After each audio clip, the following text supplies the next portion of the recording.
The Terriford Mystery by Marie Belloc Lowndes. Prologue. Terriford Village, a peaceful, exquisite corner of old England. Houses, cottages, and great raftered barns spread over a rising stretch of what was once primeval woodland. No dwelling place is less than 50 years old, and many are of much older date. At the apex of the broad, well-kept village street stands the pre-Reformation grey stone church. It rises from what appears to be a well-tended and fragrant garden, though here and there lichened stones and crosses show it to be what old-fashioned folk still call a graveyard.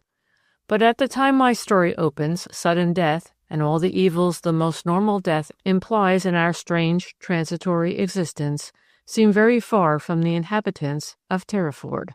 All the more remote because the group of people who are soon to be concerned with a mysterious and terrible drama of death are now one and all happy, cheerful, and full of life and excitement, for they are present as privileged spectators at the first appearance of the great Australian cricket team.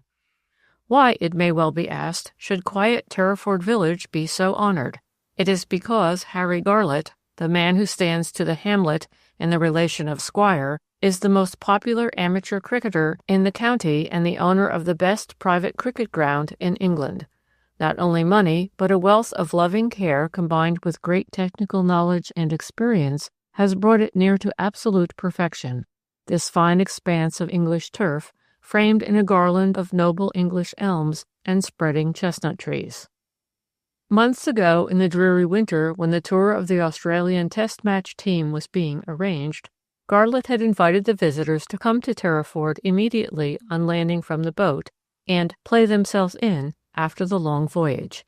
He undertook to collect a strong team of amateurs, stiffened with 2 or 3 professionals, that the Australians might have something worth tackling, and he did not fail to point out that at Terriford the visitors would most quickly become accustomed to English pitches and the soft English light, so different from the hard, dry sunshine and matting wickets of Australia. Harry Garlett knew that the merits of his private ground were well known over there on the other side of the world, but all the same he could not feel sure. And so it was one of the happiest moments of a life which had been singularly happy and fortunate when he received the cable informing him that the Australian team would accept with pleasure his kind invitation. Today, on this bright spring morning, the closing day of the great match, there could be no more characteristically English scene than this mixture of country house party, garden party, and enthusiasts for the national game. The cricket is serious, but not so serious as to risk interfering with good fellowship, the more so that this match does not count in the tour for records and averages. The spirit of the whole affair is one of pure good sportsmanship, and the small group of newspaper experts whom Garlett has invited are all eager to see how the visitors shape and how they compare with the great Australian teams of the past. These connoisseurs are also full of admiration for the 11 which their host has collected. It is indeed a cleverly composed combination. Youth is represented by some brilliant young players from Oxford and Cambridge, cheerful fellows who are equally likely to hit up centuries or to make the 2 noughts, familiarly known as a pair of spectacles. But these lads are as active as monkeys in the field, and can save seemingly certain runs and bring off seemingly impossible catches. Then there is a sprinkling of somewhat older but still young men who have proved their mettle in the great county teams. Last but not least, there are 3 professionals, men whose names are known wherever cricket is played and who are past masters in all the subtleties of the great game. Decidedly the Cornstalks, though the odds are slightly in their favor, will have to play all out if they are to win. Anyone who envied Harry Garlett his manifold good fortune, his popularity, his good looks, his ideal life in Easy Street, for he is a prosperous manufacturer as well as a famous cricketer, might argue that were it not for the long voyage from Australia, the Garlett 11 would be beaten to a frazzle. But the general feeling is that it is just that handicap on the visitors which equalizes the chances and makes the match one of real sporting interest. The pavilion is situated at the top of the cricket field and commands a splendid view of the game. But the game is not the only thing. Indeed, there are people there to whom it is not only an excuse to meet, to gossip, and to enjoy a generous host's delightful hospitality. For at the back of the great room where Harry Garlett's special guests are all gathered together is a buffet loaded with every kind of delicious food, wine, and spirits. Garlett, though himself abstemious as every keen athlete has need to be, always offers the best of cheer to his friends. Aye, and not only to his friends, for bounteous free refreshments are also provided for the village folk as well as for certain cricket enthusiasts from the county town of Grendon.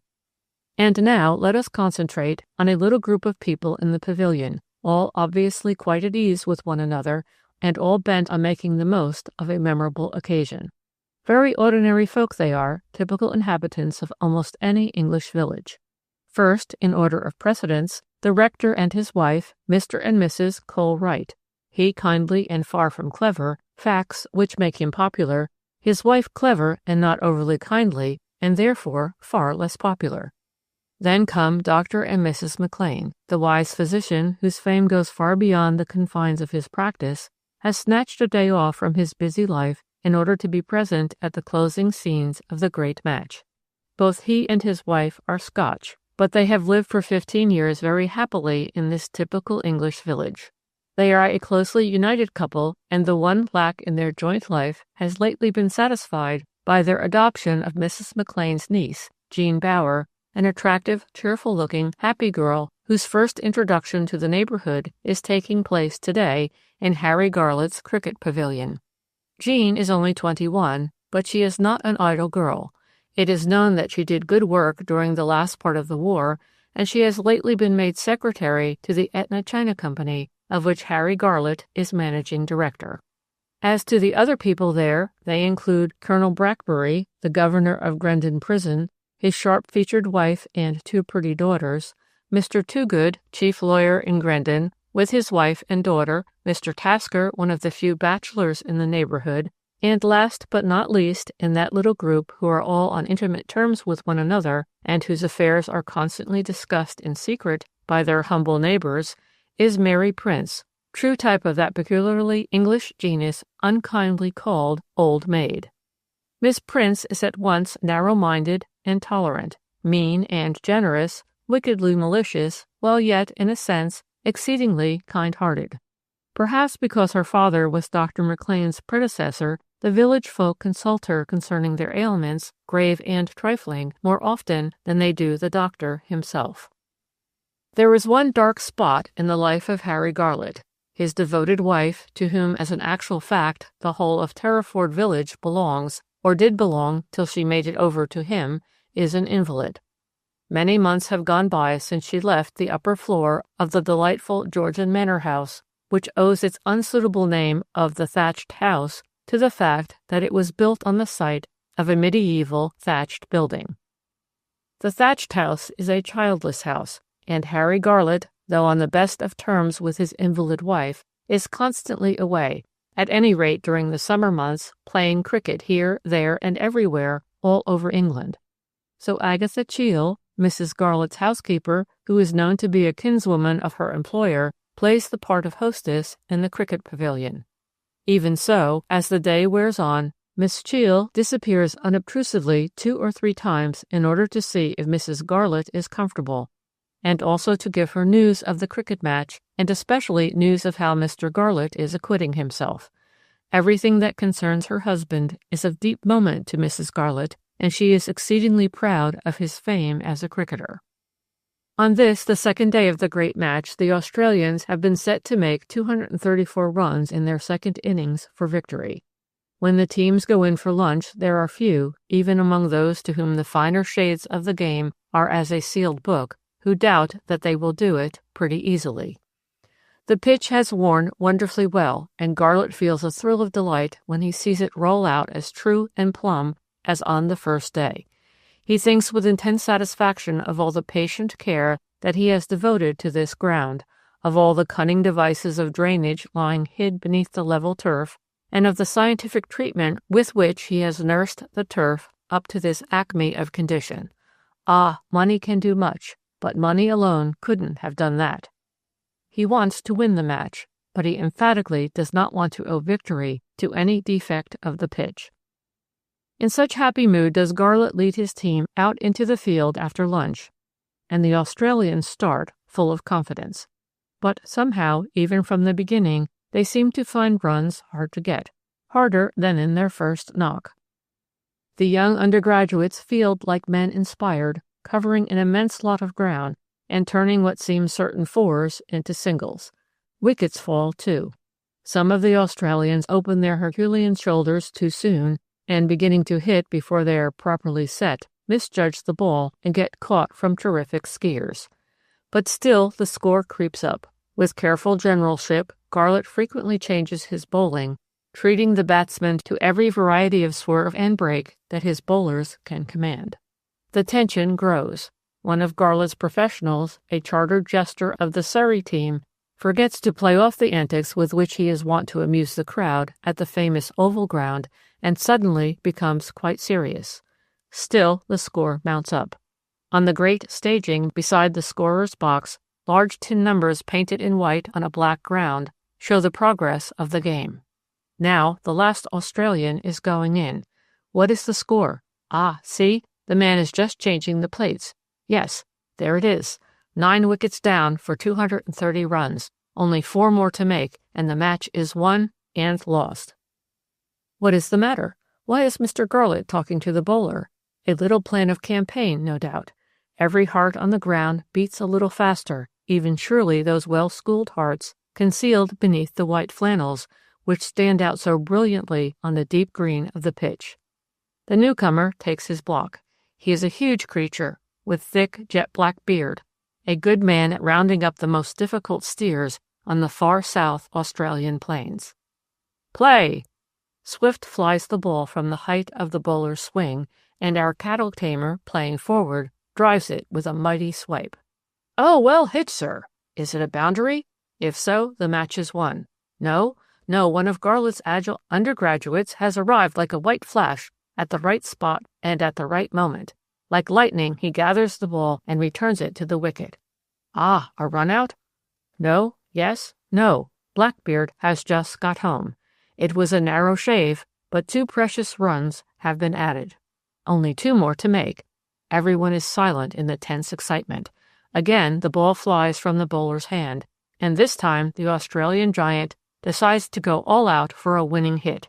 He opens his brawny chest, all rippling with knotted muscles, and taking the ball fair in the middle of the bat, lifts it in a huge and lofty curve, which seems certain to come to earth beyond the boundary of the pitch. But wait, Garlot is there, an extra long on. It is the catch he has planned with the bowler. It is all over in a moment. And yet what a long moment it seems to the entranced spectators. That little round leather ball, high up against the evening sky, reaches the top of its flight. Ah, is it over the pavilion? No, it is impossible. But Garlot does it all the same.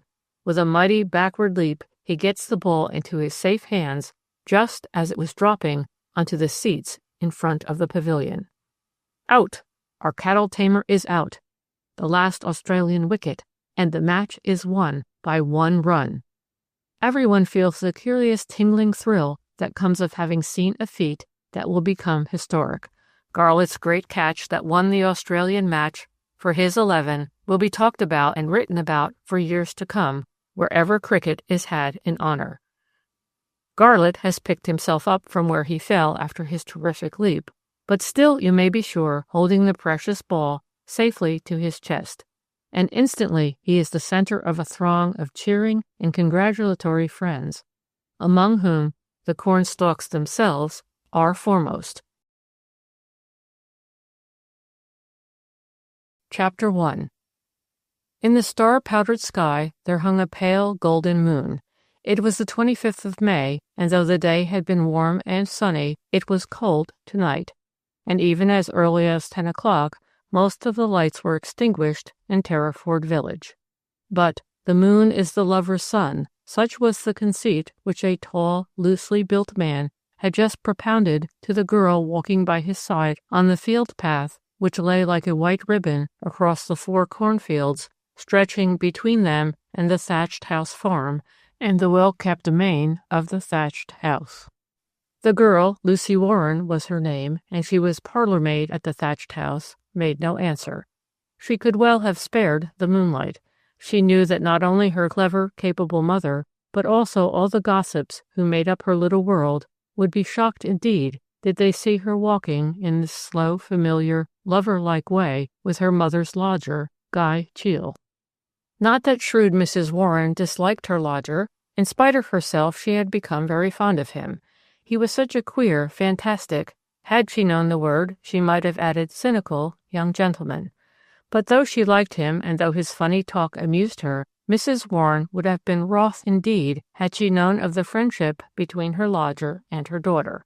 And the mother would have been right to feel wroth, for while doing everything to make Lucy love him with that fresh, wonderful young love that only comes to a woman once, Guy Cheel never spoke to Lucy of marriage. For the matter of that, how could he speak of marriage, being that melancholy thing, a penniless gentleman, a man whose lodging at the farm, even, was paid for by his sister, herself companion housekeeper at the thatched house? There were a dozen newspapers in London which would always print everything Guy Cheel chose to write, but he liked talking better than writing, and he was in very poor health. Lucy hated to think that the man whom deep in her heart she had come passionately to love was too lazy, or was it really too ill, to make a living. She disliked her lover's sister, Agatha Cheel, with a deep, instinctive, fierce dislike, and sometimes she smiled, though it was not a happy smile, at the thought of how angry Miss Cheel would be if she knew that Mr. Cheel and she, Lucy, were lovers. "Not quite so quick, my pretty Lucy." Guy Cheel was panting painfully, and a rush of that pity which is akin to love filled Lucy Warren's heart. "I mustn't be late," she said nervously. "You're not late, Lucy." He held up his watch close to his eyes. "It's only 20 to 10. And then he added, in that voice which he knew how to make at once so strangely tender, persuasive, and, yes, mocking, "Let's go into our enchanted wood for 5 minutes, as you won't let me into that drawing-room of yours." "It ain't my drawing-room, as you knows full well. If it was, you'd be welcome to come into it," she exclaimed resentfully. He guided her down the path leading to the wood, and then, once they were under the shelter of the trees, he clutched her to him with a strength which at once frightened and comforted her, for it seemed to prove that he could not be as ill as he was made out to be. "Love and life," he muttered. "The one's no good without the other." He bent his head, and their lips clung together in a long, long kiss. And then Guy Cheel was filled with a delicious sense of triumph and of exultation. He had won this proud, sensitive creature at last, after a long, to him, a breathless, exciting chase. But all at once he felt her stiffen in his arms. "Hush!" she whispered. "There's someone in the wood." He did not relax his almost terrible grip of her, as he, too, listened intently. Lucy was right. He could hear the light, stuffless sound of footsteps sinking into the dead leaves which still on this spring night lay thickly spread on the path. "Only happy lovers like you and me," he whispered huskily. "They're not troubling about us. Why trouble about them?" But the girl was frightened. "For God's sake, go away, Mr. Cheel," she pleaded in a terrified whisper. "One kiss more, Lucy, only one kiss more." But she lay inertly in his arms, all her senses absorbed in listening.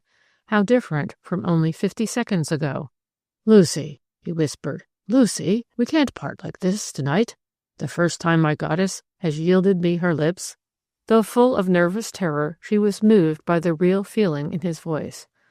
"I'll go and see who it is," she muttered in his ear. "You stop where you are. Promise to come back." For only answer, she took up his thin right hand and laid it against her cheek, and then she crept quickly away, moving almost soundlessly along, for she knew every turn of the little wood. At last she came back, panting a little. "Who was it?" he whispered eagerly. "I don't know. They're gone now, but I've not a minute left."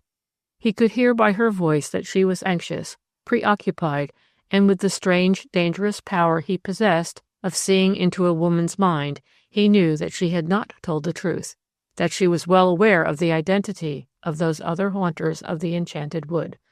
But he had no wish to share her knowledge. The good folk of Terriford, who meant so much to Lucy Warren, meant less than nothing to Guy Cheel. "You and that tiresome old cook go up to bed as soon as you come in, don't you?" he asked suddenly.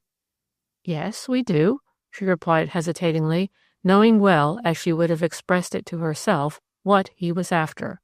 "If I give you 20 minutes," he whispered caressingly, "it will be quite safe for you to let me into the drawing-room. Eh, little hawk?" It was his supreme term of endearment, and once more she allowed him to take her into his arms and press her with an almost terrible strength to his breast. But, "It's wrong," she whispered. "It's wrong, Mr. Cheel. I ought never to have let you into the drawing-room. 'Tain't mine to use that way." "That's why I like our doing it," he chuckled. And then, with that queer touch of malicious triumph that fascinated her, he added, "What would Sister Agatha say if the walls could speak?"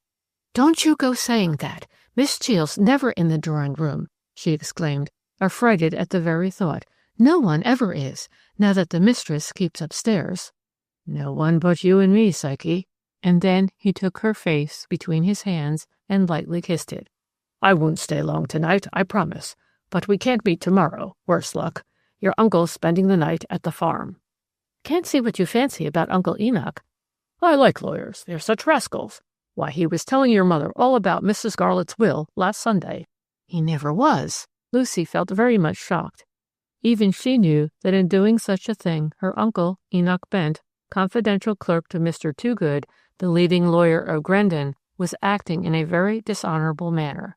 "Run along now," exclaimed Guy Cheel, a touch of rasped impatience in his voice. And then he seized her again in his arms, only to push her away. "I'll wait until we can kiss at ease. In the drawing-room. Strange that hideous early Victorian temple of respectability should shelter the love of two wild hawks like you and me, eh, Lucy?" And then she left him and hurried through the wood, uncaring now of the sounds her light footsteps made. She knew she was late. It must be quite a bit after 10 o'clock. But Cookie was a kind, good-natured, elderly woman, and didn't mind waiting up for a little while. But once, when Lucy had been half an hour late, Miss Cheel had caught her and spoken to her very severely. A quarter of an hour later, Lucy, after tiptoeing down the silent house, opened the drawing-room door, and after closing it with infinite precaution, passed through into the dark room. Then she turned and locked the door behind her. The white dimity covers of the heavy early Victorian furniture, by which Mrs. Garlett, the invalid sleeping just above the drawing-room, set such store, made luminous patches in the big L-shaped apartment, and somehow added to Lucy Warren's feeling of nervous unease. Though the passionate, newly awakened side of her beating heart was burning to hear the tiny tap on the long French window, which she knew would herald Guy Cheel's approach, there was another side of the girl which hated and was deeply ashamed of allowing a meeting with her lover here. She felt that whom she saw, and even what she did, when out of doors under the sky, was no one's business but her own, and perhaps, in a much lesser measure, her mother's. She would also have felt differently had she and Guy Cheel been able to meet alone in the servants' hall of the thatched house. But the drawing-room she felt to be ground sacred to Mrs. Garlett, so dear and precious indeed to the mistress of the thatched house that it was never used now, not even on the rare occasions when Harry Garlett had a friend to dinner. Guy Cheel, however, had discovered that the drawing-room, alone of all the ground-floor rooms of the spacious old house, had a French window opening into the garden, and he and Lucy Warren had already met there twice. As Lucy stood in the dark room, listening intently, her nerves taut, her heart beating, there suddenly swept over her an awful prevision of evil, a sudden realization of her folly in allowing Guy Cheel to while her heart away. She knew, alas, that he was spoiling her for the only life open to such as she, the life of an honest, commonplace, working man's wife. She remembered tonight with an almost anguished vividness the first time she had ever seen Guy Cheel, last February, on her first afternoon off in the month. She had gone home to the thatched house farm to help her mother with the new gentleman lodger, and being a girl of a proud, independent nature, she had come prepared to dislike him, the more so that she hated his sister, Mrs. Garlett's strict, sarcastic young lady housekeeper. And then she had opened the door of the little farmhouse parlor and seen the big, loosely built, fair man who was about to be her fate. His keen, thin, large-boned face, alive with a kind of gay, plucky humor, large, heavy-lidded gray eyes, and long, loose-limbed figure were each and all so utterly unlike Miss Cheale that no one could have believed them to be what they were, brother and sister. Guy Cheale had often reverted to the enchanted moment that had brought them first face to face, and he had told her again and again what she was never tired of hearing, how beautiful, how proud, and how disdainful he had thought her. But she knew nothing of the cruel hunting instinct which had prompted what had immediately followed her entry into the room. "What is your name?" he had asked, and when she answered, "Lucy, sir, I'm Mrs. Warren's daughter," he had got up and, gazing straight into her face, had uttered the strange, poignant words, "A dying man, for that's what I'm supposed to be, my pretty dear, ought to be given a certain license, eh?" "License, sir?" she had repeated falteringly. "License in the way of love-making. I suppose you know, Lucy, that I'm said to be dying, and so I am, dying for a little love." That had been the beginning of it all, and though she had been for quite a long while what she termed to herself standoffish, they had become in time dear friends, meeting often in secret, as some dear friends are forced to do. It had not been easy for them to meet, even in secret, for there is no place in the world so full of a kind of shrewd, cruel scandal-mongering as is an English village, and it said much for the intelligence not only of Guy Cheale, but also of Lucy Warren, that their names had never yet been connected the one with the other. All the same, as is always the way with a man and a woman who are determined on meeting, they had seen each other almost daily, and now and again they had had a wonderful innings. Once Mrs. Warren had had to go away for a week, and Lucy had been given some hours off each day in order that she might prepare the lunch and supper of her mother's lodger. During those days on which he had insisted on helping her to do everything, even to the cooking of his meals, in the big, comfortable farm kitchen, their friendship had grown apace. No man knew better the way to a woman's heart, and posing then as her friend, and only as her friend, he had encouraged her to talk about everything and everybody that interested her. Her employer, Harry Garlett, the famous county cricketer, his sickly wife, and even the country village gossip. Even so, in defense of her heart, Lucy Warren had put up a good fight, a fight which, as the time went on, stimulated, excited, sometimes even maddened Guy Cheale. He found, with surprise and even discomfiture, that what he had begun in idle and ignoble sport was becoming to him a matter of interest, even of importance. This perhaps was why now, while Lucy Warren stood in the dark drawing-room, her mind filled with tense, questioning memories, Guy Cheale, padding up and down the lawn, like some huge, loose-limbed creature of the woods, was also asking himself intimate, searching questions. He was already ruefully aware that this would probably be one of the last times that he and this poor girl, whom he had forced to love him, would meet, and it irked him to know how much he would miss her from out of his strange, sinister life, the life which he knew was ebbing slowly but surely to a close. He had made love to many, many women, but this was the first time he had been thrown into close intimacy with a country girl of Lucy's class, that sturdy, self-respecting British yeoman class which has been for generations the backbone of the old country. Very soon, how soon to a day not even Guy Cheale could tell, he would have left the thatched farm. And oh, how he would like to take Lucy with him, even for a little while. But bad as he was, there was yet in him still a small leaven of good which forced him to admit that he owed Lucy Warren something for the love which, if passionate, was so pure and selfless. Sometimes, when he felt more ailing than usual, he would tell himself that when within sight of that mysterious bourne from which no traveler returns, he would send for Lucy, marry her, and be nursed by her to the end. But now, on this warm May night, he put painful thoughts away, and determined to extract the greatest possible enjoyment from what could only be, alas, the fleeting present. Treading over the grass as lightly as might be, he leaped across the narrow gravel footpath that ran round the front of the house. And then a most untoward thing happened. Unaware that Lucy had unlatched the hasp of the long French window, Guy Cheale leaned against it, panting, and fell forward into the room, his heavy boot crashing through one of the lower panes. He uttered a stifled oath, then stood up and, walking forward, felt in the darkness for the terror-stricken girl. For a few minutes they stood together, listening intently. Then, reassured, he led her over to a couch, and throwing himself down on it, he clasped her to him closely. His arms were round her, he was kissing her eagerly, thirstily, when all at once she gave a stifled cry. She had heard the handle turn in the locked door. "I expect it's Miss Cheel," she whispered. "She taxed me the other night with having a sweetheart I was ashamed of. Go away, quick. She'll get round to the window in a minute."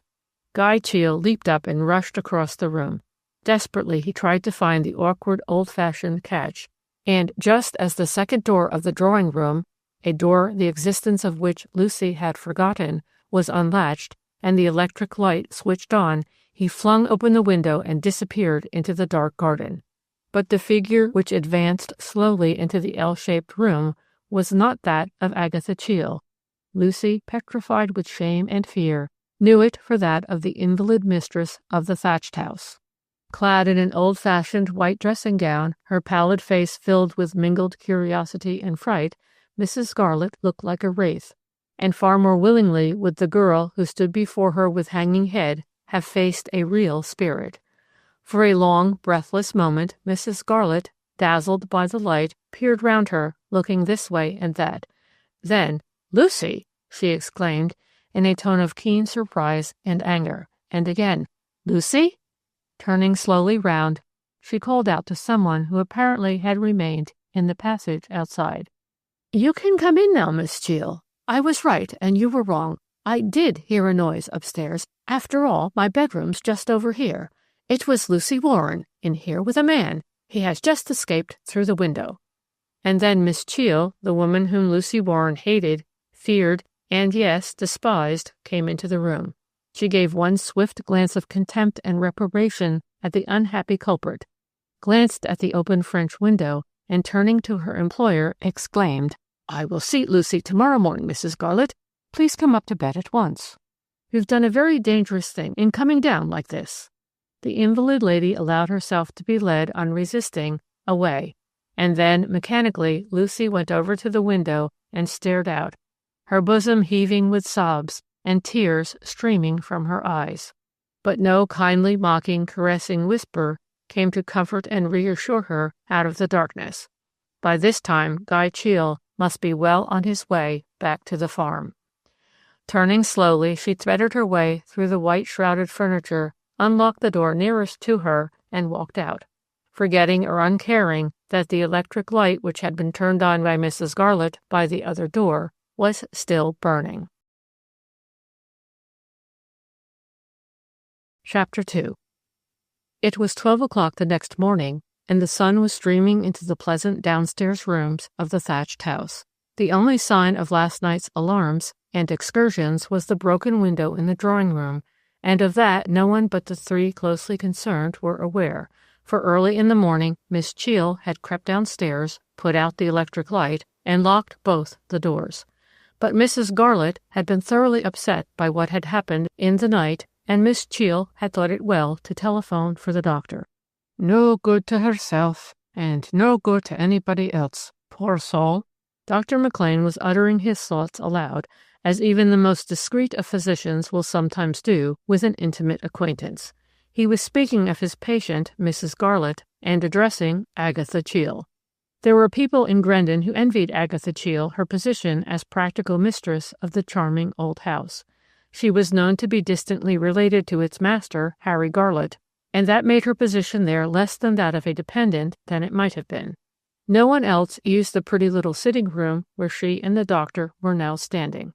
But Dr. McLean, shrewd Scot that he was, knew that Agatha Cheel was not to be envied, and that her job was both a difficult and a thankless one. As he uttered his thoughts aloud, his kindly eyes became focused on the woman before him. She was slight and dark, her abundant wavy hair cut almost as short as a boy's. This morning the intensely bright eyes, which were the most arresting feature of her face, and the only one she had in common with her fair-haired brother, had dark pouches under them. Dr. McLean told himself that she had made a mistake in giving up the busy, useful, interesting life of secretary to the boss of a London trading company. He asked suddenly, "When are you going to have your holiday?" "I don't know that I shall take a holiday." She looked at him with a touch of tragic intensity. "I'm all right, really, though I don't sleep as well as I might." "Don't be angry with me for asking you a straight question." A wave of color flooded her pale face. "I won't promise to answer it." "Why do you go on with this thankless job?" he said earnestly. "Within a week or two at most, I could find a competent nurse who could manage Mrs. Garlett. Why should you waste your life over that cantankerous, disagreeable woman?" And then Agatha Cheel said something which very much surprised Dr. McLean. "I am thinking of giving up the job in September. That's the real reason why I'm not going to take a holiday now. You see," she hesitated perceptibly, "I'm afraid it will terribly upset Cousin Harry. My leaving here, I mean." "Of course it will upset him. Thanks to you, he can go off on his cricketing joints with a light heart. Master Harry's a man to be envied." She turned and faced him. "With a wife like that? He married her, after all." "Why did he marry her?" Dr. McLean hesitated a moment. Then he answered frankly. "Harry Garlett married Emily Jones because he was a simple, good-looking lad, aged 22. And she, a clever, determined woman, aged 27, who was in love with him. Old Jones was a queer, suspicious creature. The China Company was a one-man concern in his day. A business friend asked old Jones to give a young man in whom he was interested a job, and there came along that cheery young chap. They've been married 13 years today." "God bless my soul, so they have," exclaimed Dr. McLean. "But the war took a great chunk out of that, for Garlett joined up at once. I remember how surprised we were. Somehow it didn't seem necessary then, not for a man with a stake in the world, but he was mad to go, and he was in France early in 15. She says it was then that she fell ill." "She was always ailing. She's a thoroughly unhealthy woman." Dr. McLean spoke with an abrupt decision. "I was looking at Dr. Prince's casebook the other day, and I came across her entry. She was an unhealthy child and an unhealthy girl. Far too fussy about herself, always. Well, I remember her bringing me the War Office telegram with the news of that awful wound of Garlett's. But she wouldn't go to France, not she. Yet," he hesitated, "in her own queer way, she's absolutely devoted to him." Agatha Cheel said in a low voice, "None of us thought he would get over that wound." "Why, of course," the doctor exclaimed. "You were there, Miss Cheel, in that French war hospital. But I suppose you'd known Harry Garlett long before then, as you're his cousin?" He looked at her rather hard. "I'd never met Cousin Harry till we met in that strange way in France," she answered composedly. "He told me once that he owed his life to you." "That, of course, is nonsense," she said in a hard tone. "He has plenty to be grateful to you for now." Agatha Cheel's usually pale face became suffused with dusky red. It was an overwhelming and unbecoming blush, and with a quickening of the pulse, Dr. McLean told himself that this involuntary betrayal of deep feeling answered a question which he had half-ashamedly often asked himself in the last year. Was Agatha Cheel secretly attached to Harry Garlett? Was that the real reason she was spending her life, her intelligence, her undoubted cleverness, in looking after his sickly, tiresome wife? Doctors know of many hidden tragedies, of many secret dramas in being, and this particular doctor knew more than most, for he had a very kindly heart. He felt glad that Mrs. Garlett's companion was leaving the thatched house, though her doing so would throw a good deal of trouble on him. After he had gone, Agatha Cheel went over to the window. There she pressed her forehead against the glass, and her eyes filled with bitter tears. For perhaps the 1000th time in the past few months, she told herself that she would leave the thatched house, forget Mrs. Garlett and her tiresome exactions, and above all, forget Harry Garlett. Harry Garlett? She did not require to shut her eyes to visualize the tall, still young-looking man whom the sick woman upstairs called husband. Every feature, every distinctive line about his good-looking, oftener merry than sad, alert expression of face was printed on the tablets of Agatha's tormented, unhappy heart. Why was it that she, a proud woman, and until she had met Harry Garlett, a cold woman, cared as she had come to care for this man? Garlett was not nearly as clever as many of the men with whom her work had brought her in contact during the war and since. The great surgeon whose favorite nurse she had become in the oddly managed private war hospital where all the square pegs had been forced into round holes, had shown her unmistakably that he was violently attracted by her dark, aloof beauty, but far from being pleased, she had been bitterly distressed at what she had regarded as an insult. Memories crowded thick upon her. She remembered cutting the blood-stained uniform off an unconscious form, and her thrill of surprise when she had read on his disc the most unusual name of Garlot, the second name by which she herself had been christened. She had never been able to discover why. It was true, she had saved, not his life, but his bowling arm, and oh, how grateful he had been, then.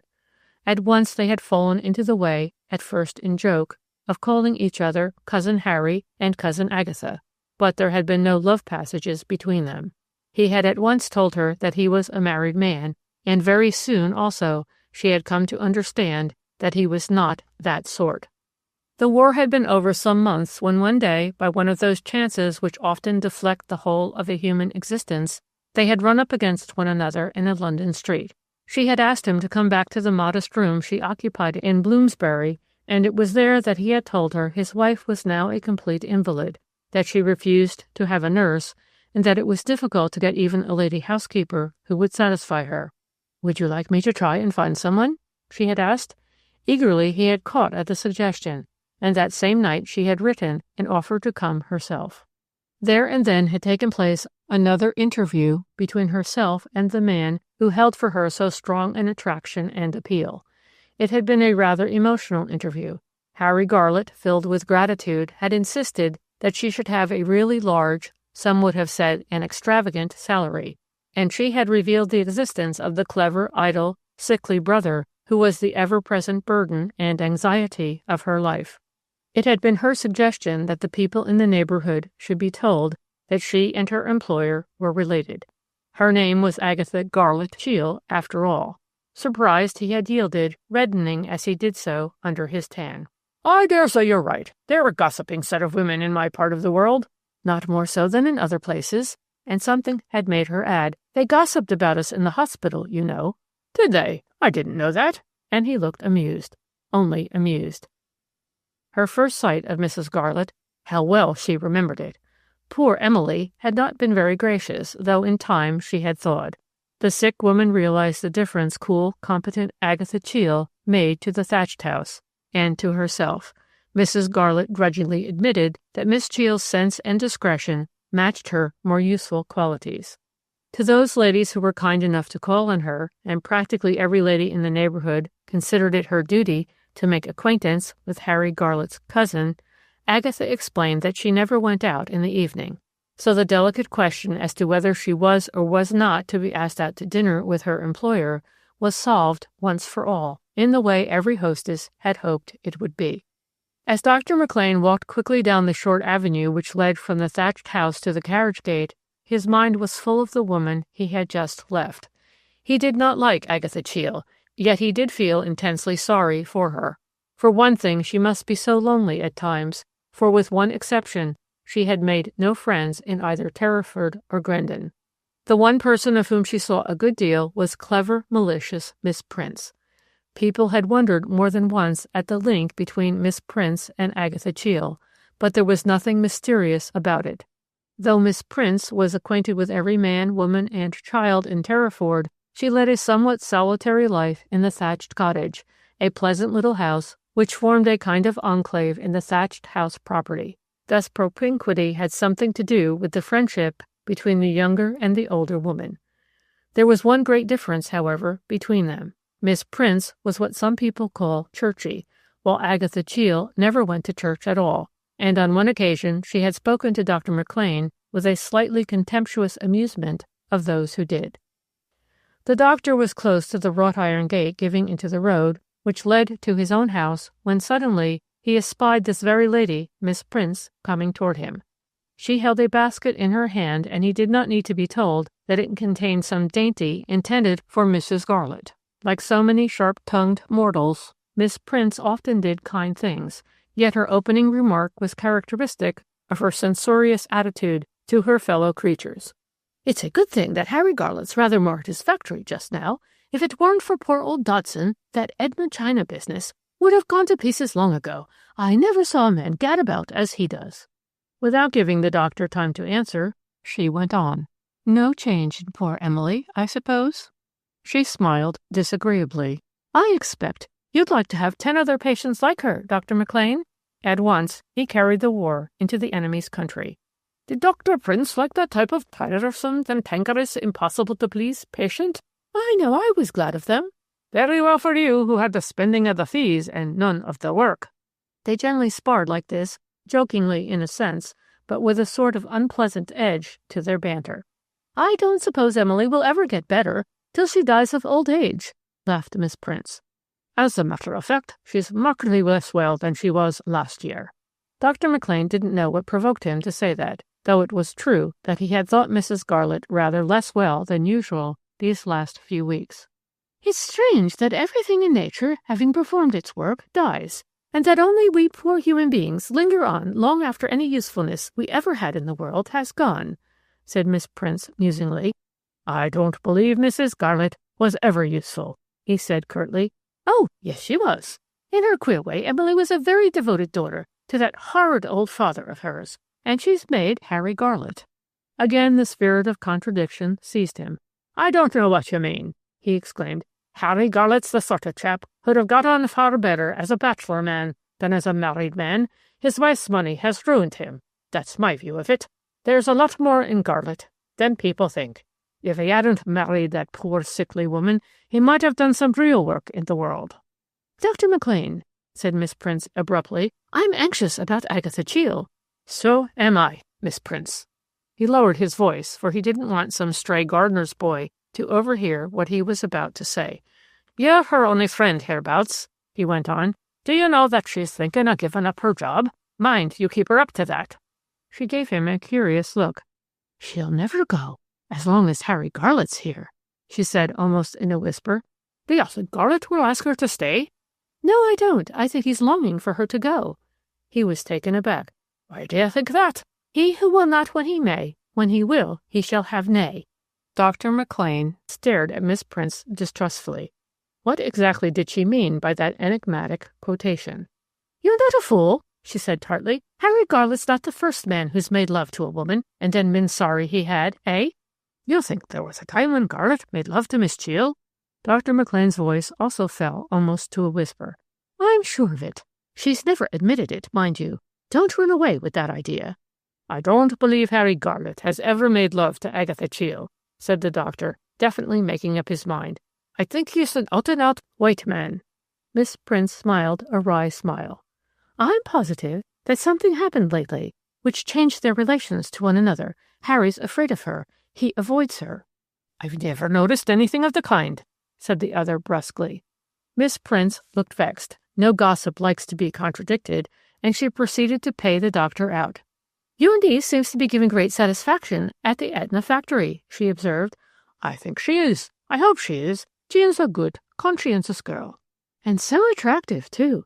Everyone was saying how pretty she looked at the cricket match. Times have changed since we were young, Dr. McLean. What would my father have said if I'd insisted on being boxed up hour after hour with an old bachelor like Mr. Dodson, or an attractive young married man like Harry Garlett?" The doctor felt annoyed. What a spiteful woman Miss Prince was, to be sure. "I don't think she runs any risk with either of them." He tried to speak jokingly, but failed. "How about them?" she asked meaningly. "Perhaps she'll become Mrs. Dodson," he answered dryly. But as Mr. Dodson was 64 and Jean Bower 21, that didn't seem very likely. Lifting his hat, Dr. McLean walked briskly on his way, telling himself that Miss Prince, like most clever people, was an extraordinary bundle of contradictions.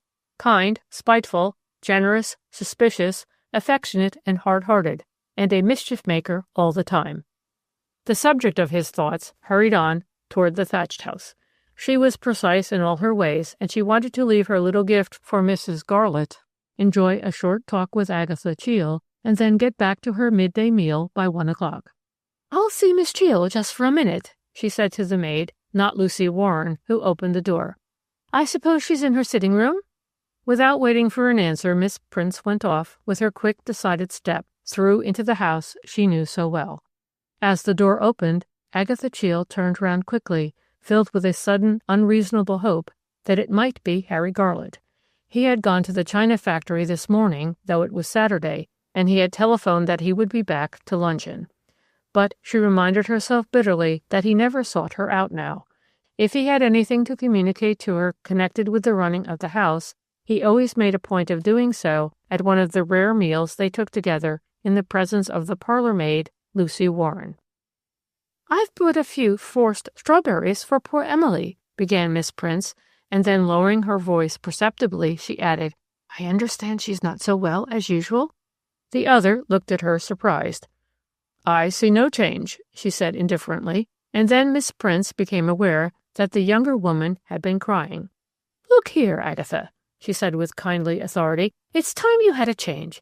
You're badly in need of a holiday. It's all very well for Harry Garlett. His life's a perpetual holiday." "He's been working much harder than usual lately," the other said quickly. There came a gleam into Miss Prince's eye. "I think there may be a reason for that," she said rather mysteriously. "Any special reason?" asked Agatha Cheel indifferently. Miss Prince hesitated.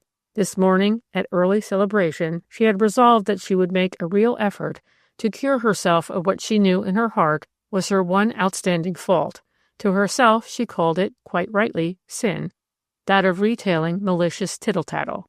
But somehow she felt strongly tempted to say just one word, and, as so often happens with those cursed with her peculiar temperament, she was half persuaded that in saying what she now determined to say, she would be doing the right thing. "Of course you know that Jean Bower, Miss McLean's niece, has become secretary to the Etna China Company?" "No, I didn't know it." Agatha Cheel was more surprised than she chose to show. "How very odd of them not to have told you. I mean, how odd of Harry, and how odd of Dr. McLean. Why, she's been at the Etna factory for quite a month. I thought the girl was well off. When her father died, it was found that he had only left £1,500, and though the McLeans have practically adopted her, she seems to have said she would much prefer to do some work than to be just idle. So Mrs. McLean, hearing that a secretary was wanted at the Etna factory, managed to catch Harry Garlett at the office one day and asked if he would give Jean a trial. Of course, he had to say yes." "I suppose he had," said Agatha Cheel slowly. Jean Bower's attractive, youthful personality had been impressed on her in the cricket pavilion during the great Australian match. She had envied the girl, not only her bright, artless charm of manner, but also the warm affection the doctor and his wife had shown her. "I hear old Dodson is quite bewitched by her, and that even Harry himself is at the factory a great deal more than he used to be," went on Miss Prince. "That isn't true about Cousin Harry." Agatha Cheel forced herself to smile, but in her heart she knew that Harry Garlett had gone to the factory oftener this last month than he had ever done since she first came to Terriford. As for old Dodson, he was just the kind of foolish old bachelor to be bewitched by a young girl. After being head clerk for a number of years, he had been made a partner, and now practically ran the prosperous business. Miss Prince looked sharply at her friend. "Why, just now you said he had been working hard lately." "I didn't mean at the factory." "It's all very well to be unconventional," went on Miss Prince, "but human nature doesn't alter. For my part, I think it's a mistake to mix up attractive girls with married men." "Mr. Dodson isn't a married man," observed Agatha Cheel. "No, but Harry Garlett is." The other made no answer, and Miss Prince suddenly exclaimed triumphantly, "Why, there they are!" Agatha Cheel turned quickly round. Yes, Miss Prince was right. Through the window could be seen two figures walking slowly across the meadow, to the right of which stretched the little wood. "I should have thought that Harry would have had more sense. I don't wonder they're already beginning to be talked about," observed Miss Prince. "What a lot of disgusting people there are in Grendon," said Agatha Cheel. There was a note of bitter scorn in her voice. "It's Saturday today. That's why they're walking back together. It's the first time they've done it." Miss Prince would not have been not only surprised, but deeply shocked, had she been able to see into her friend's unhappy heart. Agatha Cheel, gazing out on those two who were just coming through the little gate, which led from the cornfield into the garden of the thatched house, had felt a surge of intolerable suspicion and jealousy sweep over her. And that, though her reason told her that the suspicion, at any rate, was utterly uncalled for and absurd. Miss Prince looked at her wristwatch, one of her few concessions to modern ways. "I must be going," she exclaimed. "It's almost 1 o'clock." She had only just left the room when there came a knock at the door. "Come in," called Miss Cheall, and Lucy Warren appeared. "You said you wanted to see me before lunch, miss." Though the girl was making a great effort to seem calm, her lips were trembling and her eyes were swollen with crying. Chapter 3. Late that same evening, Dr. McLean, his wife, and their adopted daughter were all sitting together in the dining room of Bonnie Doon. The McLeans had bought the charming old house soon after the doctor had taken over the practice of Miss Prince's father, and they had renamed it after Mrs. McLean's birthplace. Tonight, his wife and niece being by the table, the doctor sat close to the fire, smoking his pipe. "Dr. Tasker popped into tea today," observed Mrs. McLean. As her husband said nothing, she went on, "He waited quite a long while in hope of seeing you. I'm doubting, Jock, whether we've been quite fair to that young man. He spoke very handsomely of you. He did indeed." "I've no need of his praise," said the doctor dryly.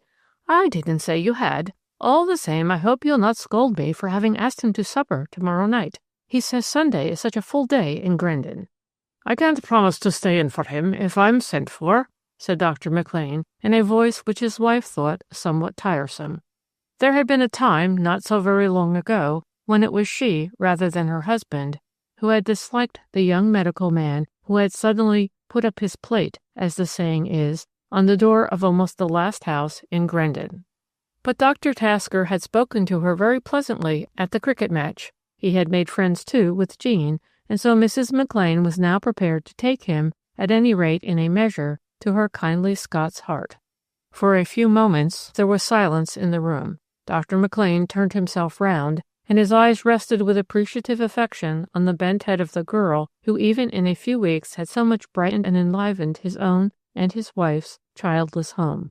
Jean's hair was the color of spun gold, and she had a delicately clear skin, giving depth to her hazel eyes. But her generous lipped mouth was too large for beauty, and her features were irregular. Yet she looked so happy-natured, intelligent, and healthy that the general impression produced by her appearance was that of a pretty as well as that of a very agreeable girl. Perhaps she felt her uncle's grateful, kindly glance, for suddenly she looked up and smiled. "Well, Uncle Jock," she exclaimed, "a penny for your thoughts." "I wonder if I'd really better tell you my thoughts," he said rather soberly. "Of course you must," cried his wife. She, too, put down her work for a moment on the table and looked at him. "I'm thinking," he said quietly, "that we won't be keeping our pretty Jean here for long. It's all very well her being boxed up every day in that china factory. There are always half Saturdays and Sundays, to say nothing of holidays, and young men will soon come courting at Bonnie Doon." Jean burst out laughing, but Mrs. McLean felt vexed. "Really, Jock," she exclaimed, "what are you after saying now? I've no liking for that sort of joke." "He wouldn't say it if he thought it true," said her niece merrily. "I've been much disappointed in Terriford as regards the supply of young men." Bide a wee," said the doctor dryly. "A young woman never knows when she's going to meet Mr. Right. He's a way of appearing in the most unlikely places." Again his wife looked at him severely. "Jock, I'm surprised at you." "You'd often be surprised if you could look straight into my mind, woman," said the doctor waggishly, tapping his pipe against the side of the fireplace. And then, as her aunt was still looking annoyed, Jean tactfully changed the subject. "I wish you would tell me what you think of Agatha Cheall, Uncle Jock." "I wonder what you think of her," he parried. "I hardly know her. I liked her the day of the cricket match." "Is that the only time you've seen her?" asked Mrs. McLean. "I saw her today," said Jean slowly. "Mr. Garlett overtook me after I had started walking home the field way. He suggested I should go through his garden, and then such a horrid thing happened." "What happened?" said the husband and wife together. "We were going across the lawn when we suddenly heard the sound of crying. It was coming, it seems, from Miss Cheall's sitting room. Mr. Garlett thought it was a child who had hurt itself, and asked me to go into the house. And then we found that it was Lucy Warren who was crying, and that there was such a horrid scene going on. I've never seen anyone look as angry as Miss Cheall looked. I thought her such a quiet person." Mrs. McLean asked eagerly, "Why was she angry?" "From what I could make out," said Jean, Mrs. Scarlet heard the French window of the drawing-room open in the middle of last night. She thought it was a burglar, and she insisted on going downstairs. So she and Miss Cheel went downstairs together, and there was Lucy Warren with a man. But he escaped by the window out into the garden before they could see who it was." "I don't wonder Miss Cheel was angry," exclaimed Jean's aunt. "I can hardly believe such a tale of Lucy Warren. She's such a superior-looking girl, such a pet, too, of Miss Prince's. Miss Prince was saying to me the other day how sorry she was she had ever allowed Miss Scarlet to have Lucy, but she felt the thatched house situation was such a good one that she ought not to keep the girl from it." "Lucy will go back to her now. Miss Prince isn't a woman to let a good maid go begging," observed Dr. McLean. "They didn't say a word of that to me this morning," he added. "I couldn't think what had upset Mrs. Scarlet." "When we came in, Miss Cheel was trying to get out of Lucy who the man was," went on Jean eagerly, but all she would say was that she didn't see why she shouldn't have a talk with a friend anywhere she chose. She actually appealed to Mr. Garlett to say if she wasn't right. "What did he say?" asked Mrs. McLean. "In a way, he took Lucy's part, for he reminded Miss Cheel that the drawing-room was never used. But of course that only made her more angry. In fact, she was shaking with rage. Her face was livid." "It was foolish of him to interfere," observed the doctor. "Of course, I slipped away as quickly as I could," went on the girl, "but as I went down the passage, I heard Lucy call out, 'I hate you, Miss Cheel. I hate Mrs. Garlett. I hate everybody in this house.' Oh, it was dreadful, and I felt so sorry for them all." 5 hours later, Jean Bower lay asleep in the big, comfortable bedroom which had been made so pretty for her by her kind aunt. The girl stirred uneasily, for she was dreaming a strange, a terrible, and most vivid dream. She was at the Etna China factory, taking down letters from the dictation of her employer, Mr. Garlett. Though she had been at the factory for a full month, Jean had seen very little of the managing director. But they had made friends during their walk from Grendon to Terriford, and in her dream she was enjoying the change of taking down dictation from a man who knew exactly what he wanted to say, instead of from weary-brained, hesitating old Mr. Dodson.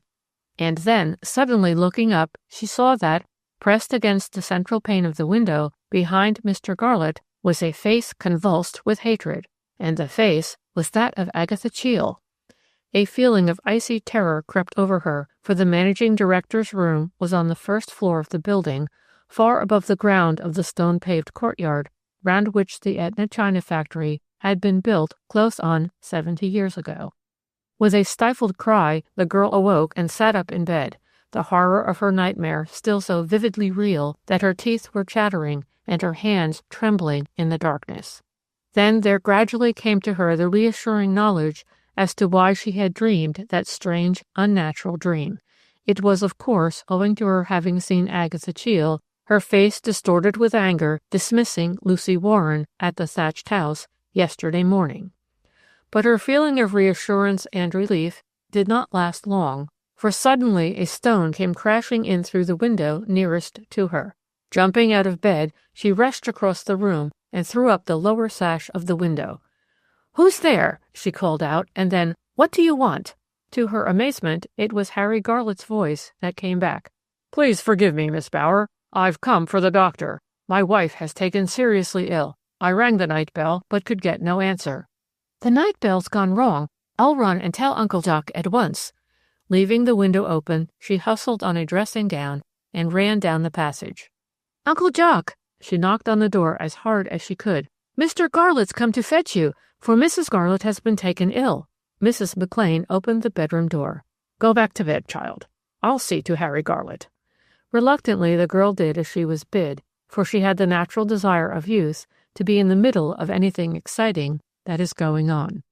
To Jean Bower, Mrs. Garlett was still a mere name, for she had never seen the invalid.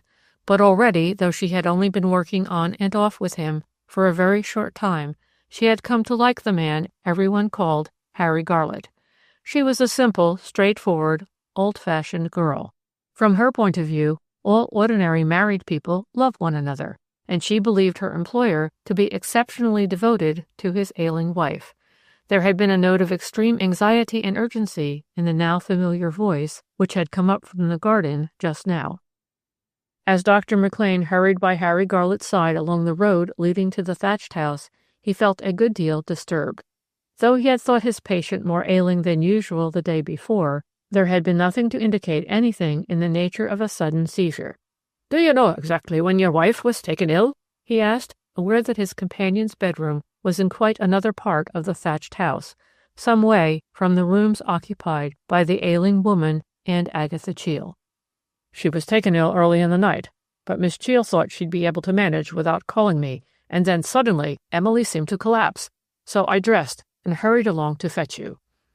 They walked on in silence till they turned in through the gate of the delightful garden which surrounded the house for which they were bound, and as they hastened up the avenue, Dr. McLean noticed that there were no lights in any of the windows. Agatha Cheel had evidently not seen fit to rouse the servants. The two men hurried together through the dark hall into the broad corridor which ran through the spacious old house, but at the foot of the staircase the master of the house hung back. "I don't think I'll go up with you," he exclaimed.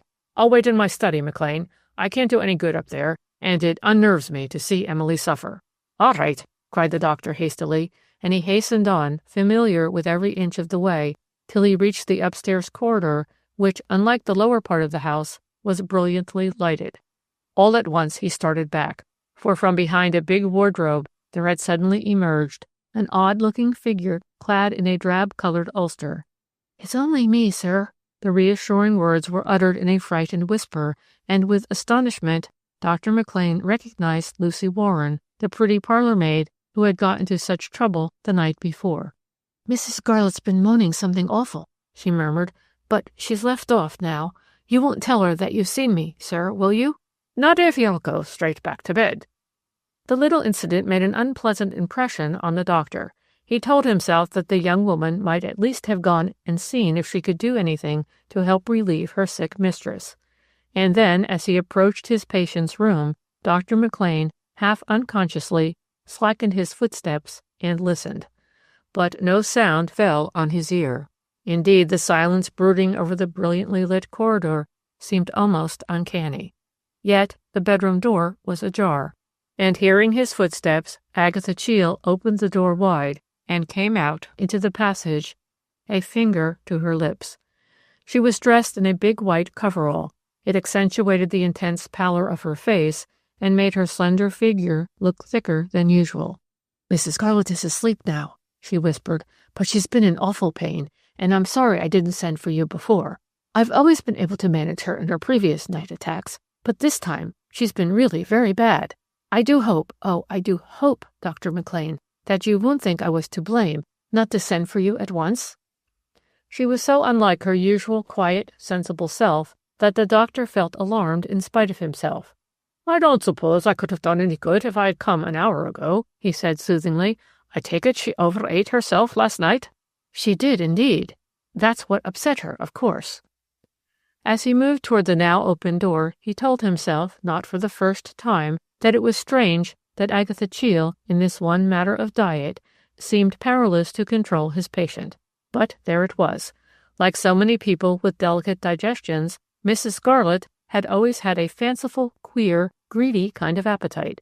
Sometimes she would eat hardly anything for days together, and then she would grossly overeat herself. "I suppose," he said in a low voice, "that you've given her brandy?" "Yes, I have, but it hasn't done her any good." Agatha Cheel still spoke in an agitated, almost hysterical whisper. And then, for no particular reason, though he remembered doing so afterwards, Dr. McLean asked Agatha Cheel a casual question. "Has her husband seen her?" "No, he thought it best to go off at once for you." At last, together, they walked through into the sick woman's room. Mrs. Garlett's bedchamber was the largest in the house, and, like the drawing-room below, was somewhat overcrowded with heavy early Victorian mahogany furniture. Coming out of the brightly lit corridor, Dr. McLean for a moment saw nothing, for the one electric lamp which was turned on was heavily shaded.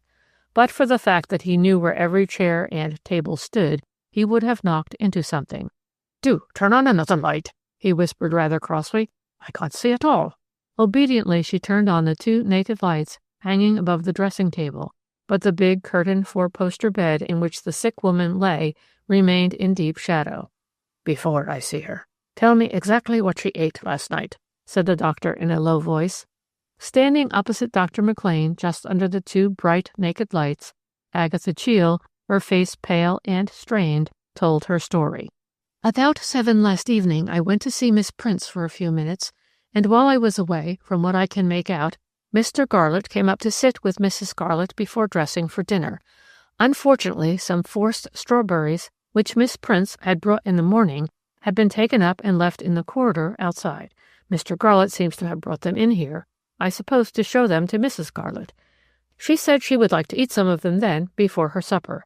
He stupidly allowed her to do so, and she ate them all, a plateful, with probably a lot of sugar added. So of course I wasn't surprised when she called out to me about 2 hours ago that she felt ill." "Did you take anything after the strawberries?" asked the doctor. "Of course she did. She began to feel hungry about 8:30, and then she had her supper. A nice bit of grilled fish and some stewed apples. But her supper didn't do her any good on top of the strawberries." "I don't suppose it did," agreed the doctor dryly. "And now let me have a look at her." As he took a step toward the bed, Agatha Cheel suddenly put her right hand on his arm. Surprised, he stopped, and she whispered hesitatingly, "I've been wondering, I suppose you wouldn't like to have a second opinion?" He shook his head decidedly, secretly very much surprised that her nerve should so far have given way. What good could a second opinion do in a case of severe indigestion? Why, the idea was absurd. Then he reminded himself that Agatha Cheel was not a trained nurse, in spite of her war experiences. He walked quickly across to the sick woman's four-poster bed, lifted the heavy, stiff, silk-lined, calendared chintz curtain, and then turned on the light in a reading lamp which stood on a small pedestal table. Mrs. Garlett was lying on her back in the middle of the big bed, and Dr. McLean, taking up the lamp, leant for a long, long moment over his patient. Then he turned, with a blanched face and still unconsciously holding the lamp in his hand, to the woman who stood waiting over by the dressing table, the light beating down on her tired, drawn face. "She's not asleep. She's dead," he said quietly. "Dead? Not dead? Oh, don't say she's dead!" Agatha Cheel's voice rose into a kind of shriek. The doctor put the lamp down. He took her hand and held it firmly in his. "Hush!" he exclaimed, kindly and yet authoritatively. "I'm sorry to have given you such a shock, Miss Cheel, but I'm not so surprised as you seem to be. Her heart was in a very bad state. You have nothing to reproach yourself with. You have been wonderfully good and patient with her, poor soul." "Can nothing be done?" She was looking at him with an extraordinary expression of horror and of pleading on her face. "Nothing," he said gravely. There was a pause. The doctor dropped the hand he had been holding in so firm a clasp. "Miss Prince's dish of strawberries killed this poor woman, as surely as if she had taken a dose of poison," he said grimly. "You will never let Mr. Garlett know that, will you?" she whispered. He made no answer, and perhaps she saw by his expression that he was telling himself that even the most sensible women are sometimes foolishly sentimental, for a little color came back into her face. "Shall I go down and tell him, or will you?" she asked in a voice that had suddenly become composed.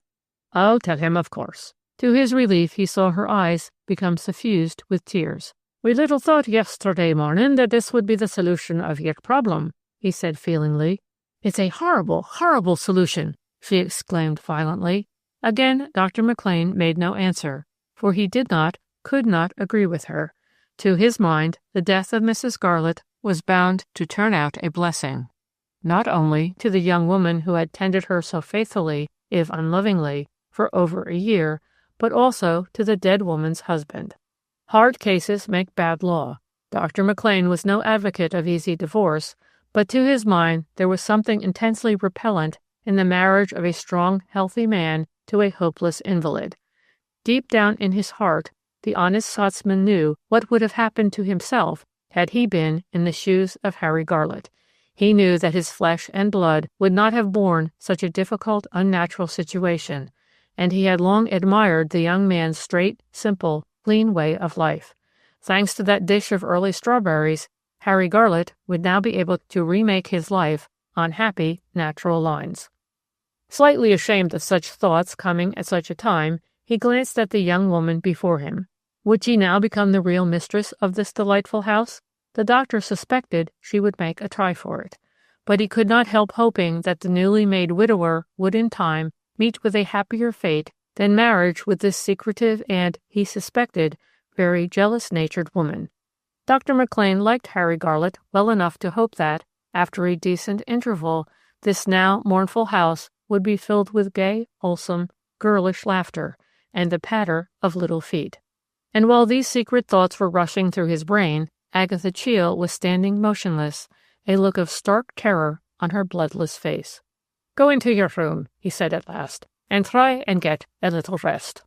Together they left the room of death, and the doctor quickly made his way downstairs through the still, silent house. Rather unreasonably, it gave Dr. McLean somewhat of a shock to find Harry Garlett comfortably stretched out in an easy chair reading a novel. But as the doctor advanced into the room, the master of the thatched house leaped to his feet. "Well," he exclaimed, "I hope you've made her more comfortable, McLean. I'm sorry to have dragged you out like this, but Miss Cheel was so very much upset and worried." Then something in the gravity of the doctor's face pulled the speaker up short. He added quickly, "Isn't she so well? Would you like me to get Tasker?" Dr. McLean took a step forward. He put his hand on the younger man's shoulder. "Garlett, I've a sad thing to break to you, man." He waited a moment and then said quietly, "Your poor wife is dead. An obvious case of heart failure, following an attack of acute indigestion." "Dead?" As Harry Garlett repeated the word, his face became deeply, deeply troubled. "She seemed so well, for her, last evening," he said slowly. The doctor answered in a low voice, "You should have resisted her wish for those strawberries." Harry Garlett looked puzzled. "I never gave her any strawberries, McLean. There are no strawberries yet. It's much too early." It was the doctor's turn to be surprised. "I understood from Miss Cheel that he had shown your wife a dish of forced strawberries, brought to her by Miss Prince, and that then she had insisted on having them before her supper." "I never saw any strawberries, and I was with her for only a very few minutes." "Then one of the maids must have given them to her," observed the doctor. "But if it hadn't been that dish of strawberries, it would have been something else. It's clear from the state she was in that anything might have caused her death." As if hardly knowing what he was doing, Harry Garlett sat down again. I can't believe it," he muttered. "As far as the poor soul could be made happy, you made her happy, Garlett," said McLean feelingly. I wonder if I did. You must have often thought it strange that I was away so much, McLean, but honestly, it was poor Emily's own wish." He was speaking with deep emotion now, staring down at the floor. "After I left the army, it took me some time to realize how really ailing she was, though as you may remember, I did at that time stay at home a good deal. And then one day she sent me a note by hand to the factory." He looked up. "That note, McLean, was my order of release. I have kept it, and I should like you to see it some day. In it she said that she wanted me to be happy, that Dodson was quite up to looking after the business, and that she did not want me ever to feel that I couldn't do anything which would add to my innocent pleasure in life, because of her state." Dr. McLean was more touched than he would have thought possible. "Dear me," he exclaimed, "that was very decent of her." "It was," agreed the other. "It was indeed, McLean. And she meant every word of what she wrote. It was only yesterday, our 13th wedding day, that she said to me, 'I don't like your spending a weekend at home. It doesn't seem natural, my dear.' Thank God I did. Thank God I did." "I think everything has gone very much better here this last year," said the doctor thoughtfully. "How do you mean?" "I mean, because of Miss Cheel." The other did not answer for a moment, and then he said in a low voice, "That's true in a way. Though I don't think Emily liked Miss Cheel, I have at times regretted having agreed that she should come." "They weren't the kind of women who would naturally take to one another," answered Dr. McLean. "And yet my wife quite liked that worthless brother of Miss Cheel's. He actually came to tea with her the other day."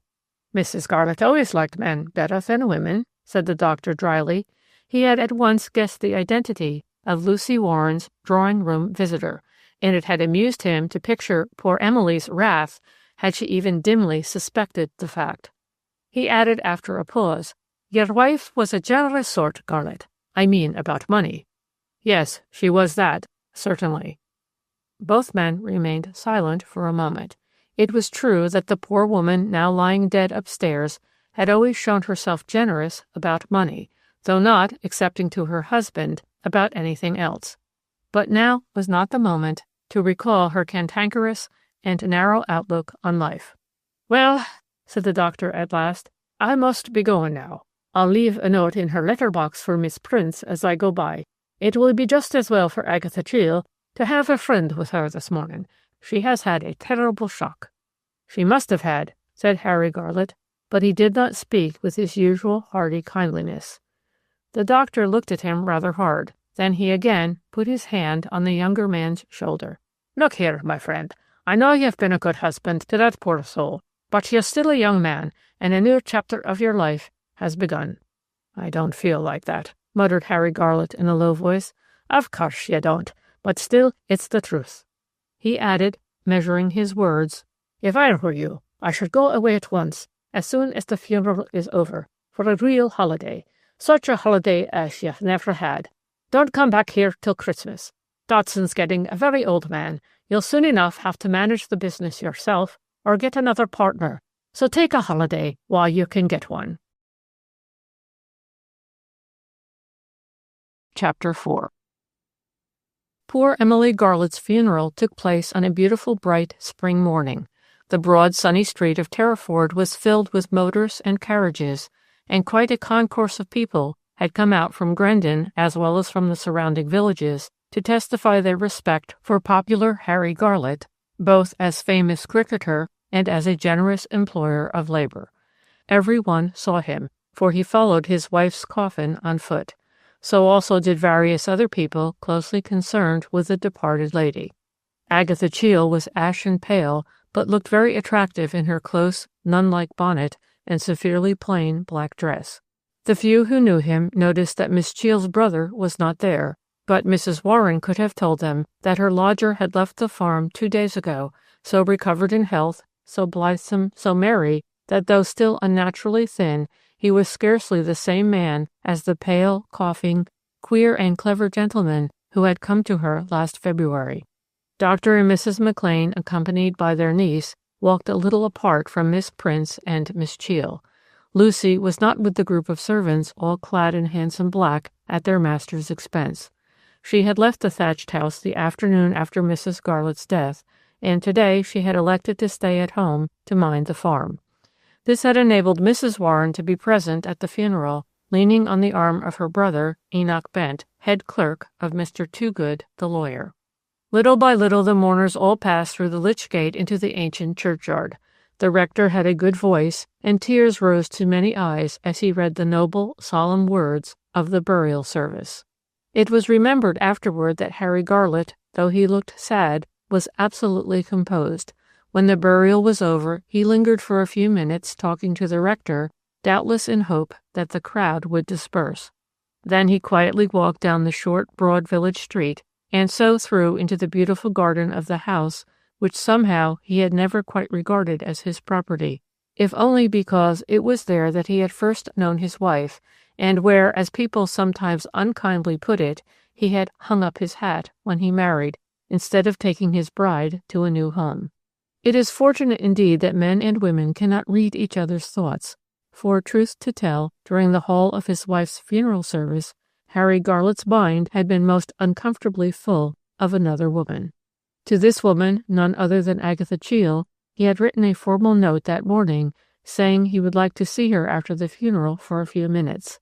And now he wondered whether she expected him to go to Miss Prince's house, where she had been staying the last few days, or whether he would find her waiting for him in the thatched house, in the room which, till his wife's death, had been known as Miss Cheel's room. He went into the empty hall, took off his hat, but still wearing his greatcoat, hurried down the passage. Then, after a moment's pause, he knocked at the door. A quiet voice said, "Come in," and as he entered the room he saw Agatha Cheel standing by the empty fireplace. All the little intimate possessions which cause a room to be associated with one personality had been cleared away.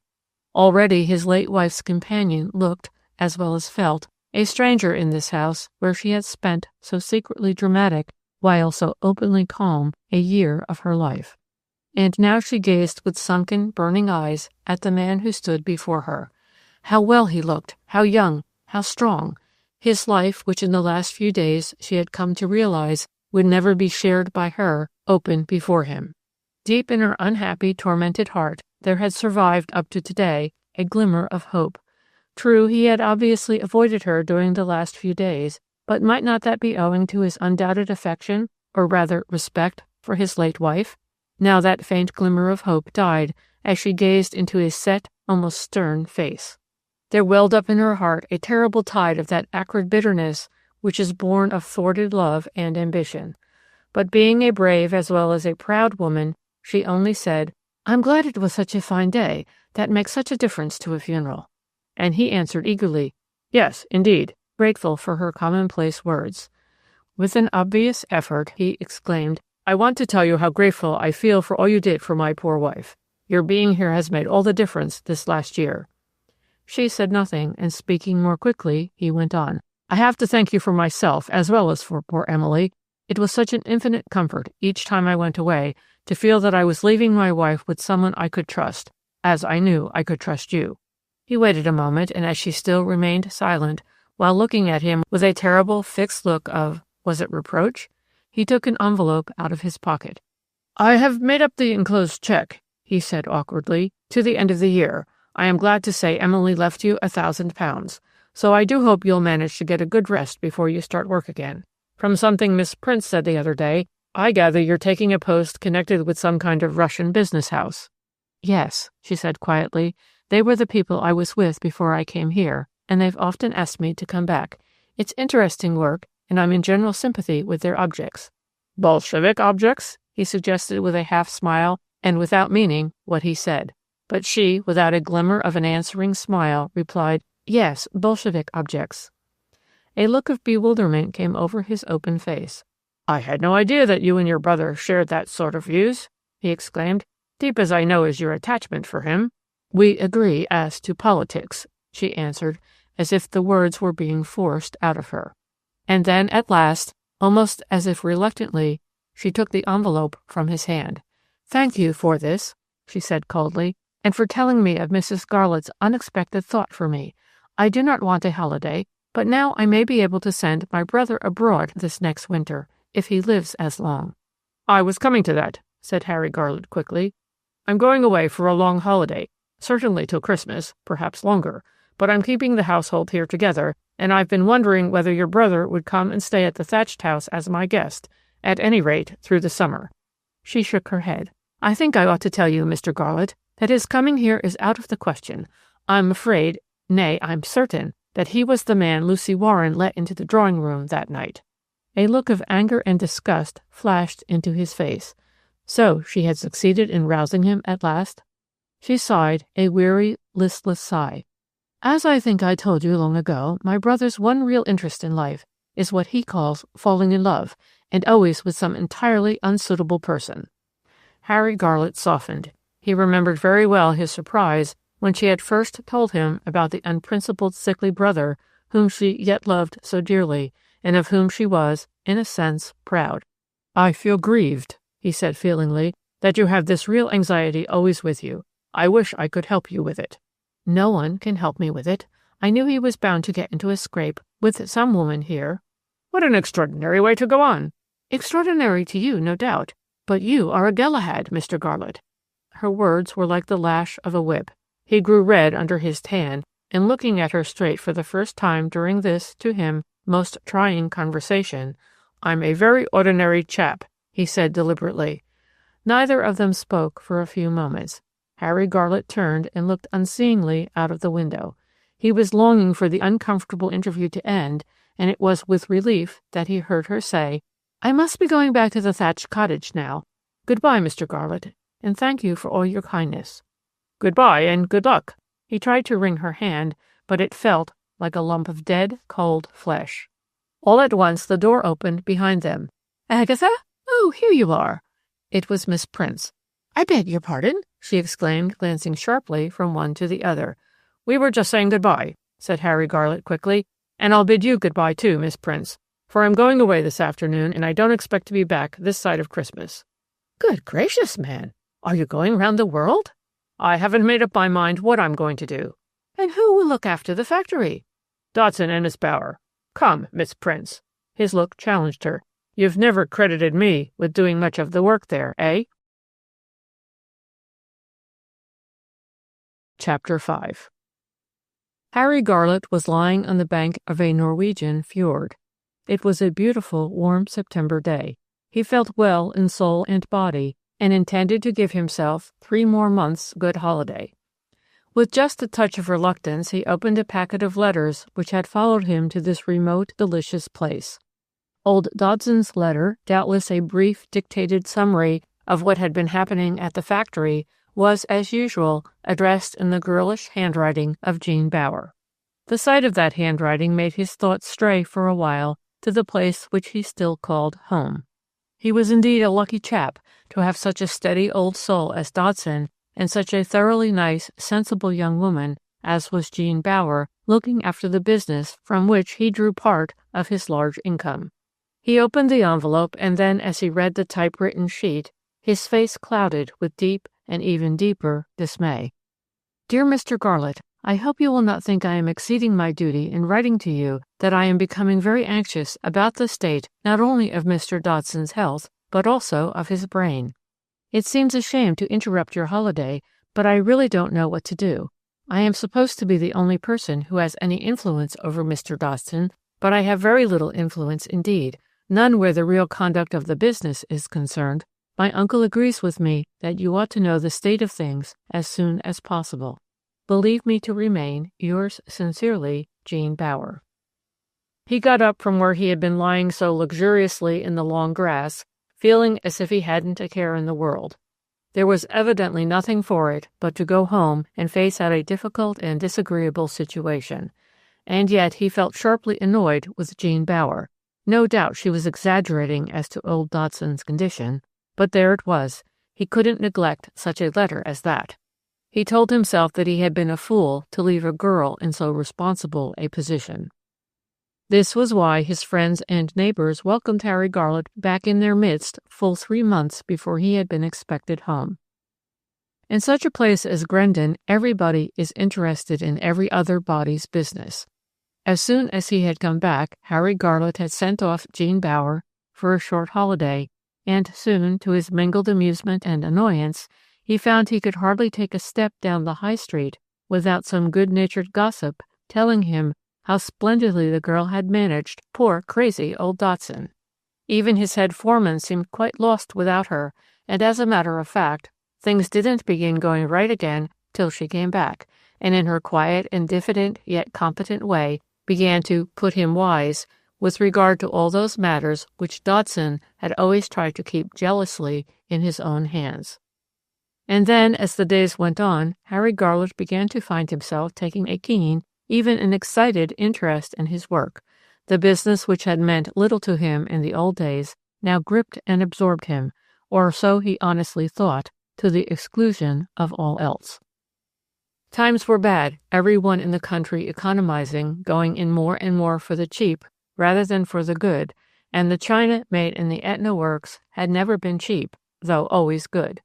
And soon it became known in the town that Harry Garlett was trying to prove what even now few people believe, that is, that homely everyday objects can be cheap and beautiful at the same time. Never had time gone by so quickly as with these two eager workers. In the old days, time had hung sometimes very heavily on Harry Garlett's hands during the late autumn and winter months, but now he found there were not hours enough for all he wanted to do. With the brain side of the business increasing at the rate it was doing, it became necessary to engage a new shorthand writer, and at the suggestion of Jean Bower, the daughter of a local solicitor killed in the war, was given the coveted post. This was considered a kindly and generous act on Miss Bower's part. Most young women in the position in which she found herself would not have cared to have another girl, younger, most people would have said prettier, than herself, sharing her secretarial position. But as a matter of fact, Jean no longer took down letters. Almost at once, though neither she nor Harry Garlett realized it, she had slipped into the position of a partner. They were a happy family at the Etna China Works. All jolly and friendly together, as the head foreman expressed it. And then, late in November, a word was uttered which changed forever both their lives. It was Sunday evening, and Harry Garlett was on his way to supper at Bonny Doon. He went out often to dinner, having a large circle of acquaintances, but he generally had supper with the McLeans on Sunday. And as it was with him a dull, solitary day, he used to look forward very eagerly to the evening. Since his return home, on the pretext that he was still in mourning, he no longer accepted invitations for weekend visits. Tonight, as he passed the thatched cottage, Miss Prince came running out of her door. It was almost as if she had been waiting for him. "Harry," she exclaimed, "may I walk a few yards with you? I want to ask you a favor." Inconsequently, she added, "Your wife and I were lifelong friends, you know." She began walking along the road by his side, anxious to be quite out of earshot of her maid, who, by the way, was Lucy Warren. Lucy had always been a favorite of Miss Prince, and to Agatha Cheel's indignation, after the girl's dismissal from the thatched house, she had at once taken her back into her own service. "Well, Miss Prince, what can I do for you?" Harry Garlett never felt quite at ease with the gossiping spinster. They had once, years ago, had a real quarrel. He had caught her trying to make mischief between himself and his wife, and though they had formally made it up, neither really liked the other. "If and when Jean Bower gives up her job at the Etna Works, I do beg you, Harry, to offer the position to Agatha Cheel."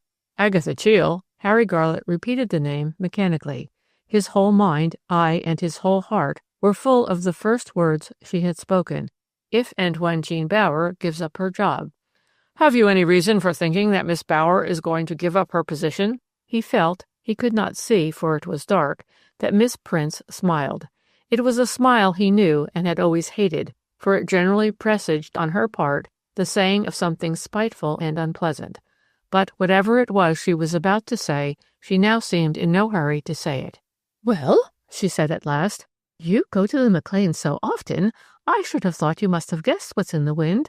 It was not true that he went often to Bonny Doon. As a matter of fact, he had a curious distaste in seeing Jean Bower in the company of her uncle and aunt, for the reason that they two had now many interests in common that they could not share with outsiders, however kind those outsiders might be. "In the wind, Miss Prince? I don't understand what you mean." "If you were living where I live, on the road, you'd notice how often Dr. Tasker goes in and out of Bonny Doon. Why, it's as good as a play. There was a time when the man would hardly put his foot in Terriford village. We were supposed to belong to Dr. McLean, and we did, too. There wasn't much love lost between them before Miss Jean came along, but now they're kissing kind.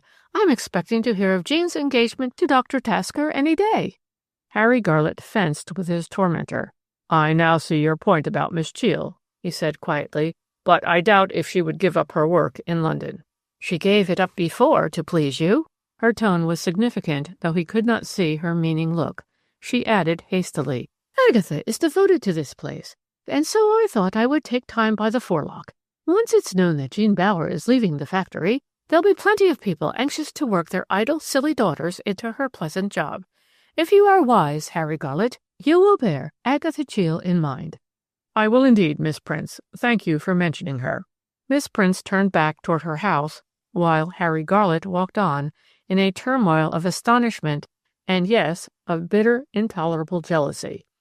Jean Bower and that red-haired brute Tasker? Why, the mere thought of their names being associated in the way he had just heard it done made him feel beside himself with anger.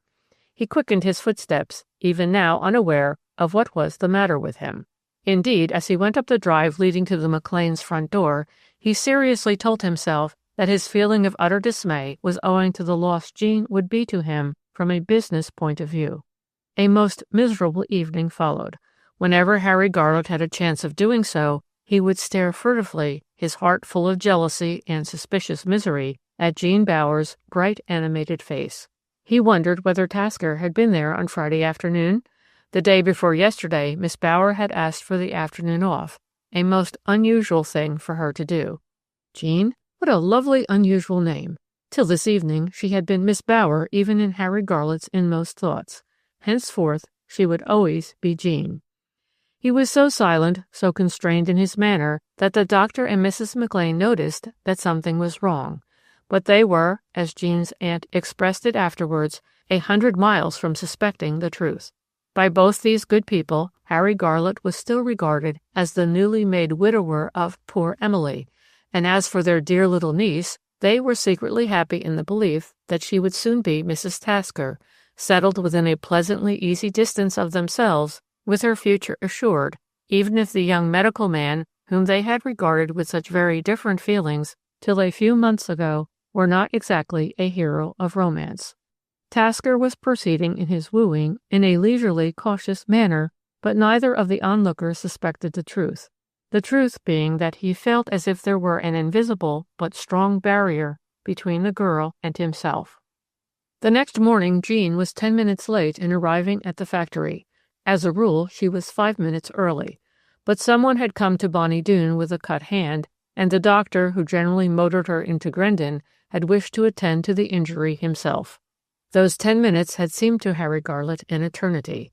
That she who was always early should be late seemed to his jealous, excited fancy to confirm Miss Prince's outspoken hint, and when at last she did come in with a half-smiling apology, he turned on her roughly.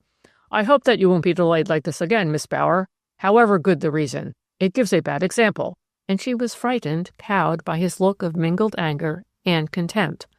Each of them got through his and her morning work with difficulty, Jean often on the point of tears. What had happened to her kind, considerate employer, the man with whom, in her guilelessness, she had thought herself almost on the terms of a younger sister? At last, at about 1:15, he turned on her with, "And what do you see to admire, Miss Bower, in Dr. Tasker?"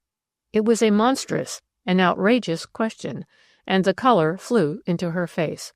She turned away and answered in what she meant should be a cheerful, chaffing voice, though she felt not only astounded, but hot with anger.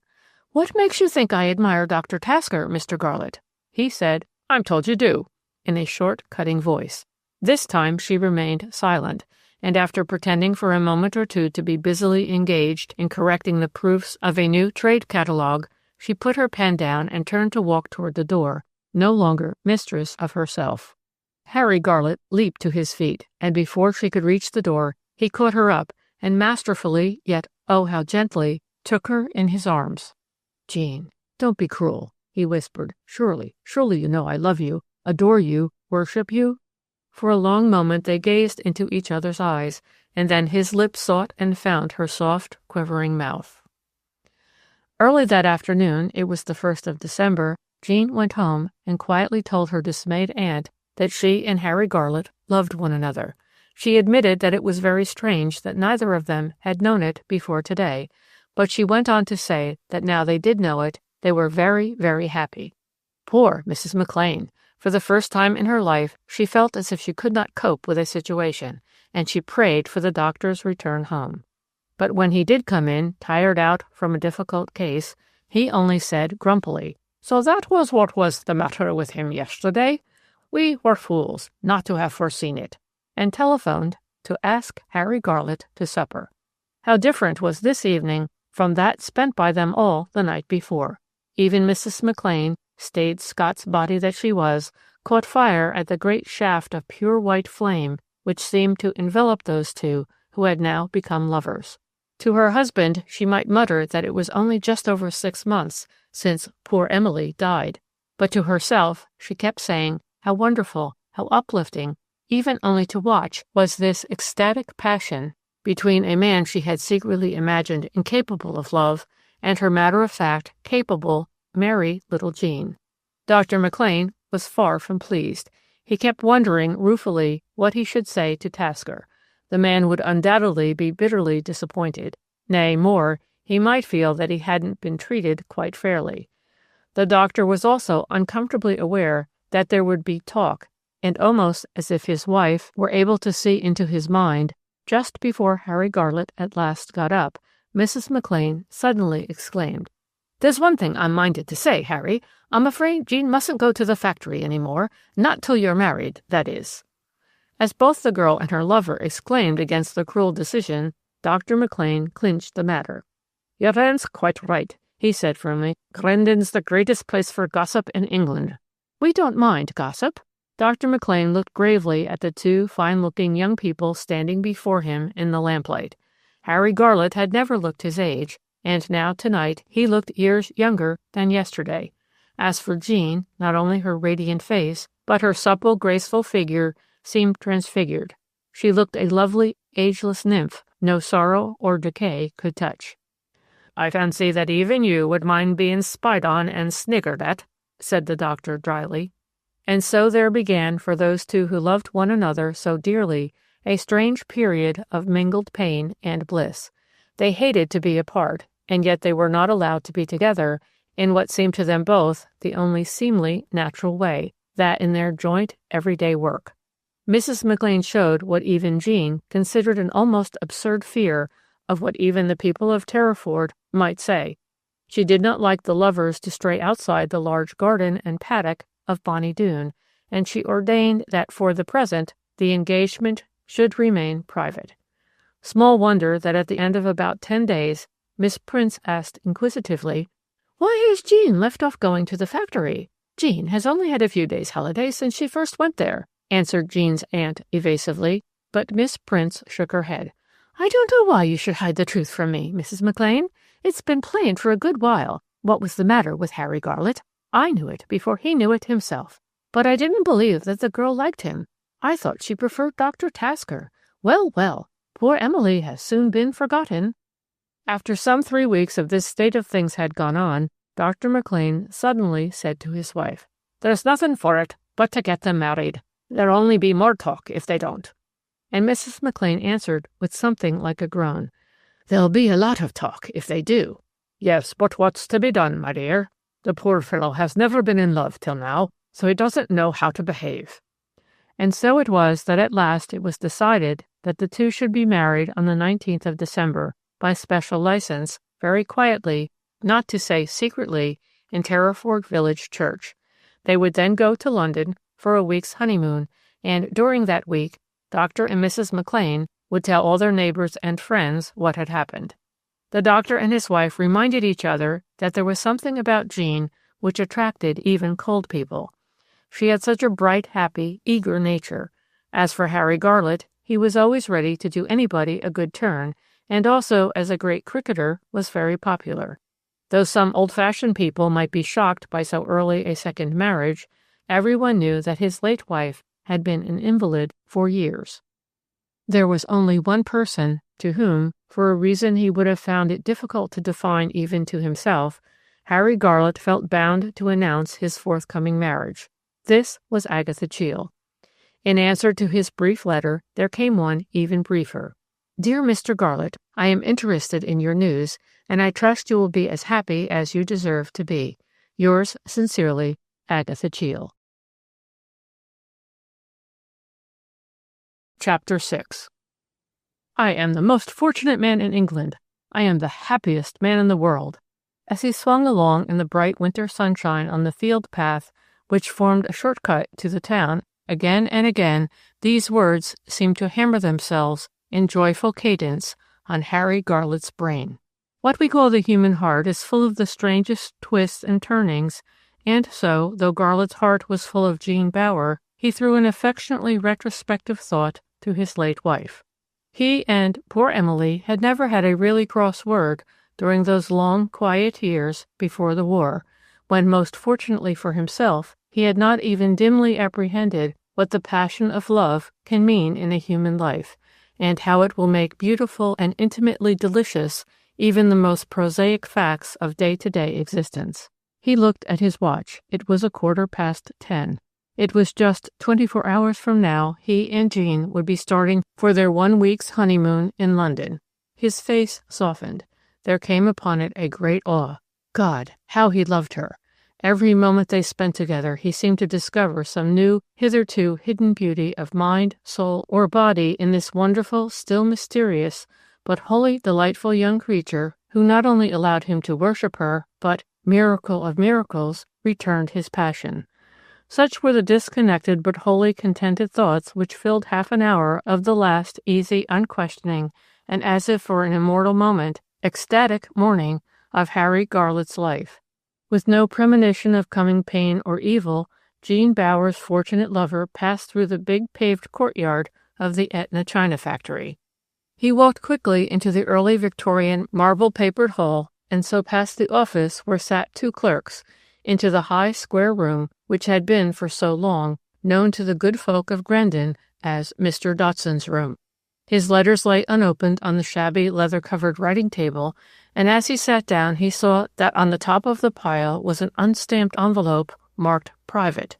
Opening it, he read, "The Red Lion, Grendon, December 17th. Sir, I propose to call on you tomorrow at 11 with regard to an important matter. Will you please arrange to be in at that time? Yours faithfully, James Kentworthy." He stared down at the sheet of paper, trying to remember if he had ever heard the name Kentworthy before. But no, it meant nothing to him. Whoever this Kentworthy might be, he had no business to take it for granted that he, Garlett, would be here waiting his convenience at 11 o'clock. He got up and went into the outer office. "If a Mr. Kentworthy calls, I will see him, but say that I can only spare him a few minutes as I am very busy." As it was striking 11, the door opened with, "Mr. Kentworthy, sir," and at once, with some surprise, Harry Garlett recognized in his visitor a stranger he had seen walking about Terriford village during the last week or so. The first time he, Garlett, had noticed him, this gray-haired, stout man had been standing in the road just outside the gate of the thatched house, chatting with one of the gardeners. On another occasion he had seen the same person looking at the inscriptions on the graves in the beautiful churchyard, of which the high-banked wall bounded the top of the broad village street. Also, this man, whose name he now knew to be Kentworthy, had passed him more than once on the narrow field path along which he had walked so joyously this morning. "I have only just read your note, Mr. Kentworthy, for I was late this morning. What can I do for you? I'm afraid I cannot spare you much time, for as you see, I haven't even opened my letters." His burly, substantial-looking visitor came forward and stood close to him. "I may take it that you've no idea of the business which has brought me here, Mr. Garlett?" He looked straight into the face of the man he was addressing, and Harry Garlett felt just a little disconcerted by that steady, steely stare. "No," he said frankly, "I have no idea at all of your business, but I have lately seen you walking about Terriford village, so I take it that you have some association with this part of the world?" "This is my first visit to Grendon," said the other slowly, "and I was sent here, Mr. Garlett, on a most unpleasant errand." Again he looked searchingly at Garlett, and then he went on, speaking in a deliberate, matter-of-fact voice. "I am a police inspector attached to the Criminal Investigation Department, and I was sent down here about a week ago to make inquiries concerning the death of Mrs. Emily Garlett, your late wife." Harry Garlett got up from his chair. He was so bewildered, so amazed, and yes, so dismayed at what the other had just said, that he wondered whether he could have heard those strange, disturbing words aright. "Concerning the death of my wife?" he repeated. "I don't understand exactly what you mean by that." James Kentworthy did not take his eyes off the other's face.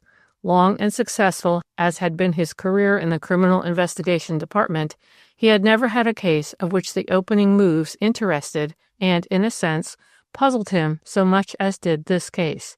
He asked himself whether the man now standing opposite to him, whose face had gone gray under its healthy tan, was an innocent man, or that most dangerous and vile of criminals, a secret poisoner. From some information recently laid before the Home Office, it seems desirable that the cause of Mrs. Garlett's death should be fully ascertained, he said slowly. Harry Garlett sat down again. "On whose information are you acting?" he asked. "That, for obvious reasons, we are not prepared to divulge," answered the other coldly, and he also sat down. Harry Garlett's mind was darting hither and thither. Curse the gossips of Terriford. He had known them to create much smoke where he had felt convinced there was no fire, but never, never so noisome a smoke as this. His heart became suddenly full of Jean, his darling, innocent little love. Such a child, too, as regarded the evil side of human nature, with all her common sense and practical cleverness. The thought of Jean almost unmanned him, but in a flash he realized that if only for her sake he must face this odious inquiry with courage and frankness. "What is it you desire to know concerning my late wife's death?" he asked. "Although Mrs. Garlett's death was exceedingly sudden, there does not seem to have been any question of an inquest," observed the man Garlett now knew to represent all the formidable and mysterious powers of the CID. "There was not the slightest necessity for an inquest," was the quiet answer. "Dr. McLean, who had been my wife's medical attendant for many years, saw her the day before she died." Mr. Kentworthy took a thick, small notebook out of his coat pocket and opening it, began reading it to himself. "I am aware of that fact," he said without looking up, "and of course my next step will be to call on Dr. McLean. But before doing that, I thought it only fair to come and tell you of my inquiries, Mr. Garlett." He looked up. "Have you any objection to giving me an account of your wife's death, as far as you can remember the circumstances? Let me see. It's only 7 months ago, isn't it?" Again, Harry Garlett made a mighty effort to pull himself together. He had all your honest man's instinctive, absolute trust in justice.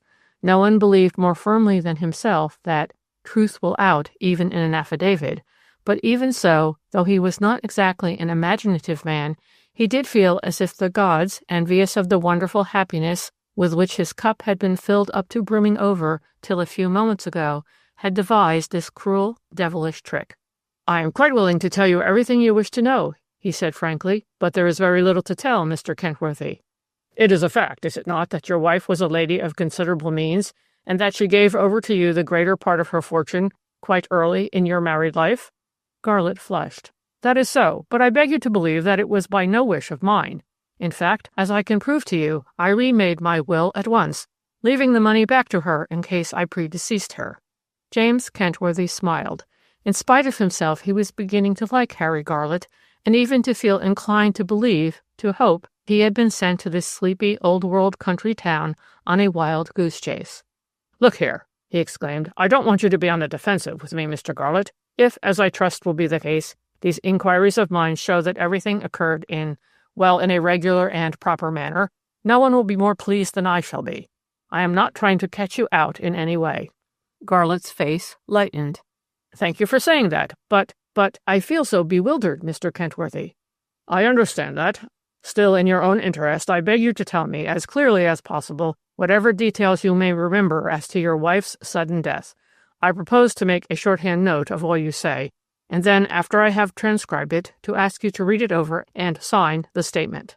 He waited a moment, then added, "I need hardly say that if you would prefer to ask your solicitor to be present, I shall raise no objection." "I would far rather say the little I have to say to you alone," exclaimed Harry Garlett eagerly. "I have a very strong reason for hoping that the matter will never be known to anyone but to us two, and I suppose I must add to Dr. McLean." "Of course, I shall have to see Dr. McLean," answered the police inspector. "But now, Mr. Garlett, go ahead. I would, however, suggest that you give orders that we be not interrupted. A great deal depends on your statement, as well as on that of Mrs. Garlett's medical attendant. If they both prove satisfactory, the Home Office will not issue what it is always reluctant to do, an exhumation order." "An exhumation order?" As he repeated those ominous words, there was a tone of utter dismay and horror in Harry Garlett's voice, and the older man threw him a quick, suspicious glance. Why did the suggestion of an exhumation order cause Emily Garlett's widower such unease?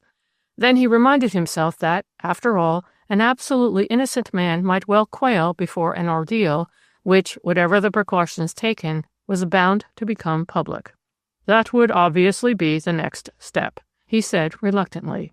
Harry Garlett took up the telephone receiver which stood on his writing table. "I am not to be disturbed on any account," he called through.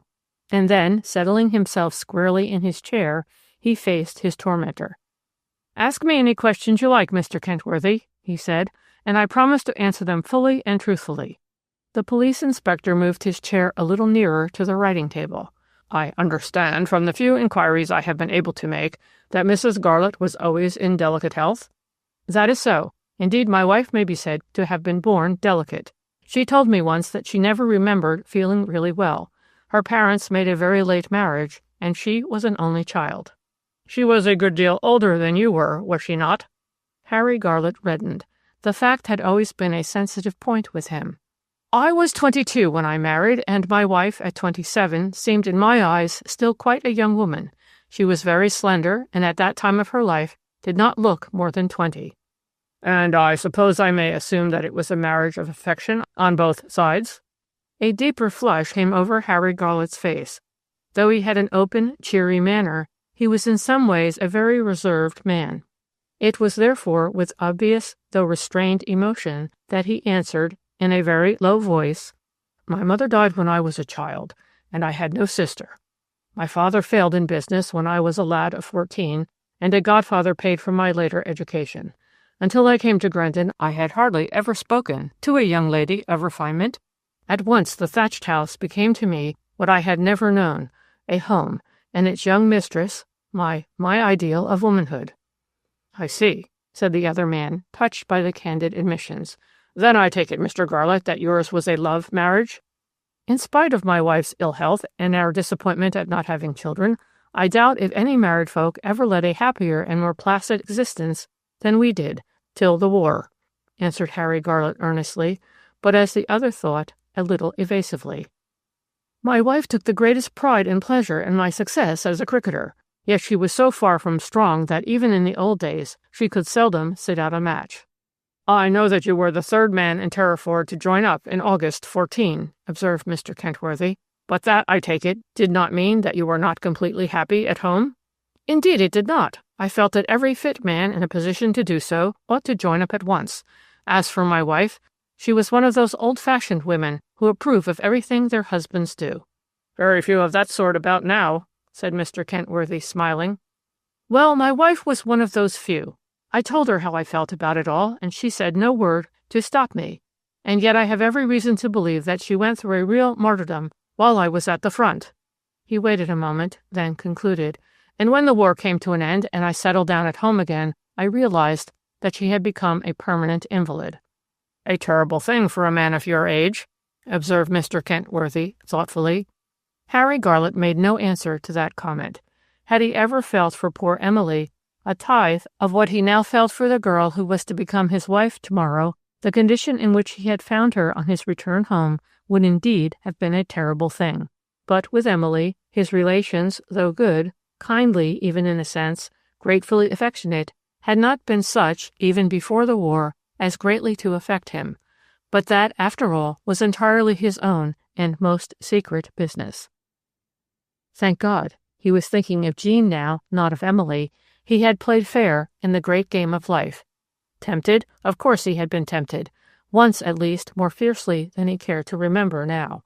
But he had fought, beaten down temptation, remaining not only in deed, but even in word, faithful to his marriage vow. He came back with something of a mental start to the matter in hand. This was the first time he had ever spoken in an intimate sense of his married life to any human being, and he was surprised to feel that, instead of finding it difficult, it was, in a sort of way, a relief. "People may have told you, Mr. Kentworthy, that my wife was not a good-tempered woman," he said earnestly, "but all I can say is she was the most devoted and generous-natured of wives to me. I am aware that among my neighbors I was criticized for being a good deal away from home. No doubt I was selfish, absorbed in the game to which I give so much of my life during the summer months. But it was always with her eager encouragement that I went about and lived the kind of life I did live." "Mrs. Garlett must have been a most exceptional woman," said the other, and he spoke with no sarcastic intent. "She came of a long line of high-minded, God-fearing people. Her old father was proud of the fact that he was descended from a man who at one moment had been Cromwell's right hand. He, Harry Garlett, hadn't thought of that for years. Yet what was perhaps more singular, poor Emily's personality, at once so commonplace and yet, in a sense, forceful, became suddenly more present to him than it had ever been since the last time they had talked together, on the evening of their 13th wedding day. "I may take it that there was never a passing cloud on your married life?" "Never a cloud," Harry Garlett added impulsively. "I don't want you to think me a better man than I am. I did not always find it an easy situation." The other cut him short. "I accept what you said just now, that you two were happier, if anything, than the average married couple?" "Yes, I think we were. In fact, I'm sure we were." He spoke with sober decision. "Now, tell me something about last spring. Did you think Mrs. Garlett more ailing than usual?" "No," said Garrett frankly, "I did not. She always made an effort to appear bright during the comparatively short times we were alone together, but as I have already told you, she had become a complete invalid." He went on in a rather lower tone. "I wonder if you will understand when I tell you that she treated me, of late years, more as a loving mother treats a dear son than as a wife treats her husband." Both men remained silent for a moment, and the police inspector made a note in his book. "Now, concerning the night your wife died, I understand the date was May the 28th, the time early on a Sunday morning. "The 27th of May was the 13th anniversary of our wedding day," began Harry Garlett, "and I'm ashamed to say I had forgotten it. But my wife remembered, and I found a gift. As a matter of fact, this gold cigarette case." He took a small plain gold case out of his pocket, waiting for me on my breakfast plate that Saturday morning. I then altered a plan I had made for going away for the weekend, and I decided to come home at 1 o'clock and spend as much of the day as possible with my wife. "You were not alone during that walk back to your house?" suggested Mr. Kentworthy in an indifferent tone. "You were, I believe, with a young lady?" "A young lady?" echoed Harry Garlett, surprised. "I don't think so." And then suddenly he exclaimed, "You're quite right, but how very odd that anyone should have remembered it. I walked back with Miss Bower, the niece of my wife's medical attendant, Dr. McLean, but she went on to her home. She lives with the McLeans, and I had a tray lunch upstairs with my wife." "Were you home all that afternoon?" Again it was as if Harry Garlett were making an effort to remember. "I think so," he said slowly. "No, I'm wrong. I went to a tennis party. My wife generally rested in the afternoon. But I was back a little after 6 o'clock, and I sat with her for some time." He knitted his brows, trying hard to remember what had happened, and slowly half-forgotten incidents started into life. "There was a question of some fruit, some forced strawberries that a friend had brought that morning. The lady who was then acting as our housekeeper and as my wife's nurse thought I had given Mrs. Garlett the strawberries in question, but that was a mistake. She certainly ate them, so one of the maids must have given them to her. The matter is of some moment, for as Dr. McLean will, I think, tell you, it was this fruit which indirectly led to her death. Strawberries generally disagreed with her, but she was very fond of them, and as these were small alpine strawberries, I suppose she thought it would be all right." "When did you first become aware of your wife's serious condition?" "It must have been about 4 o'clock in the morning when Mrs. Garlett's nurse companion called me. She said my wife was in great pain and had asked if she could have some morphia. So I dressed and went at once for the doctor, who lives about a quarter of a mile from my place." "And then?" "I had some trouble in rousing Dr. McLean, but I think we were back in my house well under half an hour." "Had Mrs. Garlett become worse?" "My wife could not bear for me to see her in the sort of state in which I understood she was then. So I waited downstairs in my study, and I don't think it could have been more than 20 minutes after he had come into the house, Dr. McLean came down and broke to me the fact that she was dead." "Had she died while you were fetching the doctor?" "I don't know. I don't think so. I was terribly upset, and I asked no questions. Though she was an invalid, she always seemed, in a way, full of life, a steady, if a low flame, and she had seemed so well, so happy that afternoon. But wait a bit. I have forgotten something. My wife had had a disagreeable shock. One of our servants had admitted her sweetheart into the house the night before, as a matter of fact, into the drawing-room, which has a French window opening into the garden. Mrs. Garlett heard sounds and thought there were burglars in the house. She actually went downstairs herself and caught the girl red-handed, as it were. I remember suggesting to Dr. McLean that the shock, for she was very particular about such things, might have affected her heart, but he didn't think so." He stopped speaking. Mr. Kentworthy was busily writing, and Harry Garlett stared at his visitor's bent head. Though assuring himself that it would be all right, he felt an eerie feeling of apprehension wrapping him round. "I thank you for the straightforward way in which you have answered my questions," said the police inspector, getting up from his chair. "And now I propose to see Dr. McLean." "Would you like me to make a telephone appointment for you with him?" asked Garlett. "He's a very busy man." "Why, yes, I should. But I hope you won't think it unreasonable of me to ask you to give him no hint as to my business." "You will hear everything I say to him," answered the other quickly. He took the telephone receiver off. "Put me through to Dr. McLean's house." James Kentworthy, who was now standing close to the writing table, heard the answer. "Miss Bower is already on the line, sir. We told her you didn't want to be disturbed. Shall I put her through?" "Yes, please." And then, unmindful of the presence of a stranger, more unmindful, no doubt, because James Kentworthy was still so entirely a stranger to him, Harry Garlett put his whole heart into the question he breathed into the receiver. "Is that you, my dearest?" And then, "I want to speak to the doctor." The other heard, as from afar off, a bright, happy voice exclaim, "He's in the meadow with Aunt Jenny. I'll run along and get him. But you'd better hang up the receiver, for I'm afraid it'll be a full 5 minutes." Garlett hung up the receiver and again faced his visitor. "I should like to tell you, Mr. Kentworthy, that I am just about to be married." "Just about to be married?" The police inspector wondered if he had kept out of his voice not only the surprise, but the dismay which he felt at this, to him, astounding disclosure. "My fiancée is the niece of Dr. McLean. She was on the telephone just now." "The young lady who for a while was your secretary?" In spite of himself, there was a note of deep disappointment in the voice in which Mr. Kentworthy asked the question. Harry Garlett instinctively straightened himself.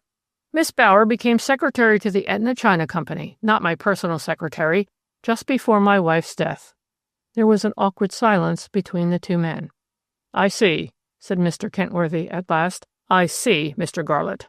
But as a matter of fact, he felt as if he had walked from the bright sunshine into an evil-smelling fog. Quite a number of pages in his thick little notebook bore the heading Miss Jean Bower. "Is the date of your wedding fixed?" "Well, yes, it is." Harry Garlett hesitated, then exclaimed impulsively, "We are to be married tomorrow morning by special license. No one, however, knows that fact excepting the vicar and his wife, and, of course, Dr. and Mrs. McLean." Again there followed a strange, painful silence. "I take it you will postpone your marriage till this matter is thoroughly cleared up?" said the police inspector at last. As the younger man, dismayed, made no immediate answer, the other added, "I should do so in your place, Mr. Garlett."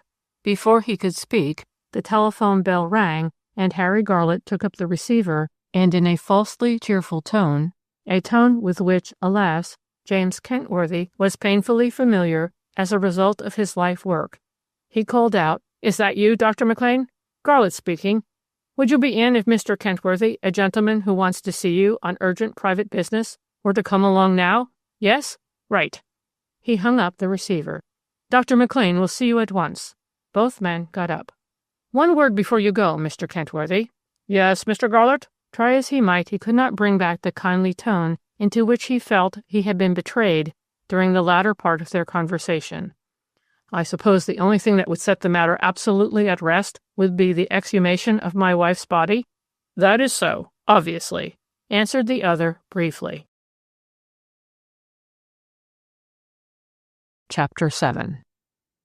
Within an hour of his having left the Etna factory, James Kentworthy got up from his chair in Dr. McLean's consulting room. The man who had come down to Terriford to make these delicate inquiries was honest and conscientious, set on finding out the truth, and nothing but the truth. Also, this was to be his last official investigation, and he had every reason for hoping that it would be a short business. The moment it was over, he was to retire from the service and start for himself as a private inquiry agent. He was, therefore, sincerely glad that the conversation he had had with the late Mrs. Garlett's medical man had been, from his point of view, thoroughly satisfactory. During the first few minutes of his interview with Mr. Kentworthy, Dr. McLean had been so indignant and so shocked when he realized his visitor's business that he had been very unwilling to give the police inspector any information. But he had soon realized that this was a mistake on his part, and by the end of their conversation, the two men were on excellent terms, the one with the other. And now that their long talk was, as they both thought, drawing to an end, Dr. McLean said earnestly, "I do hope, Mr. Kentworthy, that I have been able to convince you not only that Mrs. Garlett died a natural death, but that my friend Garlett himself was for long years an exceptionally good husband to the poor sickly woman." "You have convinced me," said the inspector frankly, "that Mrs. Garlett's death was almost certainly a natural death, but I cannot pledge my superiors in any way, and the best thing would be for you to come with me to London tonight and see the gentleman in charge of the case tomorrow morning." Dr. McLean stood up. "There is one more thing I feel you should know, though it has nothing directly to do with the matter in hand." Mr. Kentworthy stiffened into quick attention. "My wife's niece, Jane Bower, is about to be married to Harry Garlett. As a matter of fact, the wedding has been fixed to take place tomorrow." A quick inward debate took place in the inspector's mind. Should he imitate the other's frankness? He made up his mind that it was his duty to do so. "I am aware of that, Dr. McLean, for Mr. Garlett told me the fact himself. I hope you won't be offended when I say that I regret very much that he did not wait a little longer." After all, it is a very short time since Mrs. Garlett's death." "She died in May, and here we are now in December," exclaimed the doctor with some heat. "And remember, I speak as from man to man, that the woman had been Garlett's wife only in name for many a long year." "I do remember that," said James Kentworthy slowly. "But ask yourself, Dr. McLean, how so quick a second marriage would strike ordinary people, who knew nothing of the special circumstances of the case." "But everyone here in this neighborhood does know the circumstances," objected the doctor. Each word this stranger had uttered in the last few moments had been said again and again in the last month by Dr. McLean to his wife, but he was not going to admit anything of the sort now, even to himself. Hardly knowing what he was doing, he sat down again, and Mr. Kentworthy did the same. Leaning forward, the police inspector said earnestly, "You must remember, sir, that what we, in our line of inquiry, are always looking for is motive." "Motive?" replied the doctor. "I don't quite follow what you mean, Mr. Kentworthy." "I need not tell you, a doctor, that in the vast majority of cases, the death of a man or woman is always of interest, and very often of considerable benefit to some human being." "I see your point," said the other uneasily. "In this case," went on Mr. Kentworthy, "I soon realized that money had played no part at all in the matter I had been sent to investigate." He stopped abruptly, hardly knowing how to frame the unpleasant fact he wanted to convey. At last he said frankly, "You must admit, doctor, that Mrs. Garlett's death released her husband from a very trying position. It made him a free man."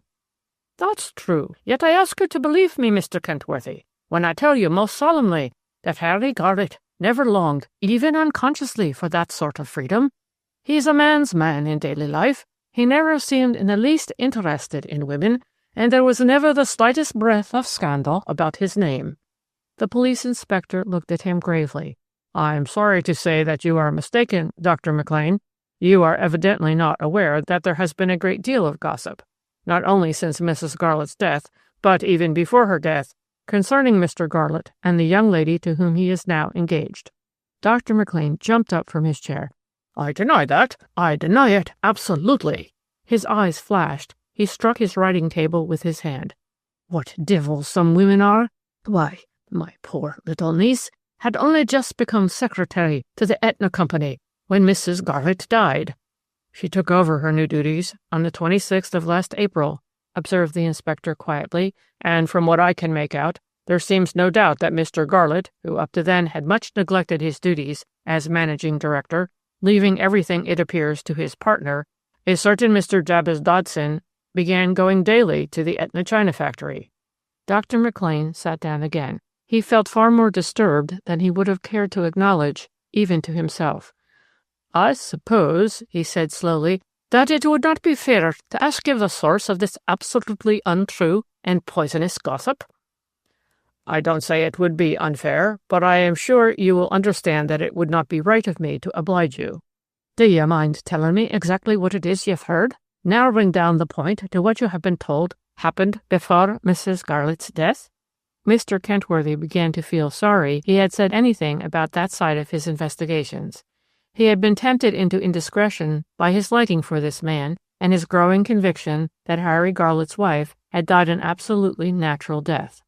It was as a friend of these foolish, if honest people, that he had just said what he knew was true. After all, it was perhaps just as well that they should know the kind of gossip floating about. "The most serious thing I have heard," he said quietly, "is that your niece and Mr. Garlett occasionally met secretly, late at night, in a little wood which forms part of Mr. Garlett's property." Dr. McLean stared at the speaker with growing anger and astonishment, and the other, pursuing his advantage, as even the kindest men are sometimes tempted to do, went on. "I have actually spoken to the person who saw them there on at least 2 occasions." Again, Dr. McLean got up.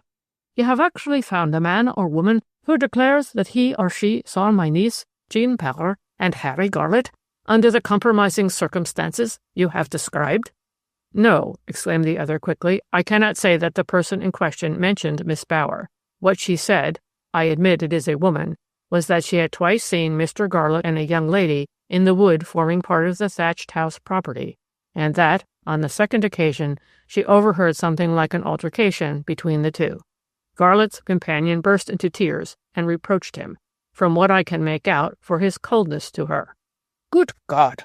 exclaimed Dr. McLean. He sat down again heavily. He felt suddenly years older. "Having said so much, I think it is only fair to you to read the exact words I put down after seeing the young woman in question." "Young woman? Then the author of this infamous lie is not Miss Prince?" said the doctor to himself as he listened to the inspector beginning to read from his notebook. "It was one day late in April, I cannot fix the date. When I got to the little wood, I saw Mr. Garlett and a young lady walking down the path. I did not want them to see me, so I hid behind some laurels. I think from what I could make out, they were talking about the war. There was no love-making that I could see. You must understand," explained Mr. Kentworthy, looking up, "that the person in question did not give me this connected account that I have read out. I had more or less to drag out of her these apparently unimportant details." "There's nothing there about a quarrel or tears," observed the doctor. "We are coming to that," said the other quietly. "It must have been exactly a week later," he read on, "that I was there again. I wondered if I should see them, and sure enough I did. It was a moonlit night, so I could see their figures clearly. I couldn't hear much of what they were saying, for I was afraid of going too near, owing to its being so much more light than it had been the time before.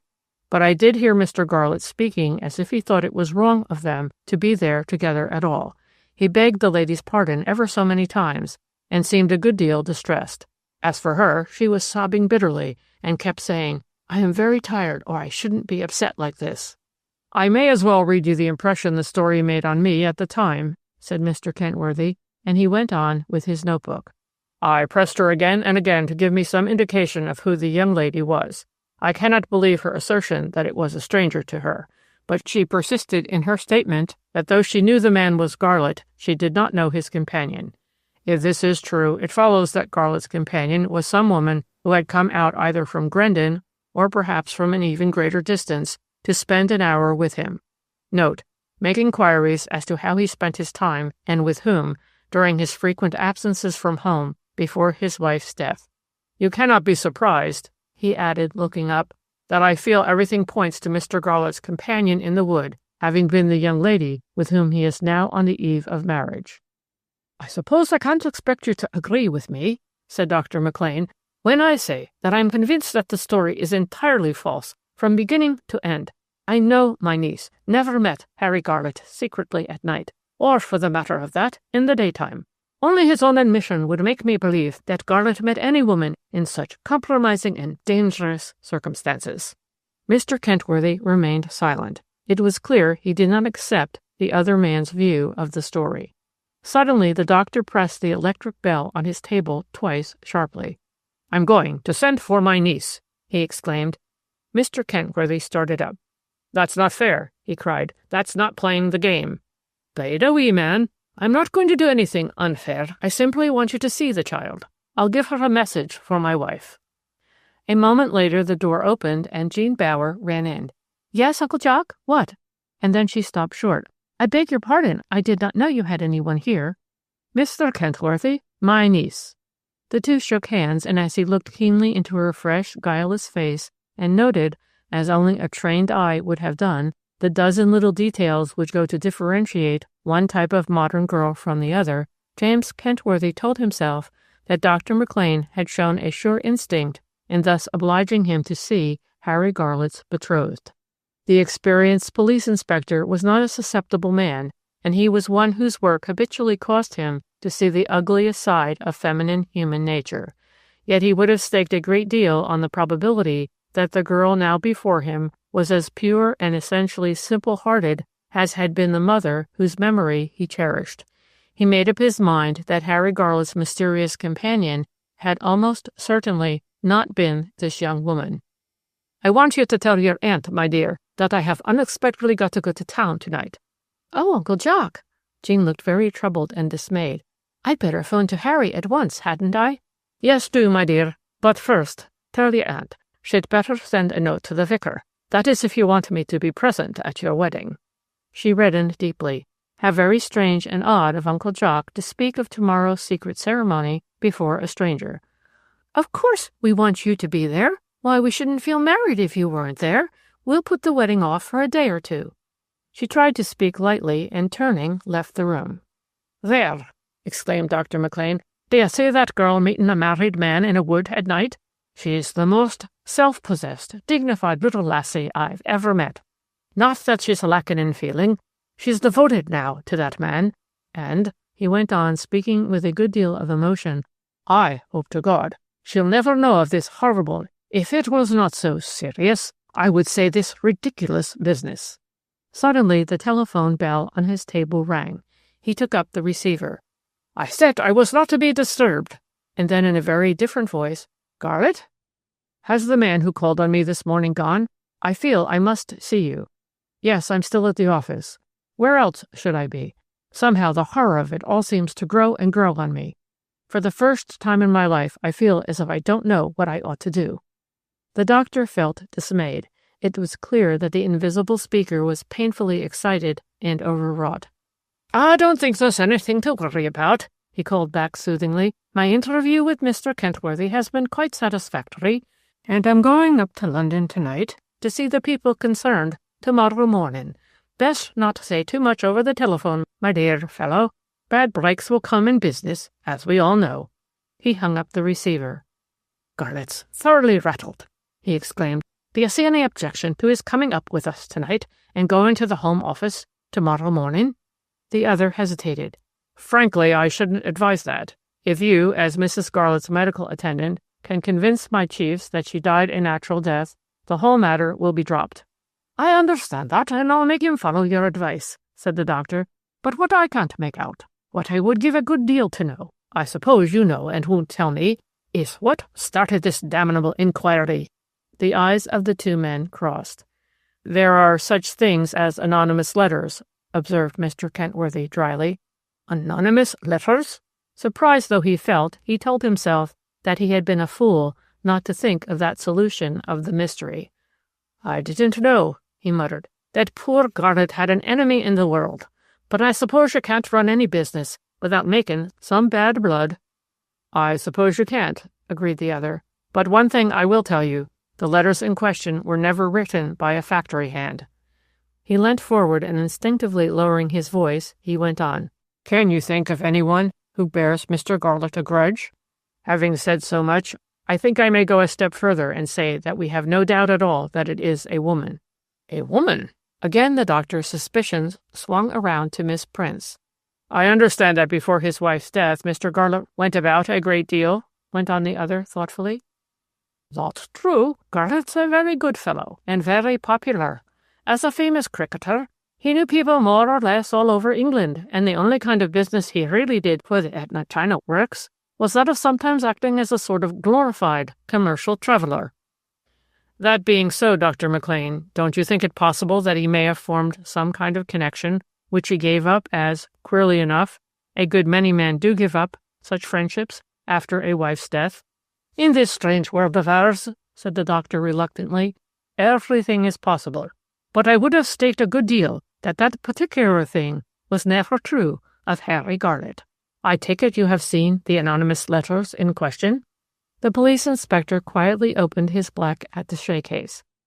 "I see no reason why I should not show the letters to you now," he exclaimed. "I feel certain the originals will be submitted for your inspection at the Home Office. I, of course, have only a set of facsimiles." The doctor's face, which had been very grave, livened into eager curiosity. Mr. Kentworthy came up to the writing table. "This was the first letter. It was not addressed to the Home Office. It was sent to Scotland Yard." While he was speaking, he had put his hand over the sheet of paper. Now he lifted it, and Dr. McLean saw a large sheet of paper marked 1. Drawn in pencil was a curious conventional design under which ran the words, "Watermark of the original, foreign paper." Then, written in block letters in very black ink, he read the following. "The writer feels it is his duty to draw the attention of the head commissioner of police to certain mysterious circumstances surrounding the death on the 28th of last May of Mrs. Emily Garlett at the Thatched House, Terriford Village. Mrs. Garlett was the wife of Henry Garlett, owner and managing director of the well-known Grendon Etna China factory. Though the death was very sudden, no inquest was held. "This reads like a man's letter," observed Dr. McLean. "It was meant to read like a man's letter," said Mr. Kentworthy, "but we believe it to be the work of an educated woman." The doctor went on staring at the sinister epistle. What dread secret of love or hate, or was it only poisonous malice, lay behind these roughly ink-printed words? "Here is the envelope. You will notice that the postmark, which, by the way, has been drawn in, for it was too obliterated for any other method to be of use, shows the letter to have been posted in London just a month ago. For what it is worth, I may remind you that almost any educated man would realize that such a communication should be sent to the Criminal Investigation Department of the Home Office, and not to Scotland Yard." "What happens," asked Dr. McLean, "when such a thing as this is received?" "By long experience, we are well aware that such a letter is likely to be only one of a series. And, sure enough, 4 days later came this second letter." The speaker pushed aside the first sheet of paper he had laid down and put in its place another. "This is surely from an uneducated person," exclaimed Dr. McLean. He was now gazing at a most peculiar-looking script, marked 2. "Not necessarily," said Mr. Kentworthy, "but whether written by the same individual or not, this was undoubtedly written with the left hand. It is extremely difficult for any handwriting expert, however clever, to identify a letter written with the left hand with the writer's ordinary right-hand script. There are, as a rule, certain similarities, but those proceed from the brain rather than from the mechanical action of the hand." "I think I understand what you mean." And bending down, he read the following long, comma-less sentence. "It's a shame the police took no notice of what happened at the thatched house when poor Mrs. Garlett died. She died in agony. Her husband was carrying on at the time with more than one girl. The doctor's niece could tell you why poor Mrs. Garlett's doctor made no fuss. People have asked, why no inquest? Echo answers, why." "What an abominable thing!" Dr. McLean's eyes flamed with anger. "I hope to God that neither my niece nor Harry Garlett will ever see this vulgar, hateful letter." "I can reassure you on that point," said the other earnestly. "Under no consideration are these kinds of communications brought into a law case." And as he saw a shadow pass over the doctor's face, "Not that I think there will be a law case. Since my talk with Mr. Garlett this morning, and with you during the last hour, I believe that all this trouble has been caused by some hysterical woman who has a grudge against Mr. Garlett." Dr. McLean muttered, "I only wish I had the writer of this letter here." "Perhaps you'd rather not see the other letter?" said his visitor, half smiling. Human nature was always surprising James Kentworthy, and now he was amused in spite of himself. Dr. McLean had taken the first anonymous letter calmly, but the moment he himself had been brought into the matter, he had evidently felt very differently. "Of course, I'd rather see it," he exclaimed brusquely, and the police inspector put it down before him. Number 3 was written in block letters. The writer of the letter dated November 25th advises the head commissioner of police to ask Mr. Henry Garlett to render a full account of the circumstances surrounding his wife's death. "I think," said Dr. McLean hesitatingly, "that I know who wrote 2 of those letters." "You do?" Mr. Kentworthy leaped to his feet. "I suspect," said the doctor, "that the writer is a certain Mary Prince, the daughter, I am sorry to say, of the medical man from whom I bought my practice." "The lady who lives at the thatched cottage?" Mr. Kentworthy felt sadly disappointed. He was convinced the doctor was on a wrong track. "I feel sure it is she." Dr. McLean spoke with growing energy and conviction. "Miss Prince is a most malicious woman. She has never liked Harry Garlett, and I know she has been genuinely shocked at the thought of his remarriage. She actually guessed how things were between him and my poor little niece before they knew it themselves." "Believe me, you are on the wrong track, Dr. McLean. I had a talk with this very lady 2 days ago, and though I don't think she has a pleasant disposition, if she is really the writer of these letters, then she entirely took me in." "Did she know why you were here?" asked Dr. McLean. "Good heavens, no. I hope you won't be shocked when I confess that I told her I was distantly related, through her mother, to the late Mrs. Garlett. On the strength of this statement, she asked me to tea, and we had a long talk. She is a shrewd, clever woman, though I admit a dangerous gossip. By the way, there is one person who, I gather, was actually with Mrs. Garlett when she died. I mean a certain Miss Agatha Cheel, who is a friend of this Miss Prince. How about her, Dr. McLean?" Unconsciously, the doctor stiffened. "I don't know that there's anything to say about Miss Cheel. She was distantly related to the Garletts. Mrs. Garlett's death was a real misfortune for her, for although the poor lady left her £1,000, she was actually receiving a salary of £300 a year." "When was she here last?" asked Mr. Kentworthy suddenly. "She came down for a week-end visit to Miss Prince about a month ago, and I think she is coming for Christmas. A capable, intelligent young woman, but I don't think she could add anything to what I have told you. And more so, that although she was in a war hospital in France, she is not a trained nurse." "Well, I'll be going now. Shall we meet at Grendon Station at 5 o'clock and travel together?" "By all means." The two men shook hands cordially. "I hope you will be able to forget all about this business after tomorrow," said the police inspector earnestly. But Dr. McLean felt very sick at heart when he finally shut the door on his unwelcome visitor and turned his steps reluctantly toward the dining room, where he knew his wife, and probably Jean with her, was likely to be. As he opened the dining room door, he saw with relief that Mrs. McLean was alone. "What signifies the message Jean brought me just now?" she exclaimed. "Why must the marriage be put off, even for one day, Jock? Surely you can postpone going to London till tomorrow afternoon?" "I'm the bearer of bad news," he said heavily. Mrs. McLean stood up. "What's the matter?" she asked in a frightened tone. As her husband remained silent, she went up to him and gave his arm a shake. "Jock, you're frightening me. Have you found out anything about Harry Garlett? Do you mean you think the marriage will have to be broken off?" She added, "The child's fair daft about him." "There's no question of breaking off the marriage," he said quickly. "In fact, if I had my way, Jean should not be told anything, beyond the bare fact that her wedding must be postponed for a day or two." And then, before he could say anything further, the door behind them burst open and Harry Garlett rushed into the room. His face was drawn and haggard. He looked years older than he had done that morning. "I'd hoped to catch that London detective here, but I hear he's gone. Look here, McLean, I've had time to think over what I ought to do, and I've decided to go to London at once and clear the matter up." "What matter have you to clear up?" asked Mrs. McLean. Garlett walked straight over to where she was standing and looked at her fixedly. "I am suspected of having murdered my wife, Aunt Jenny," he said in a hard, matter-of-fact voice, "and from what I can make out, that suspicion will never be laid to rest till they have dug up the poor creature and satisfied themselves that she died a natural death." The color drifted from Mrs. McLean's healthy face. "Is what he says true?" she asked, turning to her husband.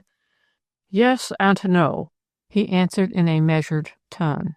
"It's true that Harry has some deadly enemy who is trying to fasten this awful charge on him, but my talk just now with a man named Kentworthy, who was sent down from the Home Office—" "The Home Office?"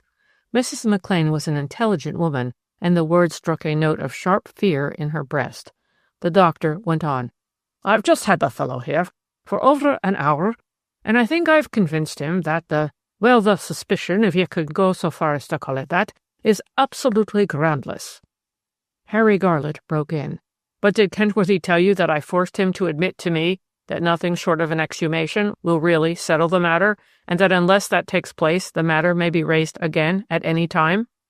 A tide of dismay welled up in Dr. McLean's heart. He suddenly realized that what this wild-eyed man, who looked so little like the happy, still young lover of this morning, was saying was only too true. Even as he forced himself to exclaim, "You take an exaggerated view, Harry. All I ask you to do is to await the result of my interview with the Home Office people."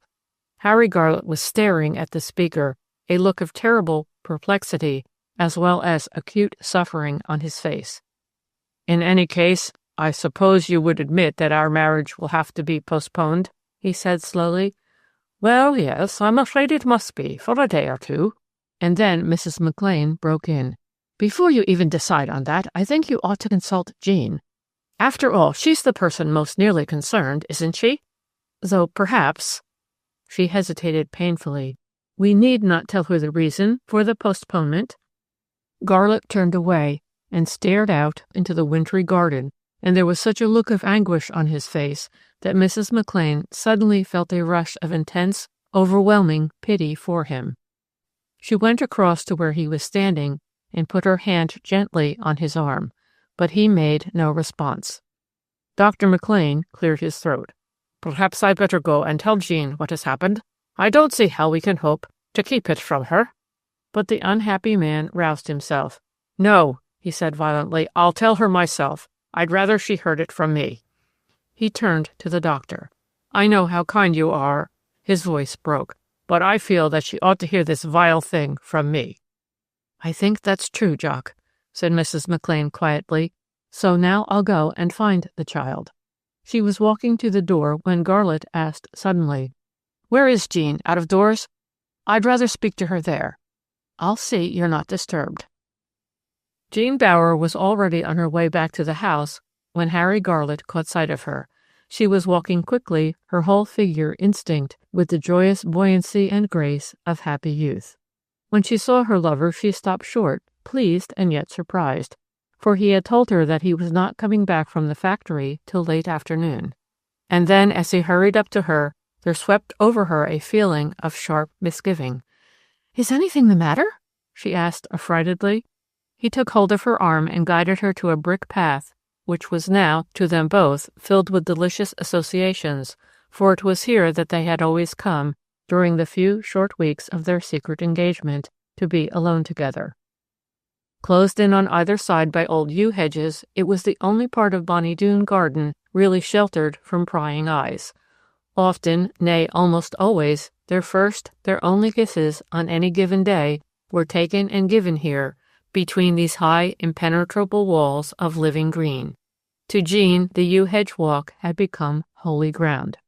And so, as they turned the corner, the girl's heart began to beat quickly. Here it was that Harry always turned with a sudden, passionate movement and took her in his arms. But today, her lover hurried her along the uneven brick path until they reached the extreme end of the shadowed walk. Then, and not till then, he stopped and faced her with the words, "We can't be married tomorrow." He had meant to add, "I am suspected of having poisoned my wife," but he found he could not utter the hateful words. They would not come. And Jean, gazing up into his haggard face, she felt a mingled rush of intense relief and deep, exultant love and tenderness. It moved her to the soul to think that the postponement of their marriage could make him look as he was looking now. But she was quickly, painfully undeceived. "A man came to see me at the works this morning to tell me that there seems to be some doubt as to the cause of Emily's death." Her face filled with deep surprise and dismay, but no suspicion of what his words implied crossed her mind. All she did understand was that what had happened had given this man, who was so entirely her own, a terrible shock. "Why should that make any difference to our being married tomorrow morning?" she said in a low voice. "Because neither your aunt nor your uncle would wish you to be married to a man suspected of murder." He spoke with harsh directness. "Murder?" Jean Bower's eyes flashed. She did not shrink as he had thought she would do. Instead, she threw herself on his breast and pressed close up to him, putting her arms round his neck.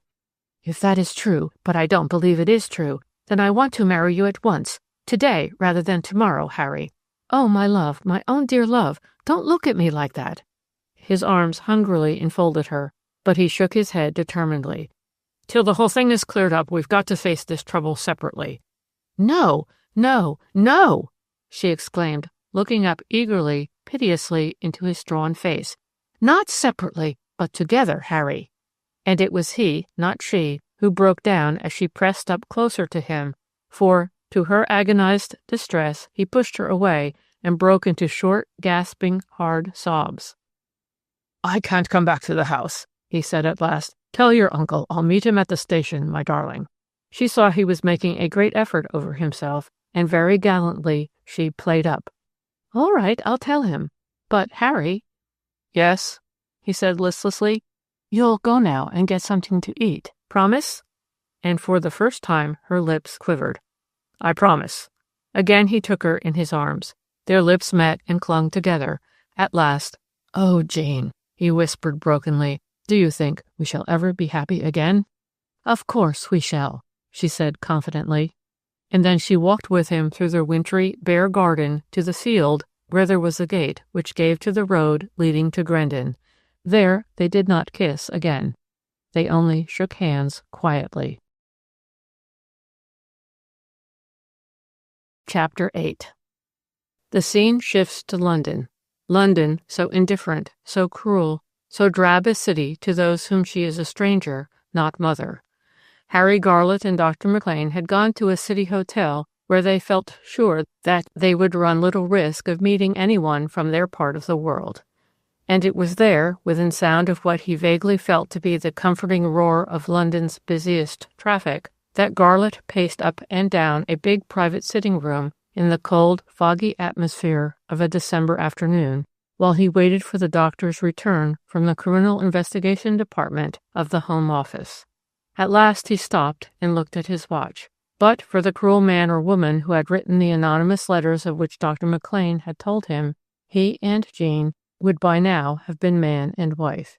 He reminded himself drearily that he had forgotten to cancel his order for the small suite of rooms overlooking the Thames where they were to have spent their Christmas honeymoon. Well, so much the better. It gave him a little satisfaction to know that the rooms which were to have been the scene of his ecstatic happiness were empty of life, of joy, of laughter, for at least a little while. The door of the darkened room burst open, and Dr. McLean's hearty voice exclaimed exultantly, "Our trouble's over. The Home Office is going to take no further action in the matter." Then he shut the door, turning on as he did so the electric light. "I had a great stroke of luck. One of the two men sent to examine me was an old fellow student of mine, a fellow called Wilson, an Aberdeen chap. It made everything easy, of course." Putting his hat down on a table, he came close up to the other man. "My God, Harry, don't look like that. The trouble's over, man. Don't you understand?" "You're a good friend, McLean. I'll never forget how you've stood by me in this thing." "Nonsense," he said strongly. "I was as much in it as you were. Your poor wife was my patient, after all. I signed her death certificate." "I want to ask you a question, and I trust to you to answer it truly," said Harry Garlett in a low, tense tone. "Ask away, man." The doctor said the words jokingly, but he felt hurt and disappointed, tired, too. He had put every ounce of power he possessed, and there was a good deal of power in Jock McLean, into the difficult interview he had just carried through so successfully. "Did you obtain an assurance that the inquiry into the cause of Emily's death would never be reopened?" Harry Garlett's question made Dr. McLean feel acutely uncomfortable. It seemed to bring back, echoing in his ears, the last words that old friend of his, Donald Wilson, had uttered.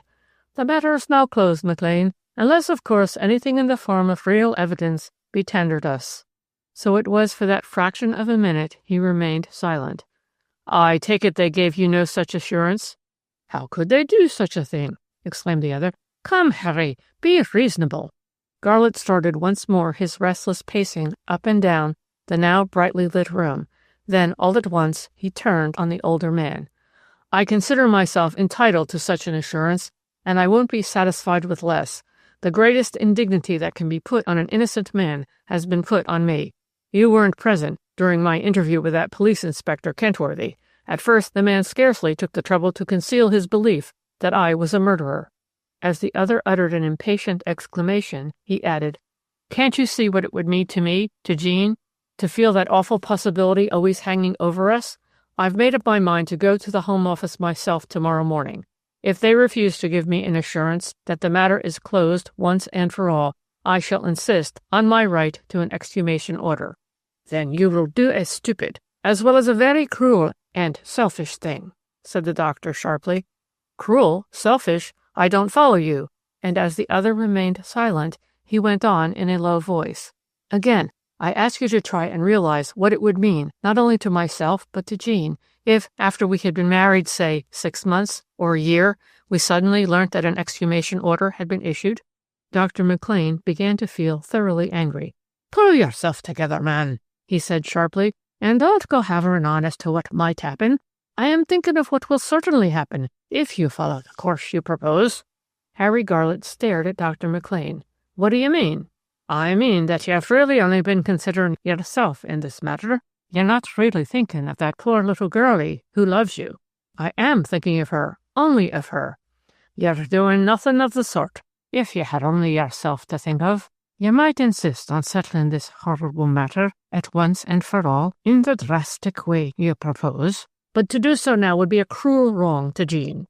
He waited a moment, then speaking very solemnly, he went on. "Most people are convinced of the truth of that evil old proverb, 'There's no smoke without fire.'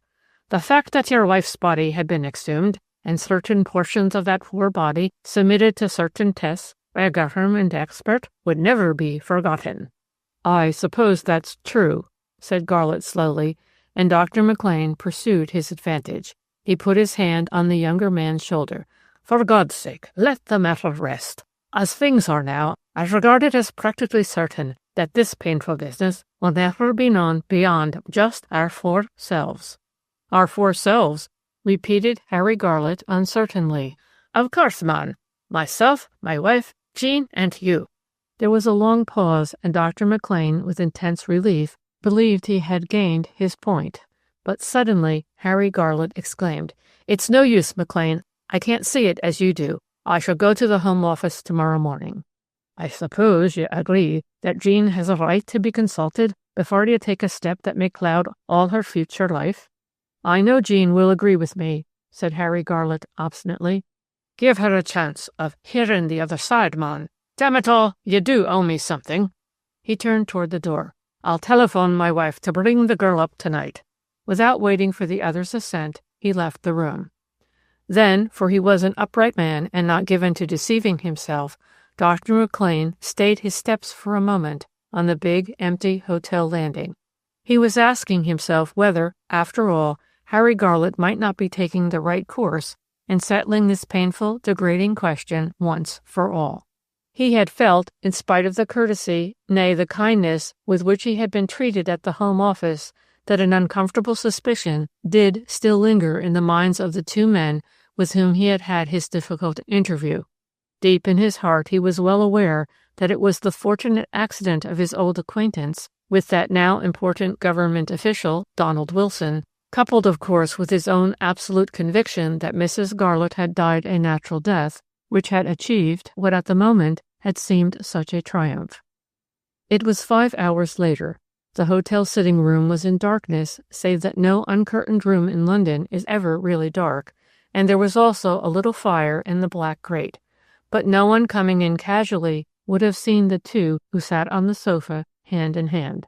As soon as Jean and her aunt had arrived, there had begun the painful, difficult consultation, if indeed consultation it could be called, for Jean and the man she loved had listened in silence while the doctor and Mrs. McLean tried to dissuade Harry Garlett from taking the course he meant to pursue. At last, after having used every conceivable argument, husband and wife got up together. "Let us go down and have a little supper," said the doctor. "After that you 2 shall come up here alone and talk it over.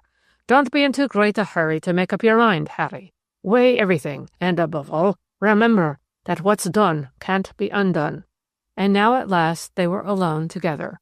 For a while neither of them spoke, and then Harry Garlett said quietly, "Your uncle has made me see one thing, my dearest, that I ought to leave the decision with you."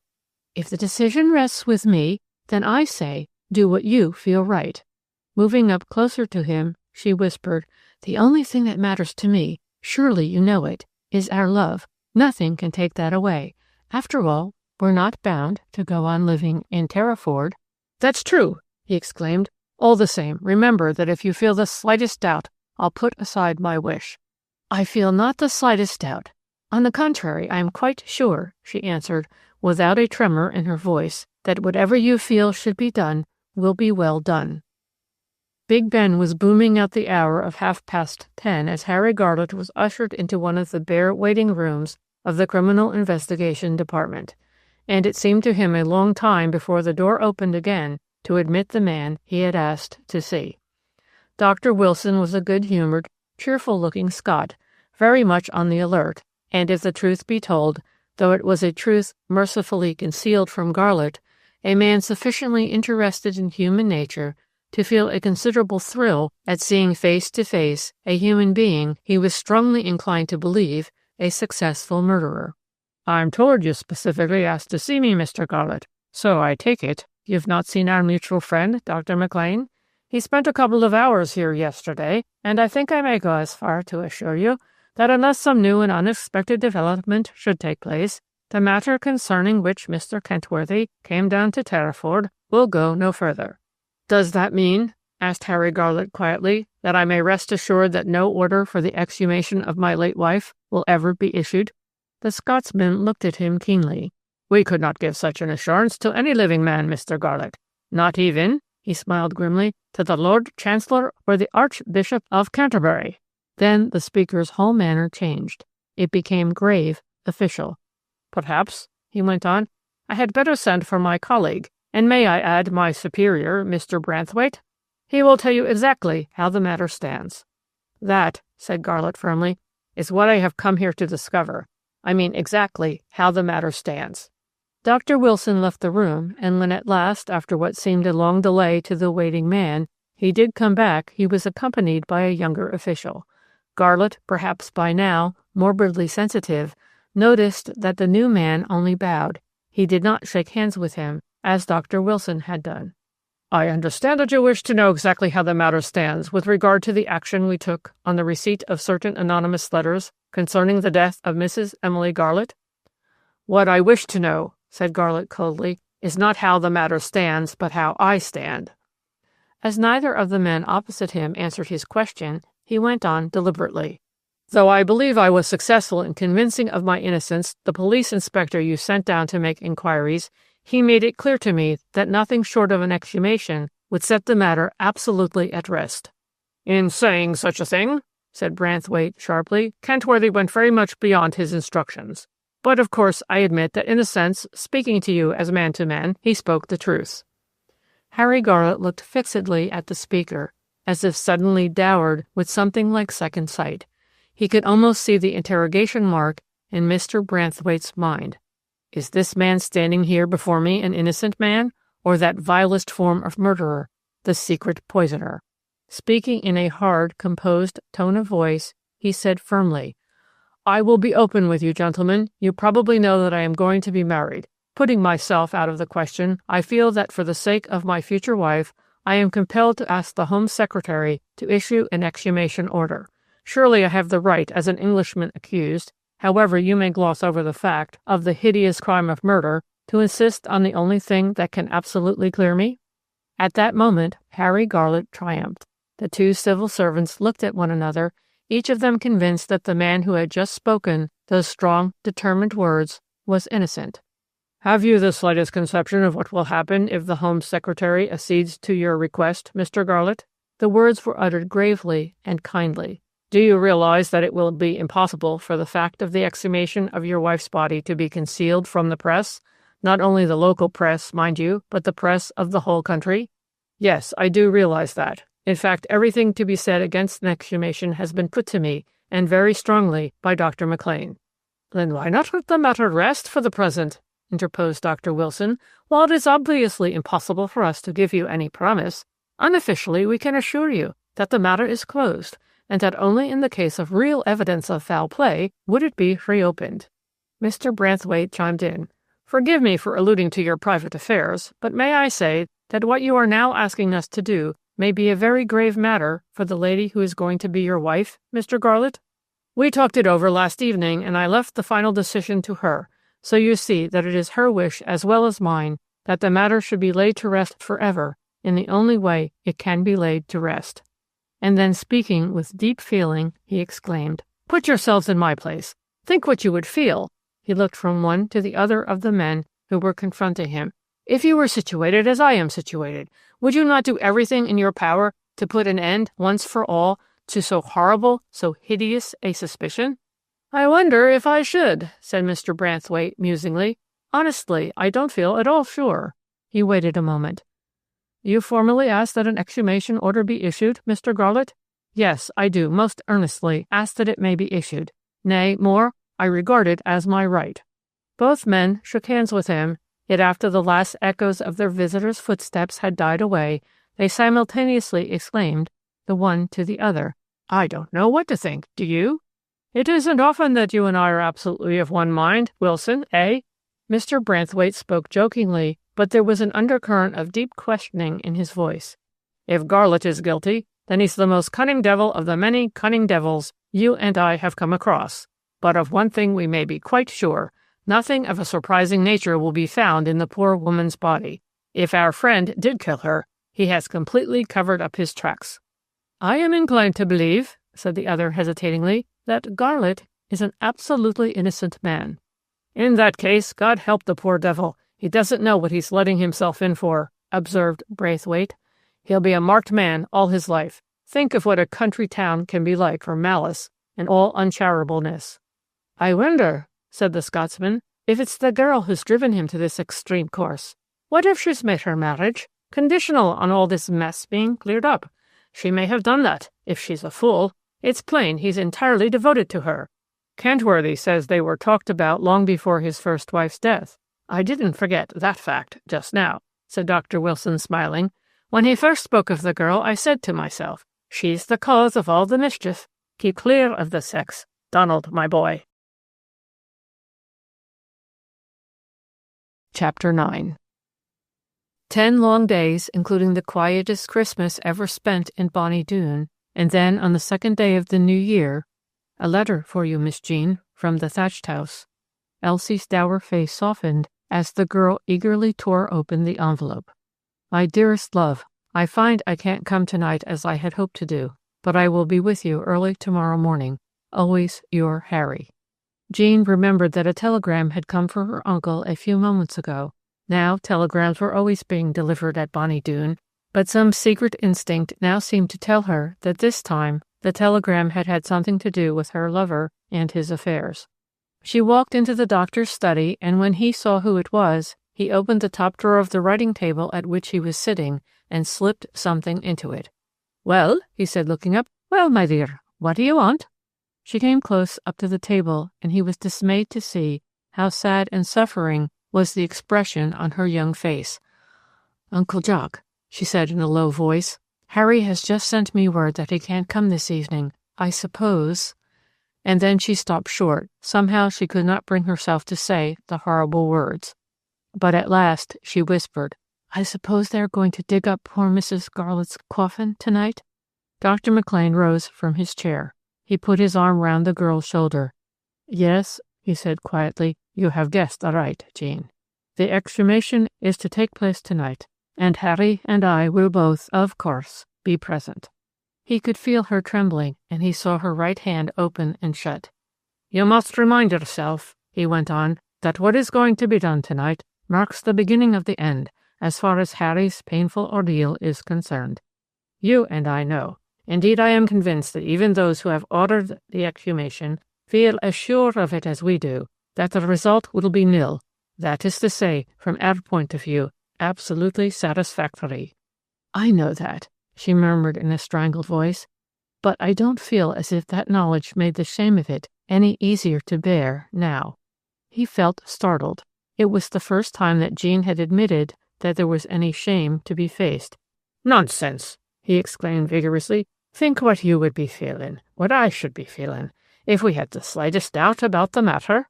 She had moved away and was looking at him with wide open eyes. I don't understand," she stammered. "Forget yourself and Harry for a moment." He felt that a touch of sternness, even of roughness, would do the girl good just now.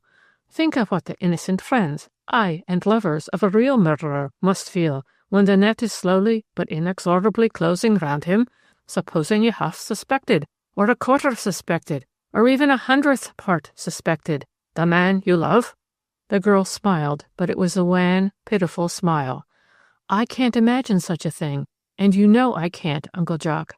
"Are you going to answer Harry's note?" he asked abruptly. "Do you think I ought?" "I do. I think you ought to write him a cheerful, brave letter, reminding him that this is the beginning of the end, and that within a very short time you and he will have come out from the darkness into the sunshine." She went straight round the writing table and, leaning down, drew a sheet of notepaper toward her. She wrote, "My darling Harry, I know what is going to happen tonight. I want you to remember that it is the beginning of the end, that very soon, in a few days at most, we shall have come out from the darkness into the sunshine. Your own loving Jean." And then, after she had addressed the envelope, she put her hands over her face and burst into a passion of anguished sobs. Sheltered by the heavy pall of a dark winter night, Jean Bower, 6 hours later, crept out of the garden door of Bonnie Doon into the lonely country road which led to Terriford churchyard. It was a bitterly cold as well as a dark night, but it was not the cold and darkness which made her tremble so violently that she found it difficult to shut the front door behind her. For almost the first time in her life, she was doing a thing which she believed to be wrong. She knew that not only her uncle and aunt, but also her lover, would be profoundly distressed and shocked by what she had, long ago, secretly determined she would do, that is, share in as far as was possible, without his being aware of it, Harry Garlett's horrible ordeal. After an evening during which none of the three had spoken of what was filling all their minds and hearts, she had waited in her bedroom trying to read until close to midnight. Then there had come the sound of the front door shutting softly behind Dr. McLean, and allowing him a good quarter of an hour's start, she had crept down the stairs and followed him. Jean's eyes soon became accustomed to the darkness, and when she knew herself to be close to the wrought iron gate which led into the grounds of the thatched house, she waited a moment, scarcely daring to breathe, for she felt that it would be terrible for her and horribly painful to them both were she to meet Harry Garlett on the way to his sinister tryst. As she walked up the broad, now deserted village street, at the top of which were the church and churchyard, with only fields and country lanes beyond, there was a red glow over the sky, and she could see the roof and clock tower of the church outlined against it. She told herself vaguely that a house must be on fire somewhere far away, but the thought scarcely stirred her, so intent was she on the dreadful thing that was about to be done. When she came close up to the lych gate, she stayed her steps and listened intently, but there was neither stir nor sound, and she reminded herself that Mrs. Garlett's grave lay on the other side of the church, and so even in daylight was completely hidden from where she was now standing. She had moved a step forward, her foot kicking aside a stone as she did so, when all at once a bull's-eyed lantern was turned full on her. Giving a stifled cry of surprise and fear, she waited, shrinkingly, for a stern inquiry as to her name and business to follow. But to her mingled relief and amazement, it was a kindly, if a gruff, voice which came out of the darkness. "Well, missy, come to see the fun, I suppose?"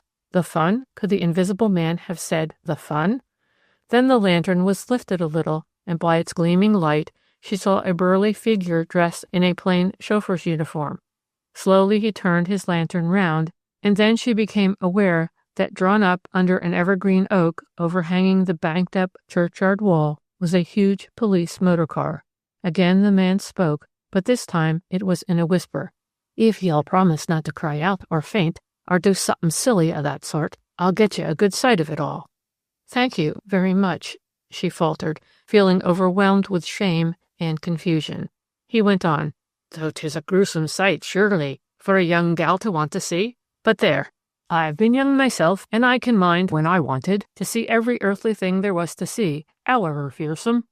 "I should like to see it," she whispered back in a trembling voice, "but only if I can do so without being seen by anyone who's there." "Trust to me, missy, I'll make that all right," he said reassuringly. "They'll be much too busy over their job to trouble about you or me. You come right through here." He half pushed, half led her through the lych gate, and turning his lantern toward the ground, slowly preceded her as they threaded their way between the gray and white gravestones. "I've brought a party of 6, he muttered huskily, "and apart from the grave diggers and the undertaker's little lot, there's the corpse's doctor, so I understand, as well as the fine gentleman who did his poor lady in." Jean Bower stayed her steps. "You mustn't say that, for Mr. Garlett is innocent of having done anything wrong." She felt convulsed with pain and anger, though her words were whispered quietly enough. The man turned round. "Every man and every woman, too," he muttered huskily, "is innocent, as we well knows, until found guilty. But it stands to reason, don't it, that this kind of thing ain't done for nothing? He has got a nerve to be here tonight at all. He needn't have been." A moment later, turning round again, he asked with sudden suspicion. "You've nothing to do with him, eh? You're not an interested party, eh?" And then Jean Bower, who had never told a lie, lied. "No, I'm just a visitor to Terriford," she murmured. Reassured, he went on, keeping near the low wall, as far from the church as was possible.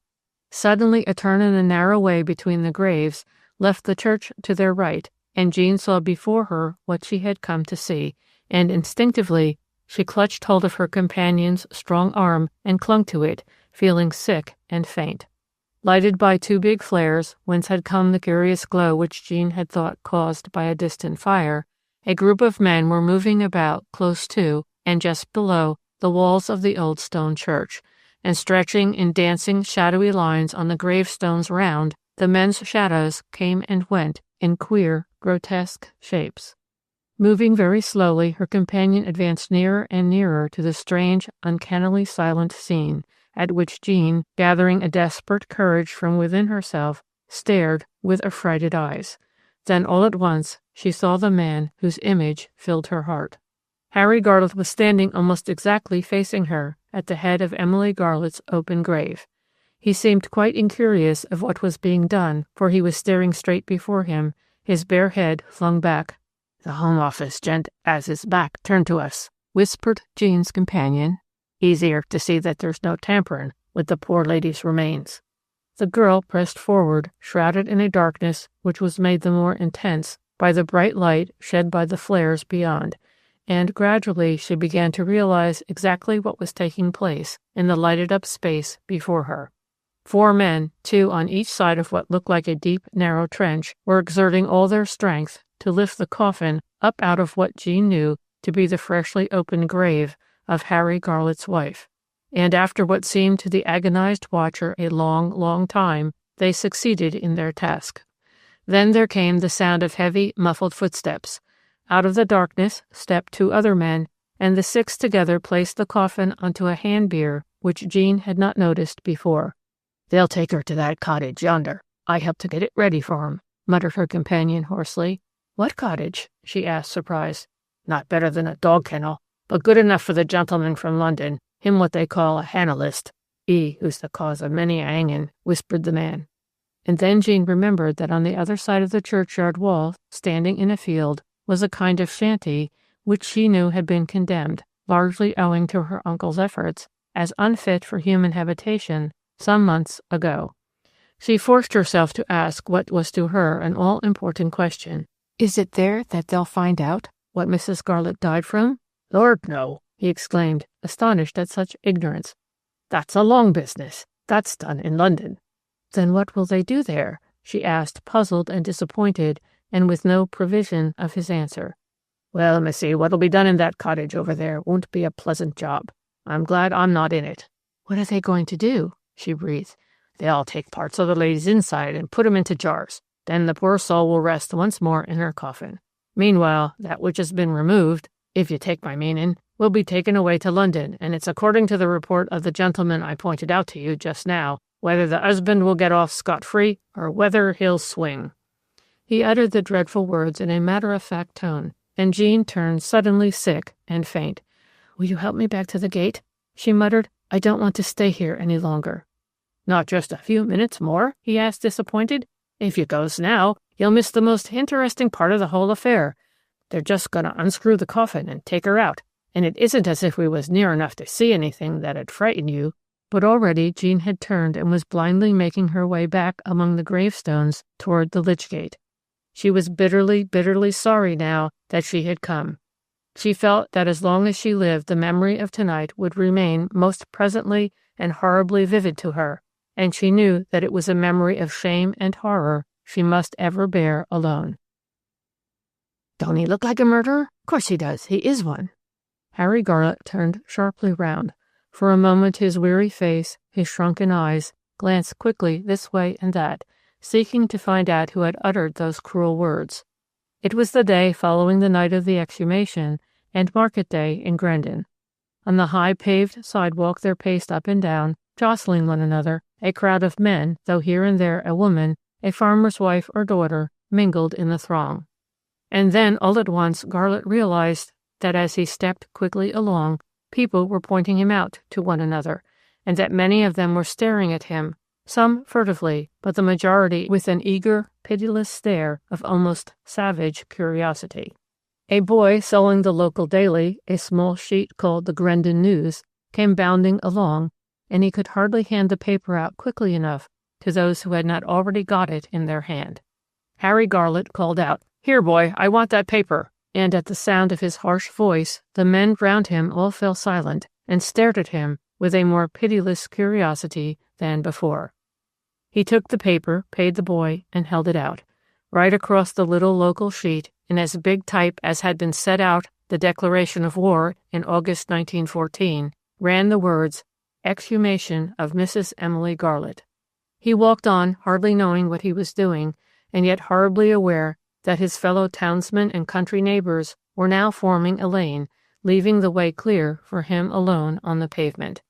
Not a face smiled in greeting, not a hand was stretched out to him of the many hands there which so often grasped his in kindly friendship or in fervent admiration of his cricketing prowess. At last he reached what he believed would be to him a place of refuge, but as he turned into the great square courtyard of the Etna China factory, he saw faces glued to every window pane. His coming had been heralded, and all these people with whom he had been on such happy, friendly terms till yesterday were now staring at him as if he were some terrible wild beast. But having gazed, as they hoped furtively, their fill, they melted quickly away from the windows. He was, after all, their employer, the master of their destinies, until...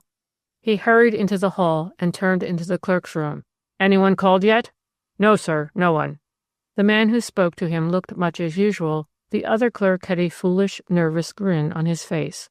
He walked on into his own room, took off his hat and coat, sat down, and forced himself to open the letters which lay, as usual, piled on his desk. Then he telephoned through to the room where his young lady shorthand writer must be awaiting his summons. But there came no answer to his call.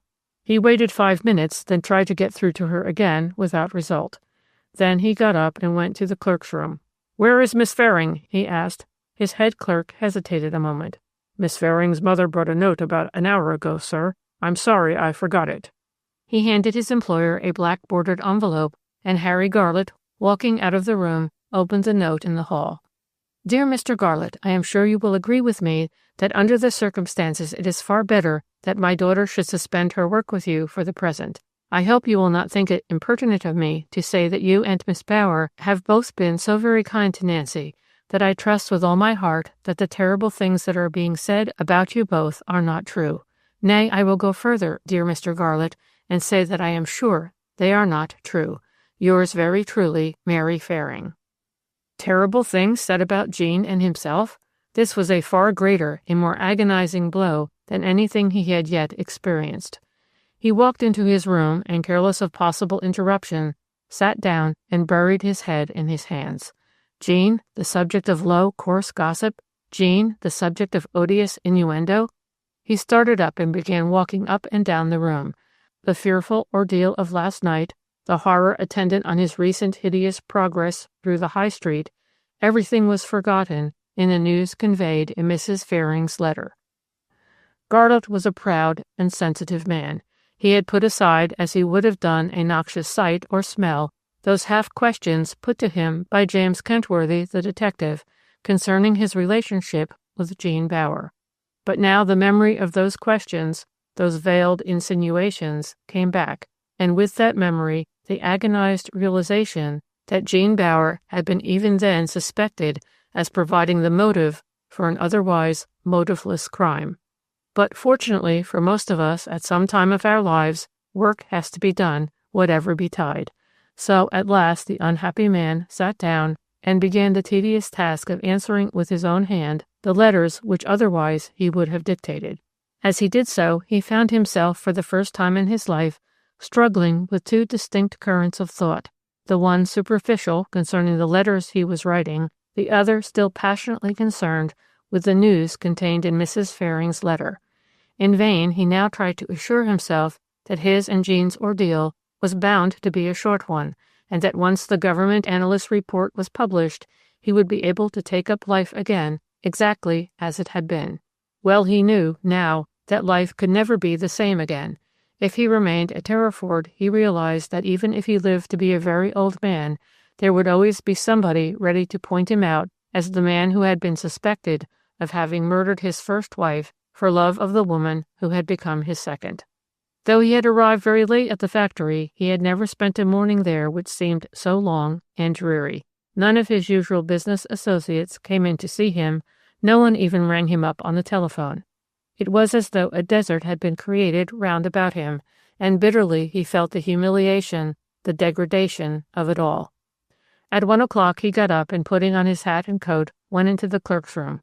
"I shall not be here this afternoon," and then painfully he hesitated.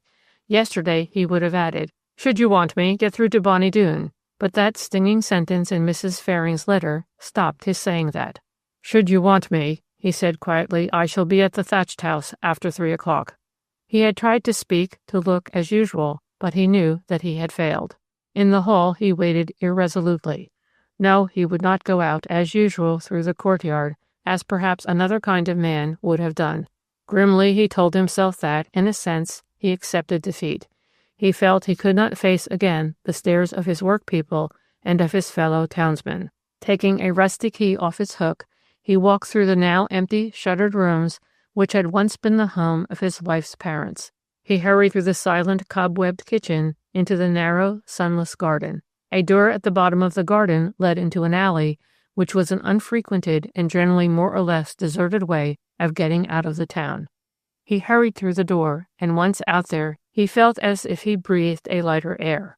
And yet, as he hastened along, it seemed to his excited fancy that he could hear the busy murmur of voices, cruel, spiteful, eager voices, all talking of him, of his poor dead wife, and, hideous thought, Jean. At last, after passing through some mean and sordid streets, he reached the open country, and the clean, keen air worked something like a miracle in his tortured brain. By the time he opened the front door of Bonnie Doon, he was almost himself again, filled with joy at the thought of seeing Jean, the only human being to whom he could pour out his heart and who could bring him comfort. Elsie, the cook, came quickly out of her kitchen. "Eh, Mr. Garlett, I've been watching for ye. Do you mind going into the doctor's study? Miss Jean's not down yet." "She's not ill?" No, only tired. Don't you vex yourself," said the good woman. And then the door of the doctor's study opened. "Come in here, Garlett, just for a minute, will you?"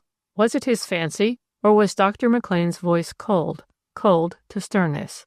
"Jean was in the churchyard last night," began the doctor without any preamble. "She didn't mean us to know, but my wife got it out of her, and it's smashed her up. I've given her a soothing draught, and I want her to stay in bed quietly all today. I meant to ring you up, but we didn't expect you till this afternoon." He spoke in a low, preoccupied tone. "I'm sure you'll understand, my dear fellow," his voice softened as he used the affectionate appellation, "that I think it's best you shouldn't see her today. You'll see her tomorrow, no doubt." Harry Garlett remained silent. He was sick with horror at the thought that Jean had been in the churchyard. "Why did you let her come last night?" he asked roughly. "I let her come?" repeated Dr. McLean sharply. "It's the last thing I should have thought her capable of doing. It's the first time her aunt and I have found her out in doing anything deceitful or, well, I can only call it indelicate. But there, she felt half distraught. It's fortunate that it's only a fortnight now. It may be 3 weeks at the longest, before everything will be cleared up." "And how are we going to get through the fortnight or 3 weeks?" asked Garlett hoarsely. His mind was full of what had happened that morning, but he told himself with relief that of what was apparently being said in Grendon, Dr. McLean knew nothing. Come on, show a little courage. You've a long life of happiness and prosperity before you. How few can say that." "I know that I'm not reasonable," muttered Garlett. "But there's one thing, Harry." The older man bent forward and laid his hand on the younger man's shoulder. "There's one thing, my boy, I'm minded to say to you, and I expect you to take it in a sensible, upright way." "I'll try to, sir." "Both Mrs. McLean and myself feel very strongly that during this time of waiting you should see very little of Jean. We haven't the heart to say you're not to meet at all, though we think that would be the best plan. But we do think you should do nothing to give cause for any talk or gossip, even in the village." As Garlett made no answer, the doctor went on reluctantly. I can hardly bear to bring myself to soil my lips with what, however, I feel must be said. You're probably not aware that there's been talk about you and Jean." "I was not aware of it till this morning," said Garlot in a low, shaky voice, "though, of course, Kentworthy asked me some strange questions." "Aye, so he did me. Even here there's been, it seems, a lot of poisonous gossip. I've traced one story direct to Miss Prince, a story of how you and that poor girl upstairs walked home on the day before your wife died." "Did we?" said Harry in a dull voice. "I'd forgotten that. I dare say we did. For the matter of that, I've walked home from Grendon to Terriford with most of our neighbours in the last 13 years, including Miss Prince herself." "I know that," said the doctor quickly. "But to come back to the matter in hand, I don't want to be unreasonable, but I do hope that you will both behave, well, how can I put it, with sense and discretion. After all, it isn't very long to wait. You'll be married within less than a month from now, and then you'll be together for always. Till you're married, I'm quite sure you'd best see as little as possible of one another." "I quite see what you mean, and I dare say you're right." He was beginning to feel himself a pariah. "I'll be going back to the thatched house for lunch," he went on forlornly, remembering vividly how only yesterday he had been pressed to come today to this house from which he now felt he was being expelled. "I think that will be best," said Dr. McLean uncomfortably. "I'll telephone through and say you're coming along." Chapter 10. A fortnight to the day after the exhumation of Mrs. Garlot, Dr. McLean, after reading his necessary letters, walked through the hall into the kitchen. "Elsie," he said abruptly, "I want your good help. First, go and tell your mistress that I require to see her about something urgent and private. Then get hold of Miss Jean and make her stay with you in here till I have done with your mistress." The woman, an old and trusted friend by now, just nodded her head. "Aye," she said, "I'll do all that." A few moments later, Mrs. McLean hurried into her husband's study. "What is it?" she asked breathlessly. "You shouldn't frighten me like that, Jock. Secret and urgent, indeed." "Lock the door," he said briefly. She turned the key in the lock and came over close to where he was sitting. "What is it, Jock?" He did not answer for a moment, and then he said very quietly, "Harry Garlot did poison his wife. He is to be arrested today, and we must manage to get Jean away, if it's in any way possible, before that happens." She stared across into her husband's set face, but though utterly amazed and horror-struck, she uttered no exclamation of surprise. She simply waited to hear more. "Well," he said irritably. "Well, Jenny, did you expect this?" "I expect it!" she exclaimed. "I expected as little as you did. But what makes you so certain, Jock? Is there no loophole of escape?" And then she muttered as to herself, "It's the child I'm thinking of. What will happen to Jean if this is true?" "She'll have to go through with it," he said grimly, and then he handed her a letter. It was marked private, and it ran as follows. "Dear McLean, I feel I owe it to our old friendship to inform you that Garlot is to be arrested tomorrow on the charge of having murdered his wife. I may add for your own information that our man has found 5 grains of arsenic, the largest amount ever given in his experience. It had actually penetrated the grave clothes inside the coffin.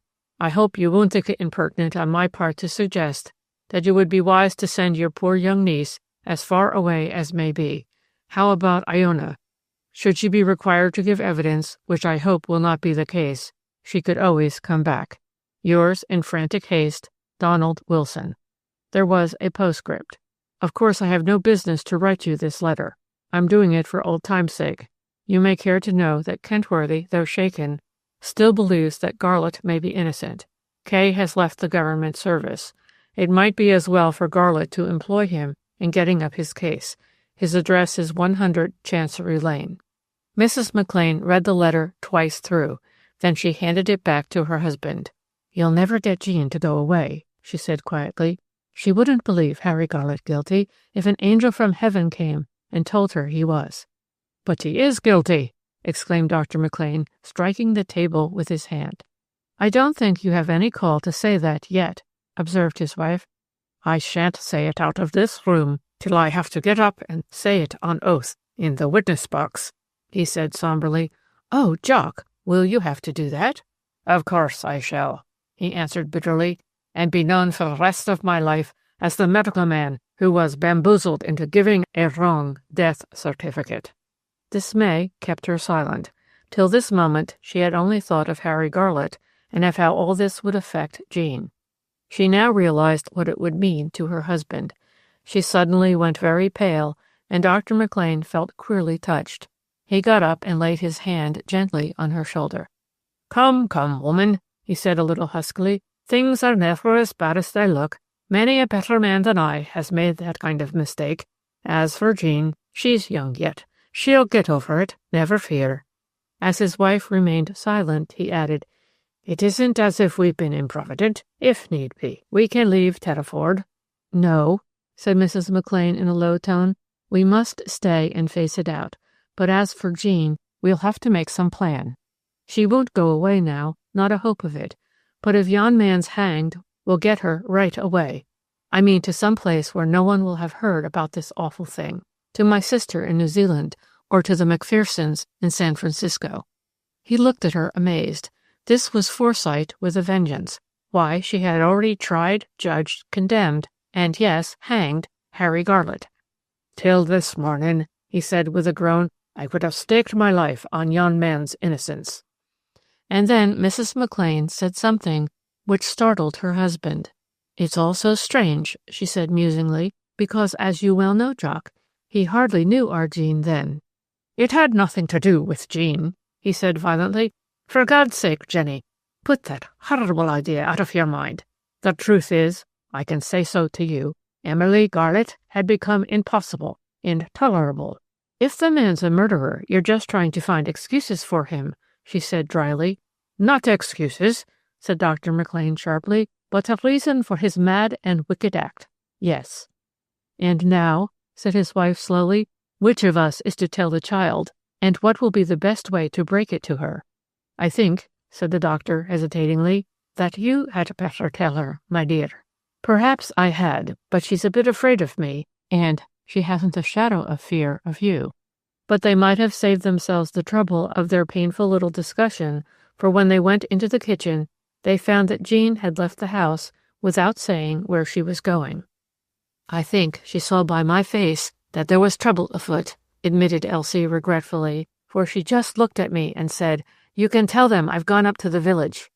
"I hope she hasn't gone to the thatched house," said Mrs. McLean in a dismayed tone.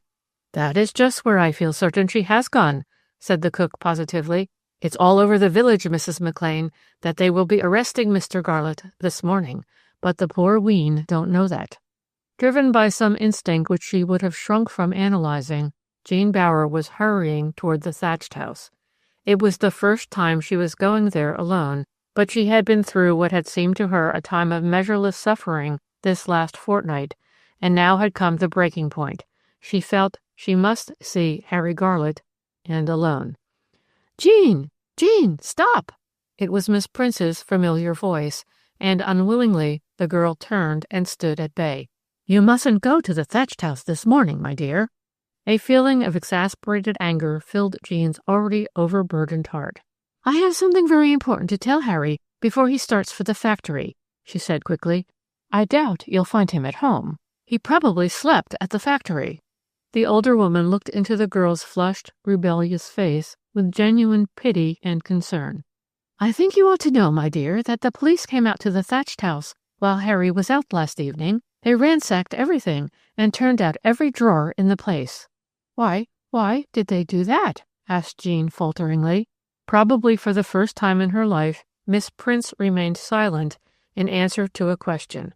She had already heard the rumor that Harry Garlett was to be arrested this morning. "Let me go to the thatched house," she exclaimed, "and if Harry is there, I'll ask him to come out here and speak to you. I don't think you ought to go there alone in any case. Think what people would say." "I am going there," said Jean firmly, "and I hope you won't think me rude, Miss Prince, if I say that I don't care at all what people say." Without waiting for the other's answer, she began to run, leaving Miss Prince staring after her.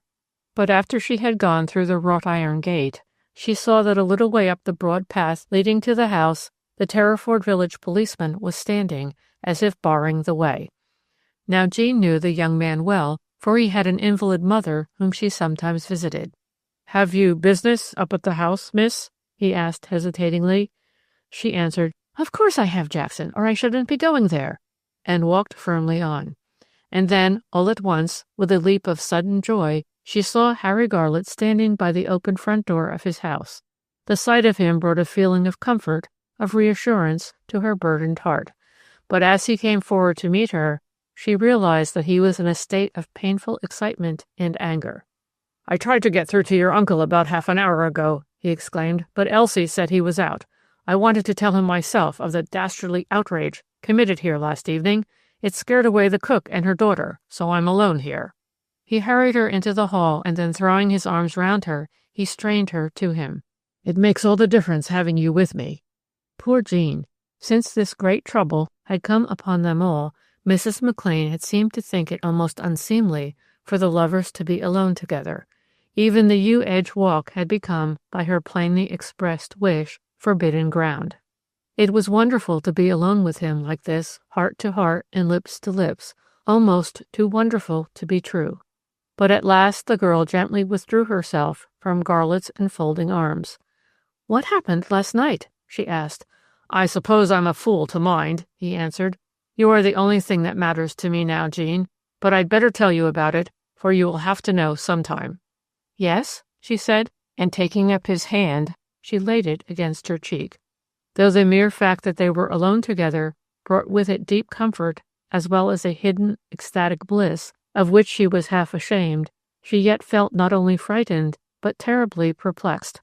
What did this that had happened last evening portend? "The moment I turned the corner on my way to Bonny Doon, the police came and ransacked everything here. I'll show you the state in which those brutes left my study." "Who did all this?" she asked. "I met the Granton Inspector of Police and his 2 underlings at the gate as I was coming home last night, and he said that they had acted on instructions from London. Do you mind seeing my study, Jean? Everything is exactly as they left it. I want Dr. McLean to see it. The rector, too. Of course I shall send in a claim for compensation." She followed him through the empty house, and then at the door of what had been an orderly, even a luxurious room, she stopped, amazed at the sight before her.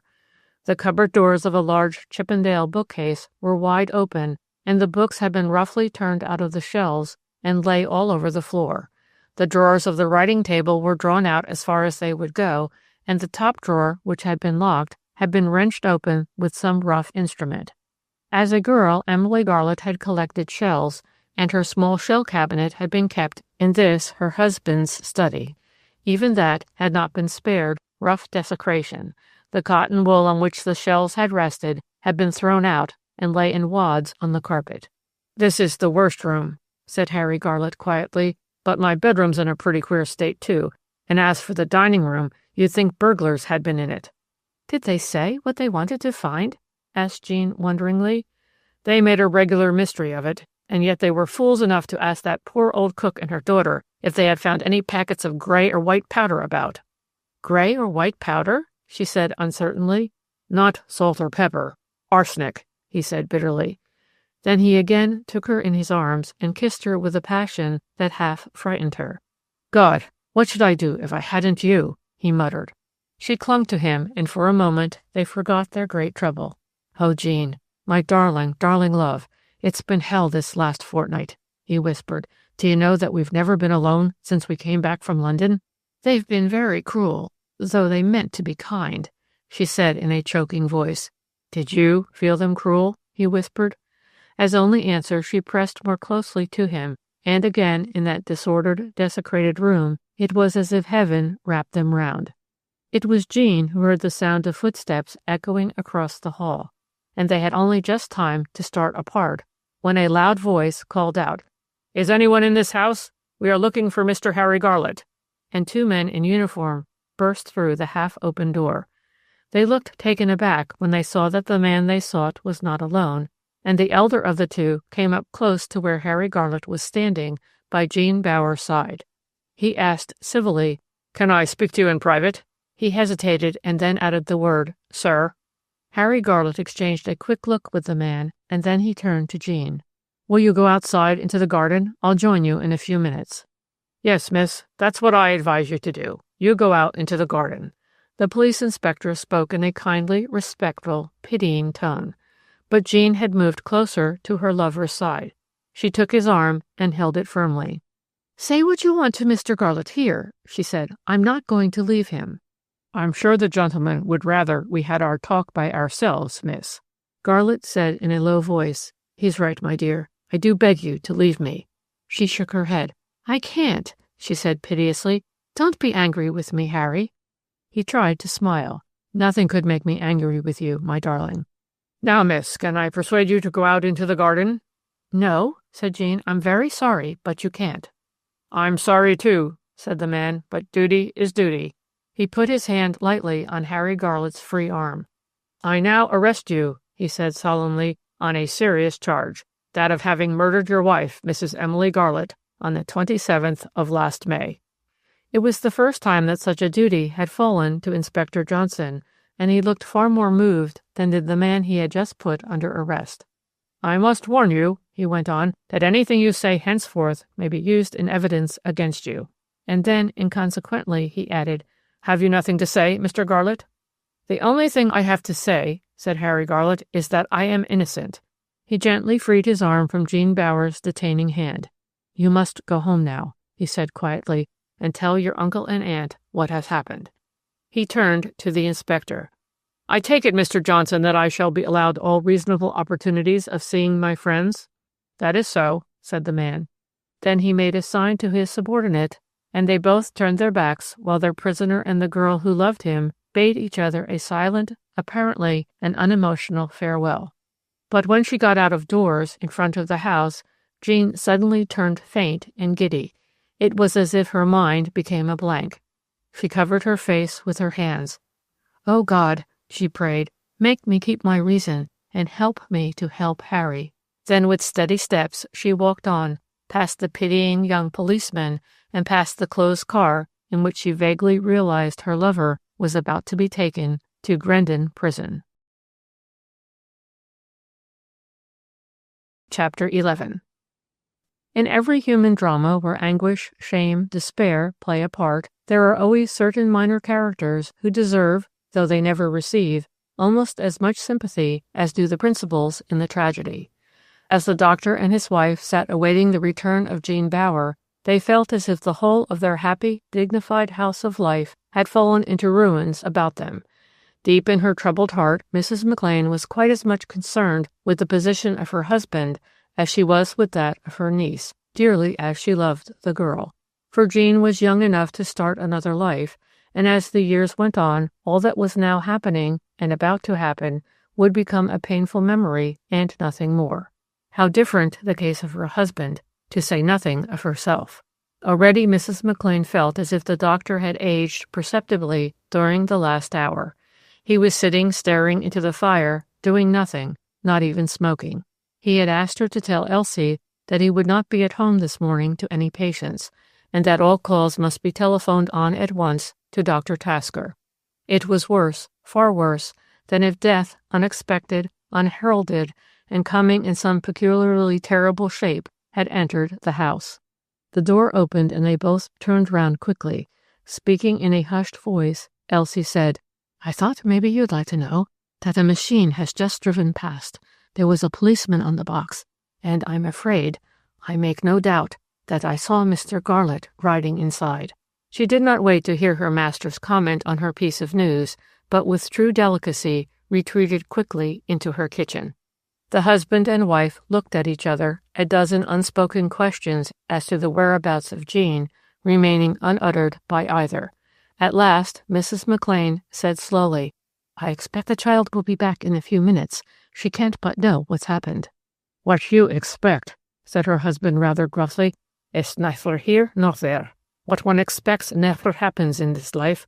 The only thing of which we may be quite sure is that she won't have been allowed into the thatched house. But as to whether she will know that Garlett has been arrested depends on— And then, as he said the word on, they heard the front door open and Jean's steady, quiet voice. Is Aunt Jenny upstairs, Elsie? And Elsie's far more moved tones in answer. The mistress is with the doctor, Miss Jean, in the dining room. Dr. McLean and his wife stood up. The door opened, and the girl looked from one to the other. "Harry's been arrested for the murder of his wife," she said, "and now we've got to arrange for his defense." She turned and shut the door behind her. "I couldn't help hearing what you said to Elsie before I went out, for I was just coming through the scullery. Was what you wanted to tell me, both of you, anything about Harry?" And then Mrs. McLean did a fine thing. She would have given the world to stay where she was, but she told herself that it would be far easier for the girl to endure what had to be said if the two others were alone together, and so, quietly, she left the room. Jean came over to where the doctor was sitting, and though he still remained silent, she saw his hand made an uncertain movement toward his breast pocket. "May I see the letter you had this morning? I think I ought to see it, Uncle Jock." "Yes," he said slowly, "I think you ought to see it. And I will go further, my dear, and say you ought to ponder over its contents very carefully." He handed her the letter his one-time fellow student had written, and she read it through, once quickly, and then once very slowly. At last, she let the piece of paper flutter down onto the hearthrug. He scarcely dared look at her, yet at last, when she did speak, there was in her tone a ring of confidence, almost of happy confidence, that somehow irritated him. "The first thing we've got to do," she exclaimed, "is to get Mr. Kentworthy to come and see us. I don't know what happens when an innocent man is accused of murder. Who looks after his interests? Would it be Mr. Toogood, the solicitor to the Etna China Company?" "I suppose Mr. Toogood will be the solicitor in charge of the case," he answered gravely. "I intend to get a London man." She gazed at him, surprised. "How do you mean? Why should you have a solicitor, Uncle Jock?" He got up. "Because," he said, looking down into her flushed face, "I gave a wrong death certificate." He could not help adding, with a touch of intense bitterness, "I am the simple country doctor who was taken in, and who unwittingly abetted the murderer in his foul deed." Then he sat down heavily in his armchair by the fire. She threw herself on her knees on the ground before him. "You don't mean, you can't mean, that you think Harry?" And there was something so piteous, so terrible, in the eyes that looked up into his, that he quailed before that searching, accusing glance. "The one thing we know for certain is that Emily Garlett died as the result of a huge dose of arsenic," he said quietly. He stood up, and putting out his hands, raised her from the ground. "If you want to help this man, you must face the truth, my dear." "The truth?" she echoed. "The truth that the whole world, on the evidence now available, will consider Garlett guilty. You, I understand, believe him to be absolutely innocent." "Absolutely innocent," she repeated in a steady voice, but in her wide-open eyes there was a look of anguished questioning as to what he believed. Dr. McLean could not face that look, and hardly knowing what he was doing, he walked over to the window and looked out into the wintry garden. Behind him were uttered tonelessly the words, "Would you mind my sending a telegram to Mr. Kentworthy?" He turned round. "Do so by all means. And then I suppose we'd better go and see Mr. Toogood, and I'll apply for permission to see Garlett." "Do go on calling him Harry, Uncle Jock." "I will," he said quickly. "I will, my dear. But you know that till very lately I always did call him Garlett." As she was going towards the door, he called her back. "Do you feel, under the circumstances, that you ought to stay here in Terriford?" "Do you want me to go away, Uncle Jock?" He groaned. "Want you to go away? Don't you know what a difference your coming here has made to me, as well as to your Aunt Jenny? We've never talked about it, even to one another, but it's been the one blot on our happy married life that we had no child. You've become our child. Want you to go away?" She walked up to him and put her hand through his arm.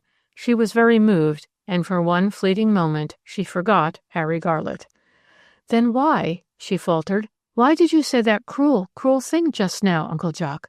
I mean, about my leaving Bonnie Doon?" "Because," he answered painfully, "if you stay here, your life will become unendurable between now and Harry's trial. Your aunt and I have already talked it over. She suggests you and she going away together to some quiet spot where you can pass as Miss McLean." "But why should I do that?" asked the girl in a bewildered tone. "I don't understand."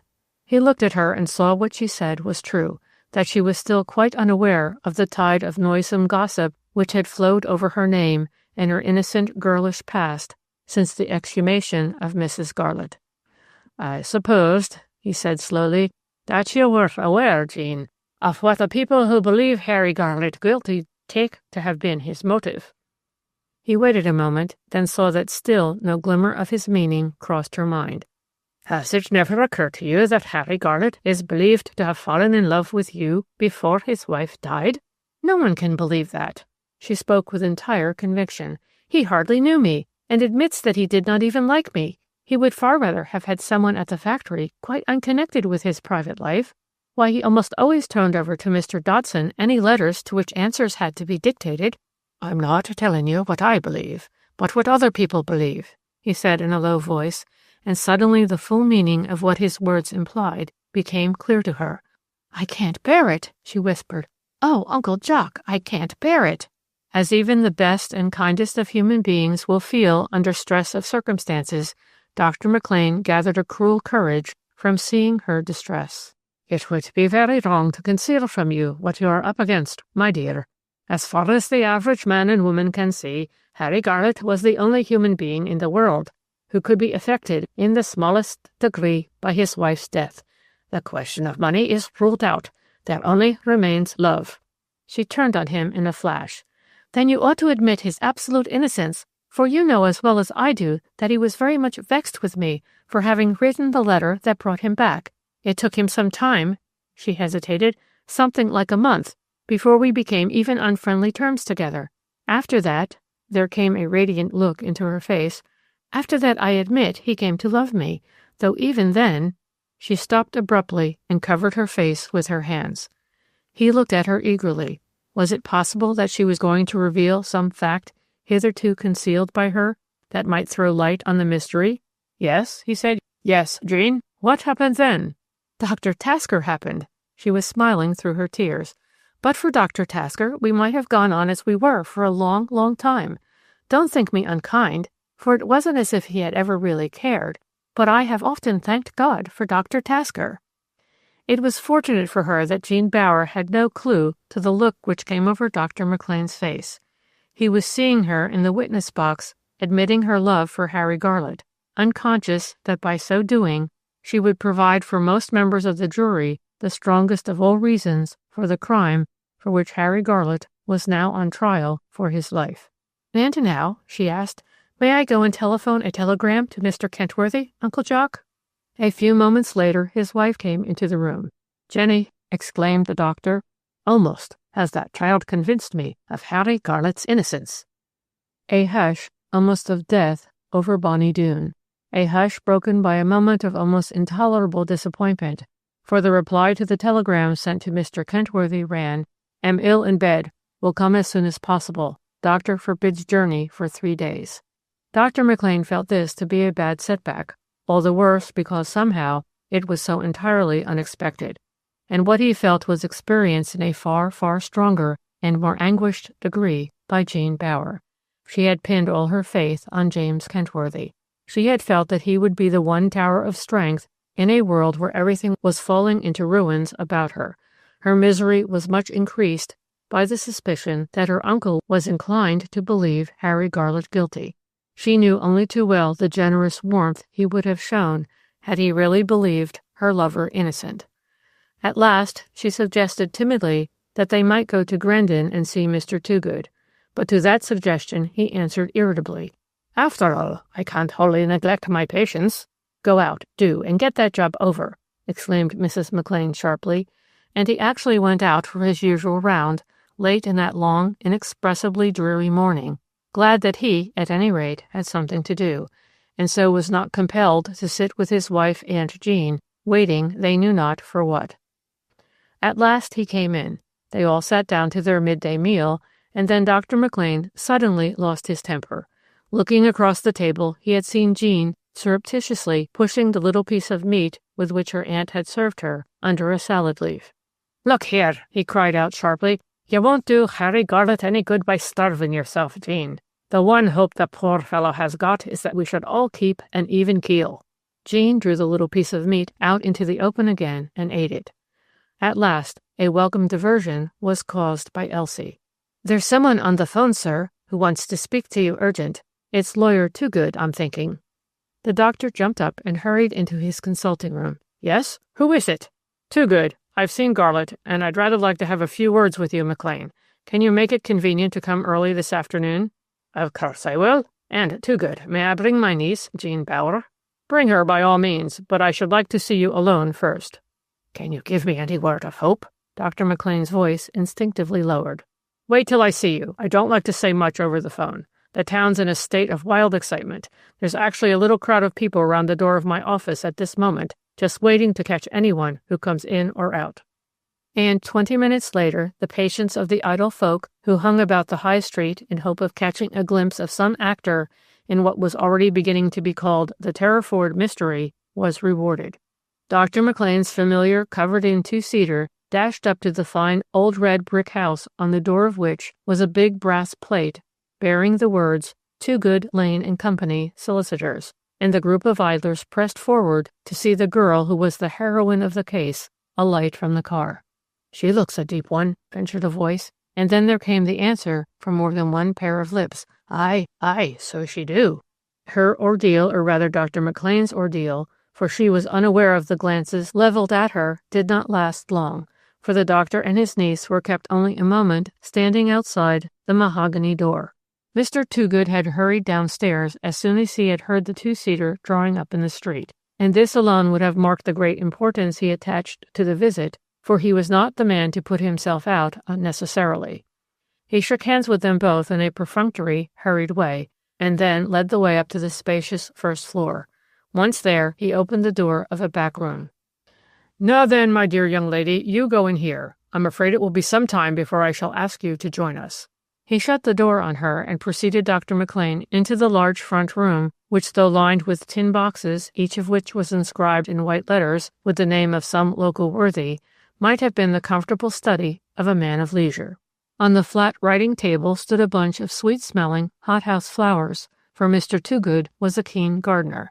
"Well, McLean, sit ye down. This is a grim business, eh?" Dr. McLean sat down, and he noticed that Mr. Toogood's round, genial face was set in hard lines. The two men often had occasion to meet, and sometimes on disagreeable business, but the doctor had never seen the lawyer look as he looked now. At last, the doctor muttered, "I don't know what to think, Toogood. Perhaps I've been lucky, but in the course of my long practice, I've never even suspected the secret administration of poison."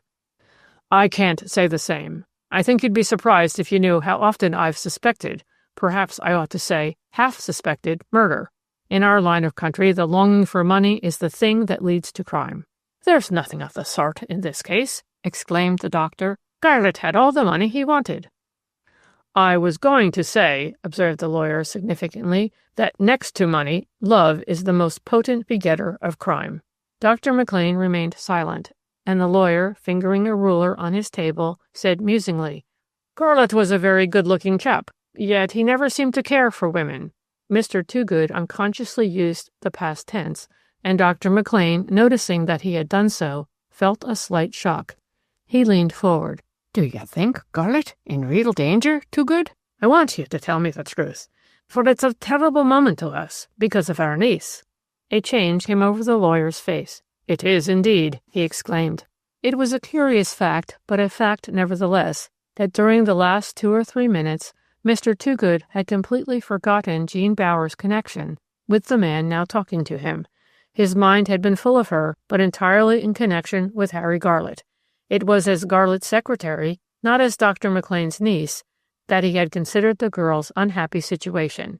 He told himself that he must go warily, the more so that 2 or 3 of the men who had spoken to him of the case that morning had seemed to think it possible that Jean Bower might find herself in the dock with Harry Garlett. He now remembered, with a touch of acute dismay, that a fellow lawyer had actually observed, "I'm told they found no arsenic at the thatched house, but that young woman, Garlett's lady-love, being a doctor's niece, must have access to all kinds of poisons, eh?" So setting a guard on his tongue, Mr. Toogood came back to the matter in hand. "You'll be the most important witness, both before the magistrates and at the trial, McLean. I suppose you knew Mrs. Garlett very well indeed, not only as her medical man, but as a friend?" "Yes, I think I can say that," said the doctor cautiously, "although the poor woman never cared for anybody apart from the man she married. As for female friends, well, Miss Prince was her only intimate acquaintance. She was on bad terms with Mrs. Colwright, and she never cared to see my wife." The doctor smiled a rueful smile. Though she was prim and old-fashioned, Emily Garlett liked men very much more than she did women. The day before she died, she had 2 gentlemen callers. The rector, for one, I know. You saw her pretty often, I suppose? Yes, she often sent for me, though there was little I could do for her. You attributed her death to violent indigestion acting on the heart? Queried the lawyer, glancing down at a paper lying on the table before him. Dr. McLean hesitated. This was touching on what had already become a very sore subject with him. "I made a bad break there, Toogood," he admitted painfully. "Oh, well, we all make mistakes. It would have been strange indeed had you suspected arsenic." He was debating within himself how he could introduce the subject of Jean Bower when the doctor suddenly gave him a lead. "I hope my niece won't be called as a witness," he observed, with just that touch of alteration in his voice which betrayed to the other's legal ear that the speaker felt very nervous.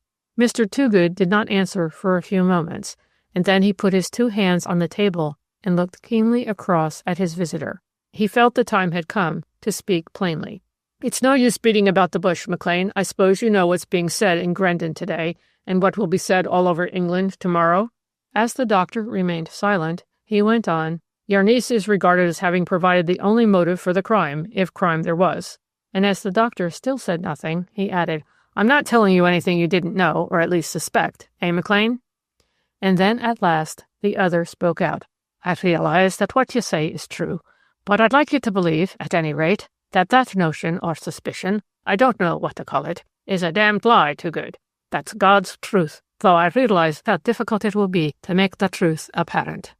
Mr. Toogood took a mouthpiece from off his table and whistled down it. "I'm not to be disturbed on any account." Then he got up, walked across to the door, opened it, looked out on the empty landing, and shutting the door, came and stood by the doctor. "Look here, McLean, I don't forget the night that you and I spent by our boy's bedside just before he died, or how good you were to me and to my poor wife. That's why I'm going to do my very best to help you and to shield that unfortunate girl. But I feel I owe you the truth, and I'm afraid, nay, I'm more than afraid, I'm sure that if Garlett committed this awful crime, he did it for love of your niece. Even now he can think of nothing else. When I saw him in the prison this morning, the first thing he said to me was, 'I want you to convey a message to Miss Bower, Toogood. I want you to explain to her that I don't want her ever to come here, to this horrible place.'"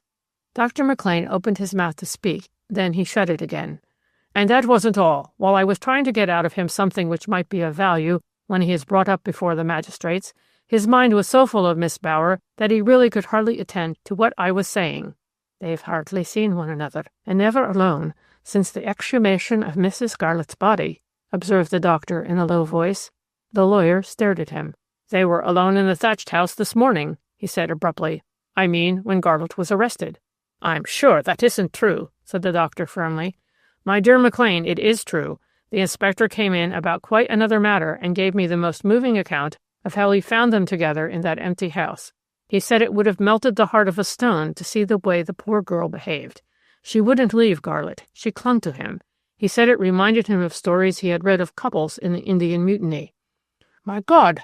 exclaimed the doctor. "I knew nothing of this." The lawyer pursued his advantage. "I'm afraid there have been many things of which you have known nothing, McLean." Instinctively he lowered his voice. "To my mind, Garlett, who has been starved so long of all natural human emotion, fell in love with your niece at first sight. No doubt the girl was unaware of it for quite a long time. But you're not going to tell me that last winter, when she first became secretary to his company, Garlett didn't see enough of her to have 100 opportunities of finding out how far more attractive she was than his wife?" Dr. McLean remained silent. With a feeling of sick dismay, he realized that what the other man said was only too true. "In a way, for all his jolly, open manner, Garlett was a secretive chap," went on Mr. Toogood. "I've been his lawyer ever since he married, but he's never talked to me about his private affairs or consulted me in any way. As a matter of fact, Mrs. Garlett was far more businesslike. She knew what she wanted. I always enjoyed a talk with her." He smiled rather ruefully. "There were no flies on poor Emily." "But you must admit," chipped in the doctor, "that she was never jealous, in that she wasn't at all true to type, if I may say so." "You're right there," exclaimed the lawyer. "She simply worshipped that man. Nothing was too good for him. And yet, And yet there was always something spinsterish about her, eh, McLean? Dr. McLean nodded. I know what you mean. It was that which accounted for Garlet's attitude to the poor soul. His attitude was much more that of a kind and attentive nephew than that of a husband. Still, he didn't seem to mind. Rubbish stuff. Of course he minded. You and I have met here today to look facts in the face, to throw that still young man with an exceedingly attractive, and I'm told lively, intelligent girl was just tempting Providence. It's done every day, in all the business offices in the world, said the doctor defensively. Mr. Toogood began toying with some of the papers on his table. I'll tell you one thing I heard last night, he observed without looking up. In the bar of the King's Head Hotel, as a matter of fact, it was asserted that within a week of Mrs. Garlet's death, your niece received by post an anonymous gift of a most beautiful diamond ring. If the purchase of that ring can be traced to Garlet, it will produce a very unpleasant impression at the trial.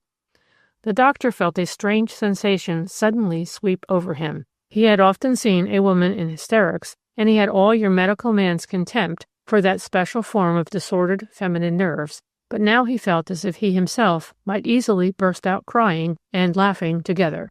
That ring, he exclaimed, was my wife's gift to her niece on the girl's 22nd birthday. It is a poor little bit of a thing, with a turquoise in the middle and two small pearls, one on either side. One of the pearls had gone dead, and my wife sent it away to have it replaced by a good pearl. So she arranged that the gift should reach our niece anonymously on her birthday. If the stories that are being told of Garlet and Jean are on a level with that story— The other raised his hand. I should be deceiving you, McLean, were I to admit that all, or even most of the stories now being told concerning your niece and Garlet are as easily refuted as is apparently this story of the diamond ring. Let us simply take what we know to be true. How do you mean? What happened after Mrs. Garlet's death? Garlet gave out he was going away for a long time, perhaps for as long as a year. I thought it odd that he didn't come to see me to make the arrangements any ordinary man of business makes when going away for so long a period. But he just sent me a hasty note as to the proving of his wife's will, and left the very day of the funeral. I thought his conduct very strange then, and I don't mind telling you now that I hope the other side won't get hold of it. But there's one thing we can't keep from them. That is Garlet's sudden return at the end of 3 months. Now, why did he do that? Because of old Dotson's state of health, replied Dr. McLean hotly. The direct cause of his return was a letter from your niece. He told me that himself the first time I met him. That letter, said Dr. McLean sharply, was written on my advice. In fact, she showed me the letter before she sent it off to Garlet. The girl was placed in a very difficult position at the factory. I know that, said the lawyer quickly. Everybody knew that it was most awkward for the girl. Old Dodson used to make love to her. I heard about it at the time. I believe he went so far as to propose marriage more than once. Dr. McLean stared at Mr. Toogood in amazement. He knew that this was true, but he had thought it was a secret between him and Jean. He had not even told his wife. The other read what was passing in his mind. You're surprised, my good friend, at that fact being known? Probably Miss Jean never told a soul, except perhaps you. The doctor nodded. Good God, man. Do you suppose that in such a place as the Etna China factory, everything that happens isn't known? I hold to it that no one can say that Harry Garlet fell in love with my niece before his wife's death, said Dr. McLean firmly. I suppose you wouldn't go so far as to declare that Garlet didn't fall in love with her the moment he came back, eh? I think he did, was the reluctant answer, but I'm convinced he didn't know it himself. I wish I was as sure of that as you are, but I agree that he wouldn't have spoken so soon if it hadn't been that he found that Tasker was after her, eh? Dr. McLean stared in fresh astonishment at the lawyer. There's very little going on hereabouts that I don't know, remarked Mr. Toogood. There was a pause, then, Whom are you going to get to defend Garlet? Asked McLean eagerly. Or haven't you yet made up your mind? The other smiled, a superior smile. The moment I learned that Garlet was to be arrested, I got a call through to our London agents, and I secured Sir Harold Anstey. The man who got Mrs. Panford off? Of course. He's the greatest of living advocates, and at first I was afraid there was going to be a hitch. The man's so gorged with money and success that he can pick and choose his cases. Dr. McLean looked uncomfortable. Surely you don't think we could have done better? Asked the lawyer, nettled. I suppose not. And yet, Toogood, only last week I read somewhere that Anstey's nickname is the murderer's friend. We don't want to condemn Garlet beforehand, eh? Mr. Toogood leaned forward. It will take the whole of Sir Harold Anstey's wit and skill to save our man from the gallows. Make no mistake about that. Still, there's one hopeful feature. I found out, unofficially of course, that the Crown people have been in touch with every chemist in every place where our friend ever played cricket in the last 10 years, but they've found nothing. Then they haven't traced arsenic in any form to Garlett's possession? Said the doctor eagerly. So far, that's the one missing link, and a very important link it is. By the way, you've never had a dispensary, have you? The question was asked carelessly, but the doctor knew very well what was in the lawyer's mind, and his thoughts flew to the other side of the book-lined wall to his left, to the room where Jean Bower was sitting, waiting for this long interview to end. No, he said quietly, I have never had a dispensary, Toogood. For what it's worth, I may tell you that I make it a rule to keep no drugs in my house at all. Were it otherwise, I should be constantly worried by the village people. When I prescribe anything of the kind, they've got to trudge into Grendon to get it. It was on the tip of his tongue to mention Miss Prince and her amateur doctoring, but he refrained. After all, Miss Prince, whatever her special knowledge, could no more procure poison than could the simplest cottage wife in Terriford village. So after a moment's pause, he only added, How about a statement from me, Toogood? I think we had better let the Crown people see you first, said the solicitor thoughtfully. After all, you've nothing to conceal, so it may be better for you to be a Crown witness friendly to our side. Both men stood up. I should like to ask you one delicate question, McLean. The lawyer hesitated, then went on. Of course you are aware that the fellow who got up this case originally, Kentworthy, procured a deposition stating that Garlett and some young woman used to meet in a wood at night last spring. Are you certain that that young woman was not your niece? Forgive me for asking the question. I won't press it if you'd rather not answer. I'd stake my life that it was not my niece, exclaimed the doctor. Without going quite so far as that, I'm inclined to agree with you, and it confirms a view I've formed in the last few hours. What view is that? Asked Dr. McLean eagerly. My view, said the solicitor quietly, is that there was a second woman in Garlett's life, a woman who was never seen in Terriford at all, whom he probably came to know years before he ever saw your niece. If he had some secret married woman friend who had, say, lately become a widow, we have a second person who may have had an interest in Mrs. Garlett's death. That seems very far-fetched, observed the doctor. In a murder case, nothing is too far-fetched if it throws an element of doubt into the jury's mind. I see what you mean, said the other doubtfully. Has anyone turned up yet to take a statement from Miss Bower? Dr. McLean was taken much aback by the ominous question. Do you mean, he exclaimed, that my niece can be compelled to be a witness at Garlett's trial for murder? She'll be a leading witness, was the answer. I thought you realized that. She never even saw Mrs. Garlett, said the doctor in a low voice. Miss Bower will not be questioned as to her relations with Mrs. Garlett, but with Mrs. Garlett's husband, observed Mr. Toogood. Dr. McLean groaned. It's hard, McLean, but if your view is the right one, if the girl is absolutely innocent of any wrongdoing, she'll come through all right. I'm a firm believer in the old saying that truth will out, even in an affidavit. And now we'd better have her in, for I must give her that message from poor Garlett. He left the room and a moment later returned with Jean Bower. I've had a talk with Mr. Garlett this morning, and he asked me to tell you that he hopes you will make no effort to see him while he is in prison, Miss Bower. As a look of deep unhappiness flooded her quivering face, he added hastily, I'm sure he is acting in the wisest as well as in the kindest way for both of you. Though I should not have suggested his message, I hardly approve of his having sent it. Shall I be able to write him freely, or will our letters be read? She asked.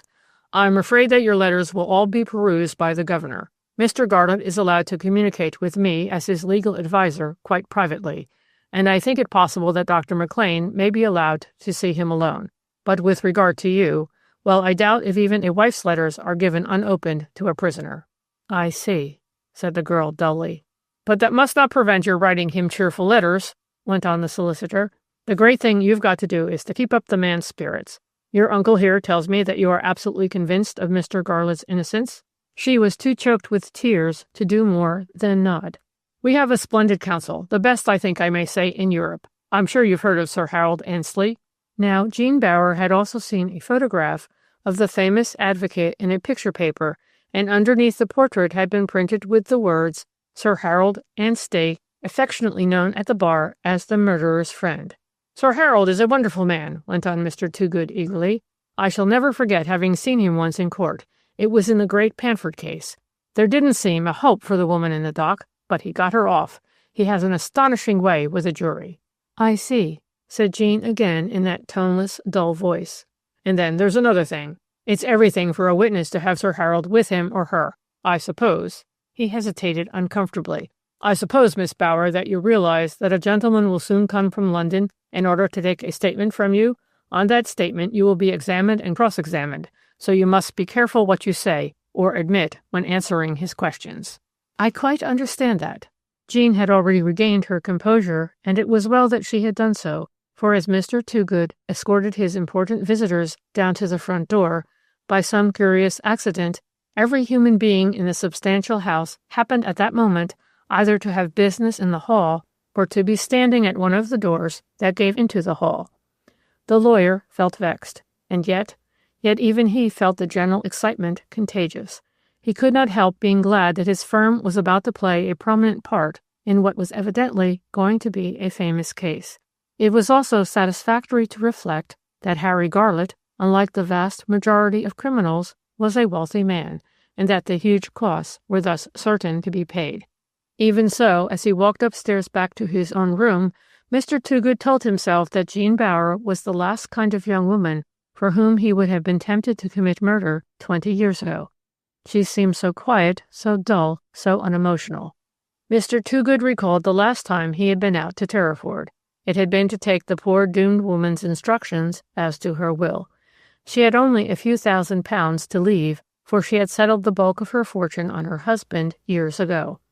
And suddenly he reminded himself that neither he nor the doctor had mentioned Miss Agatha Cheel, one of Miss Garlett's legatees, who had been actually present at her death. She would be a witness, and an important witness, for the defense, for she, at any rate, could testify as to the excellent terms on which the husband and wife had been. Chapter 12.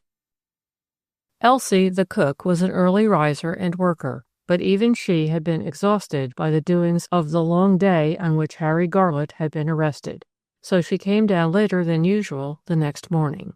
It was still rather dark, so she turned on the electric light, and after she had lit the fire and put on a kettle of water, she began bustling about the kitchen. All at once, and for the first time in her life, she gave a suppressed scream, for 3 pale faces were glued to the kitchen window, and for an awful moment she thought they were the spirits of dead men. Then the woman's strong good sense asserted itself. Spirits don't wear greatcoats and billycock hats. Looking straight into the 3 staring faces, she hurried to the front door and unlocked it. At once the 3 men faced about and stood before her, and in the hazy morning light she saw the motor which had brought them standing outside in the road. The youngest of the strange-looking visitors, a cocky-looking young man, so Elsie told herself, took off his hat and held out his hand, but Elsie kept her hands down. "Is it the doctor you're wantin'?" she said sharply. "And what do you mean by behaving so unmannerly? You gave me the fright of my life, if it's any pleasure to you to know it." And then, to her indignation and surprise, the cocky young man bent a little forward and took up her right hand and pressed into it a £1 note. "We want 5 minutes' talk with Miss Jean Bower," he said in a husky whisper. "Don't think we're going to frighten the young lady or insult her in any way. We only want a few moments, which will be all to her advantage. Can you conveniently manage that for us?" Elsie crunched up the £1 note and flung it straight at his face. To her regret, it did not touch either of his eyes. It only hit his nose. "How dare you offer me your dirty money?" she exclaimed. "You make yourself scarce, young man, or I'll go and ring up the police." "The police won't be able to help you," but he spoke with less assurance. "We have a perfect right to try to see this young lady. In fact, as I hinted just now, it will be better for her, and better for Harry Garlett, too, for her just to see us and tell us her side of the story. We each represent a big London paper.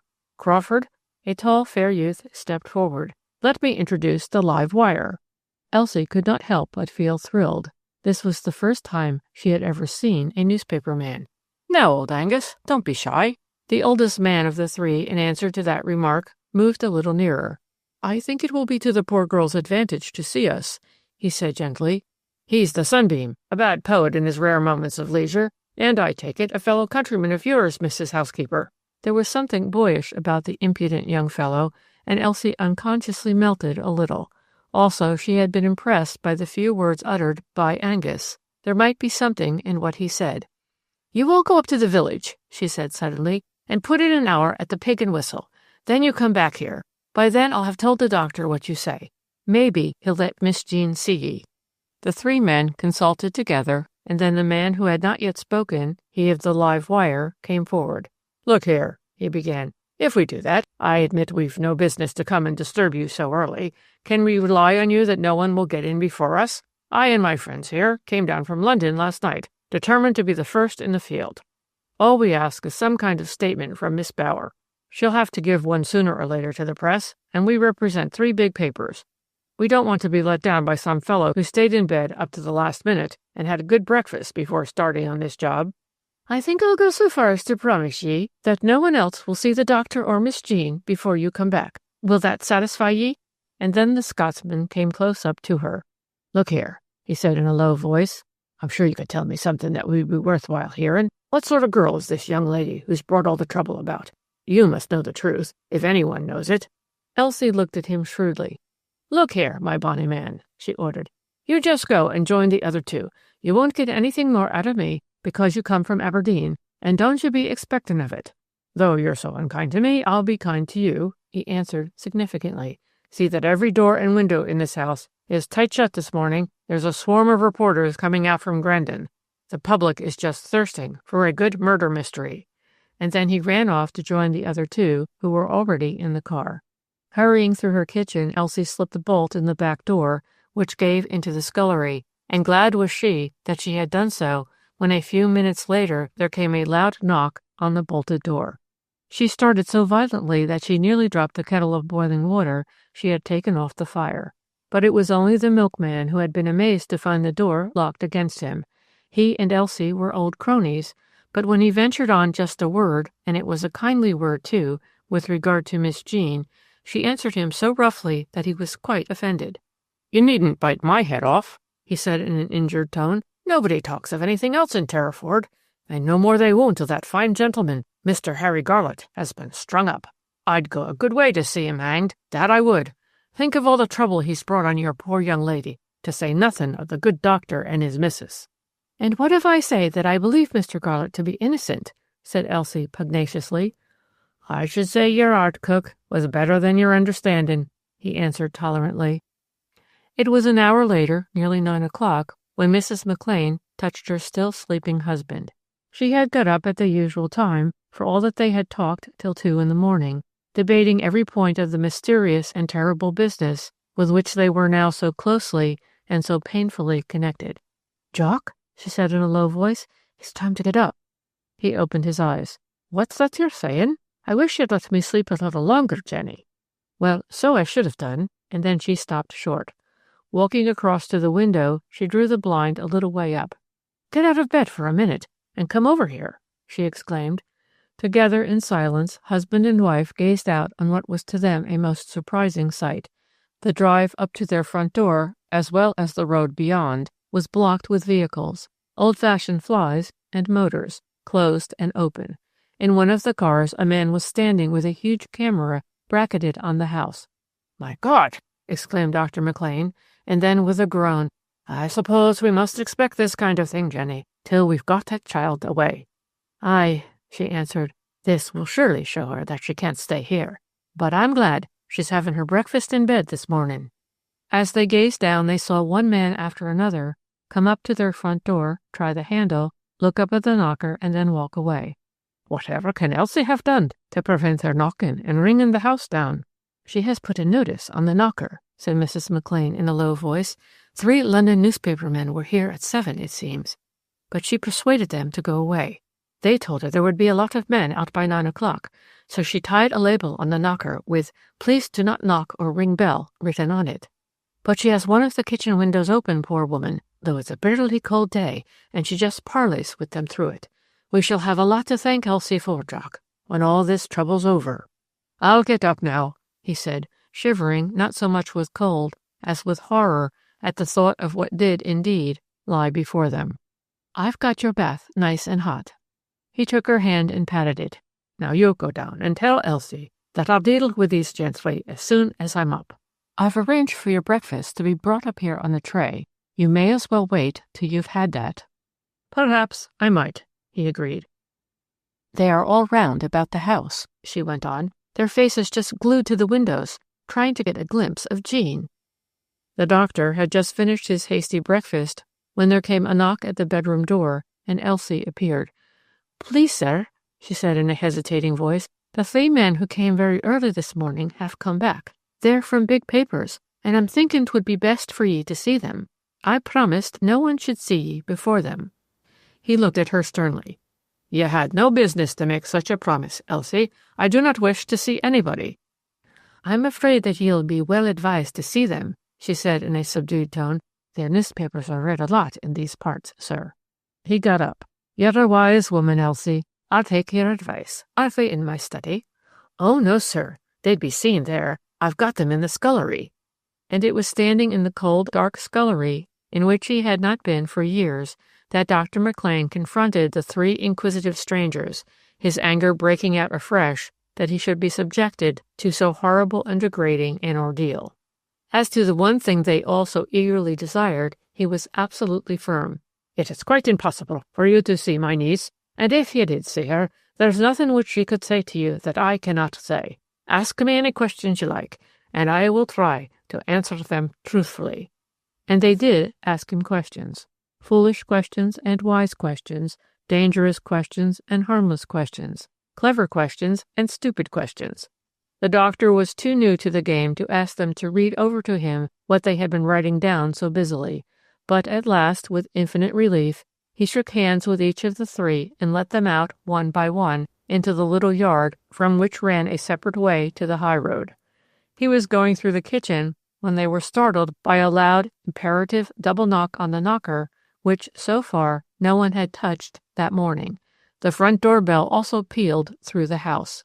"You wait just inside here, sir. I'll go to the door. I've got it on the chain. No one can force their way in." Elsie purposely left the kitchen door open, and soon the doctor heard a stern voice say, "Please take off the chain and admit me at once. I'm a police inspector, sent down by the Director of Public Prosecutions. I've come to take statements from Miss Jean Bower and Dr. McLean." The tone of the speaker was not pleasant, but a moment later, to Dr. McLean's relief, he heard the same voice apparently addressing a small crowd of men who had gathered round him. They could be seen through the window of the kitchen, edging closer and closer to the now open front door. "If you newspaper people don't show a little more good feeling and decent regard in such a case as this, we shall have a bill put through Parliament making it illegal to take any photograph or any interview in connection with any murder case as yet untried. That wouldn't suit some of you, I reckon. There's nothing doing this morning apart from what I've come to do, so I advise you to be off." Dr. McLean heard Elsie's voice. "If you'll come into the doctor's consulting room, sir, I'll go and tell him that you're here." "I should like to see Miss Bower." "Miss Bower's still in bed, sir." "I shall have to see her in bed if she's not inclined to get up." "I'm sure she'll get up, sir. Will you please come this way?" Very different from James Kentworthy was the man whom the doctor greeted a moment later. He was tall and thin, with a clever, stern face. "My name is Friedel, Dr. McLean, and it is my duty to take from you and from Miss Jean Bower the statements which will be used by the Crown in the forthcoming inquiry concerning the death of Miss Emily Garlett." "I will, of course, put all the information in my power before you," answered the doctor quietly. "But is it really necessary that you should take a statement from my niece?" "Most certainly it is. I understand that Miss Bower is in bed. That does not mean, I presume, that you consider her too ill to give me a statement today?" "No," said Dr. McLean. "I could not honestly say that, but the girl is terribly distressed, Mr. Friedel." He hesitated and then added, "She believes Mr. Garlett to be absolutely innocent." "So I understand," said the other dryly. An hour later, Dr. McLean, getting out of the chair where he had sat while he was being interrogated, exclaimed, "I will fetch my niece, Mr. Friedel." The early morning mist had cleared away. It was a brilliant, sunny day, so brilliant as to seem to mock the doctor's feeling of despondency and distress. Every question put to him had seemed deadly in its import. How different from that first interrogation from James Kentworthy. The most relentless duel of words, and a duel it had been between these two men, shut up in that cozy, shabby consulting room, had concerned the strawberries eaten by Mrs. Garlett the evening preceding the night of her death. At first, the doctor had not seen the trend of the younger man's questions, as he had assented without much thought to a statement that Mrs. Garlett had been given the strawberries by her husband. Then, suddenly, he had exclaimed, "You realize that I'm not speaking from knowledge, but only from hearsay, Mr. Friedel?" The other man seemed taken aback. "How do you mean, doctor?" "I was simply told by Miss Chill that Garlett had probably given them to the poor lady." "Even so, I presume that you have no doubt Garlett did give his wife the strawberries?" "Well—" The doctor hesitated a moment. He was tired and somewhat confused. At last he replied evasively. "Garlett strongly denies that he even saw the little dish of strawberries, and he further asserts that, knowing how delicate was his wife's digestion, nothing would have made him give them to her so late in the evening." Mr. Friedel frowned. He consulted his notes. "There seems very little doubt that the arsenic was administered in the sugar spread over the strawberries. Still, from what you now say, there seems to be no direct evidence at all as to who gave the strawberries to the poisoned woman." "The one person who could give you authentic information as to what happened on the evening before Mrs. Garlett's death is Miss Agatha Chill, who was Miss Garlett's housekeeper companion." "I hope to see Miss Chill as soon as I am back in London," said Mr. Friedel. "I made 2 attempts to see her the day before yesterday. I tried at the place where she has a flat, and then I went to the office where she works. But I was unfortunate both times.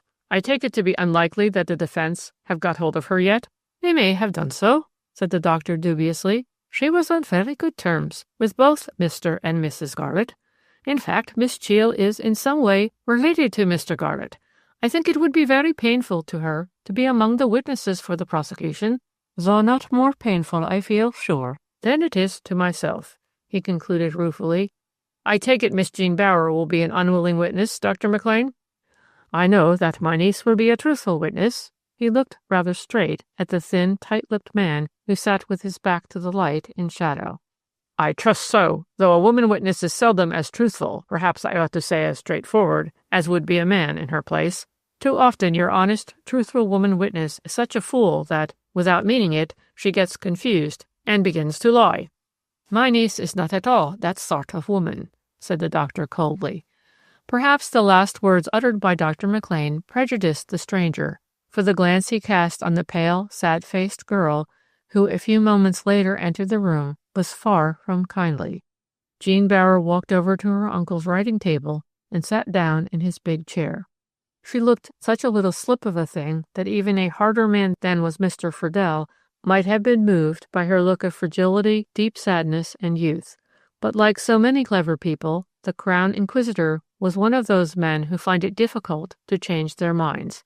He had made up his mind that Jean Bower was the villain of the piece. He felt convinced that it was for love of this girl that Garlett had committed a cruel crime. Far from having any wish to spare her, he hoped to convict her lover, if not herself, out of her own mouth. "Miss Bower," he began in a rasping, unpleasant tone, "I must ask you to give me your whole attention, and I want no wordy explanations. What is required are straight, simple answers to what I think you will admit to be straight, simple questions." Jean bent her head. She felt not only frightened, but utterly lonely and forlorn. "You are, I believe, aware that you are to be among the witnesses called by the prosecution, that is, by the Crown, at the forthcoming trial of Henry Garlett for the murder of his wife.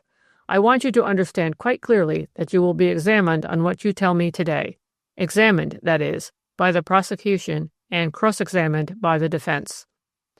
Jean Bower was in the condition in which many a poor wretch must have been during those periods of the world's history when such an examination as she was about to undergo was always carried out with the aid of physical torture. While determined to say nothing that could implicate the man she loved, she felt too oppressed and bewildered to make full use of her wits. He looked at the paper he held in his hands. "You became secretary to the Etna China Company last April. I take it that you were already acquainted with Mr. and Mrs. Garlett before you obtained that appointment?" "I did not know Mrs. Garlett," she answered in a toneless voice. but I had seen Mr. Garlett 2 or 3 times. My aunt had taken me to call on him at the Etna China factory, and I had seen him walking about the village. "Come, Miss Bower." His voice was at once stern and contemptuous.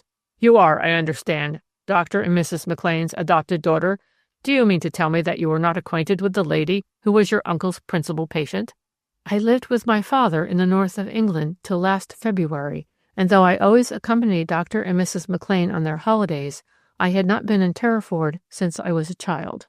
She looked at him quite straight. "While I was doing war work, I took no holidays. My father worked himself literally to death, as did so many men who were too old to join up. After the war, he became an invalid, and I nursed him till his death, just a year ago." "I see. By a strange chapter of accidents, you had not been to Terriford for many years, till you came here to live last winter?" "That is so." "But after you'd become secretary to the Etna China Company, I take it you saw Mr. Garlett constantly, he being managing director of the business?" "Yes, I used to see him quite often. Not every day, but on most days." She nearly added, "Most of my work lay with Mr. Dodson," but something made her refrain from even making that true statement of fact. "Now, Miss Bower," he waited for some seconds while she remained silent. "I'm going to ask you a question which I fear will be very disagreeable to you. I cannot force you to answer it truly, but I advise you, in your own interest, to do so." She said nothing, and he went on. "Did Mr. Garlett, during the month that elapsed between your coming to the works and his wife's death, ever make any improper advances to you?" Twice she opened her mouth to speak, and twice the one word, "never," she wished to utter, would not come. She was bitterly angered and shocked by the blunt question, and to the man who gazed into her now flushed and quivering face, her silence proclaimed, if not her own guilt, then certainly that of the man who would soon be on his trial for murder. Perhaps because he felt he had scored a great point, he went on in a kindlier tone. "I'm sorry to have to press you about this matter, but it is far better you should tell me now than have it dragged out of you when you are in the witness box. I suppose I may take it, Miss Bower, that there were—" He hesitated, and brought out awkwardly the words, "love passages, no doubt of a comparatively harmless kind, between yourself and Mr. Garlett." She started to her feet. "There were no love passages," she cried passionately. "None, none at all. I hardly knew Mr. Garlett. Oh, do believe that. Indeed, it's the truth." More calmly she added, "The cricket season was beginning, and he was constantly away from home." "And yet you told me just now that you saw him most days at the factory?" "He used to come in for a few moments to see his letters. I was generally present when he did come in, with the man who really managed the business, Mr. Dodson." He glanced down at the paper he was holding. "And yet," he observed, "slight as was your acquaintance with your employer, you walked back with him from Grendon to Terriford the day before Mrs. Garlett's death, or do you deny having done that?" She sat down again. "Did I?" she said falteringly, and then she exclaimed, while he told himself that she was perhaps the best actress he had ever encountered in the course of his work, "Yes, I did. I remember it now. We came into Miss Cheel's sitting room just when she had dismissed a servant. But for that I should not have remembered having walked home with Mr. Garlett." "Now that your memory has become more clear, Miss Bower, I want you to remember something else. At what time, I mean, about what date, was the word marriage first mentioned by Mr. Garlett, with respect to yourself?" He leaned forward. "Was it before Mrs. Garlett's death, or immediately after it?" Again she looked at him quite straight. She could see his shadowed face. To her, it was the face of a sneering devil. "The first time we actually spoke of our marriage," she gave a quick, convulsive sigh, "was in answer to a question asked by my aunt the day after we had come to an understanding, early in November." Come, he exclaimed roughly. "That is what a mere man calls quibbling, Miss Bower. You know what I mean." "I do not know what you mean. If you mean did Mr. Garlett ever make love to me before his wife's death, I answer, no, never. He has told me since that instead of liking me as many a man might like a young woman in his employment, he disliked me. He thought me too, she sought for a word, and then faltered out the word, self-assured. The person who liked me, who tried to make love to me, was old Mr. Dodson." She covered her face with her hands. "Why do you force me to say these horrible, degrading things?" she asked brokenly. He felt embarrassed, even perhaps slightly ashamed. "You are making my task difficult, Miss Bower. Believe me, I have no wish to make you say anything either horrible or degrading, but it is my duty to ask you certain painful questions." He went on in a more conciliatory tone. "I am to take it, then, that Harry Garlett never made love to you at all till the day when he became engaged to you, early last November?" "Yes," she said, looking up. "That is the truth."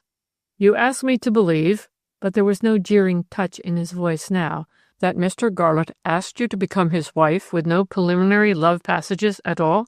"Yes," she said steadily. "I ask you to believe that because it is true.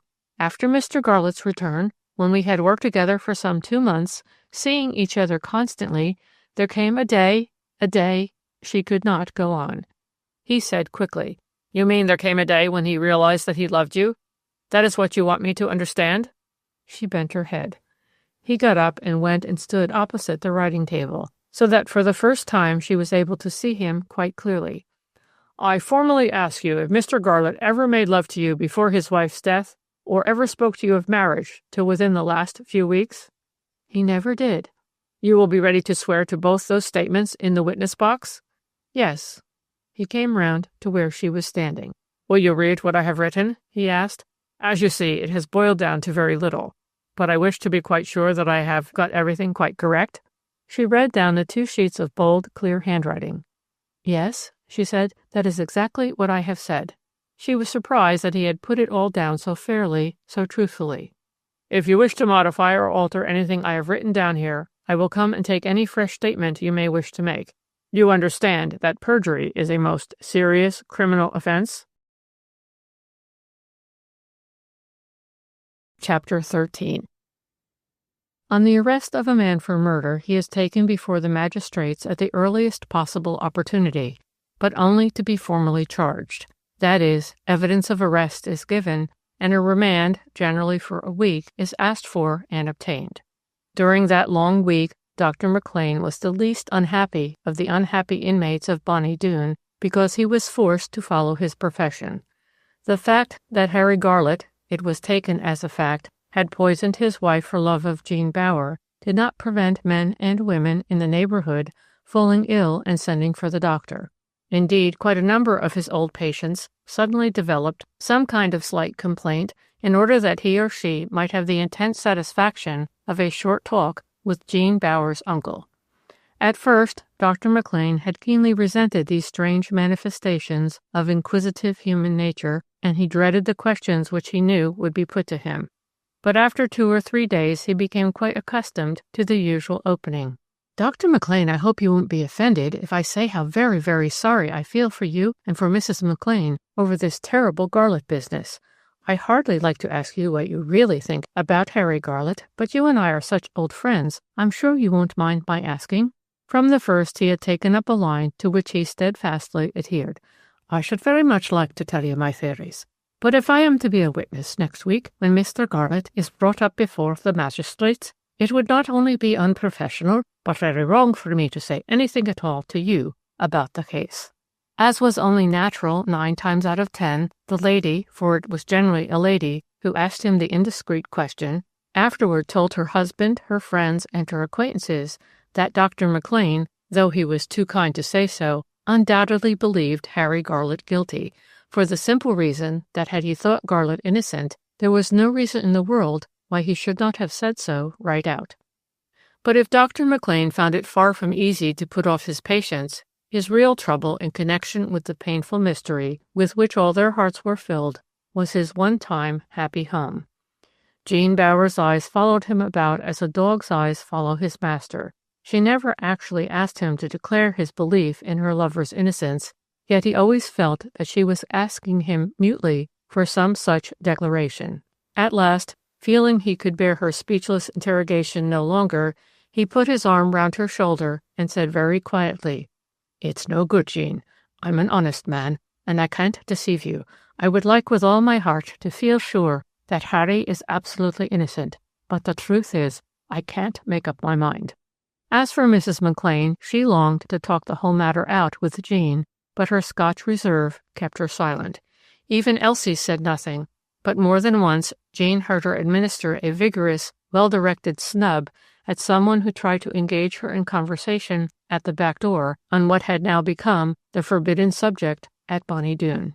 But if that strange, unnatural silence was preserved in Dr. McLean's house, that was not the case anywhere else. Within a circuit of 30 miles round, Harry Garlett and his affairs were discussed constantly, and that by men and women of every class and kind, of every social position, of every degree of poverty and wealth. Strange rumors flew hither and thither, some of them absurdly false. One fact gradually emerged. Little by little it became known that no arsenic had been traced to the possession of the man now lying under remand in Grenton Prison. This was the missing link in the chain of circumstantial evidence which, it was beginning to be believed, would certainly in the end hang the famous cricketer. Meanwhile, not only the local papers, but the great London papers had become busy over the case. Harry Garlett's special interest in life, his wonderful cricketing records, his popularity, his character as an employer, everything and anything that touched on his personality was made the subject of comment. Often during that long week, Jean Bower felt as though she had fallen into a bath of ill-smelling mud from whose stains she would never be wholly cleansed. British law considers a man innocent until he is proved guilty, but it is amazing what the English language can do in the way of innuendo, and that without in any way sailing too near the dangerous law of libel. Halfway through that terrible week of waiting suspense, there came to Jean one happy hour. Dr. McLean had insisted that the girl should go out with him, if only to get a little fresh air, and they were both coming in tired from a long round when they saw Elsie's face at the kitchen window. Before the doctor had time to jump out of his two-seater, she was at the door. "Mr. Kentworthy has arrived, sir. He's with the mistress in the dining-room. She has given him some tea. He's fair longing to see you and Miss Jean." Mr. Toogood would have been surprised had he seen how utterly the girl who now walked quickly forward into the dining-room of Bonny Doon had changed in looks from the sad, listless, pale creature to whom he had delivered her lover's message a few days before. Mr. Kentworthy grasped her hand warmly, and his eyes twinkled as he exclaimed, "I've got up from my sick-bed in spite of my wife's protests. I said to Mrs. Kentworthy, now this is just the sort of job I'm going to enjoy thoroughly, clearing an innocent man of a foul charge. For that's what we're going to do, Miss Bower. We may have a difficult task before us, but there are already several very important points in our favor." "Yes," chimed in Mrs. McLean, "Mr. Kentworthy has been telling me that the Crown, in spite of the limitless money at their disposal, have failed to trace any arsenic to Harry's possession. But I'm astonished to hear that there's arsenic in almost everything in use. Did you know that?" She turned to her husband. "Of course I did," he answered curtly. "Even in chocolate," went on Mrs. McLean, with a touch of excitement. "Every chocolate manufacturer has a certain amount of arsenic allowed him by the government, so much per ton of chocolate." "That's why it's lucky for us, my dear madam, that Mr. Garlett made china instead of sweets," exclaimed the private detective, smiling. "And now," he said, turning to Dr. McLean, "I suppose we must get down to business. Shall we go into your study, sir? I have got your former statement to me here. We must go over the whole thing again, and I want you to put your mind to telling me anything, however small or apparently unimportant, that may be of value to us." But in spite of skillful cross-examination and shrewd suggestive questioning, the hour which followed in Dr. McLean's consulting room yielded little or no fresh material for Mr. Kentworthy to work upon, and at last he said, "I wonder, sir, if you would mind my seeing Miss Bower alone? She is more likely to talk frankly to me if there are none of her family present." Dr. McLean looked dubious. "I don't believe that would be the case with my niece," he replied, "but it shall be as you wish, Mr. Kentworthy. Talk to the girl frankly as you have talked to me. For one thing, she deserves frankness." He added in a rather shamefaced voice, "I take it, Mr. Kentworthy, that you still feel an unshaken belief in Garlett's innocence?" The detective allowed a moment to pass by before he answered, but at last his words came out clearly. "I do believe in Mr. Garlett's innocence, but to err is human, and I shall be able to tell you more as to what I really think and feel after I have made fresh investigations. I'd like, for instance, to have a talk with that Miss Cheel. You never know in a case of this sort who may give you a valuable clue. I take it she will be on our side?" Dr. McLean hesitated, a fact that was duly registered by Kentworthy. "I don't think Miss Cheel will be able to add much to our knowledge." I suppose the fact has occurred to you, Doctor, that this young lady, I mean Miss Cheall, had a certain interest in Mrs. Garlett's death? She was left, I understand, £1,000. Yes, but she was receiving £300 a year, and all found, was the quick answer. Besides, I feel convinced that she knew nothing of that legacy. It took us all, even Mr. Garlett, entirely by surprise. He went to the door and called out, "Jean, Mr. Kentworthy is ready to see you." Pale but absolutely composed, the girl came in. "Mr. Kentworthy would prefer to see you alone," said Dr. McLean. "I should prefer that also, Uncle Jock." After her uncle had left the room, there came a pathetic eagerness into her manner. She knew that James Kentworthy believed in her lover's innocence, and she also knew, though she would have scarcely admitted it even to herself, that very few people shared that belief. But though they discussed at length every detail of the story, he soon became aware that Jean had nothing to say that threw any light on the mystery. "You suspect no one?" he asked at last, looking at her rather hard. "There is no secret thought lying at the back of your mind?" "No," she said very gravely. "I suspect no one, and what is more, I know Mr. Garlett does not either."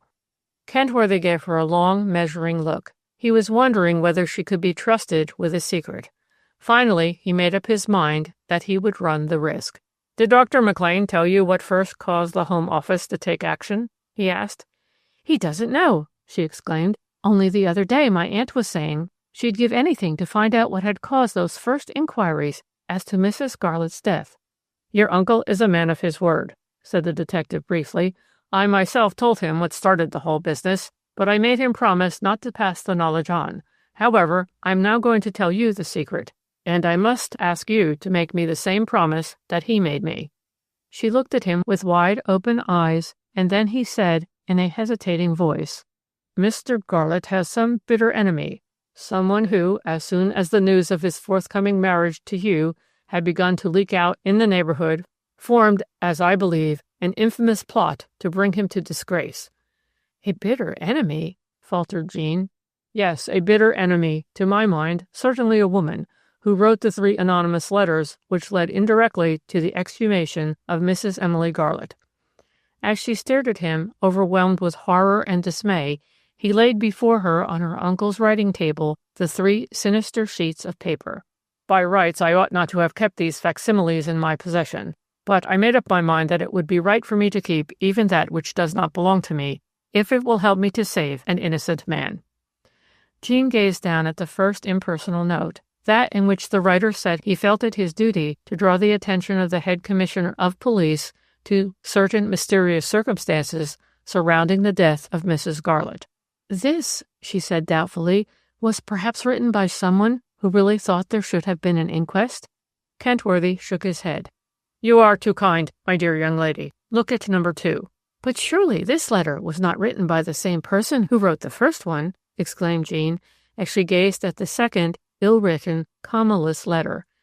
Then, as she read it over, she grew deeply red. Indeed, she felt as if the words, "The doctor's niece can tell you why Mrs. Garlett's doctor made no fuss," had been burnt with a hot iron forever on the tablets of her memory. "Now look at number 3, that which purports to be written by the sender of the first letter." She read over the long sentence, and then a look of bewilderment and pain struggled together in her face. "Well," said the detective gravely, "have you any suspicion at all as to who wrote these letters?"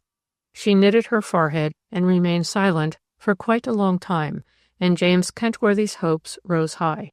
But at last, "I have no suspicion," said Jean Bower slowly.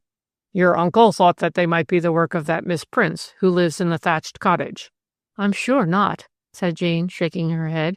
"Miss Prince is a spiteful woman, and she has never liked Harry, but she is not a fiend." James Kentworthy looked at her with increased respect. "I agree," he said.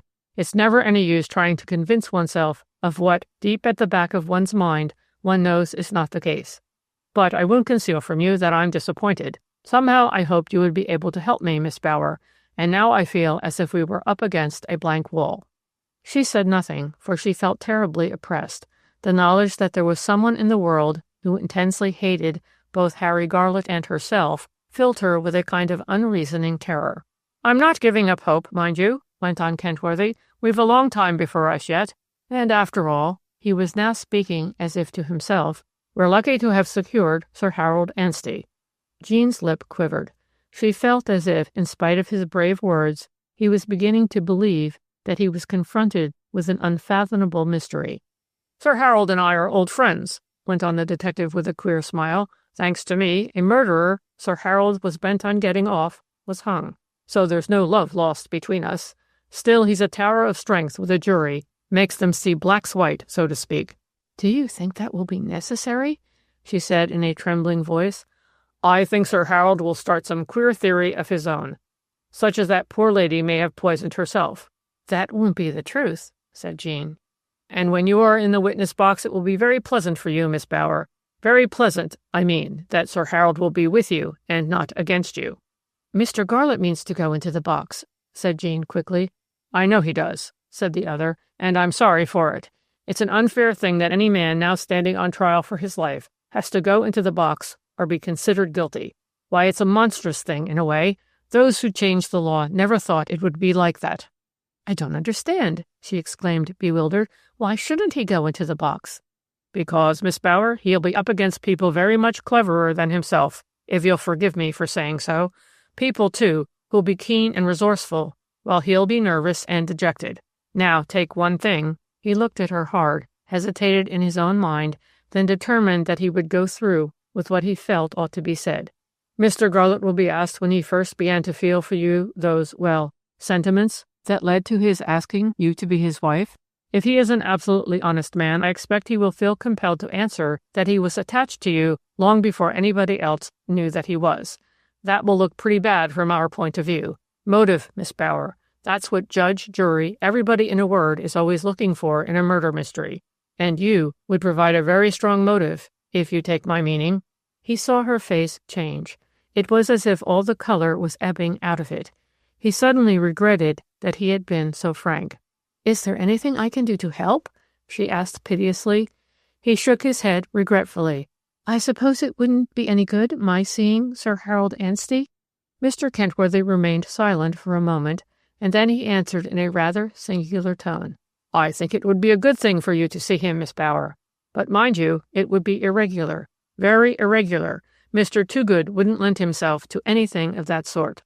"If you think it would help Mr. Garlett, I'd manage to see Sir Harold Anstey somehow," she exclaimed, the color coming back into her face.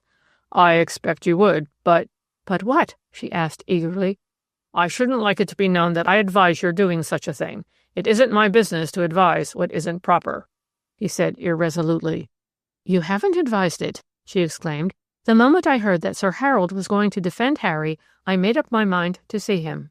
"Between you and me," went on the worthy man, "it has always seemed to me to be dashed stupid that the advocate who is going to defend a man accused of a serious crime isn't allowed to see him.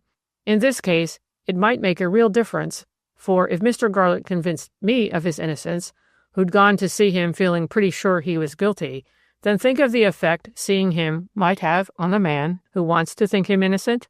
"Can't I persuade Sir Harold to see Harry?" The detective gave a short, bark-like laugh. "Sir Harold won't see Mr. Garlett till they're both in court, and one of them in the dock."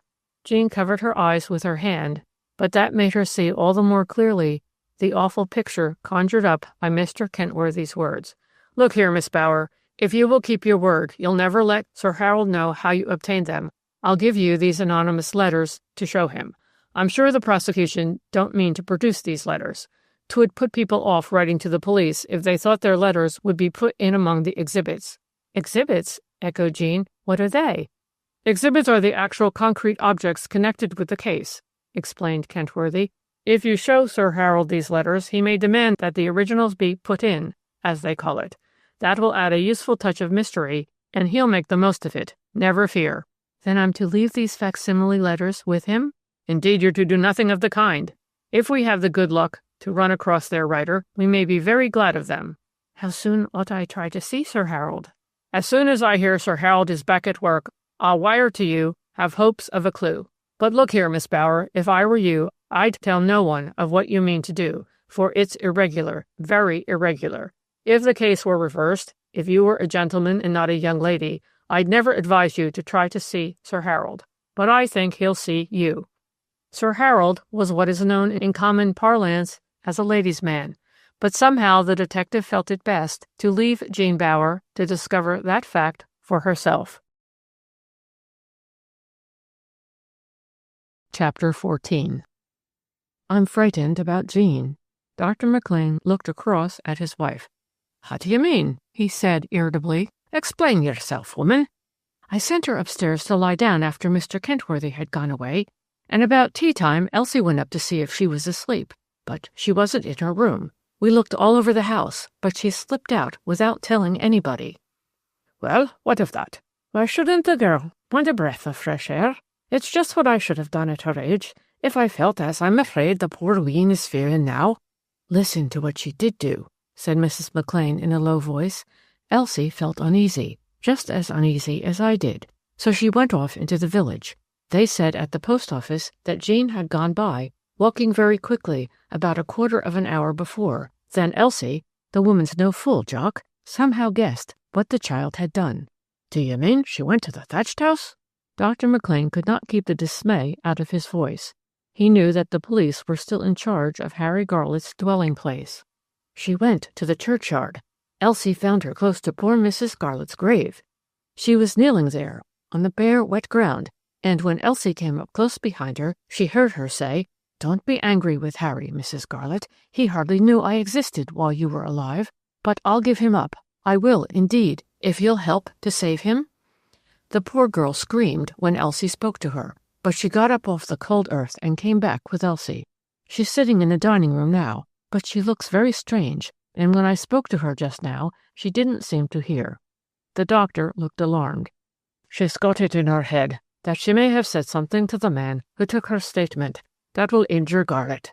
She let out as much to me yesterday. I did my best to reassure her, but I found it damned difficult to do so, beyond saying that if the man's innocent, nothing, she said, could affect the issue. I wish I could think that, said his wife significantly. I used to believe that an innocent man was never found guilty, but I don't know that I think so now, Jock. Does that mean, asked the doctor quickly, that you now think Garlett is innocent? I am more inclined to think him so than you are. For one thing, Mr. Kentworthy's belief in him has impressed me very much. Has Jean said anything to you about her talk with Kentworthy? No, said Mrs. McLean. In a way she's been quite mysterious about it, but I'm afraid she was terribly disappointed. I suppose she's sleeping badly? She looked this morning as if she'd had no sleep at all.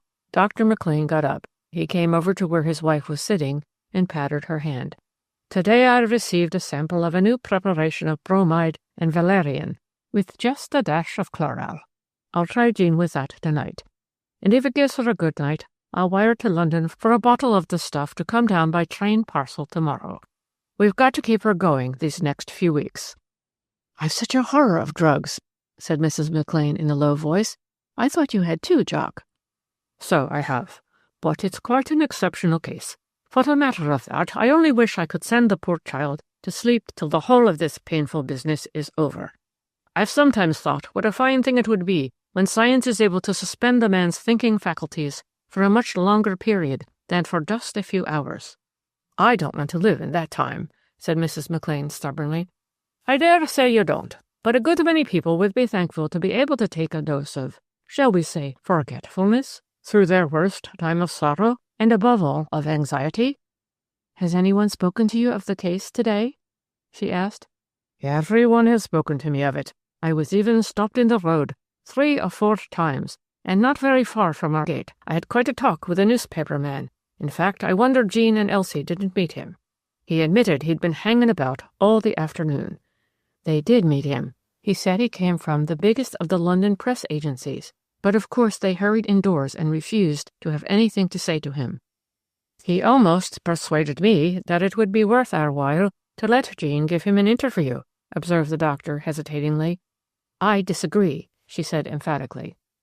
Well, the question won't arise now, for I told the man right out she would give no statement to the press at all. If only she would go away, moaned Mrs. McLean.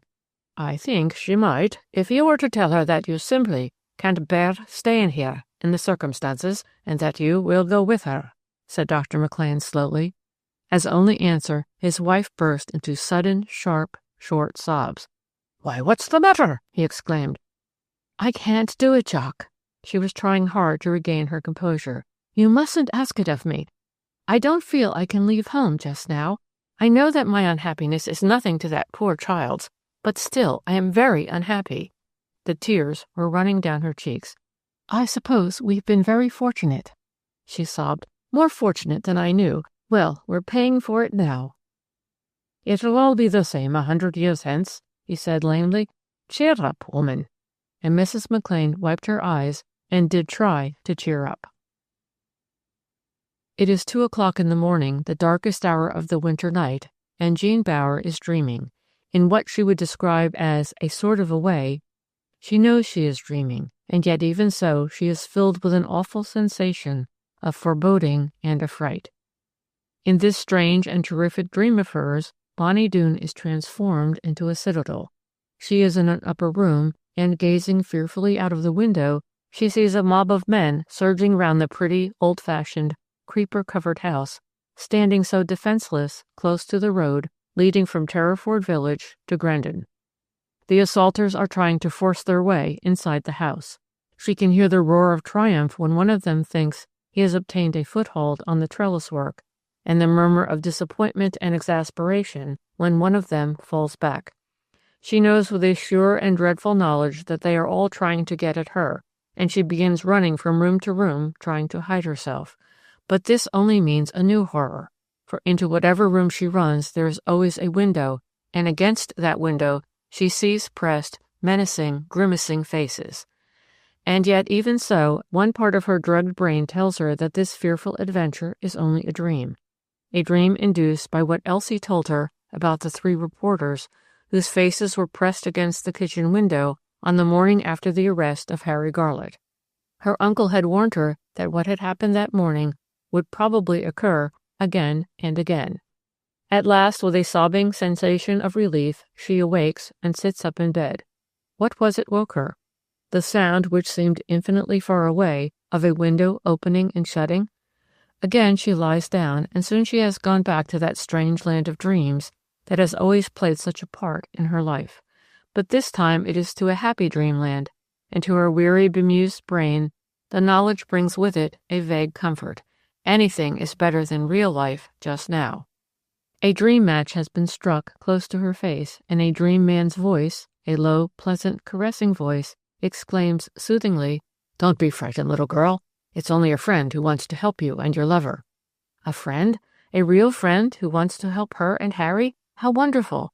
Even though she knows it is only a dream friend, the kind, deep voice brings comfort and a measure of reassurance to her oppressed heart. So she answers in a low, sleepy voice, "How can you help us? I don't think anyone can help us." As she mutters the words, the light flickers out, and she is again in darkness. But out of the darkness there again comes that drawling, caressing voice. You and I, have this in common, Miss Jean. You believe in Harry Garlett's innocence, and I know he is innocent." She answers dreamily, "I know it too. I more than believe, I know that Harry is innocent." And from her unseen friend there come again brave, comforting words.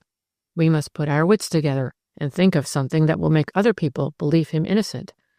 "I can't think of anything," she says wearily. "Can you? Oh, do try, dream friend."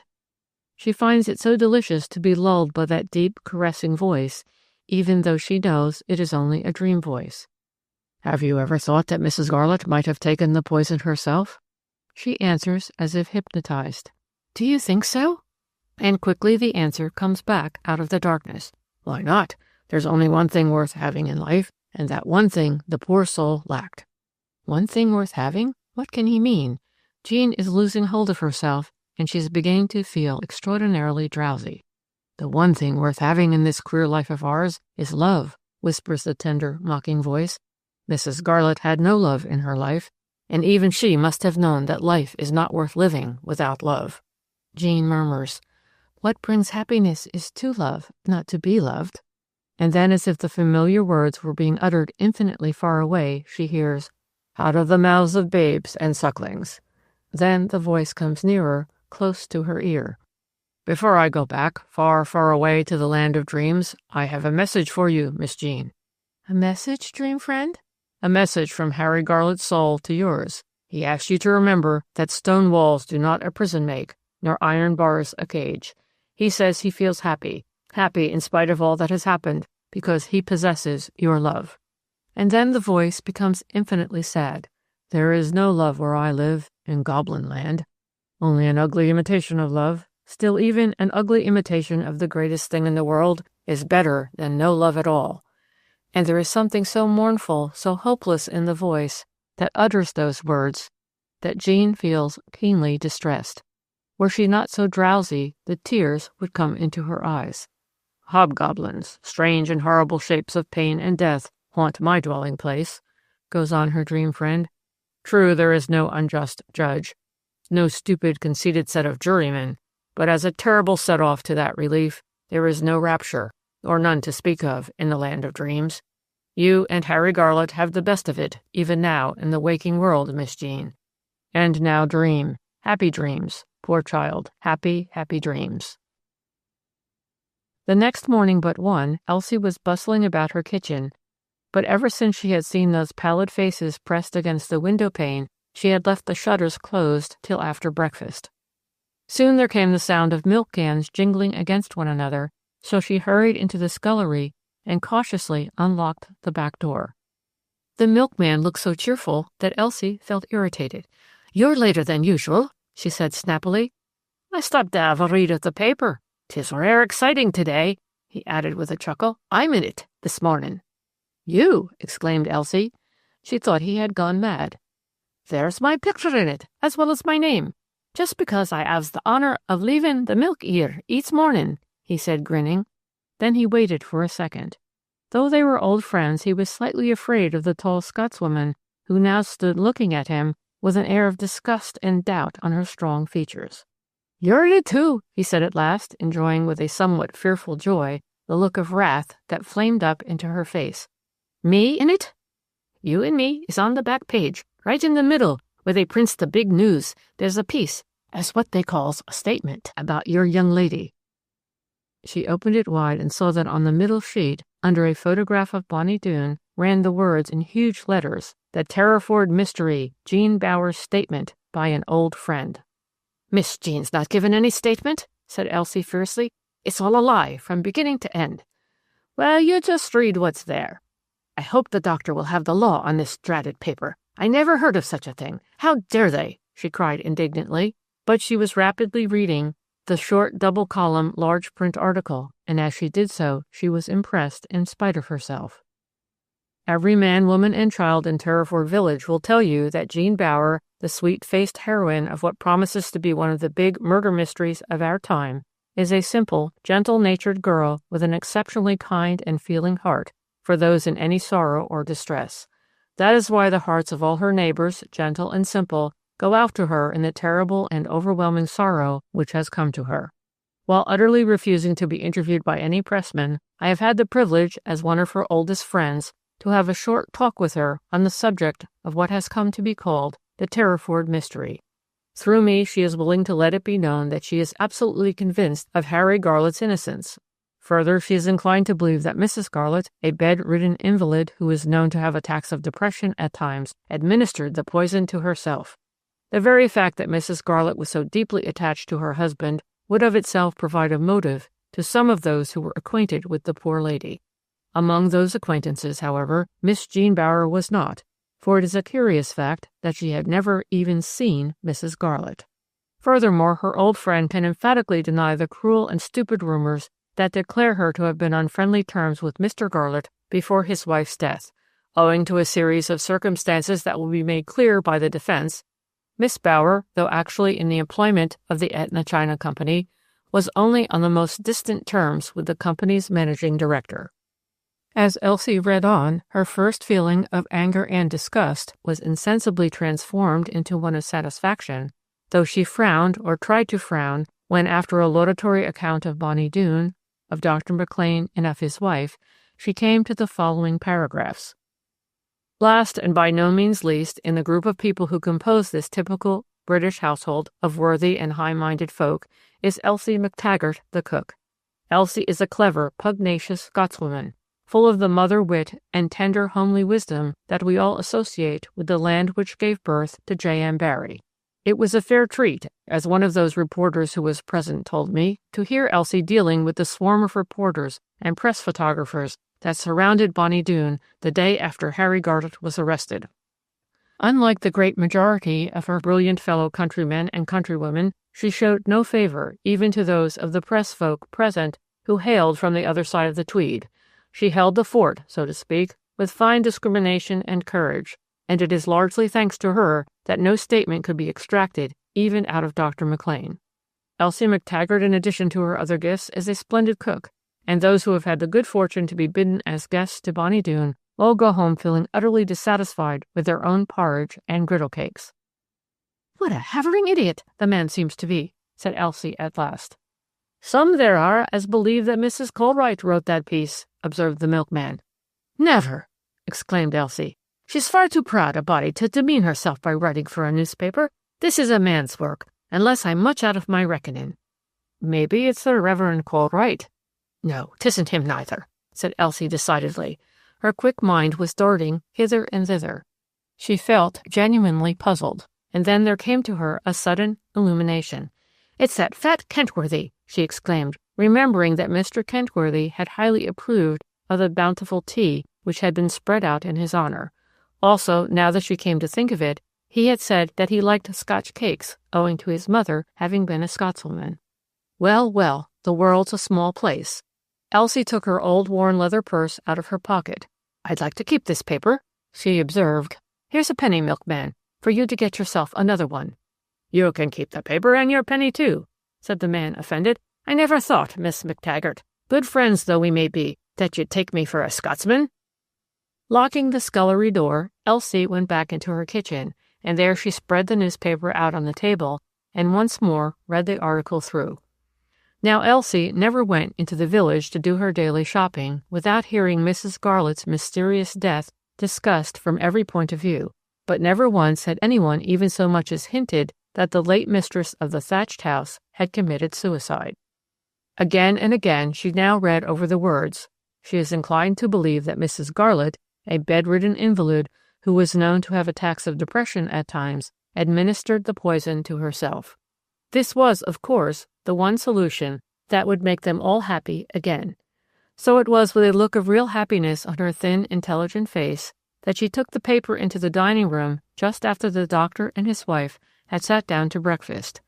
"There's something just here," she exclaimed, "that I doubt whether you'll approve, doctor, but I'm thinking it will make you happy all the same." Without waiting for an answer, she went out of the room, and Mrs. Maclean jumped from her chair and came round to where her husband, an air of astonishment on his face, was staring with angry, disgusted eyes at the picture of Bonnie Doon. Then, together, they eagerly read the article which purported to contain a statement by Jane Bower. "Whoever do you think wrote this?" asked Mrs. Maclean at last.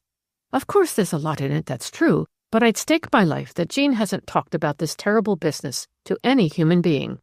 I know she has absolutely refused to discuss it with Miss Prince, though the woman's been at her again and again about it." For a few moments Dr. Maclean remained silent. Half mechanically he was reading over and over again the phrases in the so-called statement that puzzled him the most. Then, at last, he looked up. "This is the work of a practised literary hand. Maybe, I ought to say, of a practised literary hack," he exclaimed. "I'll tell you who I think did it, or maybe had it done," said Mrs. Maclean slowly. "I think 'twas that man Kentworthy, or someone he employed to write it." The doctor struck his hand on the table. "You've got it, woman," he cried. "Kentworthy did his level best to force me to say that that poor creature, Emily Garrett, had administered the poison to herself. This is the red herring across the trail, not a doubt of it." He sat back in his chair. "The more I know of law and lawyers, the more I feel that what we call law and justice are queer, twisted things," he said in a low voice. "Perhaps Kentworthy has done the best in the circumstances. At any rate, it's not our job to let him down or blame him." His wife shook her head. "To my mind, no one is justified in putting words into Jean's mouth which she never uttered and never will utter," she said firmly. You are one of those old-fashioned people who believe in telling the truth, said the doctor dubiously. I'd have said the same thing of myself a month ago. Of course, you and I know that that woman never committed suicide. The idea's absurd. Still, if they can't get any better notion, that's what the defense will set out to prove. I can see that well enough. I fear me I shall be asked the question straight out, if only because of this foolish article. And if you are asked the question straight out, what is it you intend to say in answer, Jock? They were both unheeding and uncaring of the good breakfast that was fast getting cold, and instinctively they had both lowered their voices for fear lest Jean, though they believed her to be safe in bed, might suddenly open the door on them. Well, Jenny, if I'm on oath, what can I say, except that to the best of my belief, the thought of suicide never crossed Mrs. Garlett's mind. Will you have to put it quite as strongly as that? Asked his wife. Well, I don't say I shall put it quite as strongly as I've put it to you, but still it's the truth. Mrs. Garlett loved life, for all she was such a poor, sickly thing. You must remember that she had never been a strong and healthy woman. And then Mrs. McLean so far forgot herself as to say something which reduced her husband to silence. She went back to her place behind the teapot, and from there, in a small, still voice, she said quietly, You did make one mistake, Jock. You hadn't a doubt that the woman died a natural death, and you signed a certificate to that effect. Isn't it just possible that you've made another mistake? Supposing, after all, Mrs. Garlett had got tired of her life and made up her mind to quit? Don't you go and be too sure of anything, my dear. You were wrong once, you may be wrong again. He made no answer to that, and though she loved him well and had no wish to hurt him, she would not have taken her words back. What she had said was true. In this strange world, it is a mistake, sometimes a terrible mistake, to be too sure of anything. After a while, she spoke again. I wouldn't let Jean know about this article, if we can prevent it, Jock. She's so fearsomely truthful. She might think it her duty to write to the paper and say that she does not believe Mrs. Garlett killed herself. I did raise the point with her after Kentworthy came, that first time, and she declared that Harry Garlett told her his wife was much too religious a woman ever to have thought of such a thing, apart from the fact that she always seemed perfectly happy and contented with her life. I think you're right. We'll say nothing of it. What a blessing it is that we can trust Elsie to hold her tongue. And so it was that Dr. McLean locked the paper away, and that Jean Barrow was never shown the article described as containing her statement. Yet the so-called statement was widely discussed, and both the prosecution and the defense took special note of it. Further, the circulation of the paper was very largely increased, at any rate in Terriford and Grendon during the weeks which followed. Thus the enterprise the editor had shown in securing the article was justified, though one of the proprietors, when he discovered, as he took the trouble to do, that the author was a casual contributor and had been paid a special fee of 50 guineas, thought the sum excessive. Chapter 15. Miss Prince got up very early on the morning Harry Garlett was to appear before the magistrates, to be either committed for trial or sent out into the world a free man. Though glad in a sense that her friend Agatha Cheel had been saved by illness from the painful ordeal of appearing against her late employer, she, Miss Prince, felt, from a selfish point of view, sorry. For it had been arranged, at Agatha Cheel's own request, that the older woman should accompany her to the police court, and Miss Prince had a special reason for wishing to know what exact evidence as to the arsenic, the administration of which had undoubtedly killed Mrs. Garlett, would be tendered today. As things had now fallen out, she would have to possess her soul in patience till the afternoon. It may be asked why Miss Prince did not follow the example of innumerable women belonging to the neighborhood, that is, go off to Grendon and, after a more or less long wait, fight her way into the police court. Had she been 30 years younger, she might have done so, but being the manner of woman she was, the thought of doing so unladylike and bold a thing never even occurred to her. And yet, during the whole of the wakeful night which preceded her early rising, her mind was entirely occupied with the form the evidence against Harry Garlett was likely to assume. As is the case with most clever, malicious gossips, no woman could on occasion keep her own counsel more rigidly than could Miss Prince. No doubt this was owing, in a measure, to the fact that for more than half her life she had been the trusted confidant of her father. In no profession is there so high a standard of loyalty to another's personal secrets as in the medical profession, and what is true of the doctor is generally true also of the doctor's wife and daughter. So it was that Miss Prince had kept rigidly to herself a dreadful suspicion which, since the arrest of Harry Garlett, had hardened into certainty. Lucy Warren, hearing her mistress stirring, had hurried down to cook the breakfast, and Miss Prince, leaving her cold bedroom, felt a certain warmth about the heart as there floated up her tiny staircase a pleasant aroma of frizzling bacon. Worried and unhappy as she felt, uncertain, too, as to where her duty lay, a most unusual feeling with her, she yet told herself that she was indeed fortunate in her good, quiet, sensible young servant. Even as a child, Lucy Warren had been a favorite of hers, and the girl seemed so superior to her class, so reserved, so proud, that for a moment Miss Prince asked herself whether she would not do well to confide in Lucy, for she longed to share her anxiety and uncertainty with some other human being. But the thought was no sooner there than she dismissed it, aware that if the moment came when she felt she must share her secret, it was to a lawyer that a certain fact, known to her alone, must be admitted. But one thing she did this morning marked both to herself and to Lucy Warren the unusual nature of the day. She ordered her breakfast, for the first time in her life, to be brought to her upstairs sitting-room. Perhaps because it was upstairs, she very seldom used this room, except when she asked a few friends in to supper and a game of cards. From her point of view, though she would not have admitted it, the upstairs sitting-room of the thatched cottage was a card-room and nothing else.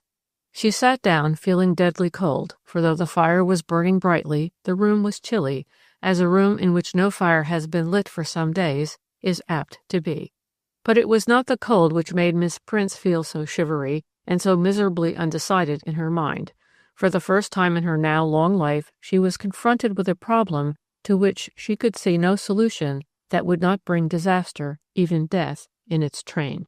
Lucy Warren came up with her mistress's breakfast tray. She drew up a small table and set it before her in silence, making no remark, as almost any other young woman would have done, as to Miss Prince's surprising choice of a breakfast room, and she was just leaving the room when her mistress called out, "Lucy?" Lucy turned round. "Yes, ma'am?" she said inquiringly. Always Miss Prince insisted on being accorded brevet rank both by her own servants and the people of the village. She hated the term Miss. "Come nearer, Lucy, I want to speak to you." And then, somewhat to Miss Prince's astonishment, she saw that her words startled the girl. Lucy became painfully red as she stood before her mistress, twisting and untwisting a bit of apron in her hand, and looking very unlike her usual composed self. "I want you to cast your mind back to last April and May. I mean, of course, when your friend Agnes Dean was my servant. You used to be in and out of my kitchen a good deal, I think." Lucy answered freely, eagerly. "Yes, ma'am, I used to come along most days." "Now I want to ask you a very serious question, Lucy, and I rely on you to keep the fact that I have asked it of you to yourself. Did she tell you, or were you aware, of your own knowledge, that Mr. Garlett was ever in this house at a time when I was out of it?" "Not that I know of, ma'am. The only person who used sometimes to come and wait for you while you was out was Miss Cheel." "Of course, I know that." Miss Prince spoke with a touch of impatience. "What I want you to try to remember is whether Mr. Garlett was ever in this house alone for, say, a quarter of an hour, especially, Lucy," she hesitated, then asked the question firmly, "whether he was ever in this upper part of the house by himself? As you know, he is my landlord. On him depend all the outside repairs. It is possible, nay, even probable, he may have come upstairs once or twice on such business as that." "Mr. Garlett never bothered about that sort of thing himself, ma'am. He always sent the builder along. A nice fat lot of money Blackman has made out of that poor gentleman in the last 10 years. Mr. Garlett never bothered, and Mrs. Garlett was too ill to bother." Miss Prince looked fixedly at the girl. "Then you're not one of those," she observed in a rather cold tone, "who believe that Mr. Garlett poisoned Mrs. Garlett?" Lucy hesitated, and then she made a reply that surprised Miss Prince. "I don't care, one way or the other," she said sullenly, "though it doesn't seem to me that Mr. Garlett had any reason to do such a wicked thing. It wasn't as if he'd known Miss Bower then. Leastways, he did know her, but he didn't like her. I know that." "You know that, Lucy?" "I do, ma'am. I heard Mr. Garlett say one day, when I was waiting at table, that he wished Mrs. McLean hadn't gone and asked him to take her niece on at the factory. He said it would be difficult to reprimand her. That was the word he used, if she did anything that he or old Mr. Dodson didn't like. He said it was a mistake to mix up friendship and business." "Whom did he say that to?" asked Miss Prince eagerly. Here she was on her old familiar ground of gossip. "He said it to the lawyer, Mr. Toogood," answered Lucy. "Was that just before his wife's death?" "Well, 'twas perhaps a fortnight before she died. I can't say exactly. Miss Cheel had already gone upstairs, and Mr. Garlett had rung for more port wine, and it was as I came into the dining room that I heard him say that." "Dear me, that's very interesting." "You won't let on I've told you that, ma'am?" asked Lucy earnestly. "Mother's fearful lest I be mixed up in it all. She was once called to an inquest and never forgot it. It made her ill for months afterward. That it did. She was so terrified. Those lawyers would get anything out of you. They make you say black's white and white's black." "I don't think there's the slightest reason to fear that you will be called as a witness," said Miss Prince coldly. "And in any case, if you were called, it would be your duty to attend, Lucy. Surely you would think it your duty to speak up and tell the truth?" And then Lucy, emboldened by Miss Prince's benignant mood, ventured a question. "Will you be a witness, ma'am?" "I? Certainly not. Why should I be?" Miss Prince looked disturbed. She even flushed a little. "Miss Cheel will be a witness for the prosecution, for she was with poor Mrs. Garlett when she died." And then Lucy said in a singular tone, "Miss Cheel will be sorry if Mr. Garlett is hanged. She was such a friend of his." "Not only a friend," said Miss Prince quickly, "but a relation, too. Miss Cheel is a distant cousin of Mr. Garlett's. I've always supposed that that was why Mrs. Garlett left her that legacy." Lucy turned away, and perhaps it was as well that Miss Prince did not see the look that came over her face. "Lucy, one word more. Has your mother heard from Mr. Guy Cheel lately? Does she know where he is and what he's doing?" Lucy did not turn round as a properly trained servant ought to have done. "Mother heard from Mr. Cheel? Not that I know of. Why should she?" Then she slipped out of the room and went down the stairs at such a pace that her mistress concluded she must have heard someone knocking at the back door. Miss Prince began eating her now cold egg and bacon. She felt sick and shivery, yet she forced herself to eat, and after a while the food and her good china tea made her feel a little better. But even so, she was in a miserable state of uncertainty. With all her odious peculiarities, she had a strict, if a narrow, sense of duty, and she could not make up her mind as to what she ought to do with regard to a sinister fact known to herself alone. Miss Prince, for her misfortune, knew of a place in Terriford where arsenic could be found, and deep in her heart she was quite certain it was from that store or cache of arsenic that had been stolen the dose of poison which had killed Emily Garlett. That store or cache of arsenic was here in her own house, close by where she was now considering the difficult problem of what it was her duty to do. Sitting there in front of the now bright fire, she could visualize with horrid clearness the fat glass-stoppered bottle with the red label on which was printed in black letters the word arsenic. The bottle, which contained a sufficient quantity of the deadly poison to have killed everyone in the village, stood on the top shelf of her drug cupboard in a tiny room next door, known all over the village as Miss Prince's medicine room. As residuary legatee to her father, everything that had belonged to him at his death had passed into her possession, and she had chosen to take with her to her new home the drugs that had been in his dispensary. In a country medical practice, every little counts. Thanks to Miss Prince, the poorer folk in Terriford had hardly ever had occasion to consult Dr. McLean. He had spoken to her of the matter only once, years ago, soon after his arrival. She had said what had been far more true than it was today, that the working folk were so miserably poor that it would be sheer cruelty to ask them to send for the doctor for every trifling ailment. Further, she had asserted that often she relieved him of work for which he could never expect any payment, and Dr. McLean had admitted, somewhat reluctantly, the force of the argument. But while the knowledge of that stoppered bottle on the top shelf of the drug cupboard, which she generally, but not invariably, kept locked, made her feel acutely anxious, She tried to persuade herself that it could not be her duty to force herself into this, to her, horrible affair. Not only was the thought of appearing in the witness box at a great trial terrible to one with Miss Prince's old-fashioned feminine outlook on life, but she was well aware that she would certainly be severely censured by both counsel and judge in the case for keeping such poisons as arsenic and strychnine in her house. She faced the grim certainty that she, and she alone, could supply the missing link in the chain of circumstantial evidence now tightening around Harry Garlett. But would that link be missed? Never having liked him and having no doubt as to his guilt, she equally had no doubt as to his fate. Was it essential that she, his wife's oldest friend, should hound him to his death? She asked herself with a sharp feeling of self-rebuke why she had been such a fool as to keep a poison which she had never had any reason to use, but there it was, she had kept it. Getting up at last, she took off a small bookshelf, the Student's Handbook of Forensic Medicine and Public Health, and turning to the entry Metallic Irritants, she quickly made herself mistress of what information was there. She learned that white arsenic, that is the type of arsenic in her possession, was not only colorless and odorless, but almost devoid of taste, thus very easily administered in powdered sugar, and even she, with her wide knowledge of drugs, received a certain shock when she discovered that a pinch of arsenic holds no less than 17 grains, 2 grains being a fatal dose. Now Miss Prince, in common with almost everyone in the neighborhood, had severely blamed Dr. McLean for his lack of suspicion, but as she read the little black volume by which her father had set such store, she realized that the old doctor had not been so much to blame after all. For whereas in many cases the symptoms of arsenical poisoning point to an irritant administered, all sorts of anomalies may and do occur. In fact, the symptoms are frequently so misleading that death due to the action of arsenic has even been described as spontaneous internal inflammation. Miss Prince put her book back on its shelf and went out on the landing.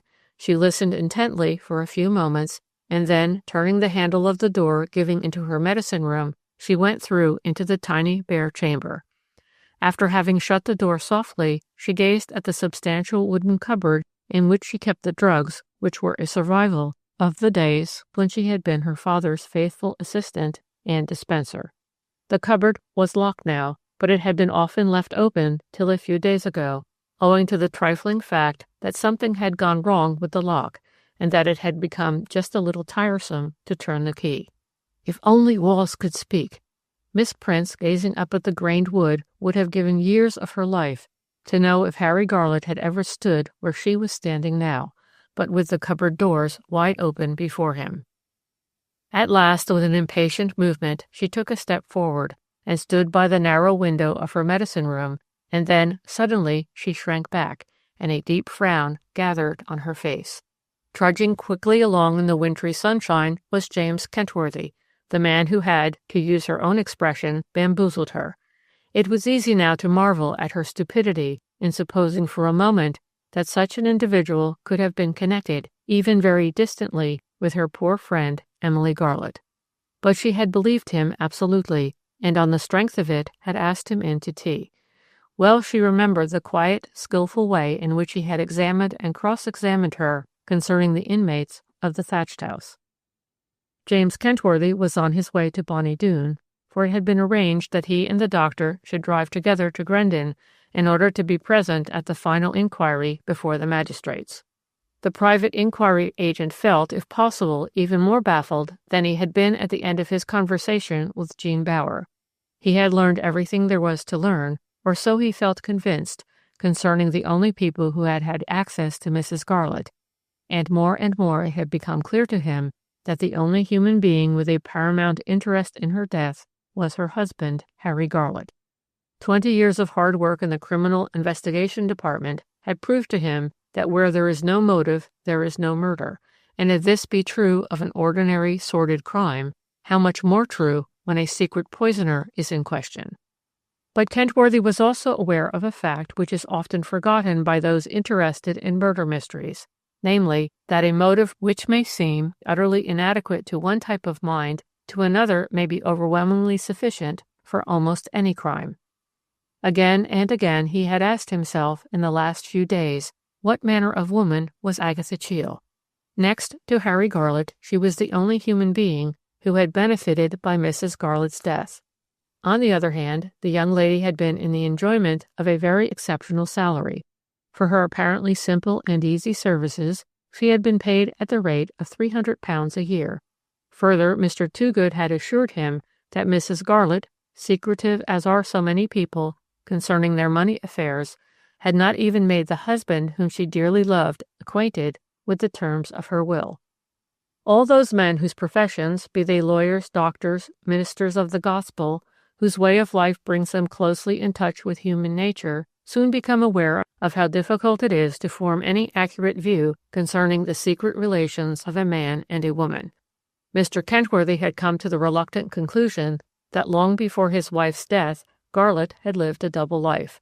He was convinced of the truth of Lucy Warren's statement as to the meetings in the wood, and the more convinced because the girl had made it unwillingly, indeed had been frightened into making it.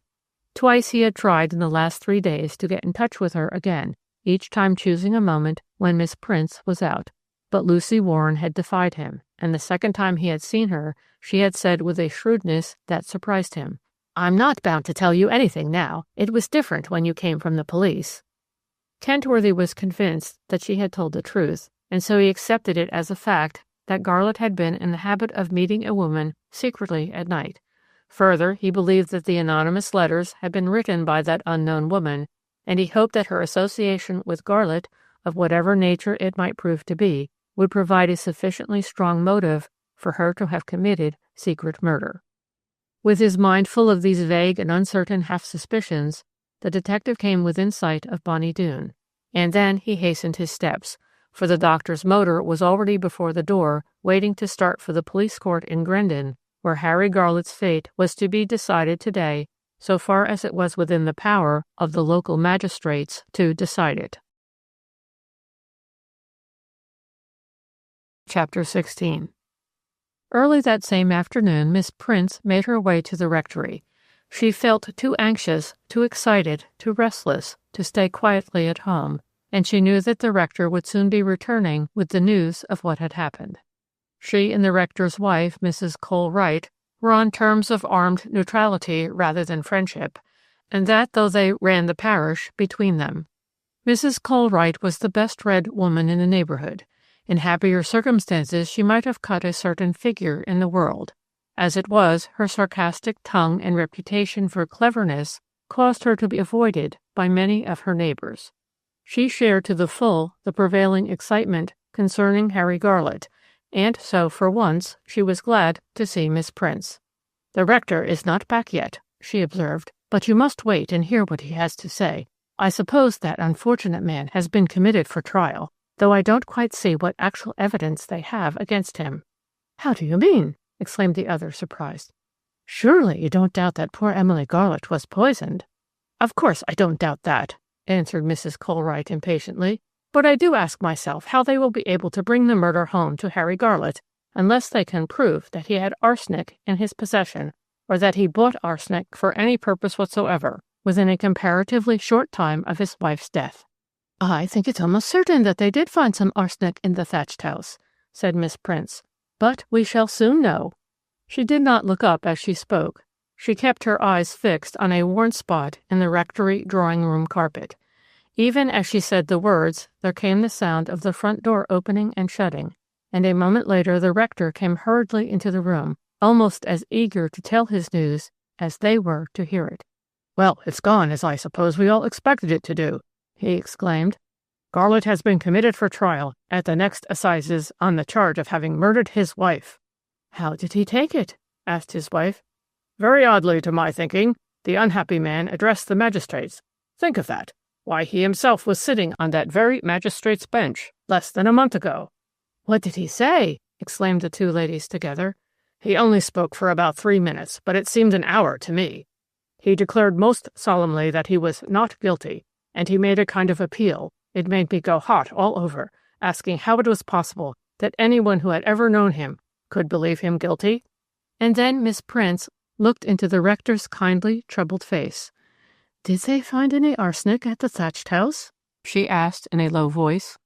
"Nothing was said about that," answered the clergyman slowly. "If any arsenic was found, they have not chosen to bring the fact forward today. But, of course, what told terribly against Scarlett was McLean's evidence." "Had he anything new to say?" "Well, I don't know that he had, exactly, but there was quite a sensation in the court when he revealed that Mrs. Garlett had taken a plateful of strawberries and sugar from Harry Garlett's own hand a few hours before the poor soul died in agony.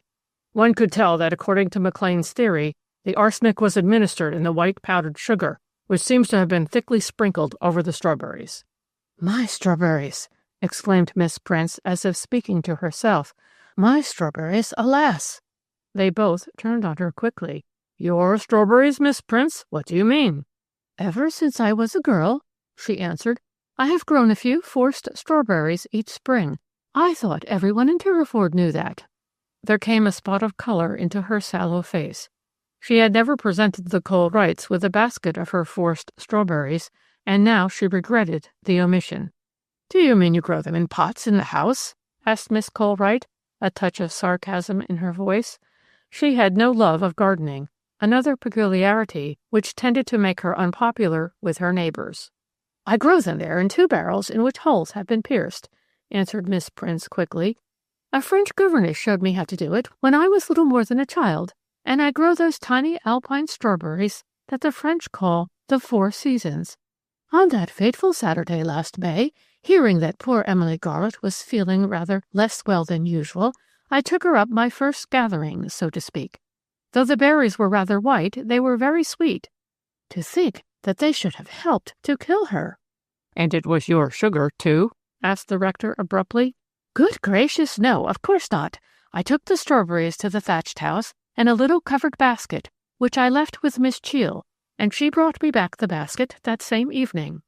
"Did Mr. Garlett allude to the strawberries in his speech today?" inquired Mrs. Colwright. "I'm sorry to say he did. He denied absolutely that he had given his wife any strawberries. He said that he had never even seen them, but of course no one doubted that McLean had told the truth, the more so that one could see that he gave his damning evidence with the greatest reluctance. I thought at one moment that the poor fellow was going to break down. It's an awful thing for the McLeans. I feel truly sorry for them." "You mean because of Jean Bower?" observed his wife. Then she gave a curious little laugh. "Men are so sentimental, aren't they, Miss Prince? The girl will get over it soon enough, Philip. Never you fear. It's lucky they weren't already married.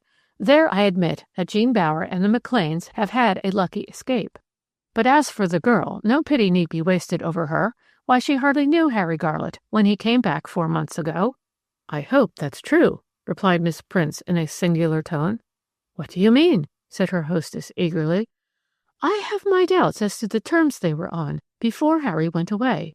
"Do you mean before his wife died?" asked the rector in a horror-struck tone. "My dear Philip," exclaimed his wife, "do you never hear any gossip?" "I never heard any gossip as to the relations of these 2 people," he said decidedly. Then looking at his wife, "Did you?"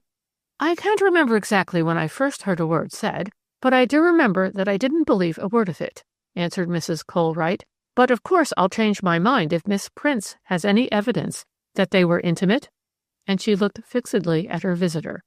"Intimate!" exclaimed the rector in a horrified tone. "All I can say is this," Miss Prince spoke in a dogged tone, "that on the very morning I took those strawberries to the thatched house, Harry Garlett and Miss Bower walked back together from Grendon across the fields. I saw them with my own eyes just before I left the house." As the husband and wife leaned forward in their chairs and looked at her full of keen, if rather shamefaced, curiosity, she went on composedly. "I'd already heard some talk about them even then. Jean Bower's a very attractive girl for all her quiet ways. Old Dotson was crazy about her." Mrs. Colwright said musingly, "When one comes to think of it, Jean Bower was at the Etna China factory some time before Mrs. Garlett's death. She first came here in the winter." "So she did. I'd forgotten that. Still, if Mrs. McLean is to be believed," observed the rector, "she and her husband were utterly taken by surprise over the engagement. The day she came to see me about the marriage, you remember how quiet they wanted it to be, she admitted that they had both thought the girl liked Tasker." Dr. Tasker has reason to be thankful today, said Miss Prince slowly. Why? Asked husband and wife. Because, she replied briskly, could anything be more awful than to have one's bride, even one's fiancée, mixed up in such an affair? Do you really think Jean Bower would have been mixed up in it if she'd been engaged to Tasker? Asked the rector in a pained tone. One can never tell, said Miss Prince sententiously, forgetting, as scandal-mongers are apt to forget, that in this life one cannot have it both ways. She went on eagerly. However, Dr. Tasker is out of it. And next to Harry Garlett himself, the one most affected is Dr. McLean. Mark my words, there'll be an awful falling off in his practice. She did not utter that prediction with any touch of regret in her voice, for she had never liked her father's successor. After a pause, she added, He showed himself grossly careless, if not worse, when signing poor Emily's death certificate. He was certainly taken in, said Mrs. Colwright acidly. The rector exclaimed, Yes, indeed. By the way, he made great play today with the fact that he was being called as a common and not as an expert or skilled witness. How very odd, observed Mrs. Colwright. Surely a doctor is always an expert, or ought to be? Well, no, not according to law, said the rector. According to him, and I could see that none of the magistrates dared to contradict him, he was only bound to state, as any other witness might have done, the facts that had fallen under his own observation. They tried hard to make him say what he thought himself as to Garlett's guilt or innocence, but he refused, very properly, to give an opinion. Of course it will be got out of him at the trial, exclaimed his wife. Do you know whether Dr. McLean is to appear for the prosecution or the defense? Asked Miss Prince. For the prosecution, surely, cried Mrs. Colwright quickly. But the defense will cross-examine him, and I pity the poor man if, as I heard yesterday, Sir Harold Anstey has already been briefed by Mr. Toogood. McLean said one thing that struck me very much, said the rector. He reminded the magistrates that a medical witness should always remember that he is not retained for any particular person, but in the cause of justice alone. I think you will find that he will make a most excellent witness. He certainly managed to conceal what he really thought from me. I could form no opinion as to whether he believes Garlett innocent or guilty. You'd have made it out fast enough if he thought the man innocent, said his wife shrewdly. Of course he knows Harry Garlett to be guilty, exclaimed Miss Prince in a hard voice. I don't see how anyone can doubt it. How well I remember, went on the rector, Dr. McLean coming up that Sunday morning, just as I was going into church, to tell me of Mrs. Garlett's death. He looked terribly tired, for he had been up most of the night, but still we had a little talk about it. I was very much shocked, for, as you remember, he turned to his wife, I had seen Mrs. Garlett the day before, and she seemed to me rather brighter than usual. He waited a moment and then exclaimed, By the way, I remember now that McLean actually mentioned those strawberries as having caused the acute indigestion which resulted in her death. His wife looked at him apprehensively. Be careful what you say, Philip. You don't want to be called as a witness. Of course I don't. Miss Prince, may I rely upon you not to tell anyone of this curious little piece of corroborative evidence? What the rector said is not evidence, said Mrs. Colwright lightly. Her husband looked at her puzzled. One can never be quite sure as to who may be called upon to give evidence, observed Miss Prince. But the one witness they are sure to call at the trial is Jean Bower. What an awful ordeal it will be for the poor girl, said Mr. Colwright in a moved tone. The person I feel sorry for, broke in his wife, is Miss Cheall. I respect that young woman. She was always so quiet, so dignified, and kept herself to herself. She will be a most important witness. And she seems to have been the only person actually with Miss Garlett when the poor soul passed away, chimed in the rector. I was surprised at the time, observed Mrs. Colwright, that there was neither an inquest nor a post-mortem with a person so important in her own way as poor Mrs. Garlett. And there's another thing, said the rector hesitatingly, though perhaps I hardly ought to tell it to you. Of course you must tell us, Philip. All we are saying here is absolutely private. She looked at Miss Prince, and Miss Prince nodded gravely. Harry Garlett was exceedingly anxious that the burial should take place 2 days earlier than it did, said the clergyman impressively. This fact, to which I now attach a sinister significance, was the more ominous because, instead of raising the question himself, He got Miss Cheel to do so. Miss Cheel and that queer, sickly brother of hers came and asked me if the funeral could take place on the Thursday instead of on the Saturday. Miss Cheel said that Garlett was anxious to have the funeral as soon as possible. But that again," he turned to Miss Prince, "is a thing I naturally do not wish made public. The wretched man will be condemned on direct, not circumstantial evidence, unless I'm much mistaken." "I suppose he will," said Miss Prince. Then she got up to go. She had enjoyed every moment of her visit, save during the short discussion as to the forced Alpine strawberries. Lucy Warren was moving about her little kitchen trying to make work for herself. She was miserable with the dull, dogged misery bred of hope deferred. Since the night she had seen Guy Cheel disappear through the drawing-room window of the thatched house, she had only had one short interchange of words with him. Months had gone by since then, and yet to Lucy Warren the wounds inflicted on her pride, as well as on her heart, were still open wounds. She was, of course, excited and interested in the question of Mrs. Garlett's death, but to her the one thing that mattered was the mystery of Guy Cheel's disappearance out of her life. This afternoon the man she had come to love was very present to her mind. She seemed to see his keen, mocking face rise up before her. It was as if his heavy-lidded gray eyes that could be at once so cruel and so tender, were following her about. Her feelings toward Agatha Cheel had undergone no change. In fact, when that young lady had stayed at the thatched house, Lucy had quietly told Miss Prince that she would not meet her, and Miss Prince had allowed Lucy's sister to take her place for the time. Often, since then, poor Lucy had regretted that she had not forced herself to stay and face her enemy. She would, maybe, have learned something as to Guy Cheel and his condition. She might even have had the good fortune to discover his address. As these thoughts were drifting through her mind, there came at the back door a curious, furtive, uncertain knock. With a strange sense of foreboding at her heart, she went and unlatched the door, and for a moment she thought the slight woman whose face was swathed in a long motor veil a stranger. "I want to see Miss Prince," said the husky voice Lucy remembered only too well.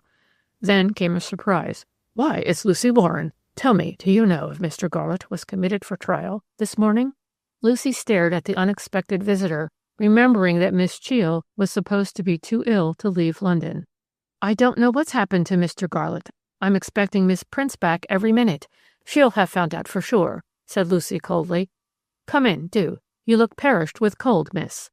Agatha Cheel came through into the warm kitchen. She loosened her concealing veil, and Lucy saw that her face was thin and worn.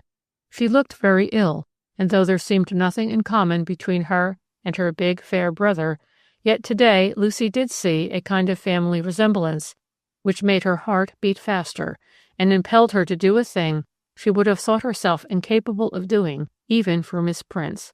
It was in a tone of kindly sympathy that she exclaimed, "Sit down, miss, and I'll take off your boots and bring a pair of shoes for you to put on."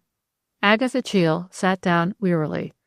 "I'll take off my boots myself," she said, "but I shall be glad of the shoes, though I can't stay long." "Mother's fretted a deal about Mr. Cheel," said Lucy nervously. "Is he quite well?" A challenging look flashed between the two young women, and then Agatha Cheel said coldly, "I have no idea where my brother is. The last time I saw him was about a month after he left here. He was then going abroad." Almost as if the words were dragged out of her, Miss Cheel added, "He asked me about the thatched farm, how you all were, and so on, but I told him I did not know." After Lucy had fetched Miss Prince's warm bedroom slippers, she asked the visitor, "Won't you come into the little sitting room? I've kept a good fire there. Miss Prince will be back in a minute." But it seemed a very long time both to the young lady sitting in the parlor and to the maid sitting in the kitchen before there came the familiar knock at the front door. Miss Prince would have thought it quite wrong, almost a fast thing to do, to let herself in with a latchkey. As Lucy opened the door, she whispered, "Miss Cheel is here, waiting to see you, ma'am." "Miss Cheel?" Miss Prince could hardly believe her ears. She had supposed her friend to be ill in bed in London. As she came into her sitting room, Agatha Cheel looked up, a look of agonized suspense on her face. "Is Harry Garlett committed for trial?" she asked. "Of course he is." Surely you did not expect anything else." And then Miss Prince felt suddenly disturbed and angry. She disliked intensely anything that savored of hysterical emotion. And here was Agatha Cheel clasping her hands together with a wild gesture and exclaiming, "How terrible! For he is innocent, innocent!" "You cannot possibly know whether he is innocent or guilty," said Miss Prince coldly. "Sit down, my dear. We'll have tea in a moment." "He is innocent!"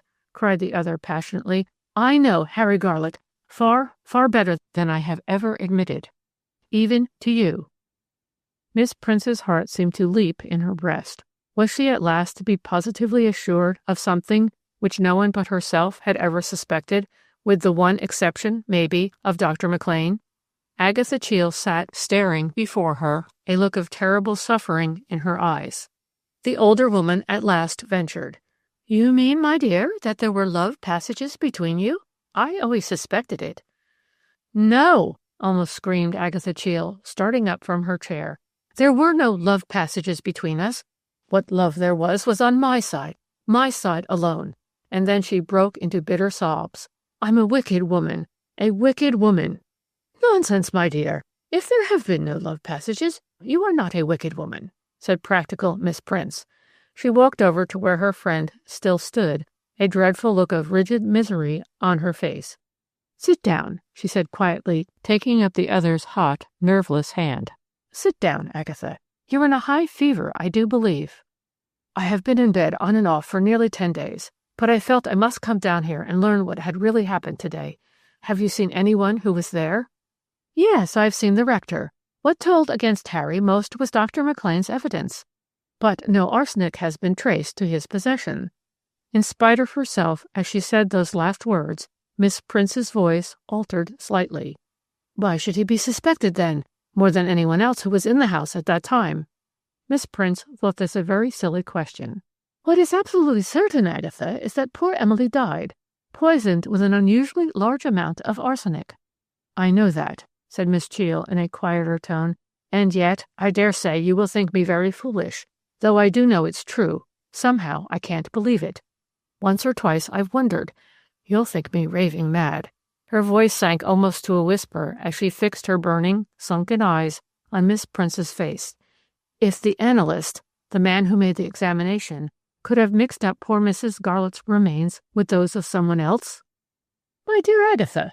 The older woman looked at her with concern, and then, choosing her words, she said, "You mustn't allow your feelings of affection for Mr. Garlett to affect—" "I know what you mean," broke in Agatha Cheel, "but while my reason tells me Emily Garlett was poisoned, everything else tells me that it can't be true." "I've often wondered," said Miss Prince suddenly, "what first started the inquiry. After all, none of us had the slightest suspicion there was anything wrong, had we?" Agatha Cheel turned herself about, and sitting down, gazed into the fire. "Well," she said at last, in a voice that had now become collected and steady, "though none of us suspected anything at the time, there may have been some outsider who thought it odd that there was no inquest." "I can tell you who that outsider was," exclaimed Miss Prince. "Mrs. Colwright thought it a most extraordinary thing that there was no inquest. I remember her saying so to me the very day of the funeral." "Perhaps she wrote to the police?" said Agatha Cheel in a hesitating voice.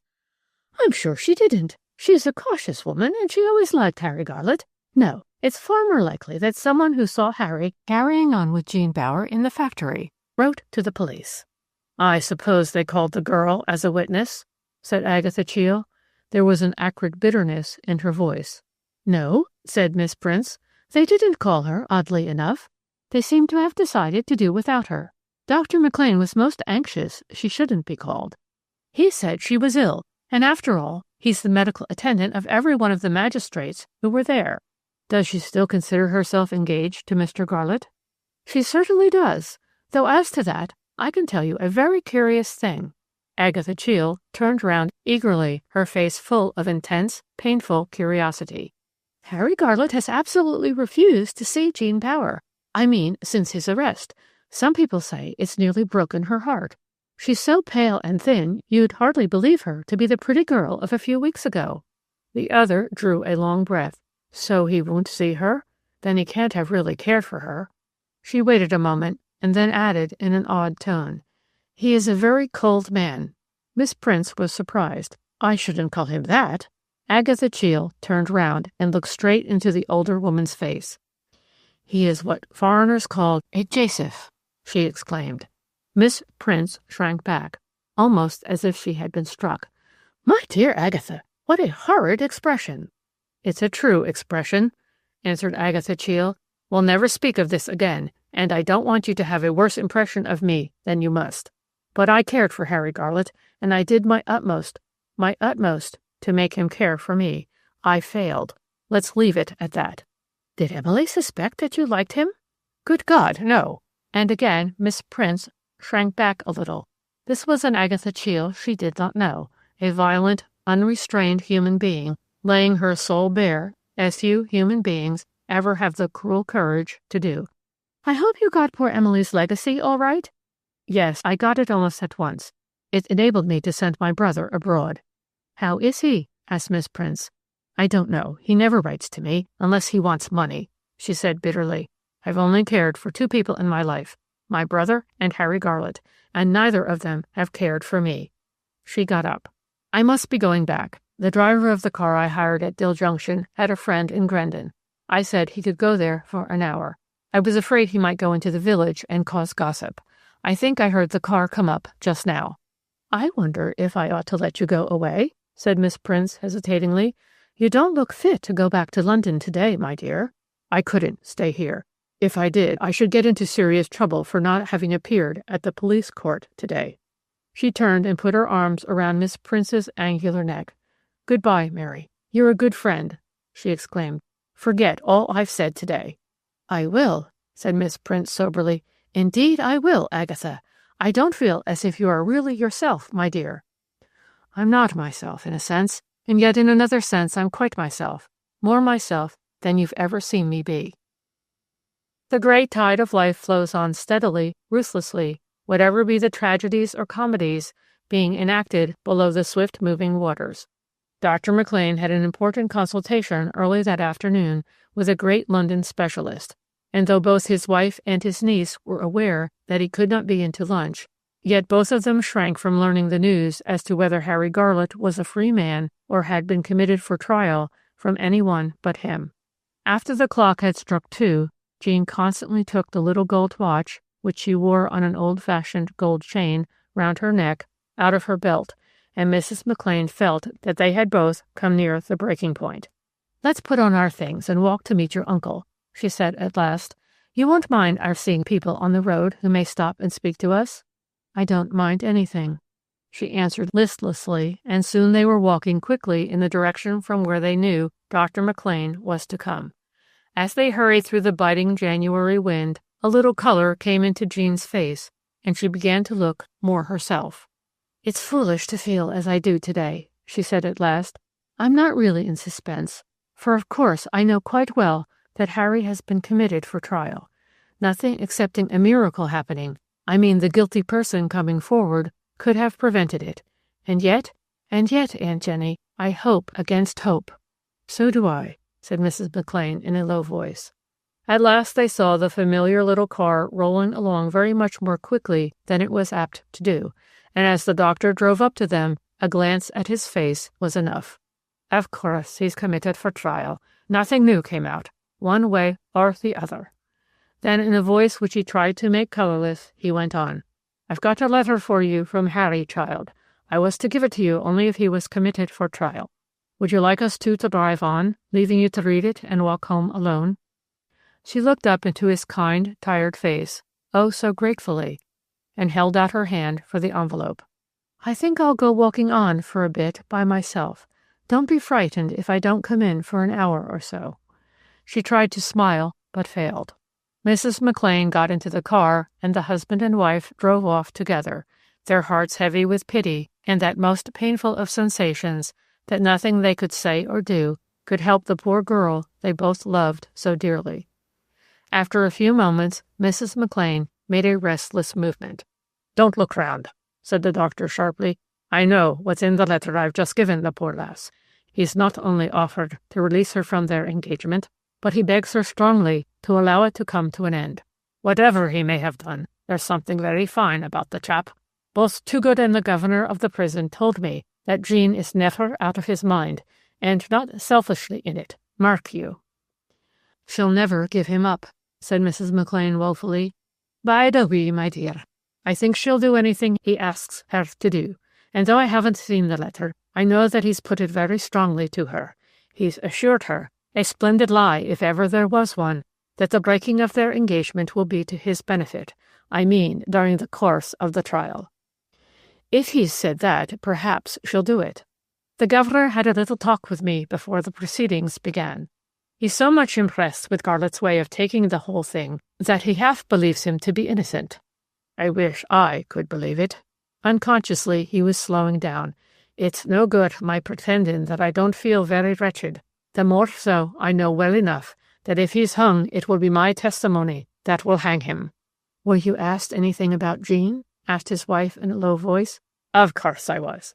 And of course I had to admit that she'd been at the factory fully 5 weeks before Emily Garlett's death. Also that they'd corresponded while he was away." "Jock, you never said that.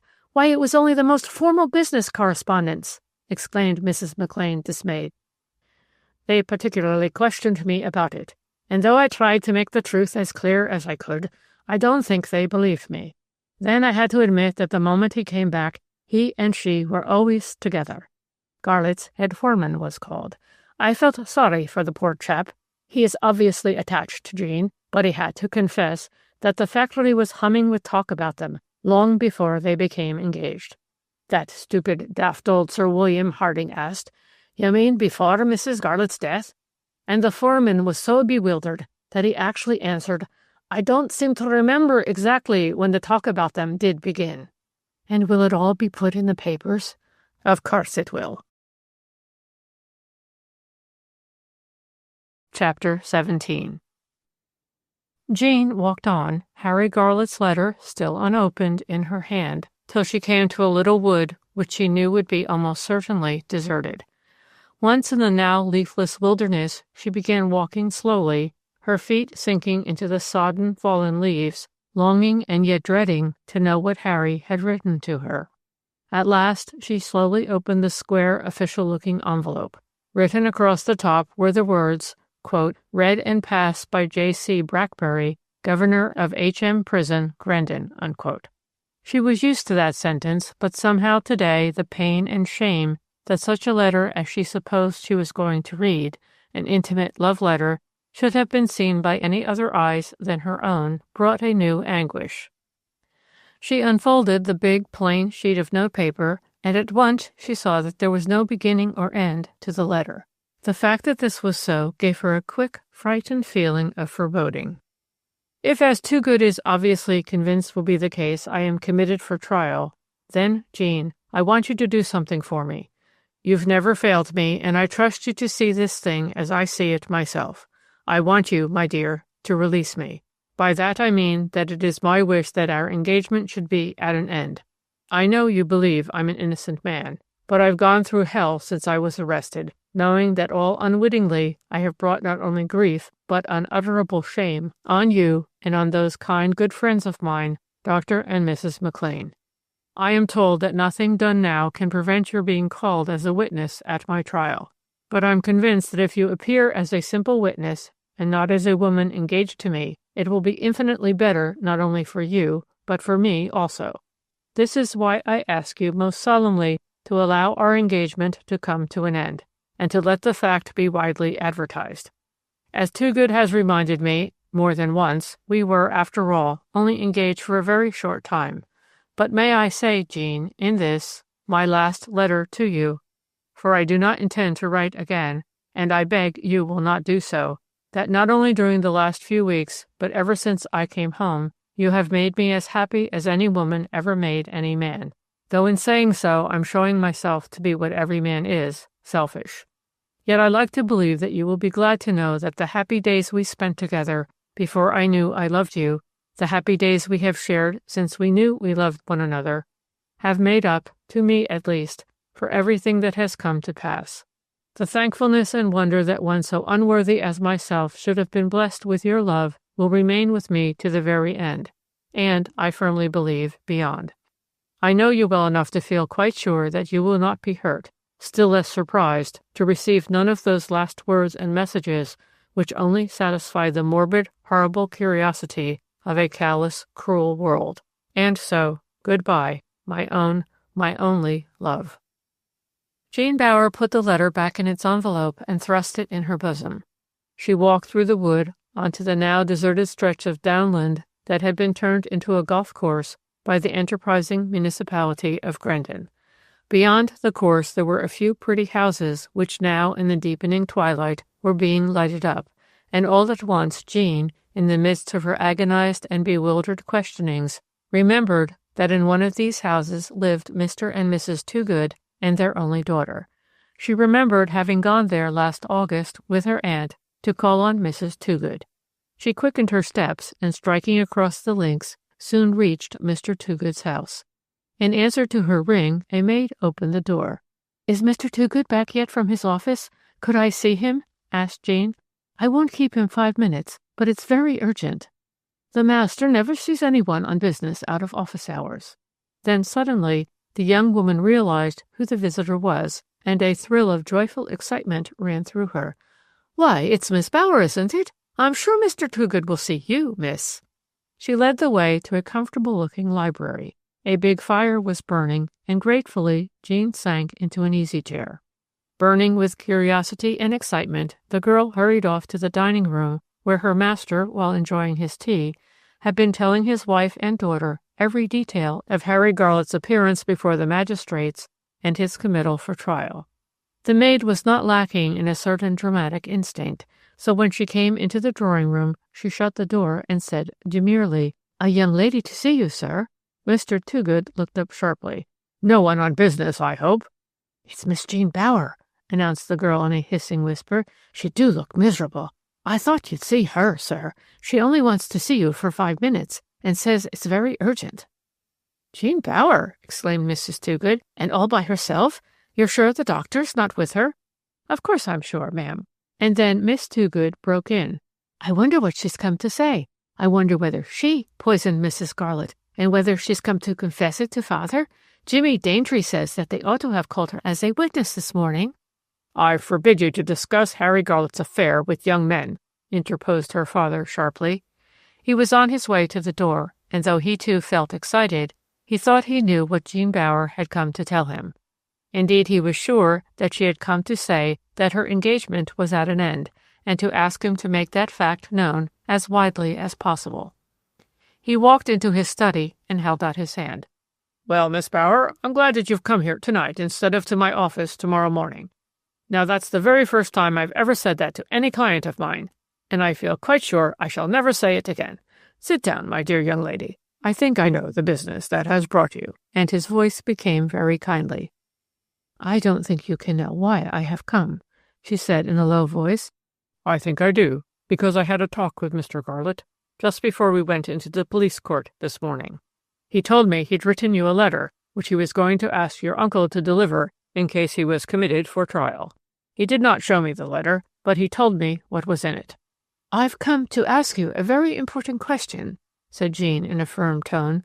She fixed her eyes on the shrewd face of the man standing before her. "I want to ask you, and I want you to answer as if you were on oath, Mr. Toogood. Will it do Harry good, or will it do him harm, if I break my engagement now?" The lawyer felt annoyed, as well as very much taken aback. For one thing, he could not tell by her manner whether she wished his answer to be yes or no, so he answered her evasively. "I know that Mr. Garlett strongly wishes the engagement to be broken off, Miss Bower. He spoke very frankly to me this morning, and he said he hoped with all his heart that you would do as he wished." "I realize all that," she answered, with what was for her a curious and most unusual touch of irritation in her voice. "But I am not thinking of what he wishes me to do. What I want you to tell me is what will be best for him." And then suddenly she saw into Mr. Toogood's mind. "Surely," she exclaimed, "you don't think that I wish to break our engagement?" With a pitiful little smile, she added slowly, "To do that would break my heart, but I will, if you tell me that it's honestly the best thing for Harry." He was so touched, so surprised at her words, that he felt he would like to take her in his arms and hug her. What a splendid girl she was, and that, even if she had allowed her employer, the husband of poor ailing Emily Garlett, to make love to her in his wife's lifetime, she deserved to know the truth, the real truth. "About that," he said decidedly, "I can set your mind at rest. Though I should not like to be quoted as having said it, I haven't a doubt that, in as far as public opinion plays any part in any great law case, the fact that you have remained faithful to Mr. Garlett can do him nothing but good." Jean sighed convulsively, and tears of relief began running down her face. "We can take our stand on Garlett's absolute innocence," continued the lawyer. "We wish to prove that he hardly realized your existence till some months after his wife's death. That is the point on which you will have to try and convince judge, jury, and the very clever gentleman who will lead the prosecution for the Crown. Now, it is obvious to me that if you set out to do that, as the woman who loves the prisoner in the dock and absolutely believes in his innocence, that fact will give your words far more weight than if you come into court admitting that you have broken off your engagement." "Then why," she whispered, "did he write me this letter? In spite of the loving things he said in it toward the end, I felt a sort of dreadful doubt, as if he no longer cared for me." "No longer cared for you?" exclaimed Mr. Toogood, wiping his spectacles. "Why, my dear young lady, it's entirely for your sake that he wrote that letter. Didn't you understand that? He won't be allowed to see any of the newspapers after today, but up to today the governor stretched a point. But it was no kindness, for some of the things the papers printed made him feel simply frantic. He was awfully upset at some article which said that you thought his wife had committed suicide. He wanted to have it contradicted." "I never saw any statement of that sort," said Jean, astonished. "I can hardly believe they can have dared to say such a thing. Of course I feel sure that Mrs. Garlett did not commit suicide." "Well, I wouldn't go so far as to say that. Quite frequently it happens that a man takes his own life when everyone round him would have sworn him utterly incapable of doing such a thing. If that is often true of a man, it is truer of a woman, for your sex is far more sensitive than mine, Miss Bower." "May I write an answer to Harry here?" said Jean. He put a sheet of paper before her on his writing table, and taking up a pencil, she wrote quickly, "I cannot do what you wish. I would have done so if not doing it would have done you harm, but I have found, thank God, that to break our engagement would do you harm rather than good." "And now," observed Mr. Toogood, "I'll just put my boots on again and see you home." "Indeed, you'll do nothing of the kind," exclaimed Jean, and this time she really smiled. "I'm not a bit afraid. Besides, it isn't really dark." She took his hand and squeezed it.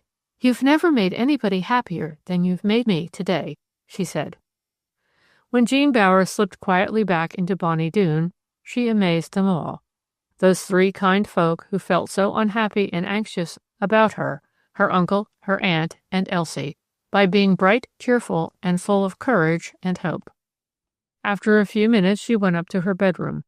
The writing table there was one of the few things she had brought from her old home. She went over to it, and taking up an envelope, slipped Harry Garlett's letter inside it. Then she wrote outside, "In case of my death, I wish this envelope to be put in my coffin over my heart." And then she placed it in a drawer where she knew it would be found at once, should she die while still an inmate of the house where she had known such intense joy and such bitter sorrow. After the first burst of excitement following the day of Harry Garlett's appearance before the magistrates and his being committed for trial, all mention of the Terriford Mystery dropped gradually out of the newspapers. For weeks, sometimes even months, elapsed between the committal of a man charged with murder and the actual opening of the legal drama which is to decide whether he is to enjoy life and freedom or suffer a hideous and shameful death. But though from the point of view of the public the case temporarily disappeared, there were still innumerable men and women all over England who seemed to find it impossible to banish the story from their minds. Many of the people with whom Jean had drifted into acquaintance during her life, and especially during the course of her war work, wrote to her with either strong interest or sympathy. But she received other letters of a very different character, and terrible letters some of them were, so venomous and cruel in their wording that they seemed as if inspired by personal hatred. A typical example ran as follows. "Wicked woman, My husband's love has been taken away from me by his typist, so I know exactly what poor Mrs. Garlett must have felt during that time when you were insidiously worming your way into the heart of your employer. Your conduct was the more horrible because, as is the case with my husband, that brute Garlett owed everything to his wife. I am eagerly looking forward to the day when you will stand in the witness box and all your sins be brought to light, also to the day when he will be hung. Your evil wisher, a deserted wife. Of the letters written to her by people known to her, there was only one that seemed to bring a touch of comfort to her sore heart. It came from a girl, Rachel North by name, with whom she had worked for 8 months in a war hospital.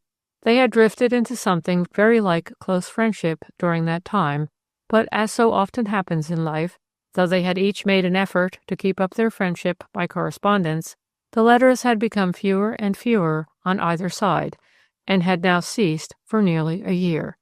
Thus Jean was the more touched when she received the following letter from her friend. January 14th. My dear Jean, this is only to tell you that I feel deeply grieved for you and that you are a great deal in my thoughts. I know so well what you must be going through, and I will tell you now what I have never told you yet. My father, to whom I was devoted, was falsely accused of having embezzled a considerable sum of money. Though he was only technically guilty, for it was his partner who had embezzled the money, it was thought that my father had shown carelessness. Accordingly, though the other man got 4 years, my father received 6 months' imprisonment. His death occurred 2 months after he had left prison. I hope, my dear, that this man whom you love, and who seems to be a splendid fellow, will get through his awful ordeal. Don't trouble to answer this letter, but remember that if at any time you want to spend a night in London, I can take you in. I am now cashier in a big boot store. The work is hard and the pay is poor, but I have had the great luck to be lent a small flat of 3 rooms for 6 months. Your old friend who never forgets what a difference you made to her life during that dreary time in that convalescent hospital, Rachel North. This was the only letter that Jean had cared to keep, and after answering it, she had put it carefully away. It had comforted her, if only because it had been written by someone who had gone through in a smaller measure the anxiety, the anguish, and the suspense she was going through now. Though the world at large had suspended its interest in the Terriford mystery, that was not the case in this neighborhood. There the excitement was kept alive by all sorts of happenings. The chief of these was the occasional appearance of James Kentworthy and his eager attempts to get hold of any shred of evidence that would help his client. But in spite of his efforts, he found no one who could throw even a glimmer of light on the apparently unsolvable problem of Emily Garlett's death. The one weak link in the evidence against Harry Garlett, from the point of view of the prosecution, continued to be that up to the present no arsenic had been traced in any form to his possession. Inquiries were still being made all over England, and especially where Garlett had been either playing cricket or acting as a glorified commercial traveler to the Etna China factory. But so far these inquiries had yielded nothing. Mr. Kentworthy had built great hopes on an interview with Agatha Cheel, but though on 2 occasions he had managed to force himself into her presence, she had, while coldly civil, replied to his questions, "I have been subpoenaed by the prosecution, and I understand that it would be quite out of order to give you any information. Besides, I could only tell you exactly what I told them." With Miss Prince he had again become on surprisingly friendly terms. They often discussed the case, and to him she always professed she kept an open mind. Yet Mr. Kentworthy felt sure that she knew something not to Harry Garlett's credit. Once or twice he had thought her on the point of confiding to him what this was, but at the last moment she always quickly drew back and made up her mind to be silent. But if on friendly terms with Miss Prince, the inquiry agent was not on friendly terms with Lucy Warren. Again and again he tried to make the girl amplify her former statement to him, but all she would say now was, "I'm very sorry I said anything to you about it. Maybe it was not Mr. Garlett at all that was in the wood. It's easy enough to make a mistake at night." She looked unhappy, scornful, and embittered with life, and one day he casually received a hint as to why that was from the village postmistress. There be some that says Miss Teal's brother, the gentleman who was Miss Warren's lodger at the thatched farm, made up to Lucy. If that's so, he's gone and left her high and dry. Mind you, I don't say that it's true, but there be some as says so. He decided that there must be something in it. The girl looked as if she had been crossed in love. At last it seemed as if Mr. Kentworthy had left the village for good. He had done everything that could be done there in the way of inquiry and suggestion, and he made up his mind to investigate the whole case from the angle of Harry Garlett's life as a popular cricketer, welcome in many a great country house, and indeed everywhere where the national game has its experts and devotees. But he had been gone only some 10 days when there arrived for Jean Bower the following letter. Dear Miss Bower, I promised to let you know when Sir Harold Anstey would be back in town. I learned that he arrived home from the south of France yesterday. He is going away somewhere for the weekend, but he will be in his chambers in King's Bench Walk from Tuesday onward. I have no doubt that among your uncle's more important patients there must be someone acquainted with Sir Harold who would be willing to give you a note of introduction to him.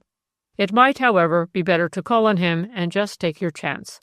I wish I had some good news for you. I am going on prosecuting my inquiries in a somewhat new field. In such a case as this, one never knows when one might obtain a clue. Yours very truly, James Kentworthy.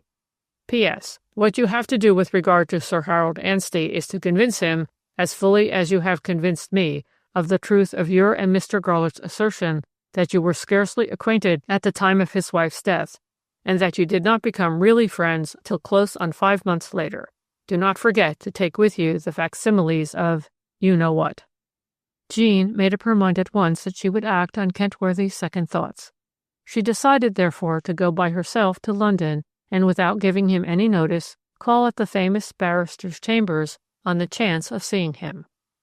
So the two people whose anxious, loving scrutiny of her day by day was sometimes more than she could bear, were disturbed and surprised when she suddenly observed, I want to go to London next Monday by myself. I've got a friend who will put me up for the night. I don't want to tell you why I'm going, so please don't ask me, but you will be glad to know that it is something I'm doing with the full approval of Mr. Kentworthy. And then suddenly she grew very red. I ought not to have said that, she exclaimed in a distressed tone. Will you try and forget it, and never, never tell anyone? She looked from one to the other. Very well, my dear, but be careful. Mr. Toogood told me the other day they had a great horror of anything like amateur. The doctor hesitated a moment and then said, spying. I'm not going to spy, said Jean, and she looked hurt. Well, well, my dear, forgive me for saying that, but you know what I mean. I don't want you mixed up with any of Kentworthy's dirty, if necessary, work. Not if it helped Harry, Uncle Jock? Not even if it helped Garlett, my dear. She turned away, and he knew that she would stick at nothing that would help the man she loved. Chapter 18. Sir Harold Anstey came bustling into his pleasant chambers. He had only just come back from a long weekend. There was a bright fire burning in the attractive, wasteful 18th century grate, and the famous Old Bailey barrister felt not only fresh and keen, but on the happiest terms with himself and the world. The great advocate was a big, florid, good-looking man, and so popular a bachelor that it was no wonder he had never made up his mind to become true to one lady.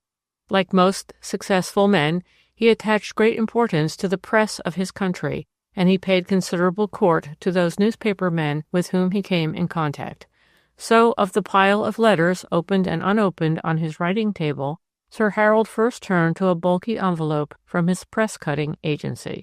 The envelope contained a page cut from a popular picture paper, and across the top of the sheet ran, "The Terriford Mystery, exclusive photographs." Sir Harold smiled when he saw that the pictures were grouped round his own comely, bewigged visage. He noted that a delightful-looking country house was flanked by two portraits, the one being that of a pleasant-faced man in a cricketing cap, while the other was a charming-looking girl in a V.A.D. uniform. In somewhat painful contrast below was a large photograph, evidently taken a great many years ago, of a plain-looking woman in an old-fashioned wedding dress. The barrister had mastered enough of the story to realize that the handsome cricketer was Harry Garlett, the man about to be tried for his life, and the sweet-faced young nurse, Jean Bower, the girl to whom Garlot was now engaged, and who was supposed to have provided the motive for his having poisoned his unattractive-looking wife. As for the central portrait, the counterfeit presentment of himself, the caption which declared him to be the, quote, most famous criminal lawyer of our day, unquote, gave Sir Harold pleasure, though it no longer bore the delicious thrill of novelty. As he laid the sheet down on his writing table, the door opened and his clerk came in. "A young lady to see you, Sir Harold. She says she would rather not give her name." The great advocate looked sharply at his faithful henchman. "I suppose you told her that I only see people by appointment?" "I did tell her that, Sir Harold, but she said she did hope you would break your rule this time." "A nice young lady? A pretty young lady, Fulford?" asked Sir Harold. He was fiddling about the papers which were on his table, and he did not look at his clerk as he put the question. "Well, yes, Sir Harold, a very pretty young lady. Quite young, too, if you'll excuse my mentioning it." "All right, show her in." While awaiting his visitor, he idly opened the letter marked Urgent and Confidential, which lay on the top of the pile of envelopes.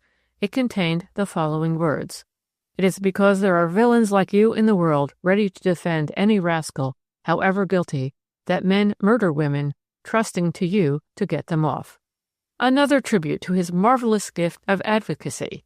He read the ill-written sentence again, and it was with a broad smile that he greeted the very charming-looking girl who advanced nervously into the big, comfortably furnished room. "Sit down," he said with a kindly smile, and timidly his visitor accepted his invitation. "I hope you will not mind telling me your name. Remember, my dear young lady, that wise people tell everything to their doctor and their lawyer." "My name," she said quietly, "is Jean Bower, and I am engaged to be married to Mr. Henry Garlot." As she uttered these words, there was no trace of a smile on her face, and it was then, for perhaps his knowledge of human nature had not gone as far as he thought it had, that Sir Harold Anstey realized for the first time that his visitor looked unutterably sad. Had she not been so young, and yes, so attractive, he would have seen at once that she was spent with anxiety and suffering. It must be admitted, though the fact did not rebound to his credit, that Sir Harold's manner underwent a quick and subtle change. It became, in place of deferential, familiar. "Although your coming to see me like this is not at all in order, Miss Bower, I shall not be sorry to have a little talk with you," he exclaimed, moving his chair just a little forward. As he did this, Jean Bower, unaware that she was doing it, moved her chair just a little back. "And so," he went on in a jocular tone, "you are the pretty young lady who has brought all this trouble about?" Poor Jean! She felt as if this man, whom she had thought of as a friend, had struck her straight between the eyes. She made no answer to the half-question, and only gazed at him affrightedly. "You are by profession a nurse, are you not?" he asked abruptly. He felt annoyed that she had not played up. "No, I am not a nurse," she spoke in a very low tone. "But I have seen a picture of you, a very delightful picture it is, too, in a nurse's dress." Jean Bower looked bewildered. Then a painful flush came over her face. She also, for her misfortune, had seen the page now lying on Sir Harold's table. "The papers have published a head of me taken out of a group of VADs," she said quickly. "I acted as secretary for a while at a war hospital." "That's why you were in France in a hospital to which Harry Garlot was taken when wounded in 1917? He thought he was on the right track at last. "No," she said again, "I was never in France. I was in a Manchester hospital in the later part of the war. I became secretary to the Etna China Company last April, and as I have not resigned my post, I am that now." She spoke with a certain simple directness. "Then you were secretary to Mr. Garlot's company, and you also took care of his wife?" said the famous advocate, again with a curious, not very pleasant smile on his face. "You are confusing me with Miss Cheel, who was Mrs. Garlot's housekeeper and companion," said Jean. There had now come over her a terrible feeling of anxious despondency and of bitter, bitter disappointment. She had expected the great man, he had been described to her as a very great man by Mr. Toogood, to have the whole story at his fingers' ends, and to be, even in everyday life, an ardent as well as an eloquent believer in his client's innocence. Something of what was passing in her mind became apparent to Sir Harold Anstey, and he felt sharply vexed with himself. Vexed for having got the threads of the story so wrong, and vexed, too, that he had broken through his rule of never seeing, excepting at his own request, anyone connected with a forthcoming case. In his happy, prosperous, everyday life, Sir Harold rarely came across any girls who seemed to him as prudish as the girl now sitting facing him. Besides, with regard to this girl, who had actually driven a man to commit murder for love of her, such a pose was not only absurd, but very hypocritical. Still, as he had been foolish enough to see her, he told himself that he might as well make the best of it, and improve his own chances of winning what he was beginning to see was going to be a very important case. His manner changed. It became, if not exactly more pleasant, then shrewd and businesslike, what his visitor vaguely described to herself as sensible. "I want you to tell me in your own words," he said impressively, "the story of your acquaintance with Harry Garlett and what led up to your engagement." Quietly, straightforwardly, and he began almost to believe quite truthfully, Jean told the simple story of that which had come to her to mean everything in the world. After she had finished, Sir Harold leaned forward. "If I accept all this as true, I must ask you a most important question, Miss Bower. Who could have had the smallest motive for wishing this lady out of the way? Remember that in such a case as this, it is not enough to say, 'This man did not do it.' You must, if you can in any way bring it about, be able to declare, 'But that man did.' I suppose we may put aside the idea that Mrs. Garlett committed suicide?" "I suppose we may," said Jean Bower, but she spoke with a certain hesitation which he was quick to detect. "Have you any doubt of it?" he asked eagerly. "Did the poor woman suffer great pain? What was her mental state? Can we rely on her doctor to give evidence favorable to Mr. Garlett?" "Dr. McLean, who attended Mrs. Garlett, is my uncle," said the girl slowly. "I know that he believes, as does Mr. Garlett himself, that such an idea as suicide never even crossed her mind." Sir Harold Anstey felt both perplexed and irritated. He told himself that there is after all such a thing as being too truthful, too scrupulous. "That's a great pity," he said dryly. "If you could persuade your uncle, Miss Bower, to give even a slight hint that his patient was sometimes very depressed, and if not suffering actual pain, was yet in constant discomfort, it might be a very great help to me in saving Mr. Garlett's life." He was still absolutely convinced that his client was guilty, but somehow he was beginning to feel very, very sorry for this pretty young creature with whom he was holding this curiously unemotional conversation. While she had been telling him the story of her acquaintanceship with the man she now loved, he had suddenly realized that it was pent-up passion, not lack of feeling, that made her speak in so still and quiet a voice. "So far, no arsenic has been traced to Harry Garlett's possession, and of course that is a point in his favor," he said musingly. "I suppose that it is quite impossible that sugar and arsenic can be substituted by accident, the one for the other?" asked Jean. "I mean, at a grocer's, for instance?" "Quite impossible," he said firmly. "But tell me why you asked the question."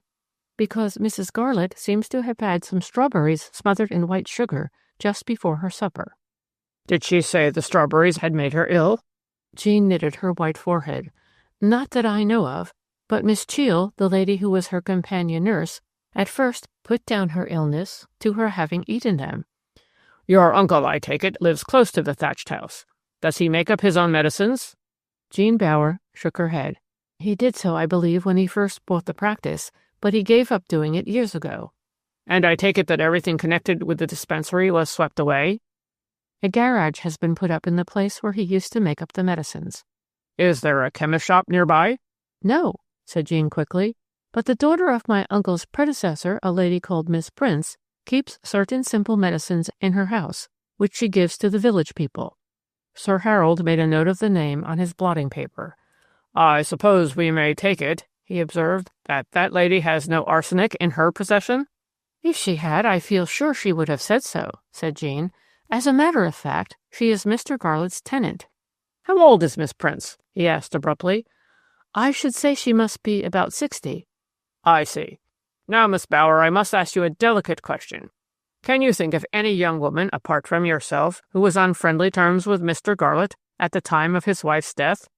To his surprise, the girl became first distressingly red and then very pale. A struggle was going on in her mind.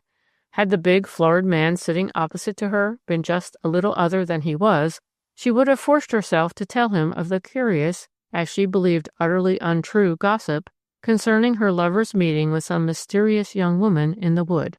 But somehow she could not bring herself to mention the sordid story to Sir Harold Anstey. "No," she said at last, "I can think of nobody. Indeed, I'm quite sure there was nobody." He looked at his watch. "I should like you to wait while I glance over the brief. It contains a précis of the Garlett case." He handed her an unopened daily paper. "Try to forget what I am doing," he said kindly.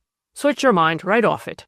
We shall get along much better when I have mastered the principal points of the story." Deliberately he turned his back on her, and she did her best to follow his advice. It seemed an eternity to Jean Bower, but it was not more than 20 minutes before Sir Harold Anstey put the wad of sheets he had been holding down on the table and turned toward her, an ugly, sneering frown on his broad, shrewd face. How extraordinary that this simple country chit should have so bamboozled him. If angry with her, he was also angry with himself.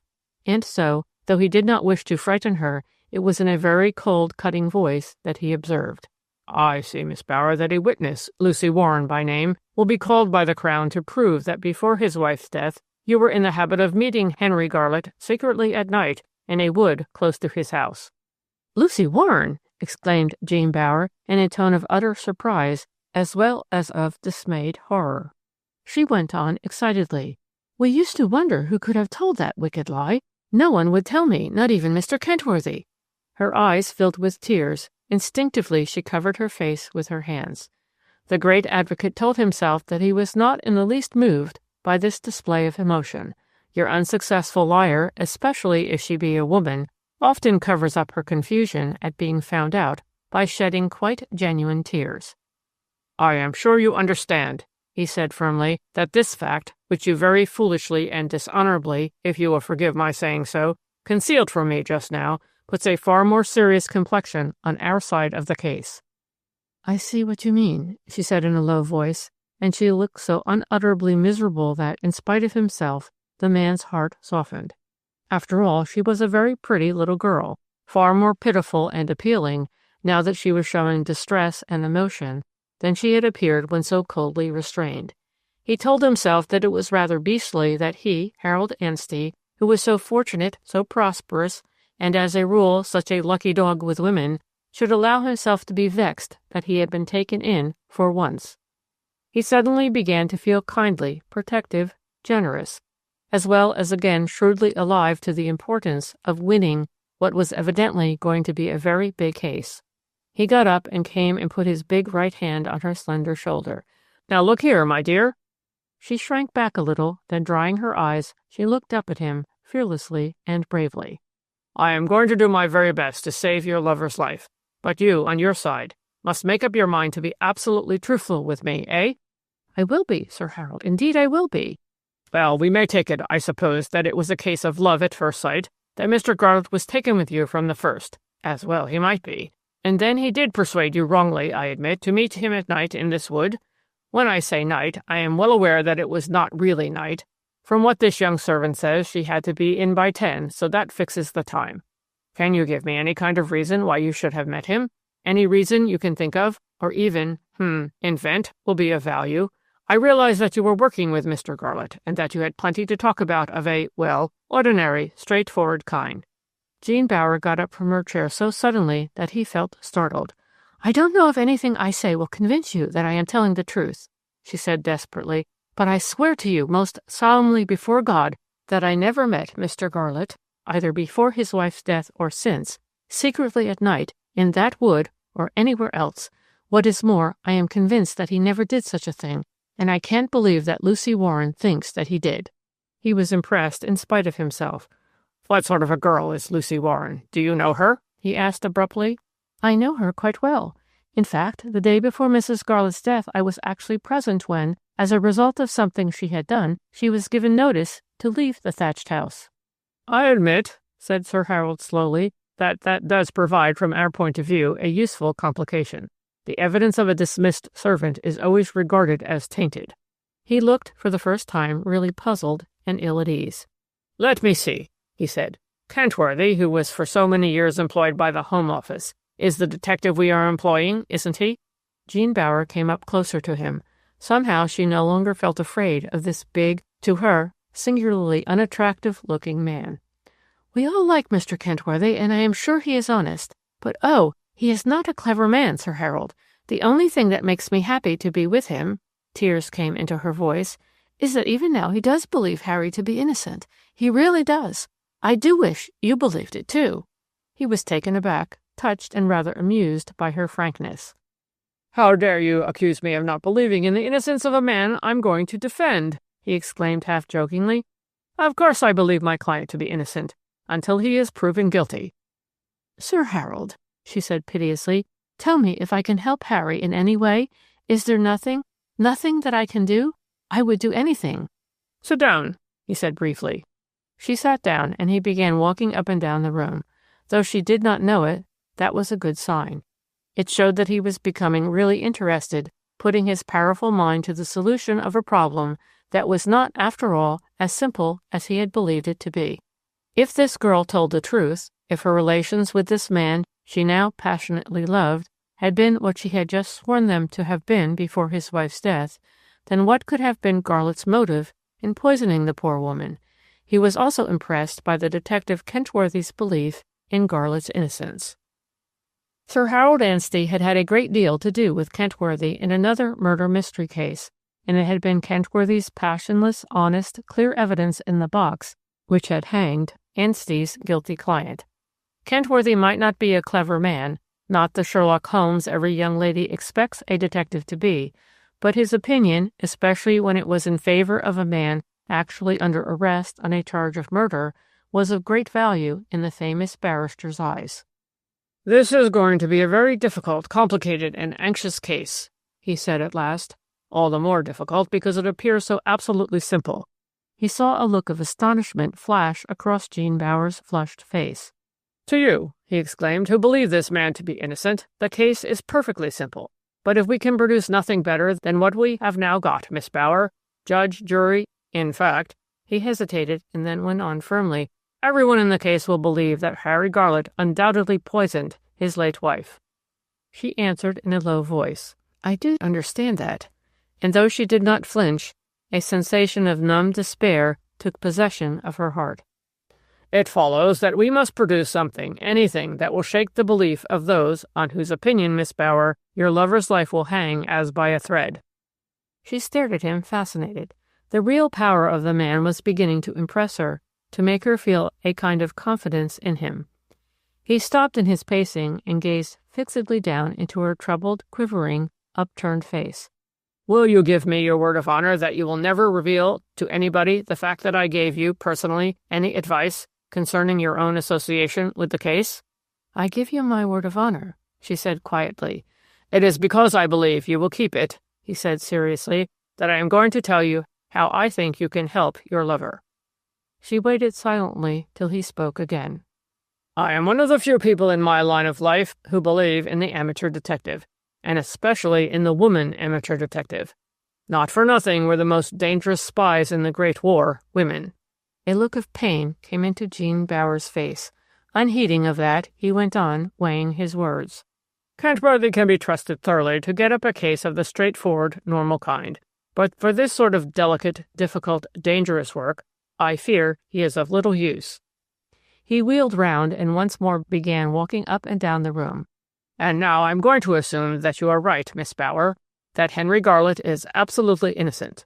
He turned and cast a quick, measuring glance at his visitor. He was wondering, deep in his heart, if she really did absolutely believe in Garlett's innocence. If not, he was not only wasting valuable time, but they two were playing at a tiresome game of make-believe. And then she said so humbly, so touchingly, "Thank you, Sir Harold," that he felt his question answered. He went on speaking, swaying slightly as he did so, wholly absorbed in the problem before him. "If this man is innocent, then we must concentrate on the fact that someone else is guilty of the crime of which he is accused. Some human being, man or woman, gave Mrs. Emily Garlett a large dose of arsenic with intent to kill her." He looked at her fixedly. "Now, who was that person? It is up to you, Miss Bower, to find that out, and you have only a month and a few days to do it in, so there's no time to lose." "Tell me how to set about it," exclaimed Jean Bower, "and I'll do exactly what you tell me to do." "I wonder if you will," he exclaimed. "I know you mean to do what I advise, but the worst of amateurs is that they are prone to act from the heart rather than from the head.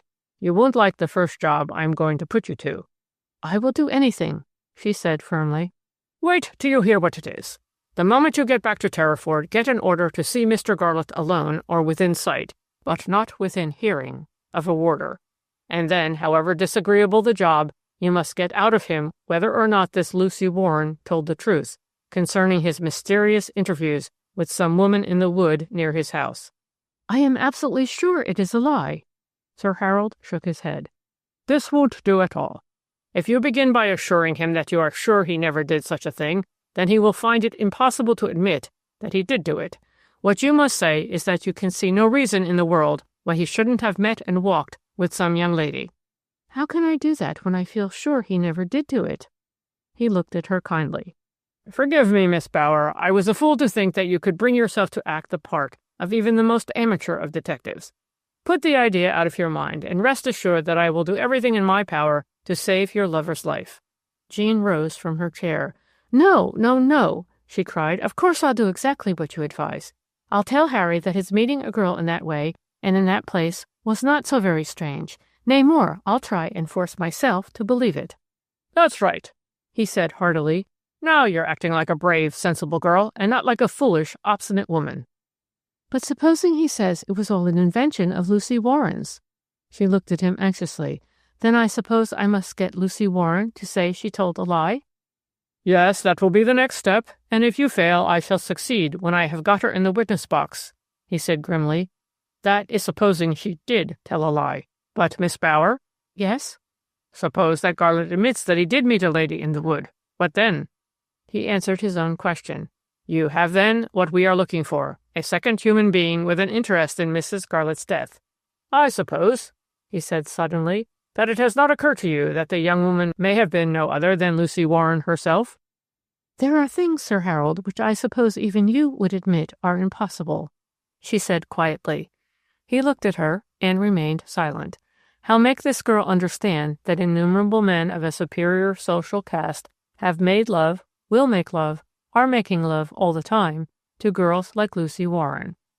From the moment he had read the notes made by Kentworthy, he had asked himself whether, after all, Lucy Warren, in her obstinate determination not to reveal the name of the woman with whom she said she had seen her master, might not have had the very best of reasons for her obstinacy.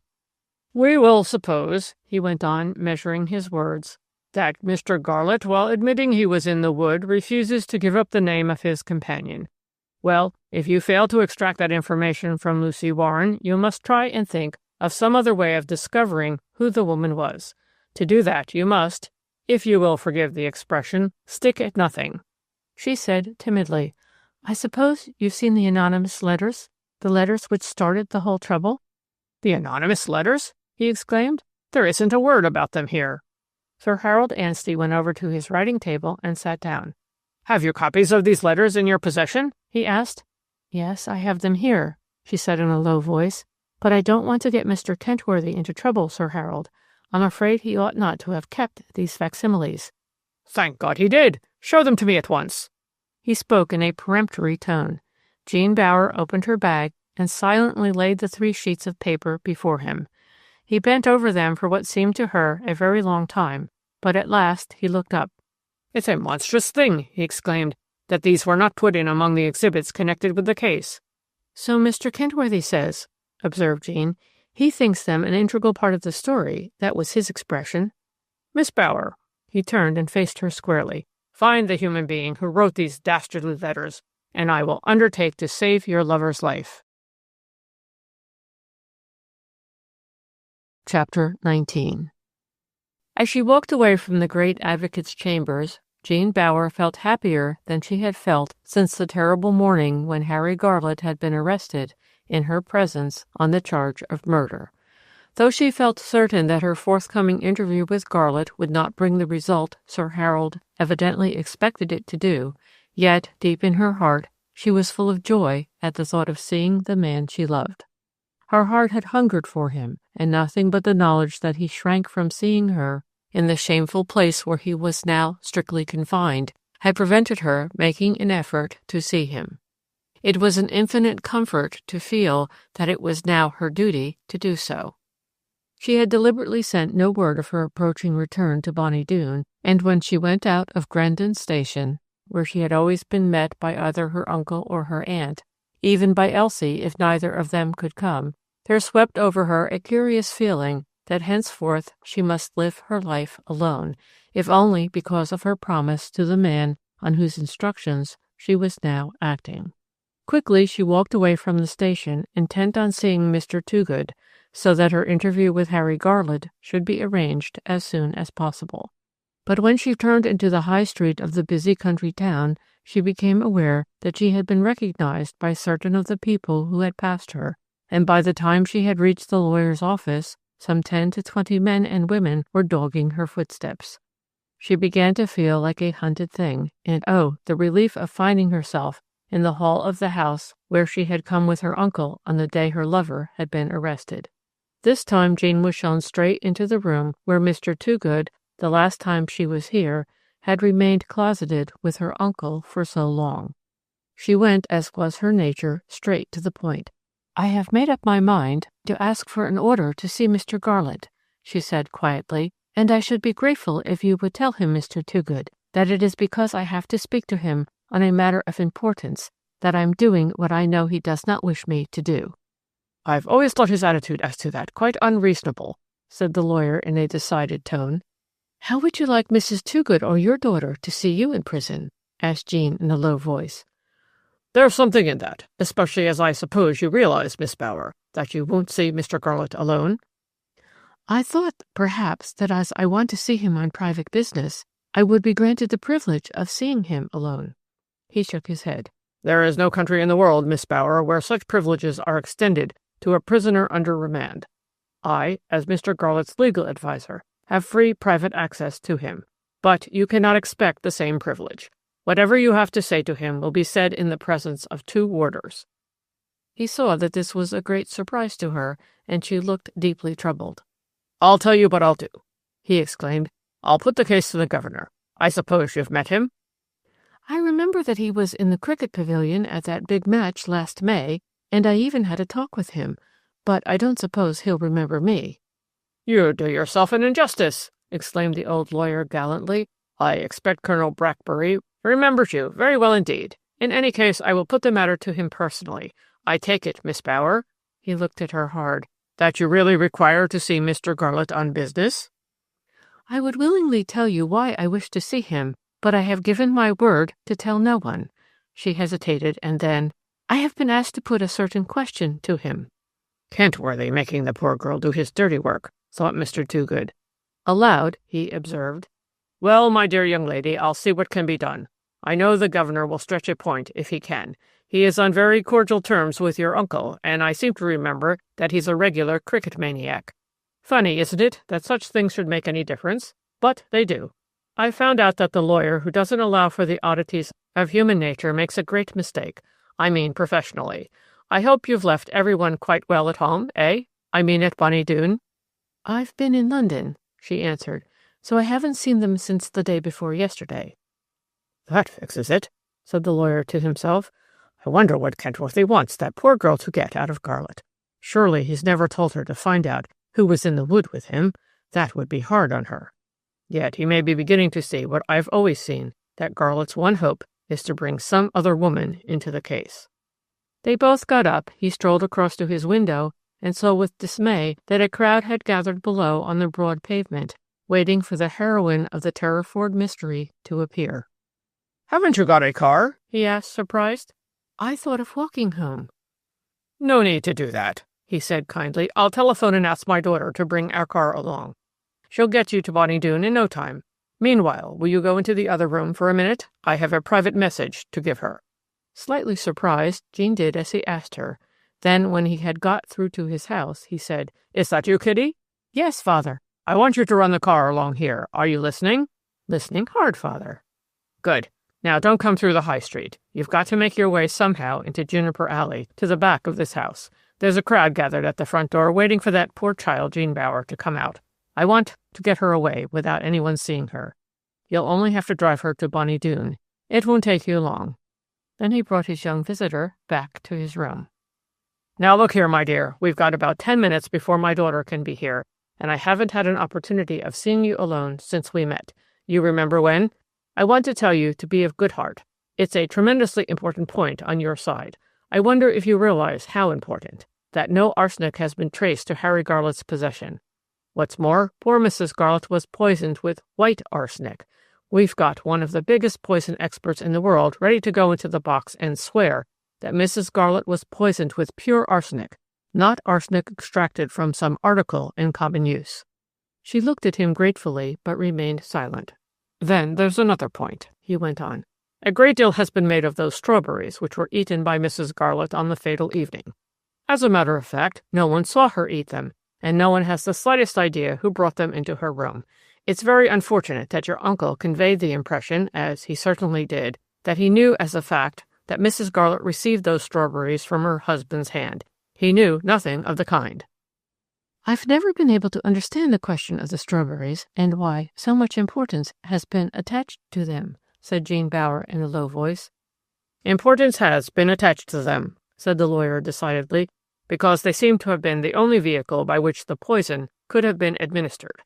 The prosecution have 2 witnesses ready to swear that they saw the small dish of strawberries, sprinkled thickly with powdered sugar, outside Mrs. Garlett's door at 5 o'clock, and that at 7 o'clock the dish was no longer there." "How strange," said Jean in an oppressed tone. "Mr. Garlett denies having even seen the strawberries. The lawyer who took Miss Cheel's evidence on commission received from her the assurance that she did not know who had given Mrs. Garlett the fruit. She simply assumed that it must have been Mr. Garlett. Sir Harold Anstey, you will remember I told you about him last time you were in this room, will certainly make the most of the fact that no one knows what happened to those strawberries. Not only the fruit, but the dish, one of a set of 4, disappeared from the top of the chest of drawers where it was known to have been that afternoon. The apparent obliteration of the dish is a very curious circumstance." "I suppose it is," said Jean doubtfully. "That odd occurrence, coupled with the fact that no purchase of arsenic has been traced to our friend, will certainly be an important point in his favor, so you must keep up heart." "I try to," said Jean. "I'm feeling happier." She stopped short. She had nearly said, "now that I have seen Sir Harold Anstey." Mr. Toogood looked at his watch. "Kitty will be waiting for you now." He opened the door and then, to her surprise, said a little hurriedly, "No, not downstairs, but upstairs, Miss Bower. My daughter prefers driving up to the back of the house."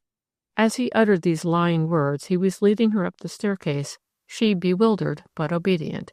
When they reached the top story, he led her down a passage, and then they walked silently down what had been the back stairs of the old mansion when it was a dwelling house.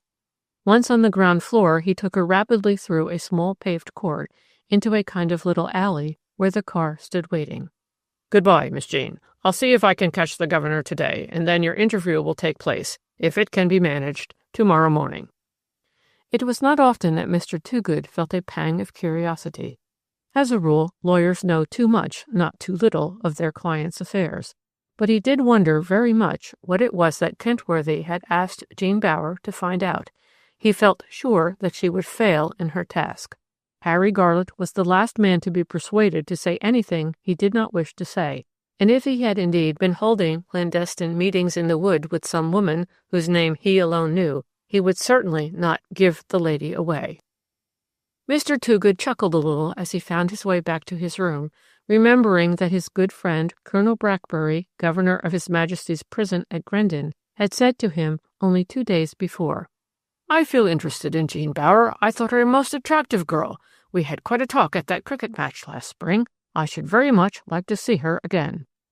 Late that same afternoon, Elsie put her head through the door of the dining room of Bonny Doon. "You're wanted on the telephone, Miss Jean." "Would you rather I went, my dear?" asked her aunt kindly. "I'll go," said the girl quickly. "I think I know who it is." And sure enough, it was Mr. Toogood. "It's all right, Miss Bower. If you will be at the prison 10 o'clock tomorrow morning, the governor will himself be present at your interview with Mr. Garlett. He says he will keep out of earshot. I hope you are pleased." "I am indeed," she called back, "and very grateful to you." And then she walked back slowly to the room where her uncle and aunt were sitting. She was sorry now that she had not confided to them her intention of seeing Harry Garlett. but she had shrunk from doing so, for she knew they were hurt with her for concealing the reason of her visit to London. As she opened the door, she said abruptly, "I am going to see Harry tomorrow morning. I called at Mr. Toogood's office on my way home and arranged it." As neither of them spoke, she went on, catching her breath a little. "Try not to mind my not being able to tell you why I want to see him. I've promised not to do so, but it is important. It may make a difference at the trial." There was a pause, and then Mrs. McLean said, a little coldly, "Neither your uncle nor I wish to interfere in your private affairs, my dear. You are grown up, and you have a right to do as you please. But your uncle has a very wide knowledge of life, and I think you would probably find that, in the long run, it would be worth your while to take him into your confidence." Jean burst into bitter sobs, and her aunt got up from her chair and put her arms around her. Come, don't be offended, childie. It's only that we're so anxious, that's all. The matter's so terribly important. Not only to you, but to your uncle. Perhaps you don't quite realize that, eh?" "How do you mean?" exclaimed Jean, glancing from one to the other. "Well," said Dr. McLean slowly, "I've not said anything about it, for I've known that your trouble, my dear, has been much, much greater than mine. But of course, this terrible affair is a fearful blow to my professional reputation, and though for a little while people will be eager to see me, after I've been badgered and worried like a rat, worried by a terrier in the witness box, the better class of my patients are sure to say, 'Better not send for old McLean. Do you remember that stupid mistake he made over the death certificate of that patient of his who was poisoned?'" "I didn't realize all that. Oh, how sorry I am that I've brought all this awful trouble on you," exclaimed Jean, looking from the one to the other of them with unhappy, haunted eyes. For the first time since this great trouble had come on them all, they separated that evening, not on their usual affectionate, open terms, the one with the other, and it was after a night spent wide awake in bitter self-communing that Jean got up early the next morning. "I'll breakfast with you in the kitchen," she said to Elsie. "I've got to be at the prison by 10 o'clock, and I should like to get out of the house before my uncle and aunt come downstairs." The modern prison of Grendon was built at a time in the 19th century when there was still but small reverence for historic buildings. Within the vast enclosure surrounded by walls 5 feet thick, still stands the mound crowned by the ruins of a Norman keep, known to antiquaries as Grendon Castle. And close to that high mound rises the medieval mass of brick and stone, locally called the Old Prison. To the imaginative historian, that house of woe, long emptied though it be of suffering humanity, is of far greater interest than are the remains of the castle. Last, but from the point of view of the townspeople, by far the most important, within the same vast enceinte, is the 18th century pillared building where the county assizes are always held, and where many a famous trial has taken place. But the public doors to the assize court are reached from without the great walls, some way from the jealously guarded entrance to the modern prison, and to the vast space in which it stands. Till comparatively lately, the public were freely admitted to what is still called the Castle Yard, and public meetings of deep import to the state were held there. But now it is difficult to obtain even permission to visit the castle ruins and the old prison. Jean Bower had walked quickly through the keen morning air, and so, being full half an hour early, she paced up and down for what seemed a long time under the stout walls. At last, when her watch told her it was 9:45, she rang the bell of the small postern door cut into the great gate. There came the sound of footsteps on stone flags, the clanking of big keys, and then the door was opened by a gray-haired man in uniform. Taking the admission order from her hand, he glanced over it and looked at her with quickened interest. "You're a bit early, if I may say so," he said kindly, "but you follow me, miss, and I'll see what I can do." As she walked under the vaulted gateway past the quaint little opening which evidently led into her guide's home, Jean found herself on the edge of a vast paved enclosure. To her left rose the huge mound, and in front of the mound, as if cut out of the paving stones, was a round lawn of closely cropped turf. Then, gradually, she became aware that behind a row of tall, now leafless plane trees, was a strange-looking building of dark red brick and gray stone. There was something stark and desolate about the irregular outline, which showed sharply clear against the pale blue of the winter sky. Her companion followed the direction of her eyes. "Aye, that's the old prison," he observed. "Folk used to come from a long way to go over that place, but now it isn't shown, ever. But as you've got a few minutes to spare, miss, maybe you'd like to have a look at it." He took her assent for granted, and slowly they began walking straight toward what Jean now knew to be a very famous place, famous if only because it had been the first prison visited by Elizabeth Fry. "Where is the real prison?" she asked hesitatingly. "You turn yourself right around about, and you'll see it clear enough." She turned quickly, and beyond the castle mound, far to the right, she saw a large, commonplace-looking yellow brick building which reminded her of a modern factory. The knowledge that Harry Garland was there gave her a stab of pain. Quickly she turned away and once more stared at the sinister-looking old prison, and it was with a thrill of surprise that she saw that the low doors giving access to the dark, grimy-looking building were all wide open. "I should be afraid to come here at night," she exclaimed. "That place looks as if it were haunted." "You're not the only one to say that. My wife wouldn't go in the old prison, not after dark, for £100. It's said that on All Hallows Eve, when ears groans and awful moanings are going on the whole night. However, I've never been there to see, and bless you, people are sure to say them sort of things about that sort of place. Now you come along, and I'll show you what many a lady in Grendon would give a good bit to see." He moved on, his bunch of keys clanging in his big hands as he walked, till they came right up to the widest of the low entrances to the deserted building. The black oak iron-bound door had been champed back to the wall, leaving the way in clear. "I'd best go in first," said the porter, and Jean, following him, found herself almost at once in pitch darkness, groping along a narrow passage.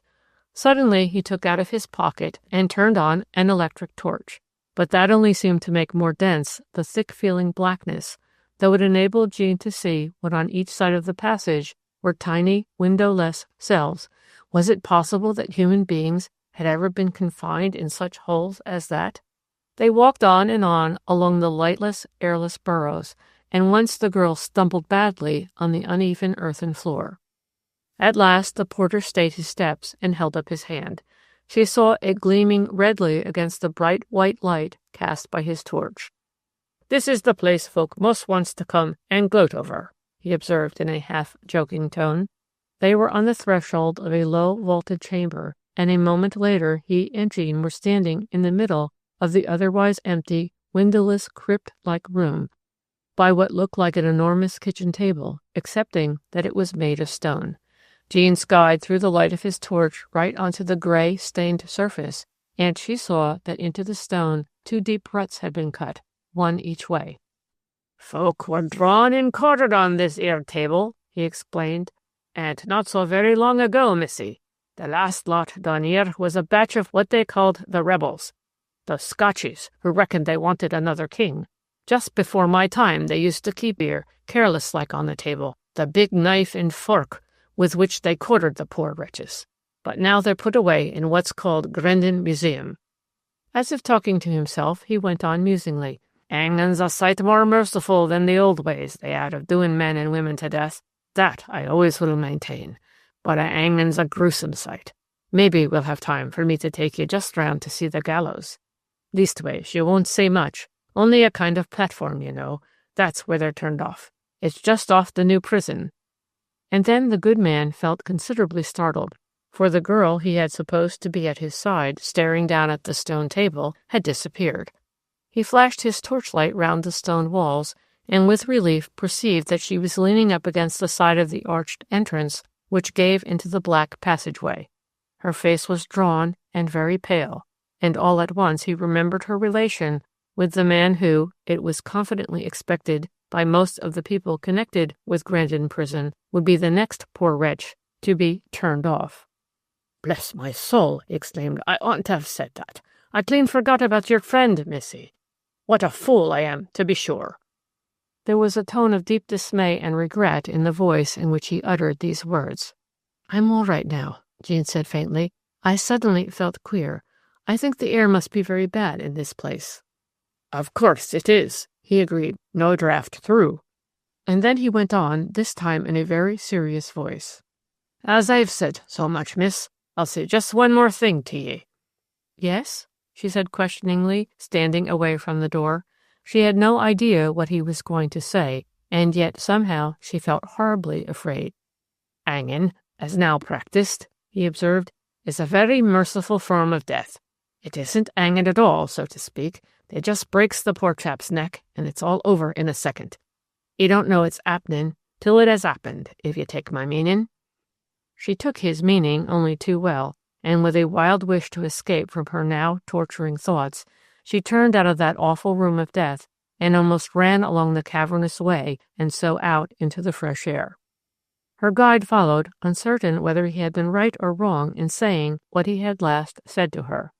"But there," he said to himself, "the poor little missy may be glad to remember it some March morning." But when he saw her face in the daylight, he exclaimed, "Dang me, the wife's right. I do talk too much, that I do." And then, shamefacedly, he added, "Best say nothing of my having shown you a bit of the old prison, eh? I mean, to the governor." "Of course I won't," she murmured.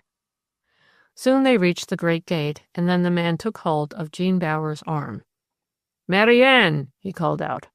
A tall, thin woman came out. "Yes?" she said acidly. "What do you want, John?"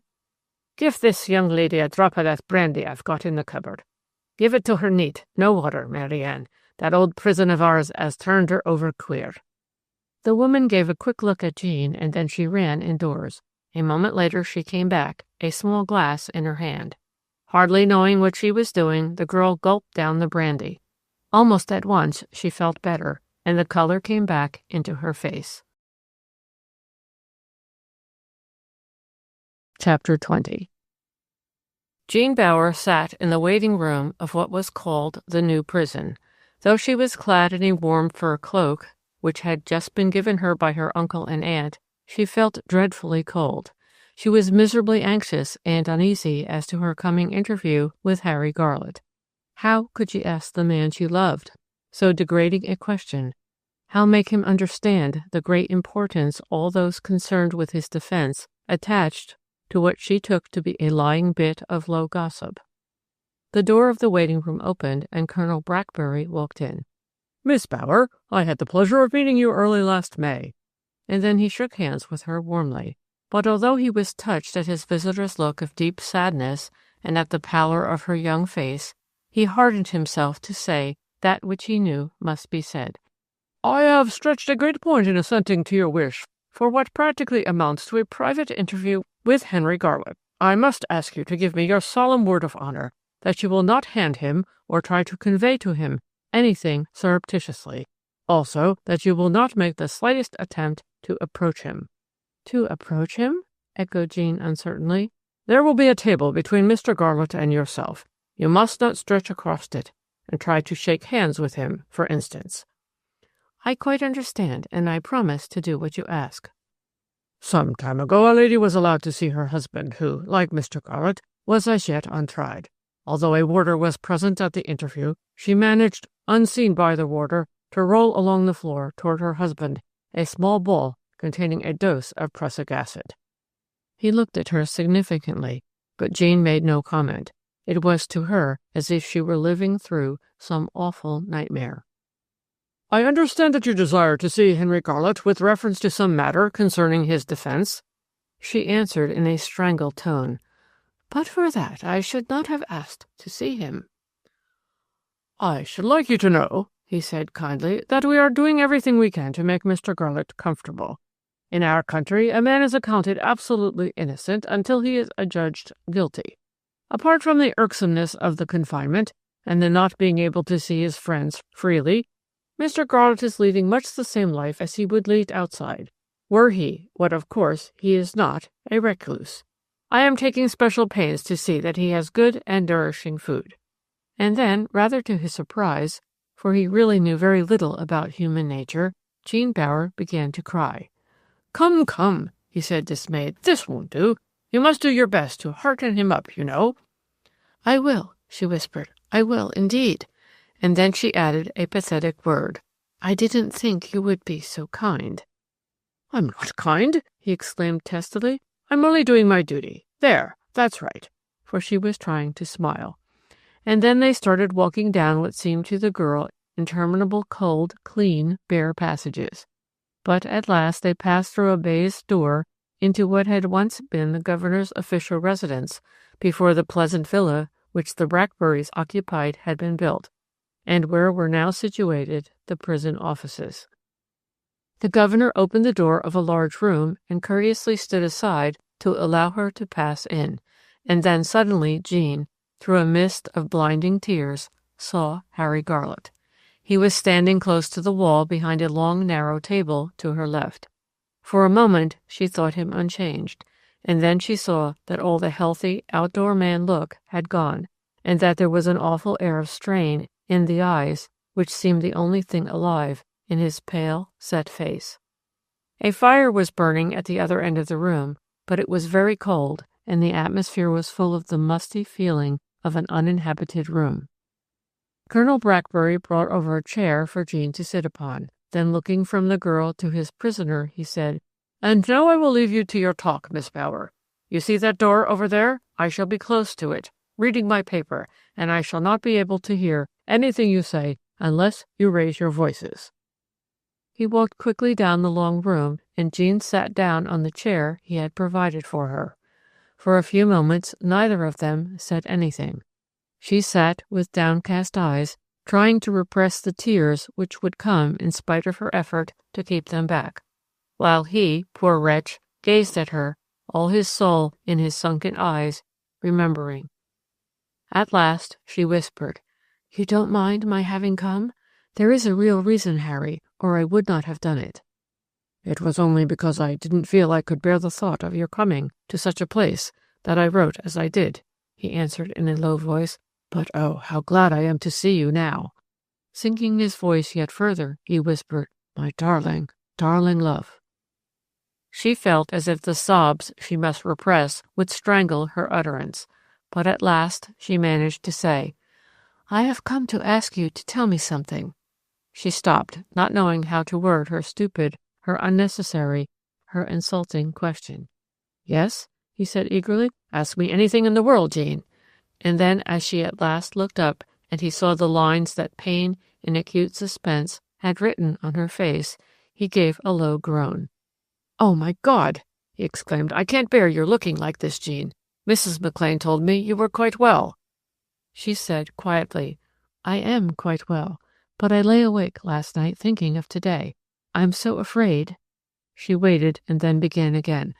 "I'm so dreadfully afraid that you'll be angry, that you won't understand. But the question I've come to ask you is supposed to be so important. And yet, oh, Harry," he broke in, "what is it? Come, Jean, you've nothing to be afraid of. You could never make me angry. Surely you know that. Whatever you ask me, I'll answer truthfully."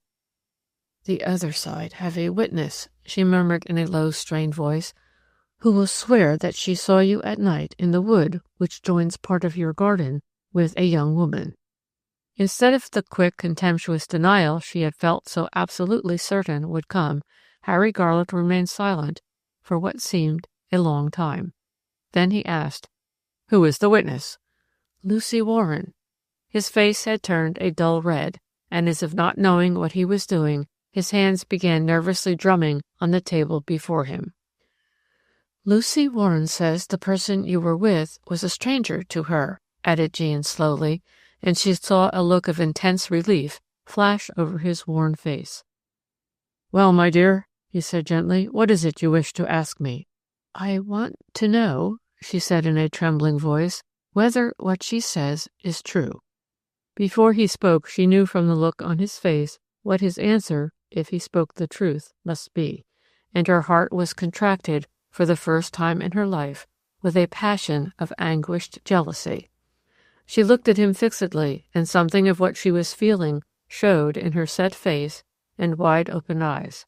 At last he said slowly, as if the words were indeed being dragged out of him, "Yes, it is quite true that I was there twice at night and with a woman. But the fact has nothing remotely to do with my forthcoming trial for murder. So you must not ask me who the woman was, Jean. It would be most unfair to drag her into this terrible business of mine. I am sure you will understand that?" He was looking at her straightly, but speaking with obvious embarrassment and unease. "Of course, I was a fool to do a thing so likely to cause poisonous gossip," he went on, "but you will believe me when I tell you, before God, that it was not my fault. There are certain things concerning his past life that no man has the right to reveal, even to his nearest and dearest." Then, more confidently, he exclaimed, "Jean, you do understand, you do agree that it would be a shame to bring someone who has nothing to do with the matter at all into such a case as mine will be?" "Of course I agree to that," she whispered. "And yet, Harry, and yet—" She looked at him so imploringly that for the first time he leaned forward in his eagerness across the table which separated them, and there came a warning cough from the distant, half-open door. He straightened himself quickly, and over his face she saw flash a painful look of impotent anger. She said desperately, "You really feel you ought not to tell who was with you that night in the wood, not even to me?" "Not even to you. I am not a quixotic fool, my darling. If I thought it would make the slightest difference, of course, I would obtain permission from the person in question to reveal her identity. But it would make no difference. It would simply—" He stopped, then choosing his words carefully, he concluded, "draw a hateful, vulgar red herring across the path. I'm afraid that is the object of the people who want me to give you the name of this lady who was with me in the wood." As she made no answer to that, he looked at her searchingly. "I have a right to ask you to believe that I did nothing of which I am now ashamed." And then there fell on them a long, long silence. Jean felt overcome, dazed with miserable suspicions. It was as if this man whom she still loved with so absorbing a passion had suddenly revealed himself as being quite other than what she had thought him. Again there came the sound of a little cough, followed by the rustling of a newspaper being slowly folded up. Jean did not look round, but she could hear Colonel Brackbury coming toward them. "Miss Bower, I'm afraid your time is up." He looked at his prisoner. "Come round to the end of the table, Garlett. I know Miss Bower would like to shake hands with you." He turned away deliberately, and then Harry Garlett took the poor girl in his arms. "I swear to you," he whispered brokenly, "that you have been my only love." She raised her face, her lips to his. "I do know that. God bless you, my own darling." And then quickly they fell apart, for with a warning the governor, without turning round, exclaimed, "Come along, Miss Bower." Jean Bower walked away from the prison gate in a maze of such misery as she had not believed a human being could feel. For the first time in her life she realized what some people learn very soon, and others never learn at all, even if they live to be quite old people. This is that we do not know, with any real knowledge, even those whom we most passionately love and trust. She had felt so sure, so absolutely certain that the story of Harry Garlett's meeting a woman in the wood was a malicious lie, and now she knew that it was true, and that there was some strange, painful mystery behind it. She had seen his pale face flush, and the look of embarrassment, almost of shame, with which he had muttered, "There are certain things about his past no man has the right to reveal, even to his nearest and dearest." Her mind hastily surveyed the young women known to her who lived in and about Grendon. There were at least a dozen with whom Harry Garlett was on easy terms of acquaintanceship, but no young people had ever come openly to the thatched house. Mrs. Garlett did not care for girls, and Agatha Cheel was well known to have no friends, with the exception of Miss Prince.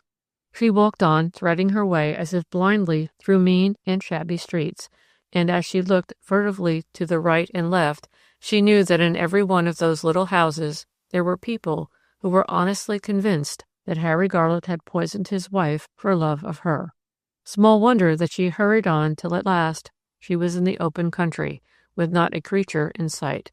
There, standing on a field path, she stopped and burst into bitter tears. Crying did her good. It seemed to lift something of the load weighing on her despondent heart. She dried her eyes, vaguely telling herself that she would walk on till she felt too tired to go on. Then, turning back, she would in time reach Terriford village. She had been walking for close on an hour, her nerves sensibly soothed by the fresh air, when all at once she saw in front of her a farmhouse which she knew to be the home of Lucy Warren. The sight of this place reminded her that her next painful task must be to see Lucy Warren, to try to persuade the girl to tell her that thing which it was so vital she should know, and which yet she knew Harry Garlett hoped she would never know. There are people, perhaps more women than men, who delight in discovering that which those about them do not wish them to know. But Jean Bower was the exact opposite. She had an acute, some people might have said an absurd, sense of honor. It would have seemed to her dishonest to try and worm a secret, even a little secret, out of a child. She wondered uneasily how she could see Lucy Warren without Miss Prince becoming aware she had done so. And then fortune favored her, for as she took the turn which would soon bring her to Terriford, she saw Lucy Warren coming toward her. The two met in the middle of the field path, and Jean saw an eager look leap to Lucy's eyes. Lucy would have passed any other young lady by with a curt nod, but this particular young lady was not only always kindly and even friendly in her manner, but was also the heroine of the most exciting affair which had ever happened in the recollection of the whole neighborhood. "Lucy, I'm so glad to meet you." And then Jean held out her hand. The other grasped it warmly. "You do look bad, miss," she exclaimed, real concern in her voice. "I feel very tired," faltered Jean. "Won't you come to the farm and rest a bit? There's only Mother there." "I'd rather stay out here. Oh, Lucy, I know that you have it in your power to help Mr. Garlett." With the caution always shown by the more intelligent of her class when face to face with the unknown, Lucy Warren remained silent for a while, gazing, however, fixedly into Jean Bower's troubled face. "How might that be?" she asked at last. "The gentleman who is to defend Mr. Garlett says it's all important to find out who was with him in the wood the night you saw him there," answered Jean in a trembling voice. "I do implore you to tell me who it was, Lucy." "I promised Mother I wouldn't say nothing," said Lucy hesitatingly. "But your mother's a good woman. She wouldn't want you to keep anything back that might save an innocent man," cried Jean wildly. "I always said to Mother that I should have to say something sooner or later." Jean stared at the girl in breathless suspense. "The young lady as met Mr. Garlett in the wood," said Lucy at length, "was Miss Cheall." "Miss Cheall? Are you sure of that, Lucy?" There was deep disappointment, instinctive relief, and a touch of incredulity in the way in which Jean Bower repeated the name of the young lady who for a year had been an inmate of the thatched house. Lucy moved a little closer to Jean Bower. "Us servants," she said meaningly, "knows a lot more than we're meant to know. We all knew well enough that Miss Cheall fair doted on Mr. Garlett, though he was always trying not to see it. Why, sometimes she'd be talking about him in her sleep." Jean Bower's face, from pale, became very red. Could this be true, or was it only an example of the kind of vulgar, dangerous gossip of which she now knew village life to be ever full? "What I'd like to ask Miss Cheall," went on Lucy in an excited voice, "and what ought to be asked her, is why she told them lies about them strawberries." "Lies?" repeated Jean in an oppressed tone. "I don't understand, Lucy. What lies did Miss Cheall tell?" "She told your uncle, miss, that Mr. Garlett had given the missus some strawberries that had been left for her by Miss Prince. Well, that was just the lie. Them strawberries were there on a chest of drawers in the corridor, outside Mrs. Garlett's room, in the early afternoon. I saw them there myself. Then they just vanished off the chest of drawers, long before Mr. Garlett went into Mrs. Garlett's room. I can swear to that. I happens to have a special reason for remembering it, for he said to me, 'Lucy, will you please go in and ask Mrs. Garlett if she can see me now?' And I says I, 'No, sir, I don't feel I can do that. The missus is so angry with me about last night.' So I went and got the housemaid to go in, and that's why it remained so plain in my mind." "You mean," said Jean slowly, "that the strawberries disappeared early in the afternoon?" "Aye, that's what I do mean," said Lucy confidently. "They were there, a good helpin', not more, on one of them small dishes belonging to the best dessert service." "Who do you think gave them to Mrs. Garlett?" Lucy hesitated. "If it comes to that, the missus may have got them for herself." "I thought she never went into the passage." "She came downstairs in the middle of the night, spry enough," said the girl bitterly. "Besides, there's nothing to prove that she got the poison with them strawberries. It's only an idea." But Jean was hardly listening, for her mind was full of something very different. "You are quite sure, Lucy, that it was Miss Cheall who was in the wood with Mr. Garlett?" "I'm more than sure. I saw her quite plain." "Then there's nothing more to be said, but I'm bitterly disappointed," said Jean sadly. "Somehow I had hoped that whoever was in the wood with Mr. Garlett would—" She did not quite know how to frame her meaning. "Would, well, provide a clue," she ended. Lucy gave an odd glance at Jean. She felt very sorry for Dr. McLean's niece. "Miss Cheall was in the village the very day Mr. Garlett was sent for trial," she muttered. "That's impossible," said Jean quickly. "She was ill in London that day. Her evidence had to be read. She couldn't have been anywhere near Grendon." "She was at our place, at the thatched cottage, early that afternoon, and in an awful state, too. I heard her tell Miss Prince that she knew Mr. Garlett was innocent." "You heard her say that?" "Yes, I did," went on Lucy excitedly. "And don't you forget that it was Miss Cheall who always saw to Mrs. Garlett's food." She had got it out now, that suspicion, that almost certainty, that hope that had long tormented her. "But why," asked Jean in an oppressed, bewildered tone, "should Miss Cheall do such an awful thing?" She felt as if she were living through one of her terrible nightmares. "Miss Cheall," said Lucy firmly, "thought that if she could get Mrs. Garlett out of the way, Mr. Garlett maybe would marry her." "I can't believe that, Lucy." "Anyway, she was terribly upset when she heard that you and him was going to be married. She took on awful. I heard what she said to Miss Prince, though they thought as how I was out. I had come in unbeknown to them and heard it all. Again and again she asked, 'But is it true, Mary, or just gossip?' And Miss Prince, she kept on saying, 'It is true, Agatha, only too true. I asked Mrs. McLean, and she admitted it. Then she says, 'You must pull yourself together and call on your pride.'" "Do you think it would be any good if I went into Miss Prince and asked her about Miss Cheall?" asked Jean in a hesitating tone. "I mean, couldn't she ask Miss Cheall what she meant by saying that she knew that Mr. Garlett was innocent?" A look of terror came into Lucy's face. "Oh, miss, you won't go and do that. It would get me into terrible trouble. They're such friends. She'd never say a word against Miss Cheall. I know she wouldn't. Why, Miss Prince had a letter from her this very morning. That's why I'm here now. Miss Cheall wrote as how the woman who keeps the place where she's living in London can't get any help, and Miss Prince thought my sister might go, just to oblige. Not much. But of course I couldn't but say I'd ask." "Can you give me Miss Cheall's address?" asked Jean in a stifled tone. Lucy began hunting in the narrow pocket of her ulster. "Not that you'll get anything out of her. She's an artful one, she is." She held out a crumpled piece of paper. "Required from next Monday a respectable young woman to help. Previous experience not essential. Wages 15 shillings a week, and all found. A comfortable home for the right person. Apply Mrs. Lightfoot, 106 Coburg Square." Jean Bower gazed down at the piece of paper now in her hand for some time. Lucy was looking at her anxiously, not liking to speak. Had she been wise to confide her great secret, her frightful half-suspicion of the woman she hated, to this young lady? At last Jean turned round. "Lucy," she said, "I'm going to trust you with a secret." She spoke with a touch of solemnity which impressed the girl. "I'm going to London to take this situation offered by—" she looked again at the paper, "Mrs. Lightfoot." "You never are." "It's my only chance of getting at Miss Cheall, of finding out anything she may know. I can't believe that she had anything direct to do with the poisoning of Mrs. Garlett, but she may know who did it. And now I want to know if I may go to the thatched farm and write out 2 telegrams, one to Mrs. Lightfoot, the other to a friend of mine with whom I mean to spend tonight in London. Would you take them for me to the post office?" "That I will," said Lucy. As they walked toward the farm together, it was as if there sounded loudly in Jean's ear the words Sir Harold Anstey had uttered a couple of days ago.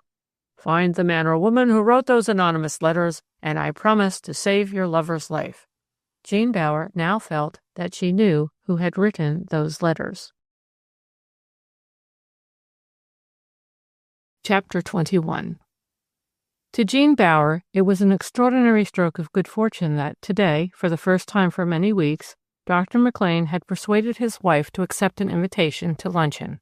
Thanks to that circumstance, the overwrought girl was able to go back to Bonny Doon, pack a small bag containing the clothes she felt she must take with her, write a short note to the kind folk to whom she stood in so curious a relation, and finally enjoy a comforting talk with Elsie McTaggart. Somehow she now felt more at ease with Elsie than with either her uncle or aunt. Elsie was a wholehearted believer in Harry Garlett's innocence, and a believer, too, that he was sure to come out, as she put it, all right. So it was that at the very last moment before quitting Bonny Doon, she knew for not how long, Jean went into the kitchen and took tight hold of Elsie's work-worn hand. "I'm going away, Elsie," she said, "in order to do something that may help Mr. Garlett. I can't say more, and if I did, they wouldn't approve." The girl continued, somewhat bitterly, "They've wanted me to go away. They've longed for me to go away. Well, now I am going away. I don't know for how long. Here's a note in which I've given an address where I can be written to, and of course I'll let them know how I am now and again."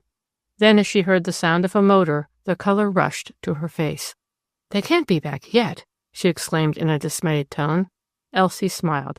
"That's the machine I just telephoned for to Grendon. You were never going to walk to the station. That would have been a foolish thing to do, when maybe you have some hard days in front of you." Jean took Elsie in her arms and hugged her. Then she kissed her on both cheeks. "Goodbye, Elsie. I know that you wish me well." "Aye, indeed, I'll be doing that." And so, very quietly and without consulting anybody, Jean Bower started on what was to be her great adventure.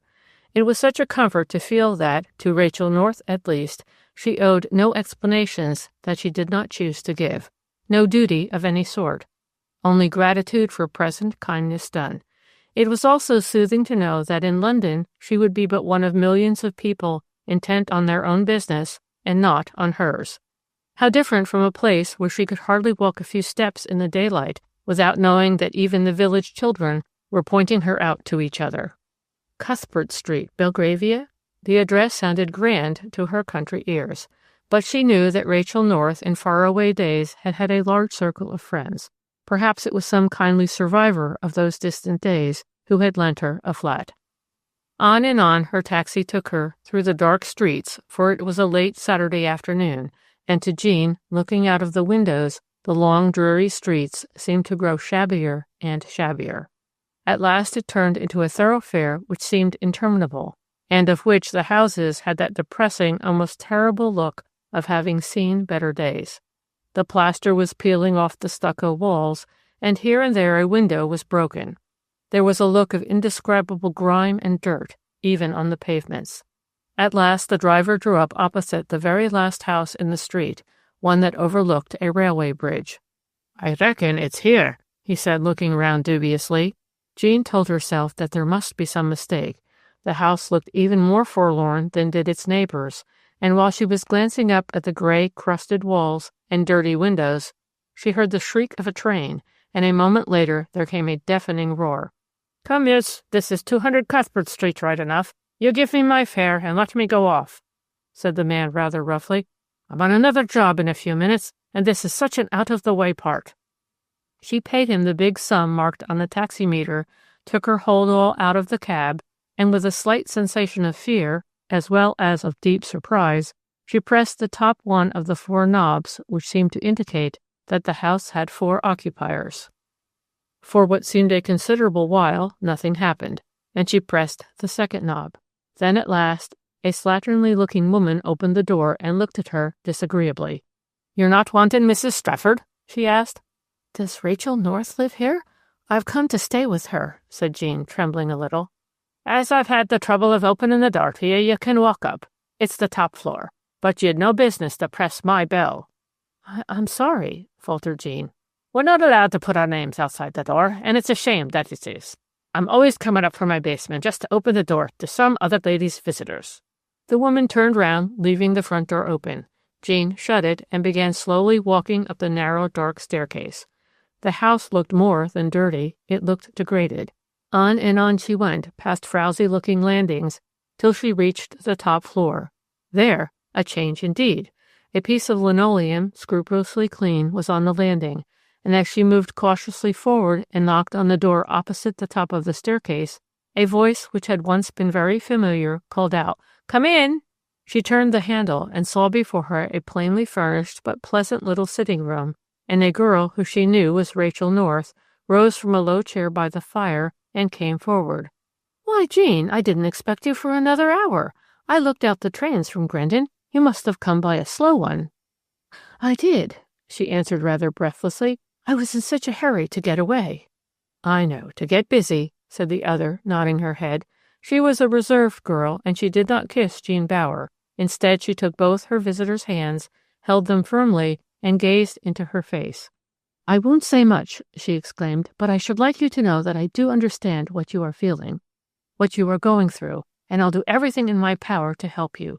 You know, I'm engaged all day. I'm so glad today happened to be a Saturday. But for that, I should not have got your telegram until after you arrived in London." And then she drew Jean toward the bright little fire. "It isn't a bad place," she said critically, "once one's up here. The rest of the house is filthy." She took Jean's hold-all. "Is this all you've brought?" "Yes," said Jean, and there crept a tone of defiance into her voice. "I think I may as well tell you at once why I've come to London. I'm going to take a place on Monday as general servant in a house where someone lives who, I believe, might help, if she chose to prove Harry's innocence." "I see," said Rachel North slowly. "A bit of detective work? Knowing how sensible you used to be, I suppose that you're acting under advice, eh?" "Not altogether, but yes, I think I may say I'm acting under advice. Perhaps I ought to go out now and get clothes of the kind needed for that sort of work?"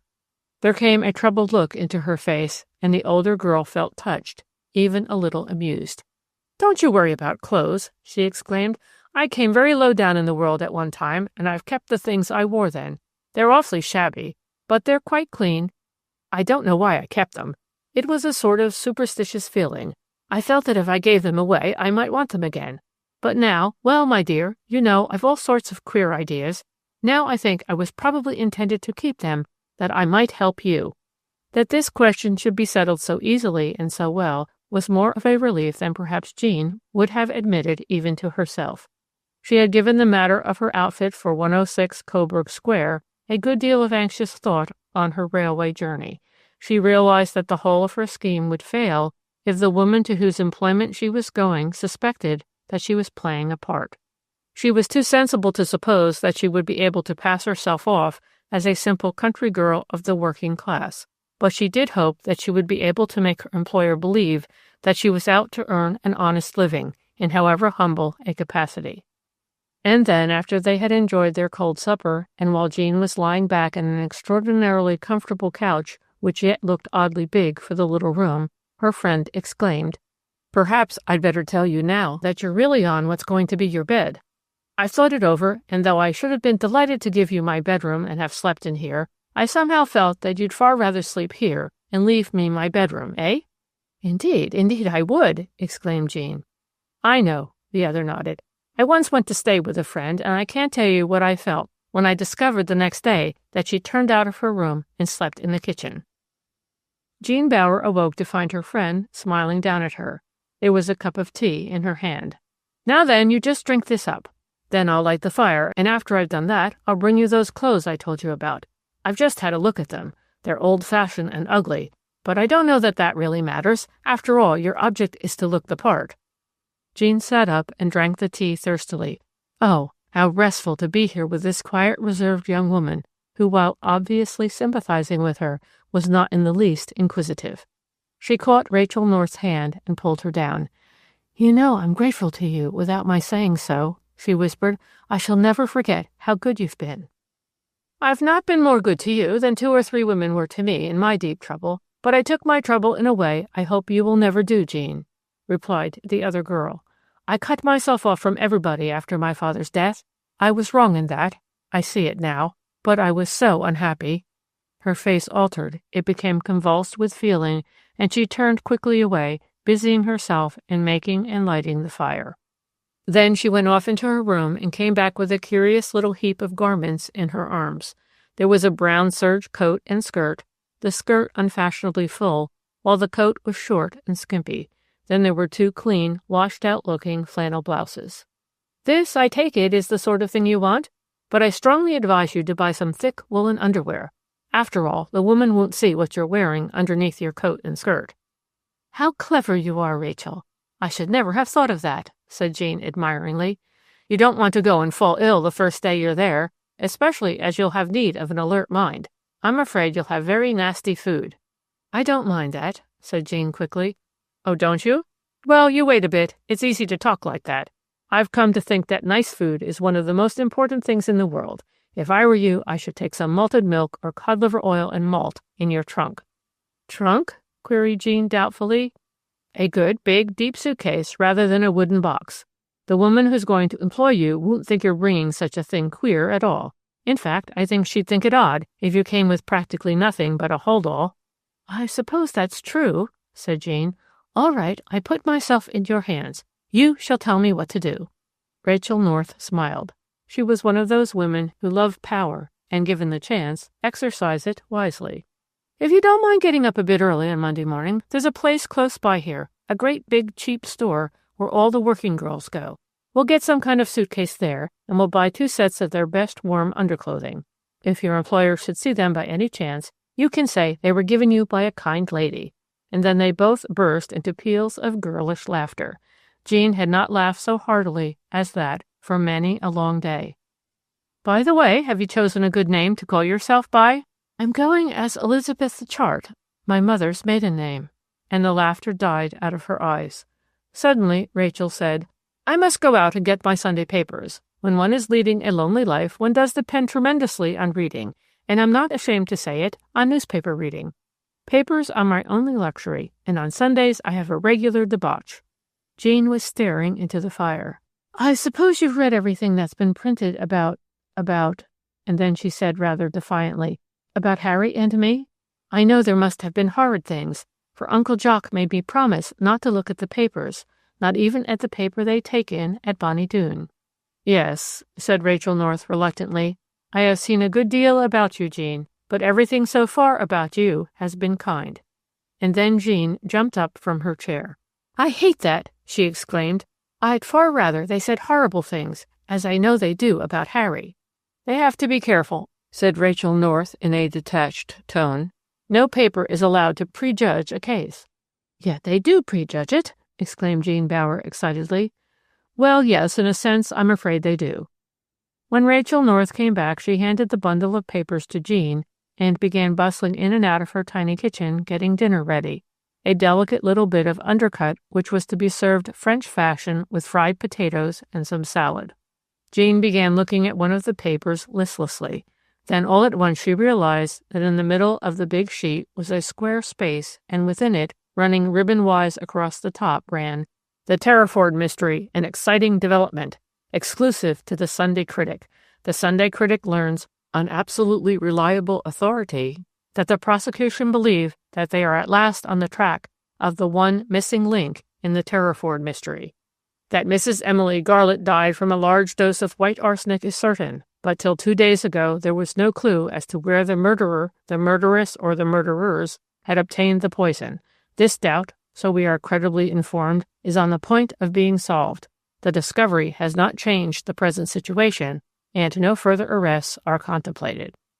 Jean read the paragraph again and again. Then she called out, "Rachel, come here, and tell me what this means." Rachel North hurried into the room. She knelt down by the girl's side and read the paragraph. "It means," she said in a quiet, matter-of-fact voice, "that if this paper is to be believed, the prosecution have found where the arsenic was purchased. The implication is that it was purchased by Mr. Garlett, hence those words, 'The situation is unchanged. No further arrests are contemplated.'" And then something happened which, though it terrified Rachel North, gave a few moments of merciful oblivion to Jean Bower. The supple, rounded figure, full of the strength of living life, suddenly sagged. She would have fallen on the floor had not the other caught hold of her. But Rachel North's hospital training stood her in good stead. She laid the unconscious form flat on the floor, and rushing off to her bedroom, came back with some sal volatile, which she forced through Jean's lips. And at last, with a low moan, the girl regained consciousness. After a few moments, she struggled up to her knees. Then she looked round her, dazed, forgetting where she was and what had happened. But all too soon, everything rushed back into her mind. Painfully, she lifted herself up again onto the chair. "I want to read that paragraph again," she said in a trembling voice. I want to understand exactly what it means. I don't think you will be able to do that, dear. It's put in that odd, uncertain way on purpose. But honestly, Jean, I don't think you need attach much importance to it. And then, for the first time since her arrival, Jean Bower had a heart-to-heart talk with Rachel North over the whole mysterious story. They discussed every alternative possibility, and as so often happens, Jean began to feel happier, more self-controlled, as a result of that long talk. One thing which greatly comforted her was that after hearing all she had to say, Rachel North suddenly exclaimed, "I think I was wrong as to what I said to you. I mean, as to the prosecution having found the place where Mr. Garlett may have purchased arsenic.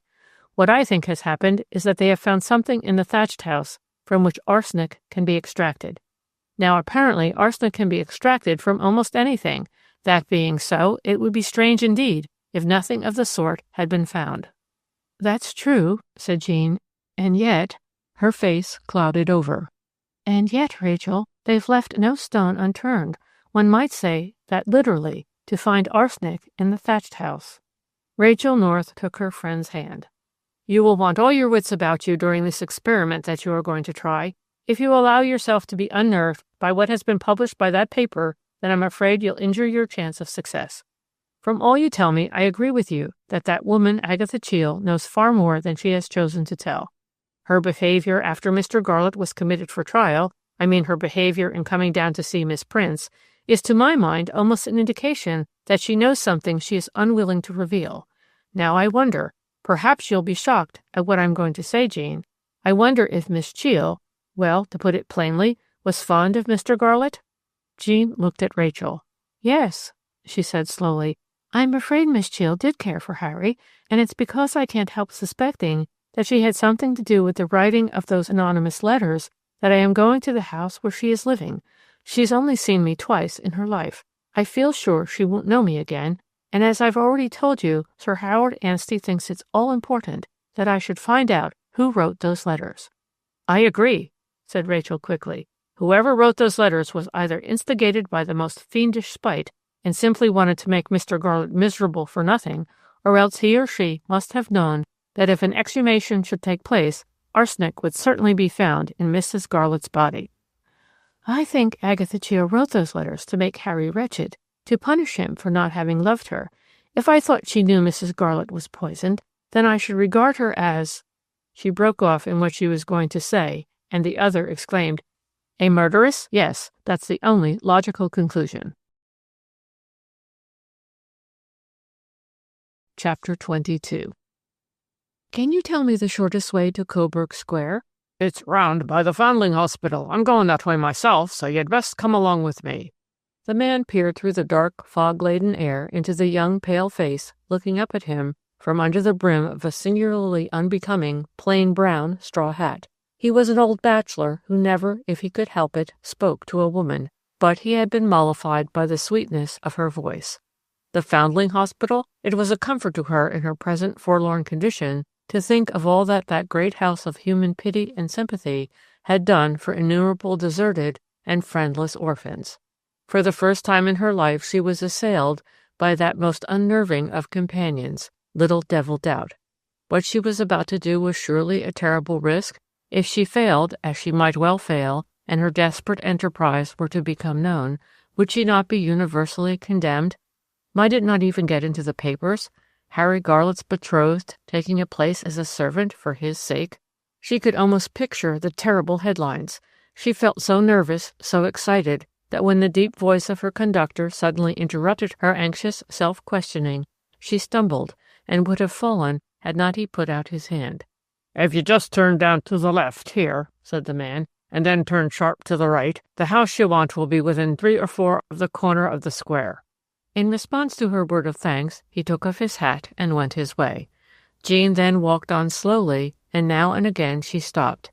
This was her last chance to change her mind, to give up what she well knew most of the people who had known and respected her in her short life would consider a crazy adventure. When she came to the end of the long street which led into the square, she pressed her cold hand across her face. Her eyes were smarting, partly with the fog, partly from the tears she had shed in the night. She felt unutterably sad and discouraged. and yet deep in her heart she longed to engage in what she believed would be a duel between herself and that strange woman, Agatha Cheel. If Lucy Warren's tale were true, Agatha Cheel was the one person in the world who had had a vital reason for desiring Mrs. Garlett's death. Throwing off Little Devil Doubt, Jean decided to go on. She crossed over to the corner house of the square. To her left, she could dimly discern the railings of the narrow garden facing the dark houses to her right. There was no one in sight, and she felt strangely eerie walking along the wide, uneven pavement, trying to make out the number on each door. Even the street lamps seemed to gleam more dimly here than elsewhere. She found 109. Then the glooming-looking unlit house with the portico must be 106. Blindly she groped for a bell, and at last she felt a row of knobs. As her fingers slid over them uncertainly, there came over her a sudden feeling of acute fear. What if Agatha Cheel should open the door and recognize her? Then she told herself that her fear was absurd. She had only met Miss Cheel twice. The first time in the cricket pavilion, where Mrs. Garlett's housekeeper had been absorbed in looking after the numerous guests and their entertainment. Then again, for a few moments on the morning when Miss Cheel, livid with anger, was giving notice to Lucy Warren. And on that day, she, Jean Bower, had been wearing a large hat which completely shadowed her face.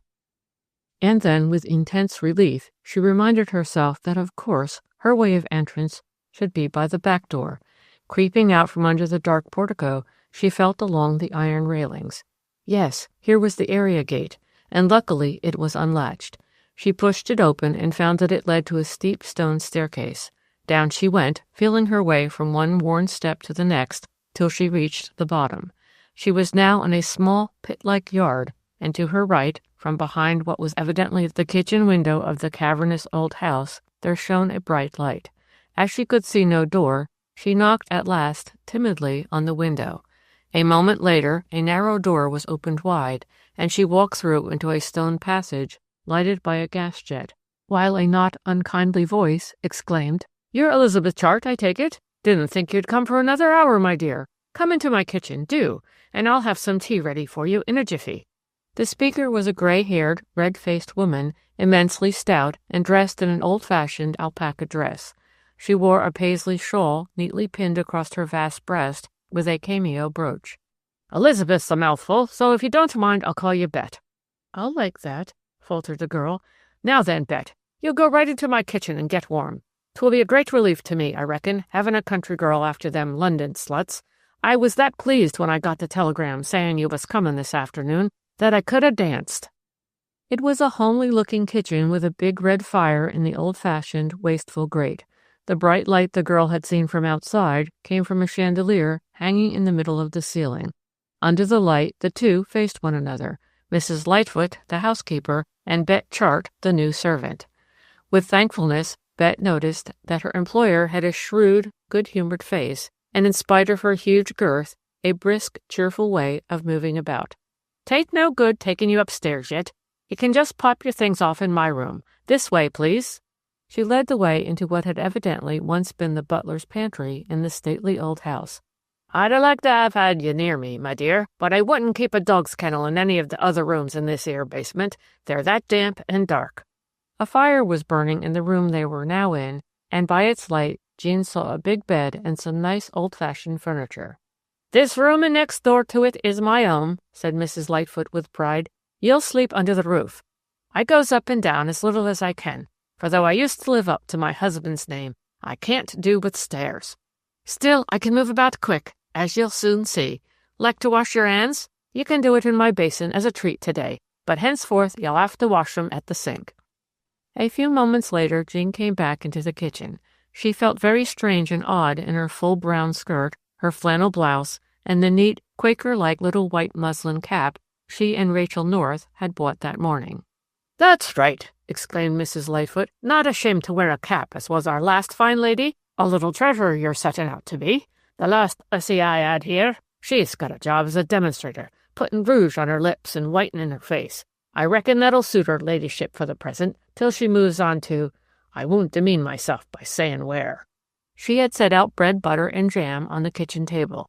Then, apparently afraid lest her praise should make her new help uppish, she observed critically. "You don't look over strong for a country girl. Mind you, there's stairs here. Stairs, stairs, stairs, all the time." "I'm very strong," said Jean in a low voice. "It's only that I'm tired today. You see, I've come a long way." "Aye, that's true, and not over familiar with London, I dare say." "I don't know London at all." Jean looked straight into the other's fat face. She was glad to be able to say something which was absolutely true. "There now, fancy that. You've surprised me, seeing that I can see you've had some education. I'm a Londoner born and bred, proud of it too. It's unlucky you and me can't go out together. I take you to see the sights, but you'll be able to go here and there on your afternoon off. A young girl like you won't be long before she gets a friend to walk out with." To that, Jean made no answer. Instead, she sat down and poured herself out a cup of tea. "As you come from Terriford, I expect you're quite familiar like with all the parties concerned with this here Garlick murder. The thatched house mystery, some calls it. Ever seen my top floor? Miss Cheel? She's in it, of course." "I don't think I've ever seen her," faltered Jean. She bent her face down to her plate. "I wasn't in Terriford long." "I'll give you a peep at Miss Cheel some time or other," said Miss Lightfoot kindly. "But she's the one of my lodgers you won't have much to do with. I do the waiting on her myself. She simply can't abear strangers. But you'll have to help her do her room, mind you. What the hear don't hear, the art don't grieve at. She thinks I never lets anyone into her room, but there she's mistaken. I can't do all the work, and it's lucky for me that my front ground floor has been empty a while, though now you've come, my dear, I don't mind how soon it fills up." Jean's hands were shaking. How stupid, how idiotic of her not to have realized that Agatha Cheel's connection with the thatched house would be known to Mrs. Lightfoot. "She's taken on awful about that case," went on the housekeeper. "She left here over a year ago to go to that very Mrs. Garlett as lady housekeeper. I says to her then, 'You're a fool to give up your independence, Miss Cheel, my dear,' but she would do it, and see where it's landed her." "Has Miss Cheel ever told you how she thinks Mrs. Garlett was poisoned?" asked Jean. "I simply wouldn't dare ask her. I have tried once or twice to sort of lead on to it delicately, but she can't bear the littlest question about it. Oh, she's a fly one. It wasn't till I seed her name in the paper that she let on she'd anything to do with it. Since then, well, it stands to reason. She's had to say just a bit about it to me now and again. What's upset her so has been those dratted lawyers, first one side, then the other, coming and worrying her something awful. That's why she's had to speak to me about it, so that I could prevent 'em coming up to her. And I have prevented 'em," exclaimed Mrs. Lightfoot. Unconsciously, she put her arms akimbo and assumed a fighting attitude. "Many a fine bold lie have I told in her good cause. Be spot truthful when you're young, but as time goes on, allow yourself a little law. That's a motto for you, bet chart, and a good one too. After all, Miss Cheel can't say what she don't know, can she?" "No one knows anything," said Jean at last. "It's a terrible, terrible mystery," and she pushed her plate away. "Now you just go on eating, Bet. It's real butter, no cheap margarine for me. Never would have it in my house. For all I've come down in the world, as the saying is. During the war, plain honest dripping as I got off a chef I know. Since then, the best butter. You'll find I live up to what I said, a comfortable home for a suitable person." So Jean forced herself to eat a bit more of Mrs. Lightfoot's excellent bread and butter. "In a way, 'tis a mystery," went on her employer, "though in another way 'tis no mystery at all. Young man marries old woman for her money, gets fair sick of her, meets a pretty young girl, takes a fancy to her, and does away with the old un. So far, all clear. As I says to Miss Cheel early this very morning, 'Don't you take on so, miss. It's happened plenty of times before, and it'll happen plenty of times again, before the judgment day. Anyway,' I says, 'it'll be all the same 100 years hence.' But between you and me, Bet Chart, I've another idea." "There are some people who think that perhaps Mrs. Garlett poisoned herself," said Jean. She had given up the pretense of eating and was now looking fixedly into Mrs. Lightfoot's red face. "Well, that I never will believe. Not if the king himself come out of Buckingham Palace and commanded me to do so. I've read pretty well everything that's been written about this here so-called mystery. I makes a special study of murders. Always have done so, though it turns me faint to drown a newborn kitten in warm water. I've been found right many a time, and that afore the judge and jury have made up their minds." "And what do you think now?" asked Jean eagerly. "More than once I've asked myself whether that Ford hussy, Jean Bower, did it. She had every reason to want the poor soul out of the way, but it don't look at present as if she'd ever had the chance." "No," said Beck Chart quietly. "Jean Bower never even saw Mrs. Garlett." "That, begging your pardon, Bet, may be a tale. I don't see how you could know anyway. It would have been strange if they'd never met, living in the same place, and both being gentry, and she the doctor's niece. What's she like? I suppose you've seen her?" "Yes," said Jean, "I've seen her. She's just ordinary, like everybody else." "They're generally the worst," said Mrs. Lightfoot. "Very much the worst, if you'll believe me. I've given a lot of study to that girl. There's someone a protecting her, not a doubt of it. Else why wasn't she called when that man Henry Garlett was committed for his trial? She ought to have been. They did their level best to try and compel my poor top floor to go to Grendon Town. She had to have a doctor, and he had to give her a certificate. And even that wasn't enough. We had a lawyer here, a man from the Crown, he called himself. But I don't believe for 1 minute the king knew the way he went on. How he worried that poor young woman. She made me stay in the room all the time, and a good thing, too. There he was, close up to her bed, with a big book and a fountain pen. Why, it wasn't decent. She wouldn't eat any supper after that. She cried and cried, and I was fair tormented about her. Yet they left that Bower girl, that forward sly assy, absolutely alone. What do you say to that?" "They didn't leave her absolutely alone," said Jean slowly. "Someone came from the Crown to see her, and cross-examine her, too." "I'm glad of that," said Mrs. Lightfoot. "Very glad, indeed. That's the best word I've heard you say, Beck Chart, about the whole business. I'm intended to get in at that trial, even if I'm crushed to death doing so. It'll take the place of my summer outing. I don't often go in for that sort of treat, but I did see the brides in the bath, man. I saw him black-capped." "How dreadful," whispered the help, and she turned even whiter than she had been before. "I had a friend at the Old Bailey, one of the judge's clerks. My husband's uncle was Mr. Justice Barnaby's clerk, and that gives me a sort of connection with the law. So they're very kind to me when I goes down to the Old Bailey, and I could get in much oftener than I does if I could leave the house. Still, as I hopes and believes he'll be here when Henry Garlett's trial takes place, I'll just give myself the treat of seeing my poor Miss Cheel in the witness box." She waited a moment to take a breath, and then added significantly, "You just look over there." Jean turned round quickly to see a great pile of newspapers lying in a corner of the kitchen. "Miss Cheel takes in 5 newspapers a day, if you'll believe me, just with the idea of seeing something new about that awful affair. If it had been wartime, I could have made my fortune out of them old papers, but now the dustman wants to be paid for carrying 'em away. But there, I do get something out of it, for, of course, I reads them all, when I have the time, that is. As for Miss Cheel, she just pores over them, and every one of the Sunday papers she takes in, too. I haven't had time yet to look over yesterday's, but I will this evening, and it'll be a treat for you, too, Bet. There was something in one of them papers as greatly upset Miss Cheel. She wouldn't say naught about it, but I knew. It's never out of her mind that it isn't. She even talks about it in her sleep. My last girl used to hear her, and it fair gave her the creeps." "Hadn't I better begin washing up?" asked Jean timidly. "Well, yes, I reckon you had. All the people in this house goes out to work for their daily bread. Leastways, all but one does. I won't have no drones if I can help it. No drones, and no, you can guess what sort I mean, for all you're an innocent young thing. I could have made a lot of money, retired too, and lived in peace and plenty, if I hadn't been a respectable woman. But there, I can't help it. I just am." Jean made no reply to that obviously truthful statement. Instead, she carried the tea things she had used, one after the other, to the broad sink. "Hullo," called out Mrs. Lightfoot suddenly. "Ever heard of a tray?" The girl turned round, surprised. "How stupid of me!" she exclaimed, and then suddenly her heart almost stopped beating, for Mrs. Lightfoot walked straight up to her and said, "You've never been out before? You're not the plain country lass I took you for. What are you?" "I'm the daughter of a man of business, Mrs. Lightfoot. My father failed before he died. I never was taught to do anything, though I did what I could in a hospital during the war. When I heard of your situation last week, I was on my beam ends." Mrs. Lightfoot looked relieved. "I guessed you were something, just not quite common," she admitted cautiously. "The way you put your cup to your lips in a sort of finicky way enlightened me. I expect you was sent to a genteel school." "I suppose I was," said the other almost in a whisper, "but I don't mind hard work. You'll see I don't."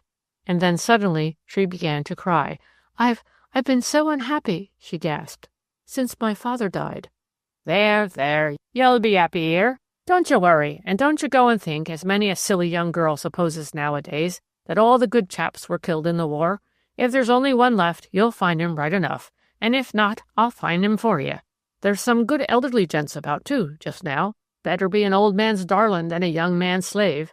Any old barn door can keep out the draft, but no carryings on with the lodgers, mind. But there, I won't insult you, Bet, my dear, by supposing you're capable of doing such a thing. Likewise, you won't have a chance, for I does most of the waitin' on the gentlemen myself." Then came 3 knocks on the floor above the kitchen ceiling. "What's that?" exclaimed the new help. "My invalid, a mystery he is, Mr. Gee by name, though not his real one, between you and me and the lamp-post. But you'll have nothing to do with him." She went off upstairs, then came back and said suddenly, "Can you cook at all, my dear, or shall I have to teach you that, as well as the use of a tray?" But Mrs. Lightfoot spoke very good-humoredly. "I can cook simple things," said Jean, "and I know some nice Scotch breakfast dishes." "I don't want you to go a-spoiling my lodgers. Plain and good, that's my motto. Eggs and bacon weekdays, and midget sausages on Sunday for a treat. My gentleman pays for bed and breakfast, and though it's near double what it was afore the war, yet it needs a good bit more contriving than it did then, I can tell you. As to Miss Cheel, well, she goes on another plan. I just buys what she wants. She makes a tidy bit of money out of them Russians she works for. Besides, as you may have heard, she was left a little fortune by that poor poisoned soul." At 6:30 there came the sound of the big front door opening. Then it was shut slowly, carefully. "That's Mr. Robbins," remarked Mrs. Lightfoot.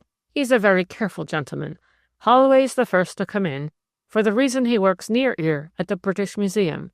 A proper, quiet sort of man, though they do say he was a regular devil in the war. But there, he's settled down peaceful nicely now. He's got my big front drawing-room, and beautiful he's made it with some things his ma left him when she died." Something like a quarter of an hour went by, and then again there came the sound of the front door opening. This time it was banged to. "Mr. Goodbody," said the housekeeper. "A merry, cheerful little gentleman as lives up to his name. Going to be married, so we shan't keep him long. I'll miss him when he goes. Not that I exactly envy his missus, mind you, but still it's nice to be always greeted with a laugh and a joke." "That's Miss Cheel," exclaimed Mrs. Lightfoot as a church clock near by struck 7. "Sometimes she works even later than this. Her arrival is the signal for me to get busy. I got her a nice chop today. She's going to have fried potatoes with it, fried potatoes and Brussels sprouts. Likewise a meringue. Not one of those bought meringues, all glue and a lick of cream, but a meringue I've got to fill chock full of whipped cream. Miss Cheel knows what she likes, and unlike some folks, she's willing to pay for it." As she spoke, she got up and began moving about, and when Jean offered to help her, she shook her head. Let be," she exclaimed. "Nother night I may let you try your hand at Miss Cheel's supper, but tonight I'd better do it, for I knows what she likes, and exactly how she likes it. But I'll tell you what I will let you do. I'll let you carry up the tray as far as the landing. We must take the risk of her seeing you. Morbid, ain't it? Our dislike of seeing people?" 20 minutes later, Jean took the heavily loaded tray and started going up the kitchen stairs. In front of her, treading more and more slowly, more and more wheezily, walked the housekeeper. The gaslight in the hall showed the fine, tessellated black and white pavement and the 2 mahogany doors. As they walked past the door giving into a back room on the ground floor, Jean heard a choking cough. "There he is, poor gentleman, coughing his life away," whispered Mrs. Lightfoot compassionately. "It'll be a mercy for me as well as for him and another I could name, when he's gone. But that sort lingers on, never knowing they're going either." They went on up the first flight, and though there was another gas jet halfway up, the house seemed wrapped in gloom. It was, however, a magnificent remnant of London's 18th century architecture. The banisters of the wide staircase were of wrought iron, and it did not require much imagination to see the beaux and the belles of 150 years ago walking down the wide, low steps, hand in hand. When they reached the drawing-room floor, the door of the back drawing-room opened, and a cheerful, chubby-looking young man's face looked out. "Hullo, Mrs. Heavyfoot, got a lady in waiting at last, eh?" And then the speaker looked hard at the girl carrying the tray. "Here's a pretty miss. Do you know who you remind me of, pretty miss?" "Now, none of your nonsense," said Mrs. Lightfoot sharply. "You're an engaged gentleman, too. Fie, Mr. Goodbody." "You remind me," went on Mr. Goodbody, taking no notice of his landlady, "of a beauteous young female called Pamela. Pamela, or virtue rewarded. But I fear me you'll have none of the wondrous adventures that befell Pamela, not while you're under the eagle eye of your present chaperone." Jean made no answer to these facetious remarks, but she looked at him so coldly that the young man felt, as he expressed it to himself, somewhat withered. Quietly he withdrew into his own quarters and shut the door. "He means no harm," panted Mrs. Lightfoot tolerantly. "He's only out for a bit of fun, and yet, would you believe it? His young lady, well, she hardly smiles. I suppose he's tired her with his fun. That's what he's done." On and on they went, and then the housekeeper suddenly said, "Hush." In a low whisper she added, "I sees that her door is open. You just give me that tray, and then when I fixed her up comfortable, you can creep up behind me and I'll show you where you're to sleep. Then I won't have to come up again to show you, see?"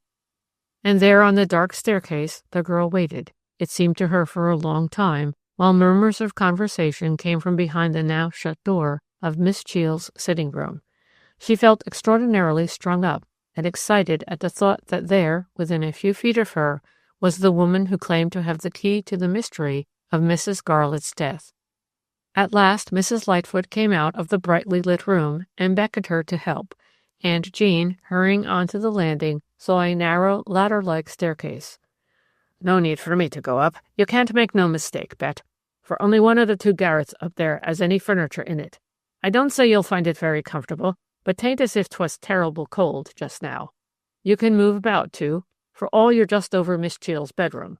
They don't build houses like this nowadays. She's in a rare nervy state tonight. She's frightened of a feller that's been hanging about here a lot, name of Kentworthy. He's getting up this case for Henry Garlett, but he don't get much change out of me, though before I knew what he was up to, we became quite friendly-like.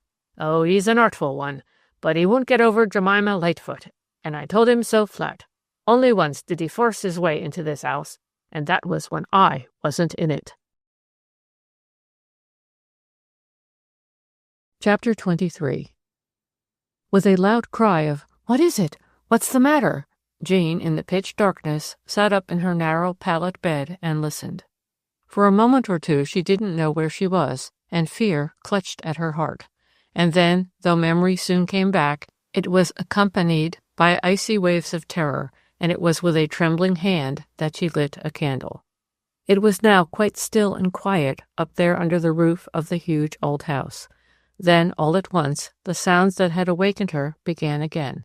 The sound of a loud, discordant voice, or was it two voices, that seemed terrifyingly near. Clasping her hands together nervously, Jean listened intently. It was a high-pitched voice, only one voice after all, uttering quick, eager, argumentative words of which she could not catch the sense. The candle was burning more brightly now, and she looked timorously round her. Mrs. Lightfoot, with all her kind, hearty good nature, had never bethought herself of making the bedroom of her help even a little comfortable. It was a large garret, and the ceiling was so low that it gave its occupant a feeling of being pressed down upon. The flooring boards, which were not over clean, were bare, though by the pallet bed lay a dingy-looking string mat. A tub and minute iron washing stand were in a corner, and a rickety yellow painted chest of drawers stood far away under the dormer window, and on it was the cheapest form of toilet glass made. Jean had laughed when she had looked at herself in it, for so distorted a view of her face had never been presented to her gaze before. But now, sitting up in bed, the thought of that distorting-looking glass gave her a feeling of horror and affright. The one chair in the room was dirty and very shaky.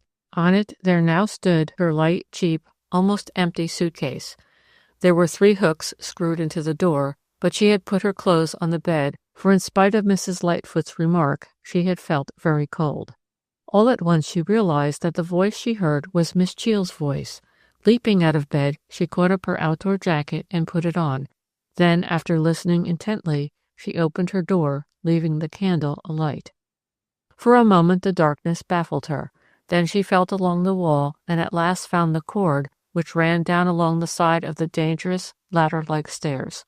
Putting one bare foot slowly, cautiously before the other, down she went, very, very slowly, terrified lest she should make the smallest sound.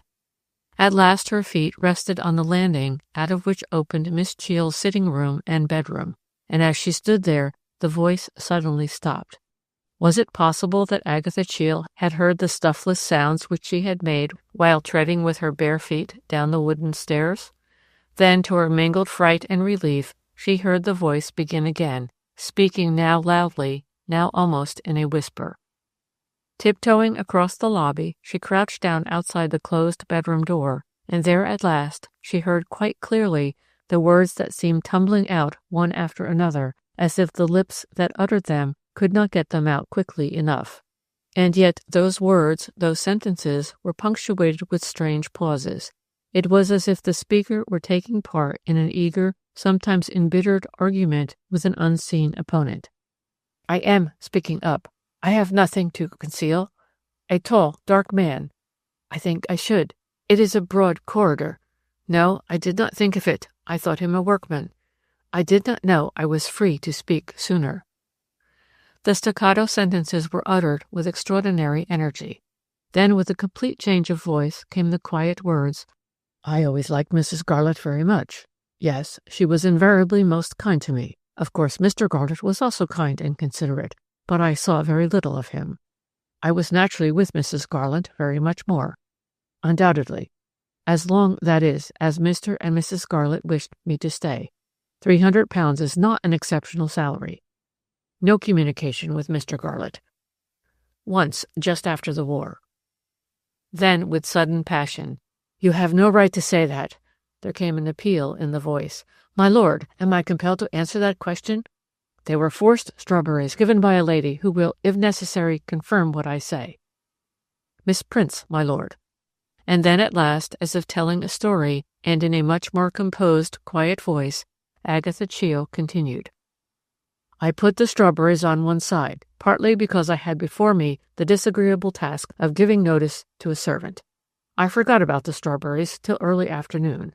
I then put them on a Chinese dessert dish and took them upstairs myself. I placed them on a chest of drawers outside Mrs. Garlett's room." There came a long pause. Jean's heart was beating, beating. "Yes, I will swear they were gone when I saw the man I took to be a workman in the corridor. I thought no more of them till Mrs. Garlett first summoned me in the night. Mrs. Garlett did not say they had been given her by her husband. I will swear to that. I'm quite aware that everything I am now saying is being said on oath. She said, the strawberries upset me. I ought not to have taken them. She had had several visitors that afternoon. I cannot remember who they were. She was very fond of seeing people when fairly well." In a low, hesitating voice came the words, "Must I go into the details of Mr. Garlett's sojourn in the War Hospital, my lord?" Then, with a kind of cry, "He always behaved like a gentleman to me." There followed what seemed to the listener a very long silence, and Jean was just turning away to go upstairs when again Agatha Cheel began speaking in an excited, defiant voice. "Certainly not. This is the very first time I have ever seen an anonymous letter. I am looking at it. I entirely deny that. I can't help what any expert says. I don't want to look at it again. I did not know Miss Bower. She was never at the thatched house that I know of." And then there followed complete silence, broken now and then by a moan from the sleeping woman on the other side of the door. The eavesdropper stood up. She walked slowly across the landing and made her way, hardly breathing, up the narrow stairway. What did all that confused, broken talk portend?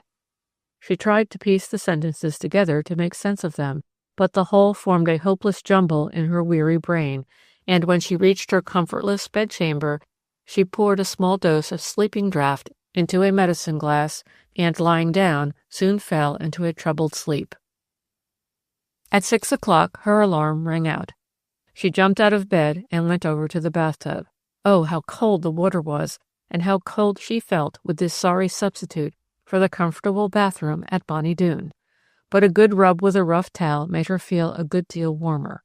She dressed quickly and went downstairs, feeling her way till she reached the hall.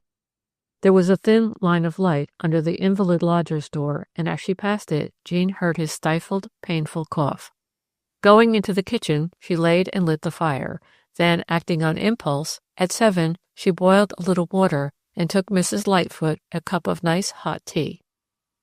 "Well, child, this is very kindly of you, and no mistake. You're the first of my elps has ever done such a thing as to bring me a cup of tea afore I got up in the morning. But there, you'll not suffer from being kind. You shall have 2 eggs instead of the 1 I meant you to have for your breakfast. No Chinese eggs for me. Good English new laid, that's all I has any use for. Now you start getting ready the breakfast. Hall have to be early stirrers and early risers in this house. Hall but Miss Cheel, that is. She is not expected to be down at her place till near 11. For the next hour, Jean was kept very busy doing the kitchen and helping with the breakfast. At last, she took up Mr. Robin's breakfast tray, while Mrs. Lightfoot took up Mr. Goodbody's. As for the mysterious gentleman who occupied the back room on the ground floor, he had a specially big breakfast, 1/4 pound of the best butter all to himself. Jean remembered the words, "He's paid for separately, 'cause he's an invalid. You'll have nothing to do with him." And sure enough, in that one case, Mrs. Lightfoot did not ask her to help in any way, save to carry the heavy tray to the top of the kitchen staircase. Then, at last, the two sat down together to their breakfast, and after a few moments, Mrs. Lightfoot suddenly observed, "Did Miss Cheel gabble a bit in her sleep last night?" "Yes," said Jean in a low voice, "she did." "There now, but she'll soon get used to it. The minute she drops off, she's in the witness box, poor soul. That's what's unsettling of her, though she do believe she'll get that villain Garlett off." Jean started so violently that the other noticed it. "What's the matter with you? Got a pain?" "Just a little pain," said Jean, trying to smile. "You'll get used to the stairs after a day or 2. Just pour yourself out another cup of tea and start your 2nd egg. That'll make you feel better." "I don't think I want another egg," said Jean. "Nonsense," said Mrs. Lightfoot severely. "The egg's been cooked, and you've got to eat it. I won't have any waste in this house." "Does Miss Cheel really think she'll get Mr. Garlett off?" "She do, indeed. She thinks she saw the murderer, a strange-looking chap he was, in the house that very afternoon." Mrs. Lightfoot leaned forward. "But it's my belief, Bet, that she's just made that up. If so, they'll soon find it out. She'll never save him, bless you. She don't know as much as I do about murder." Mrs. Lightfoot smiled a broad, cheerful smile. "My poor husband used to say, 'How you can care to read about horrible occurrences passes me, Jemima, but I've made a special study of 'em from childhood.'" "But if she thinks she can prove he's innocent," asked Jean in a trembling voice, "why doesn't she do it now? Why wait for the trial?" "Now you're asking," exclaimed Mrs. Lightfoot, "but I'll answer your question truly. Miss Cheel," she fixed her eyes on Jean's pale face, "Miss Cheel," she repeated, "wants that man Garlett to know she's saved him. Then she thinks he'll give up that girl Bower and maybe marry her." "Marry her?" repeated Jean. "How do you mean?" "Miss Cheel," said Mrs. Lightfoot, "is sweet on that villain herself. That's been plain to me for a long time. If not, why take on so? She saved the man's arm, according to her account, when she was a nurse in France, and now she means to save his life. She's a deep one." "Then she says she saw a stranger in the thatched house?" asked Jean. She was beginning to understand much that had seemed oddly mysterious last night. "That's what she's going to say, at any rate. One thing I will tell you, Betchart. She do honestly believe Garlett didn't do it. She said so again to me last night. Funny, wasn't it? She says to me, 'They say they found the place where Mr. Garlett bought the poison. He never did buy any poison.'" "You mean the thing that appeared in the Sunday Critic?" said the girl. "Yes, that's what I do mean. But however did you know it?" "I saw the paper. A friend I stayed with the night before I came here bought it, and showed me the paragraph."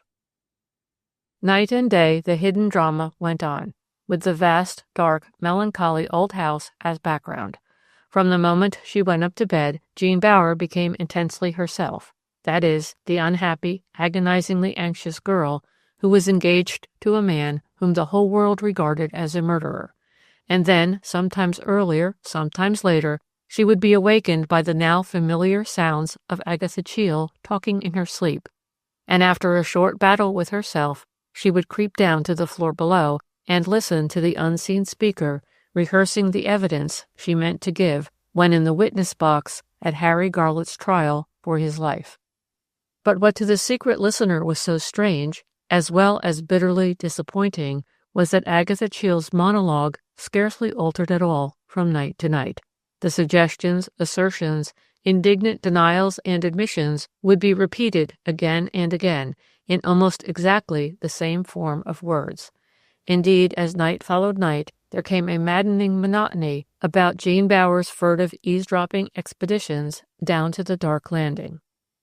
Lying awake after she had again crept into her bed, Jean would ask herself if there was any truth in the suggestion that a stranger had broken his way into the thatched house on that fatal Saturday afternoon, and always she had to agree with shrewd Mrs. Lightfoot that there had been no stranger there. He was an invention, and a poor invention at that, of Agatha Cheel.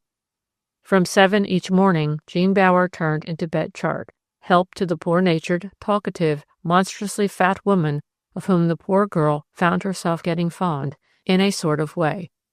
Now and again the help would hide herself behind the door of the empty front room on the ground floor to see the young lady who was the subject of so much interest and speculation to everyone in the house pass through the gloomy hall. Agatha Cheel was exceptionally well dressed, generally in a well-cut blue serge coat and skirt, a handsome fur tippet, and a smart little toque on her dark hair. She had always been pale, and now her face looked absolutely bloodless. There were deep, dark rings under her eyes, those eyes which were the only beautiful feature of her thin, strong face. Late each morning, Bet Chart tidied Miss Cheel's sitting room and did her bedroom, and when quite sure that Mrs. Lightfoot would not make an unexpected appearance, she would ashamedly open the drawers in the ramshackle dressing-table and try the lid of the shabby old dispatch box which stood close to Miss Cheel's bed. But the box had a patent lock, and its owner wore the key night and day, according to Mrs. Lightfoot. As to the sitting room, it was bare and comfortless. On the big plain writing table stood a typewriter, and to its right a wad of blotting paper and a box of good notepaper and envelopes to match. A bookcase full of books did something to humanize the room, but Miss Cheel only used the room as a place in which to have her tray meals and when she received her infrequent visitors. And then, just 9 days before what was to be the opening day of Harry Garlett's trial, Jean Bower did obtain conclusive evidence concerning the authorship of the anonymous letters which had first started the investigation. She had finished dusting Miss Cheel's tidy, bare little sitting room when some sudden instinct made her do what she had never done before. She moved, that is, the heavy typewriter which stood on the writing table. Under the board on which it stood lay a thin, fancy paper-covered blotting book. She opened it to find between its leaves some sheets of thin, foreign-looking paper. Shaking with excitement and suspense, she took up the top sheet and held it up between her eyes and the window. Then, still with the sheet of paper in her hand, she rushed up the ladder-like staircase, turned into her large bare garret, opened the attaché case where she kept a few things under lock and key, and took out the facsimile of the first of the anonymous letters which had been given to her by James Kentworthy. Yes, there could be no doubt about it. The watermarks were the same. She sank down on her bed, dizzy with conflicting feelings. Then Lucy Warren had been right in her reluctantly expressed suspicion. It was now certain that Agatha Cheel had written the anonymous letters which had ultimately caused Harry Garlett's arrest on the awful charge of poisoning his wife, and with a feeling of mingled excitement, horror, and triumph, Jean Bower faced what seemed to her the certainty of Agatha Cheel's guilt. As she came back into the kitchen, Mrs. Lightfoot looked up. "Why, child, you do look bad," she exclaimed. "I was going to ask you to go out and get 1/4 pound of butter, but I declare I'll do it myself. I don't want you laid up." She put her podgy hand on the girl's shoulder, and Jean burst into tears and began to sob bitterly. "I'm all right," she said. At 8 o'clock, Jean summoned up courage to ask leave to go out. She felt she must see Sir Harold Anstey tonight. Considering the importance of what she had to tell him, to show him, he could not object to her going to his private address, a flat in Park Lane. "I want to go out this evening on some urgent business. I hope you won't mind, Mrs. Lightfoot. Would you lend me a latchkey?" Mrs. Lightfoot looked consideringly at the girl. "Well," she grumbled, "I don't suppose I shall say no, though 'tain't by rights you're heaving it out. But there, yes, Bet, you can go." It was 9 o'clock, and Sir Harold Anstey had just finished dinner. He had had an excellent meal and was enjoying a good cigar. But he was in a very bad temper, a rare state for him to be in.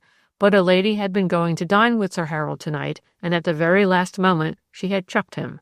He felt furious, also what he was not wont to feel, jealous. The telephone bell rang in the pantry, and Sir Harold leapt up from his chair. "A lady, Sir Harold, on the phone. She asked if you were alone. She wouldn't give her name. She said she'd like to come along and see you for a little while, if you were alone and not too busy." "Say I shall be delighted to see her. And Gun, I'll open the front door myself." Dear little woman. Her excuse that she had had to go and see a sick friend had evidently been a true one. But even to his impatient heart, the sharp electric ring came surprisingly soon. He hurried into his hall, but when he opened the door, instead of the beautiful woman he expected to see, a slight, shabbily dressed girl stood before him. "This is number 8, he said shortly. "You have made a mistake in the floor." "No, I haven't, Sir Harold. I'm Jean Bower. I telephoned and asked if you were alone." "Miss Bower? So it was you who telephoned? Come in, by all means." Though he tried to speak pleasantly, there was a marked lack of cordiality in his voice. "As a matter of fact, I'm very busy this evening," he went on. "But of course, if you have anything important to say, I will see you now for a few minutes, rather than tomorrow morning in my chambers." But as he ushered her into the sitting room, the lawyer reasserted himself, and the mere man disappeared. "And now, Miss Bower, what can I do for you?" "I found out that Agatha Cheel wrote those anonymous letters. I think you will agree that this piece of paper provides the proof." Sir Harold scrutinized closely the watermark which had been so carefully drawn in on the facsimile of the first anonymous letter. Then he held the thin piece of foreign paper up to the lamp. "Yes, there's no doubt about it," he said decisively. Jean looked at him anxiously. She had felt so absolutely sure that he would be overjoyed at her discovery. Instead of that, there was a grim, almost an angry expression on his broad face. "I fear that I am going to give you a shock, Miss Bower. The whole situation has been changed most seriously to our detriment by the fact that arsenic has been found in a house actually belonging to Mr. Garlett." As she was about to break in, he put up his hand. "Let me have my say out, please, and then I will listen to whatever you may have to say. I have something to tell you concerning this woman, Agatha Cheel. She lately communicated to the prosecution a sworn statement that she saw a stranger in the thatched house on the afternoon of Mrs. Garlett's death. She further says she saw him close to Mrs. Garlett's bedroom door. The prosecution did not believe this story, and neither does our side." "Yet it may be true," exclaimed Jean desperately. The great advocate went on as if he had not heard her. "Now, my theory is this. First, this woman, Agatha Cheel, was undoubtedly in love with Garlett, and she considered herself very much aggrieved when she learned of the man's forthcoming marriage to yourself." He saw Jean's face change, become discomposed, and speaking a little less harshly, he went on. Come, you mustn't mind hearing the truth. I take it you would rather know the truth?" She bent her head. "Secondly, to me, and also, I may add, to my brethren of the law on the other side, it soon became practically certain that Miss Cheel had written the anonymous letters, so what you have brought me tonight simply confirms our view. Now, Miss Cheel, to the best of my belief," he looked at her significantly, "did this out of what I must call, saving your presence, feminine spite. I am quite sure she had no idea that Mrs. Garlett had met with anything but a natural death. What she wished to do was to give Henry Garlett, and no doubt yourself too, a very unpleasant quarter of an hour. If this theory is correct, the result of the exhumation astounded her and caused her to realize that, thanks to her spiteful action, the man to whom she seems to be still devoted is in great peril of his life. This is why she has hit on the absurd, though in such cases common, invention of a mysterious stranger." He stopped speaking, and in a strangled voice, Jean exclaimed, "So what I've brought you tonight is not of the slightest help, Sir Harold?" "I don't say that. I'm glad you brought the proof to me and not to the other side, for, of course, anything that tends to discredit Miss Cheel discredits her mysterious stranger. But I should not be a true friend. I should be a cruel friend," and now his voice did take on a far more kindly quality, "were I to conceal from you, Miss Bower, that Henry Garlett is in the very gravest danger. Till the admission made by Miss Prince, Jean made a quick movement of surprise. Yes, Miss Prince has at last brought herself to admit that there was actually a considerable amount of arsenic kept by her carelessly in an open cupboard at the thatched cottage. You are, of course, aware that there was one all-important missing link in the chain of circumstantial evidence connecting Henry Garlett with the death of his wife. That link has now, I regret to say, been supplied. As he saw the look of agony, of despair on her young face, he hastened on. I do not mean by all I have said, Miss Bower, that you are to give up hope. On the contrary, if you can persuade the jury that Garlett had not fallen in love with you before his wife's death, you will have gone a very long way to destroy what, of course, the other side are relying on, Garlett's motive for committing this murder, if murder there was. If murder there was? Repeated Jean uncertainly. Yes, for I am going most seriously into the question of whether or not Mrs. Garlett committed suicide. A large quantity of white arsenic has been in Miss Prince's possession for many years. At one time, when in better health, Mrs. Garlett was constantly at the thatched cottage. I have found a woman who will tell the court that Mrs. Garlett had an extraordinary horror of vermin, of rats and of mice, and I am going to raise the question as to whether some years ago she did not persuade Miss Prince to give her a small quantity of arsenic to destroy some rats which she believed were infesting a portion of the thatched house. In that case, Mrs. Garlett may well have kept some of the arsenic by her, and in a moment of desperation or of pain administered it to herself. But even Sir Harold's assured voice became less assured as he put forward this unlikely theory. He concluded after a short pause. The thing for you to do is to keep yourself as fit as possible during the days that are now going to elapse before the trial. Remember that everything may depend on your making a good, and as I believe, an honest impression on the jury. Chapter 24. Jean walked the whole way back to Coburg Square. She was numb, spent with misery. For the first time, hope, that elusive yet infinitely comforting and uplifting companion, had left her side, and she felt tonight as if he had never been there. The knowledge that she had failed to secure anything that really mattered by what now seemed to her an absurd and inglorious adventure added to the load of misery and discouragement she was now carrying. She made up her mind to go back to Terriford early tomorrow morning, as the need for make-believe was past. It was nearly 11 o'clock when she reached the deserted square. Quietly, she turned the old-fashioned latchkey in the big box lock. The hall was in darkness, but under the ailing lodger's door ran a thin streak of light. Did the poor man never go to sleep? She felt her way down the kitchen stairs and, turning into the kitchen, lit the gas. She felt extraordinarily wide awake and yet tired to death. The thought of going up to the cold bedroom where she had spent such excited hours of hope, suspense, and today of triumphant satisfaction filled her with a feeling of sick depression. Suddenly she told herself that she would stay down here in this warm, comfortable kitchen all night. Mrs. Lightfoot would never find it out, and if she did, what matter? She made up the fire quietly. With luck, there would still be a remnant of warmth when she awoke tomorrow morning at 6:30. She knelt down, but she found she could not say the simple, trusting prayers she had said from childhood, for she felt that God had forsaken her. She got up, and by the light of the fire she pushed forward the black horsehair-covered armchair in which Mrs. Lightfoot generally sat of an evening. Then she put her own chair in front of it and lay down. Tap, tap, tap. Jean awoke with a clutch of fear at her heart. Was that the death watch of which her old nurse had once told her? She sat up on her improvised couch, and again there came that strange sound, repeated 3 times. But now, being thoroughly awake, she knew them at once for what they were, a signal, a summons from the invalid lodger who lived in the back room on the ground floor of the house. Jean did not wait to strike a match, but went quickly to the door. She was unwilling to be caught here, downstairs, by Mrs. Lightfoot, so she walked on tiptoe past the housekeeper's bedroom, and then she ran lightly up the kitchen stairs and knocked on the sick lodger's door.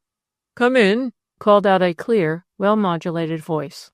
She opened the door on a strange, and to her, a most unexpected sight. The high, well-proportioned 18th-century room was well and even luxuriously furnished. Green damask curtains were drawn across the 2 windows. On the thick felt carpet which covered the floor stood a mahogany chest of drawers, and facing the door, a high modern bedstead.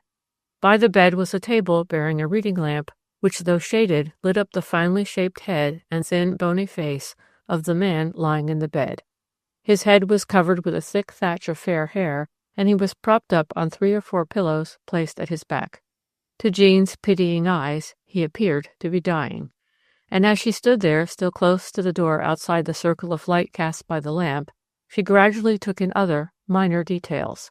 There was a pile of books on the table, and on the blue silk eiderdown a small volume was open, face downward. "Mrs. Lightfoot," said the invalid in a doubtful tone, "I'm ashamed to have had to rouse you, but I feel much less well tonight, also parched with thirst." Jean took a few steps forward. "I'm Mrs. Lightfoot's help, and as Mrs. Lightfoot is asleep, I thought it better to come up." An amazing change came over the pallid face. It was suddenly animated with keen curiosity and cynical amusement. "Bet chart?" he exclaimed, "and most perfect of Hebes, according to good old Lightfoot. Come hither, fair maid." Jean moved back rather than forward. "What can I do for you?" she said quietly. "If you will tell me what it is you wanted Mrs. Lightfoot for, I will do it." He raised himself painfully on his right elbow and gave her a long, measuring, penetrating look. "Come nearer," he said in an authoritative voice. "You have nothing to be afraid of from the poor dying wretch I am now." She came close up to the bed, and then looking up at her, he said in a very different tone, "Your name is not Betchart. You are Miss Jean Bower of Terriford village." She clasped her hands together. "It's true," she cried, oppressed, bewildered. "But for God's sake, don't give me away to Mrs. Lightfoot." "Of course I won't. And now tell me, how is it that Dr. McLean's niece comes to be here in 106 Coburg Square?" And his sunken eyes were alive with a mocking, mischievous curiosity. Instead of answering his question, she said again, "What can I do for you?" And then noticing that behind the pile of books was an empty glass, "Do you want something to drink?" "I did, horribly. But now I'm no longer thirsty, or rather, I'm only thirsty for information."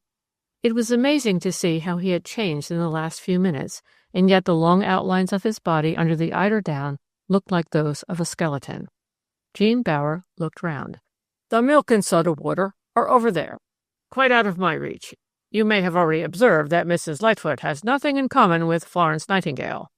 She turned and saw that on the chest of drawers there stood a siphon and a jug of milk. She went over and brought them both back with her. "Do you remember the scrumptious refreshments at that cricket match, Miss Bower?" She looked down into his pallid, smiling face, and as she met the direct glance of his heavy-lidded gray eyes, there came over Jean a strong feeling that she had seen him before. "Can't you guess who I am?" She shook her head. "I have no idea who you are. Mrs. Lightfoot has never mentioned your name." Then he said in a singular tone, "Why should I make a foolish mystery of it? My name is Guy Cheel. I am Agatha's brother. But she hates illness, and as it makes her wretched to see me in this state, well, we don't often meet. It's my fault I haven't a nurse."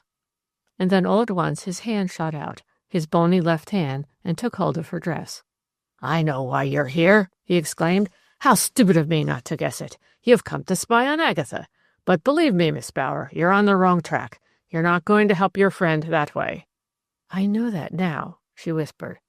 "There's nothing to find out about Agatha, nothing that will help you, at any rate. I suppose you know that she and Garlett were once great friends?" "That's not true." She said the words with passionate conviction. "Not true," he repeated. "Absolutely true. But one thing I'll grant you, Agatha was the one who cared. He didn't care, not even in the war hospital when he was so lonely. But she thought he did." As if speaking to himself, he added, "And I thought so too. I used to think that if anything happened to his wife, to use the conventional paraphrase for death, sweet, delicate death, he would marry Agatha." Jean stared down at him. She was torn with conflicting feelings in which repulsion and anger for the moment predominated. "I'm afraid you are very unhappy," he said suddenly. She whispered, "Very unhappy."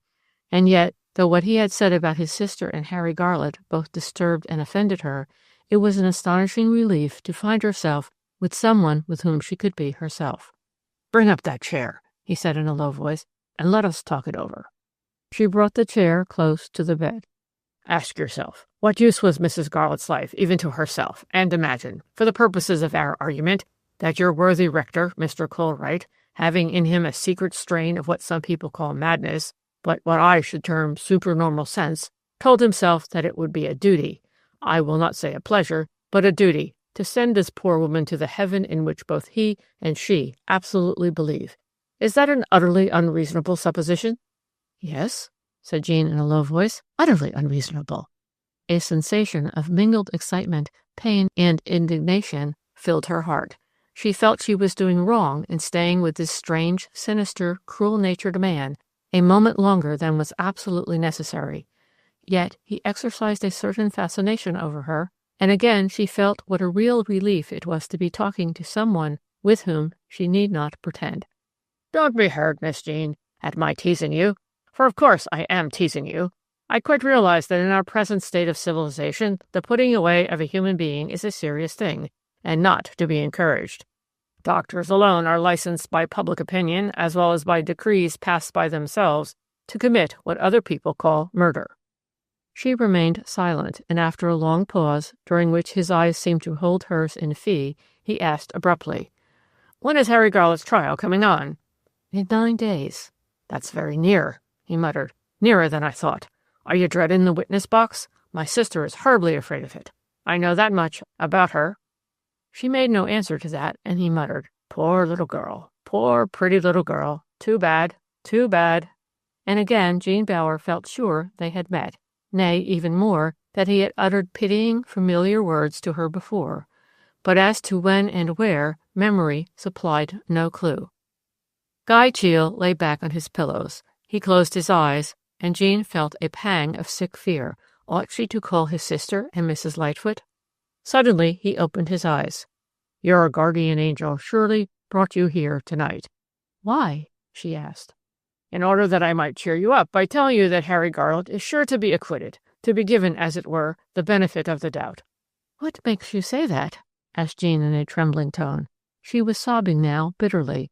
He leaned over with difficulty and took her soft right hand in his bony fingers. Not, he exclaimed, because I believe in British justice. Far from it. But there's just one little fact that will save him. She looked at him, all her soul now in her eager eyes. What fact? She asked. The fact, he said deliberately, that no arsenic has been traced to Garlett's possession. Practically all the resources of the Crown have been used to find where he procured the arsenic, and they have failed. They have not failed, said Jean quietly, in finding where Harry could have procured arsenic. I saw Sir Harold Anstey this evening. He told me that Miss Prince, who is a doctor's daughter and lives close to the thatched house, has now admitted that she kept quite a lot of arsenic in her medicine cupboard. Miss Prince is Harry's tenant. The sick man dropped her hand and stared at her in dismay. My God, he muttered, that is a bit of rough luck. I'm going home tomorrow, Jean went on drearily. There's nothing left for me to do here. I'm sorry to be going so abruptly, because Mrs. Lightfoot has been very kind to me. Yes, she's a good old soul. He lay back and again shut his eyes. His face had gone very gray. For a moment neither of them spoke. Then he opened his eyes wide again. Do you know Lucy Warren? He asked in a singular tone, and suddenly Jean remembered the talk there had been concerning poor Lucy and the strange man who lay there dying before her, his body disintegrating, while his mind, his intellect, remained so sound and clear. The color rushed into her face. Yes, I know her quite well. Lucy's a good girl, he said thoughtfully, and then, I didn't behave well to Lucy, Miss Bower. I'm afraid you didn't. Did she tell you so? He asked. Lucy has never mentioned you to me. I don't believe she's ever spoken of you to anybody. I want you to do something for me. There was a touch of urgency in his voice. It's to take down a message for Lucy at my dictation, and then, in the morning, to telegraph it to her. You will find some money over there in a drawer. I'd write it myself, but I'm too weak. There came a spot of color into his cheeks. There's a paper and pencil near where the siphon stood just now. I used to write notes to my sister, but I can no longer manage it. Jean brought what he asked for, and then he dictated, scarce hesitating for a word. Miss Lucy Warren, the Thatched Cottage, Terriford, Grendon. This conveys an offer of marriage from one who is your devout lover. I am dying, and I want you. Lose not an hour. Come at once to 106 Coburg Square, London. Guy Cheel. It's a matter of supreme indifference to me that the postmistress of that gossiping little place should know the truth. And the doctor who looks after me here is a good chap. He'll arrange about getting the ring, parson, bell, and book. As she looked at him, dazed, he said with a slight smile, "Deathbed marriages are not as unusual as you may happen to think them, Miss Bower, and if there were more such marriages, there would be fewer unhappy wives." She smiled wanly, and in the midst of her own wretchedness, felt glad that Lucy would have her heart's wish. "They were more merciful in the old days," muttered Guy Cheall. "In the days of the rack and the stake, any poor wretch in prison for murder could marry his sweetheart. You're sorry that's not the case now, eh, Miss Jean?" "Yes," said Jean, looking down at him. "I am very sorry that that's not the case now." "Still, there are various forms of prison, you know. I'm in prison here, very much in prison, if I may say so. Oh, how I've got to loathe the look of this room. For all poor Agatha tried to make it comfortable for me. I little thought, when I first arrived here, only 6 weeks ago, Miss Bower, that it would become my marriage room. But in life, now don't forget this, for it's the last thing I shall say to you, in life it's the strange, the unexpected, the astounding thing that as often as not happens." "That's true," she said heavily. "I've got an idea, a good idea, too. I'll be your mediator with the outraged Lightfoot. I'll tell her you had to go away, that it was really urgent, and then I'll break to her that a new help is coming. A good worker, too, much more experienced than poor little Bet Chart is ever likely to be. A tall, dark, magnificent-looking girl, with a will of her own, mind you. So then Lucy will be sure, I won't say of a welcome, but of a greeting." She leaned down and began to shake up his pillows.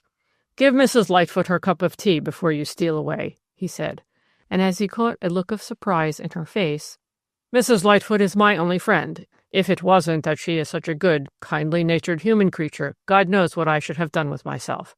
Well, good-bye, good luck, and thank you for what you're going to do for me. You won't be sorry, Miss Bower, that you've obliged a dying man." "Sorry?" she said. "No, indeed, Mr. Cheall. I shall always be very glad we've had this talk." "I hope I shall," he said doubtfully, and helplessly began to cough.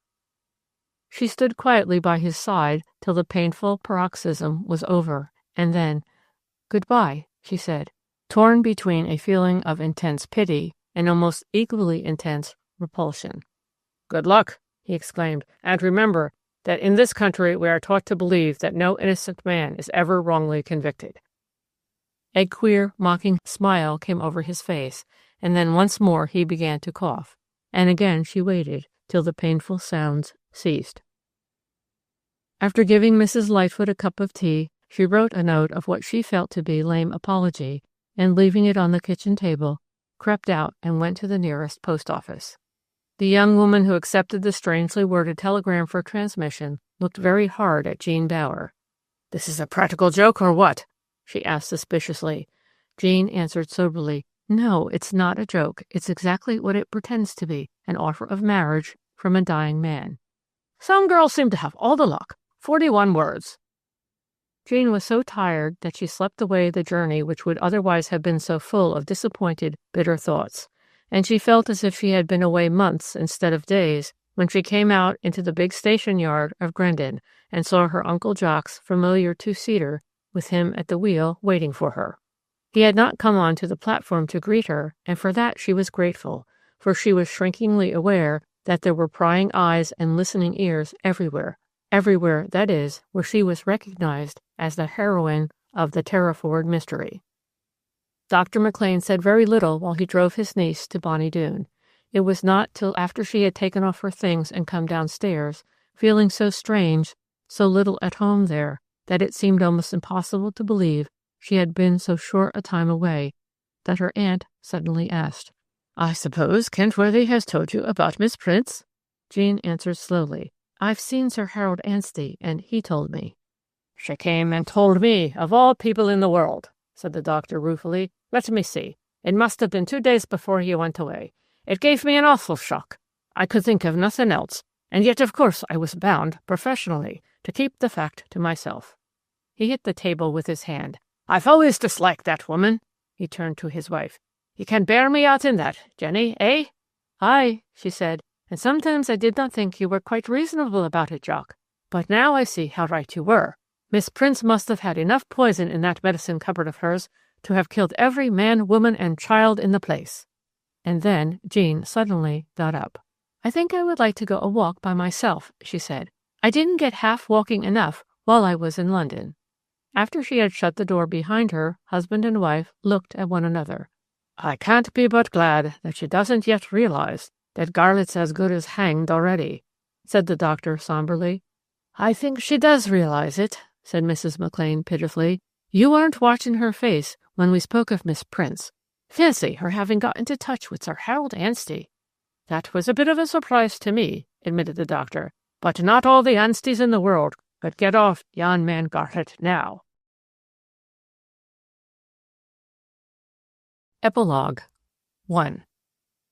It is a cold, windy March morning. The trial of Henry Garlett has been fixed for 10 o'clock, but since before 8 o'clock there has been a crowd growing larger and larger every minute round the stately pillared portico of the Grendon Assize Court. The crowd has been compelled to spread out fan fashion, owing to the stout walls which stretch on either side of the building, and women form by far the larger proportion of those who are determined to obtain places in the public galleries and in those seats behind the jury reserved for certain privileged persons. These would-be spectators of Henry Garlett's ordeal and of Jean Bower's agony belong to all classes and are of all ages. Some of the women there have walked 10 miles and more this morning to be present at the trial of the man who a short 6 months ago was the most popular figure in the whole countryside. Motor cars of every make and of every type are drawn up on the edge of the ever-growing crowd. Many of these motors are filled with well-dressed women who have come provided with opera glasses. They have sent their servants to keep places in the queues which are already pressing round each of the 3 big doors. But soon it becomes known that the police will not allow this convenient plan, and to their disgust the ladies have to step out of their comfortable cars and stand cheek by jowl with their humbler fellow women. The great majority of the people who are waiting there on this cold morning have brought some form of food with them, for they mean to keep their places all day, so as not to lose even the smallest thrill connected with what is indifferently called the Garlett case and the Terriford Mystery. It is known that there will be 4 important witnesses: Garlett himself, the famous amateur cricketer, Jean Bower, for whose sake, in the opinion of the vast majority of those who will be present at the trial, he committed a dastardly and cruel murder; Miss Prince, the spinster, whose tardily tendered evidence is said to be of vital importance, though no one as yet knows of what that evidence consists; and last, though not least, Agatha Cheel, the mystery woman of the strange story. Most of the men who have come, some of them very long distances on cycles, in motors, in old-fashioned horse-drawn vehicles, and on their own feet, are looking forward to seeing Dr. McLean in the box. Few of those in that ever-growing crowd but have come across the kindly Scots doctor, either as his patients themselves or because of the illness of someone dear to them. But that makes no difference to their eager wish to see him cross-examined, heckled, as it would be called in his own country, by the celebrated Sir Harold Anstey. At 9:30 the doors are thrown open to the public and the struggle for places begins. There are some ugly rushes, with much pushing, kicking, and even pinching and scratching, before the public galleries of the court, which is exceptionally large for a county assize court, are filled to their utmost capacity. The reserved seats are few, and they too are soon almost unpleasantly crowded with a number of pretty, well-dressed women, some with attendant squires to whom they are talking, while they glance with keen, curiosity-laden eyes at the unfamiliar scene. In the well of the court already the solicitors' clerks are busy at wide tables. The long bench, which will soon be occupied by the witnesses, is empty, and so is the railed-in dock, where the prisoner will soon be standing, exactly opposite the high throne-like seat from which the judge, the keen and redoubtable Mr. Justice Freshwater, will direct the proceedings. It is known that this old-fashioned judge does not approve of ladies being present at murder trials, and accordingly the seats to his right and left will be occupied by his men friends and not by their wives. The minutes go by fairly quickly for most of the people there, for almost everybody is talking to his or her neighbor. Also, there is the excitement of watching the various parties connected with the case come slowly in. The first of the witnesses to arrive are Dr. McLean and his niece, and a stir runs through the court as they come in. Every eye is fixed on Dr. McLean's slight companion. Jean Bower is quietly dressed in a black coat and skirt, and a simple little hat with a touch of blue in it. She looks absolutely self-possessed, though very pale. Somehow the sight of her irritates some of the spectators. They had expected a tragic figure, wrapped maybe in long concealing veils. They tell each other disappointedly that she looks a very ordinary young woman. True, she is curiously pale, but then perhaps she is naturally pale. There come in various witnesses of no particular interest, or at least not yet of any particular interest. Then, all at once, there appear, walking side by side, a young and an old lady. Again a stir runs through the court. "That's Miss Prince," someone says in a loud, excited voice. Miss Prince hears the words and draws herself up somewhat haughtily. She is wearing a coat and skirt and a plain, unbecoming round felt hat. The young lady with Miss Prince is dressed more in accordance with the popular idea of a female witness. She is heavily veiled, and looks indeed almost like a mourner at a funeral. The word is passed round that this is no other than Agatha Cheel. She and Miss Prince walk past the other witnesses with averted eyes, and sit at the extreme end of the long bench. 10 o'clock strikes, and now comes the moment when the judge, who embodies the majesty, the terror, the splendor of British justice, walks with slow, rhythmic steps to his place. He is a tall man, and shows off his red robes, deep ermine bands, and full-bottomed wig to great advantage. He sits himself down, gives one long stern glance round the crowded, now silent court, and then he bends his head and busies himself with the notes and other documents laid on the high desk before him. Now the legal lights concerned with the case begin to stream in. Sir Harold Anstey, bustling, smiling, his great frame well set off by his long black silk gown. His wig always looks just a little too small for his huge head, but still there is something very impressive about his strongly marked features and his keen eyes. A great contrast indeed, almost a ludicrous contrast, is Sir Almeric Post, the leading counsel for the Crown. Sir Almeric is a thin man, and his wig looks too big for his head. He has a hatchet-shaped face, narrow, compressed lips, a straight nose, and 2 cold, thoughtful-looking gray eyes. Unlike Sir Harold, who is keenly aware of his audience, Sir Almeric does not even glance round the court, but at once engages in an earnest discussion with one of his juniors. There is a slight stir when the jury stumble into their places. The 12 good men and true are an extraordinarily ordinary-looking collection. Still, every one of them has a confident, self-important look. To some of those present, the reflection that those 12 men are going to decide the awful question of a fellow being's life or shameful death brings with it a sensation of unease. By some mistake, which will be severely noted in tomorrow's press, the newspaper men have not been allowed, till now, to enter the court. They file in and take the places allotted to them. Jean Bower, though she has no reason to love newspapers, tells herself that she wishes they composed the jury rather than the stolid, rather stupid-looking men who are exactly opposite to her. And then, at last, very quietly, so quietly that half the people present do not immediately realize what is happening, the prisoner is brought up from the cells below and walks with firm step into the dock. Harry Garlett is dressed in a blue serge suit and wears a double collar and a black tie. He looks neither to the right nor to the left, but bows slightly to the judge. Amid dead silence, the clerk of assize reads the charge, setting forth that Harry Garlett feloniously and wilfully murdered his wife, Emily Garlett. The prisoner, in a voice which, though the words are not loudly uttered, is heard by everyone present, says firmly, "Not guilty, my lord." The trial is now begun, and even the most frivolous spectators settle down to listen to what will certainly be a terrible and formidable indictment. Sir Almeric Post, however, puts the case for the Crown quite simply and as undramatically as possible. He tells in ordinary, everyday language the story of the painful death of Mrs. Garlett on the 27th of last May. He does not hurry over it. He tells it, indeed, at some length, and then he goes back to the past lives of the 2 people with whom he is concerned. In a fair and passionless manner, he describes the marriage of the penniless youth, Henry Garlett, to the considerable, not to say great, heiress, Emily Jones, and briefly mentions the fact that there were no children. He gives full credit to Garlett, as he calls him throughout, for his war service, and then very gravely he tells how this still young man came back to find his wife a hopeless, almost bedridden invalid. Lightly, skillfully, he touches on Garlett's great fame as a cricketer, and he even reminds the jury of that memorable match last spring, the first match played by the Australians in the old country. Everyone stiffens into eager attention, and even Sir Almeric's clear, toneless voice changes a little when he utters the words. And now I come to a new figure in the story of Henry Garlot and of Emily Garlick. I refer to Miss Jean Bower.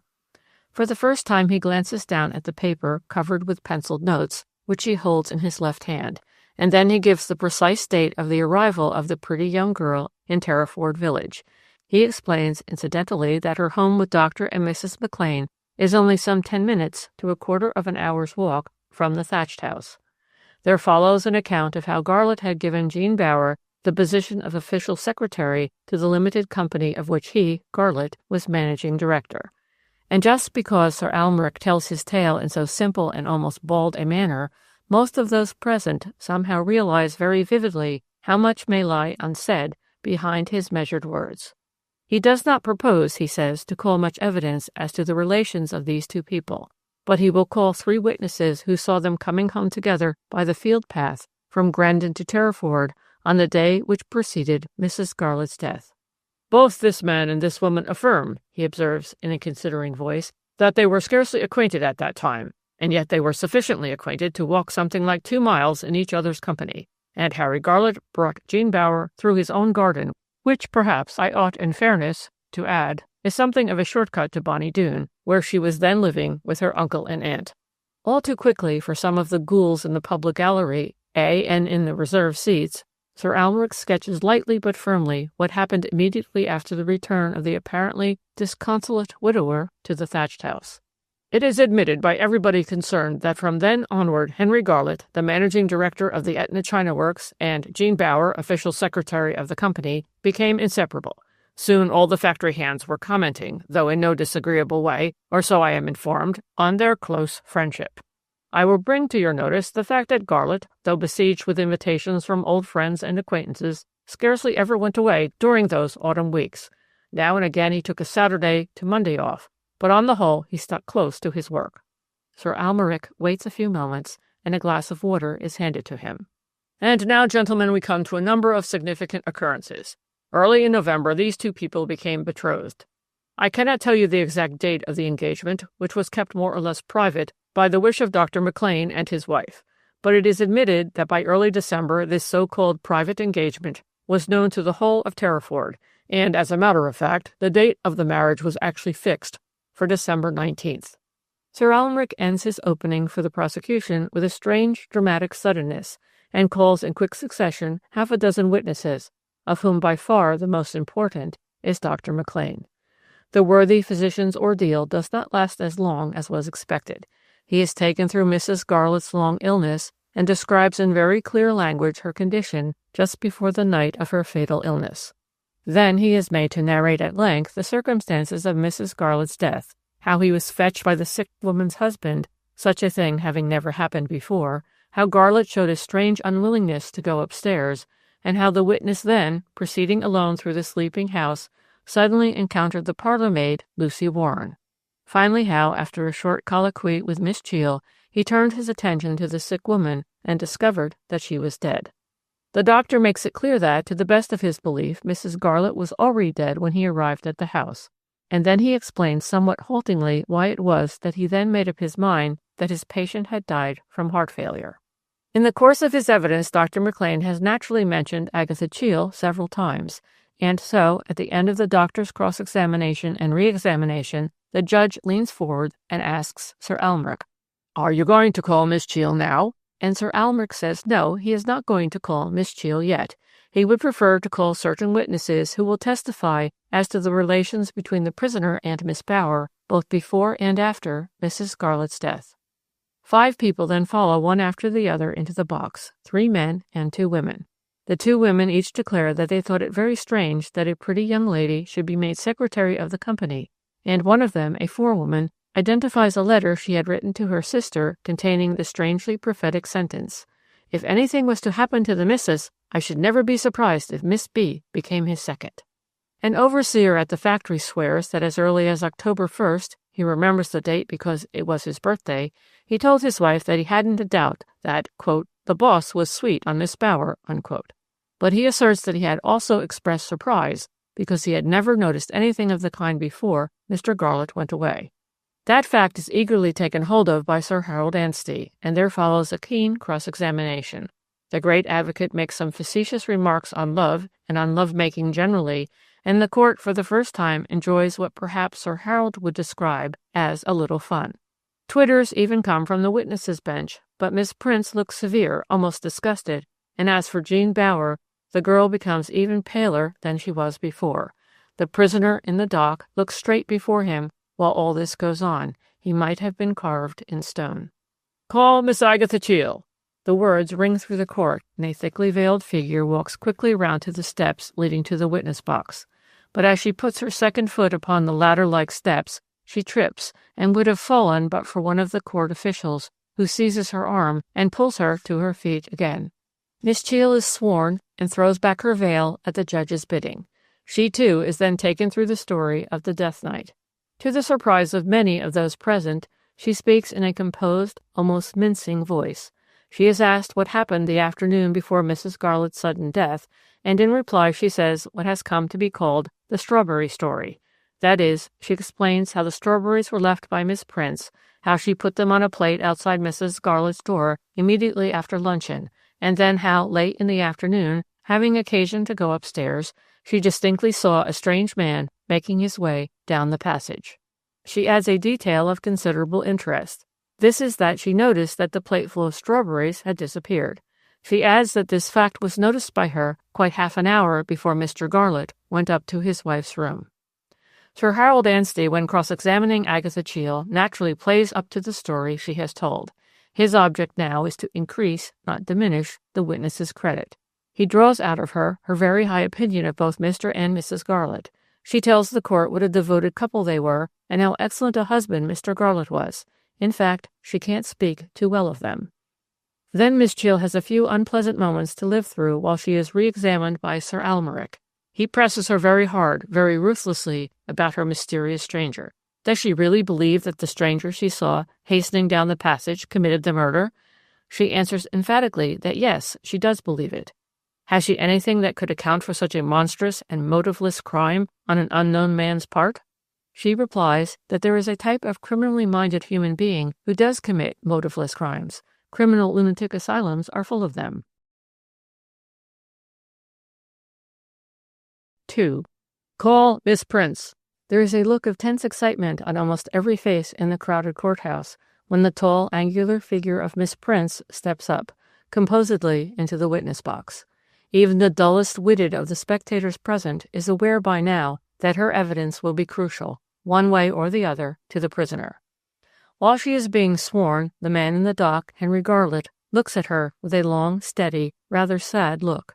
The sight of Miss Prince reminds him, with painful vividness, of his wife, of poor Emily.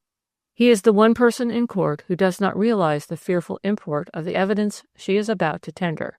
For one thing, he is well aware that he has only been to the thatched cottage on one occasion in 2 years, and he does not yet understand how very difficult it is to prove a negative. Sir Almeric Post, for the prosecution, begins his examination of this witness in a conversational tone.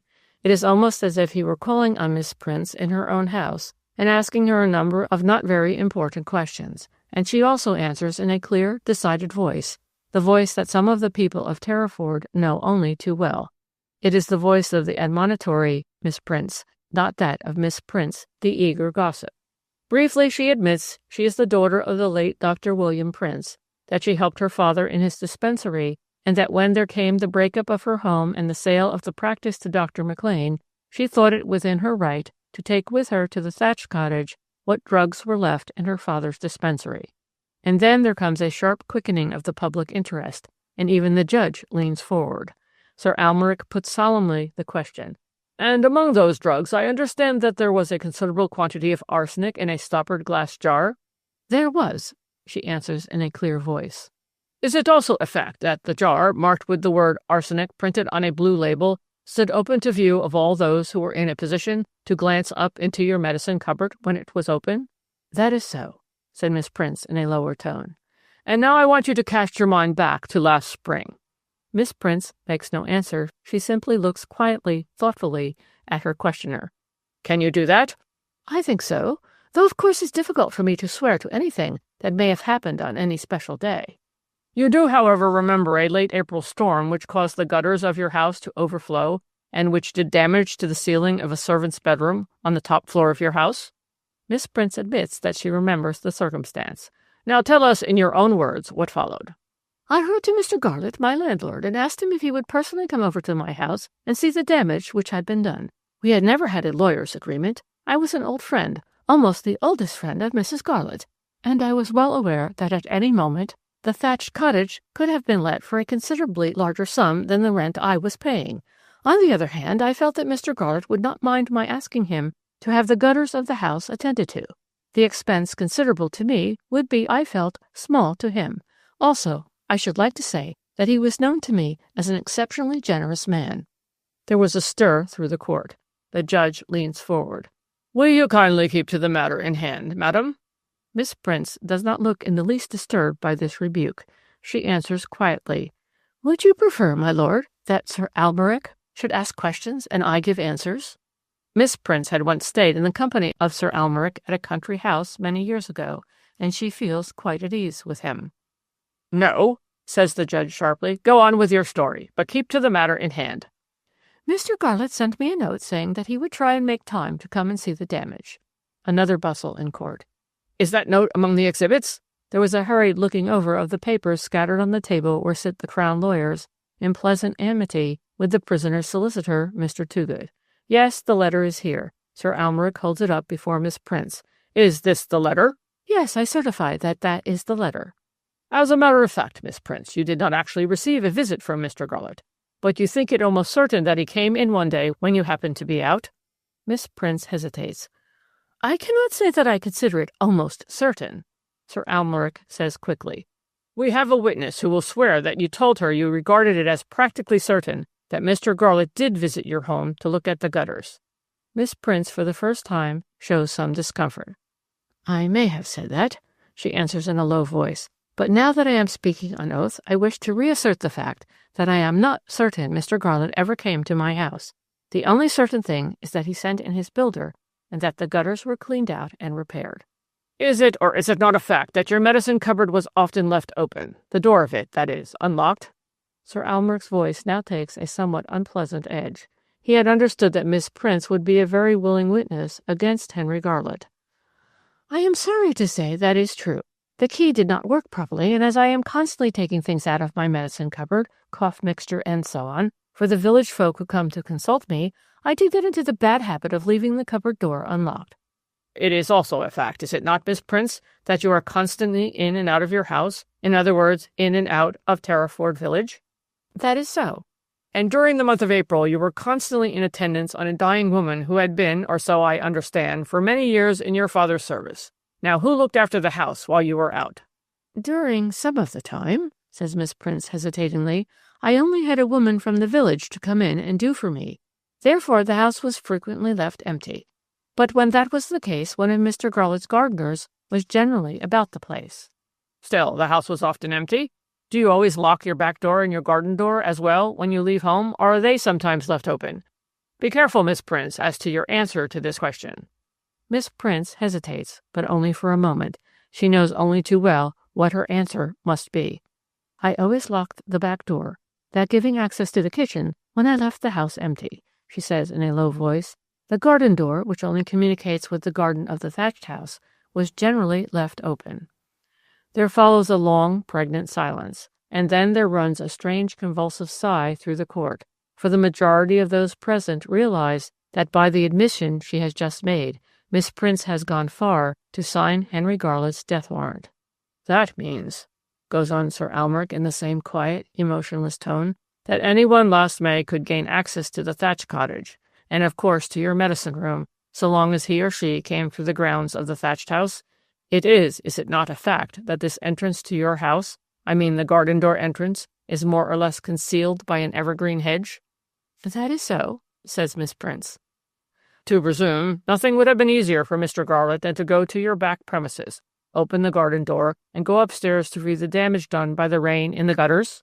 It would have been quite easy for him to do so, replies Miss Prince hesitatingly, But to my mind it would have been a very strange thing for a gentleman to do, to come into a lady's house without asking her leave, to go upstairs, and if I may say so, poke about." A titter runs through the court, and then Sir Almeric observes suavely, "A strange thing to do, no doubt, but gentlemen, Miss Prince, have been known to do very strange things if they had certain objects in view." At that there is again laughter in court. "And now I ask you one last question. As far as you know, was Mr. Garnet aware that there was arsenic in your house?" Miss Prince remains silent for what seems to her audience a very long time.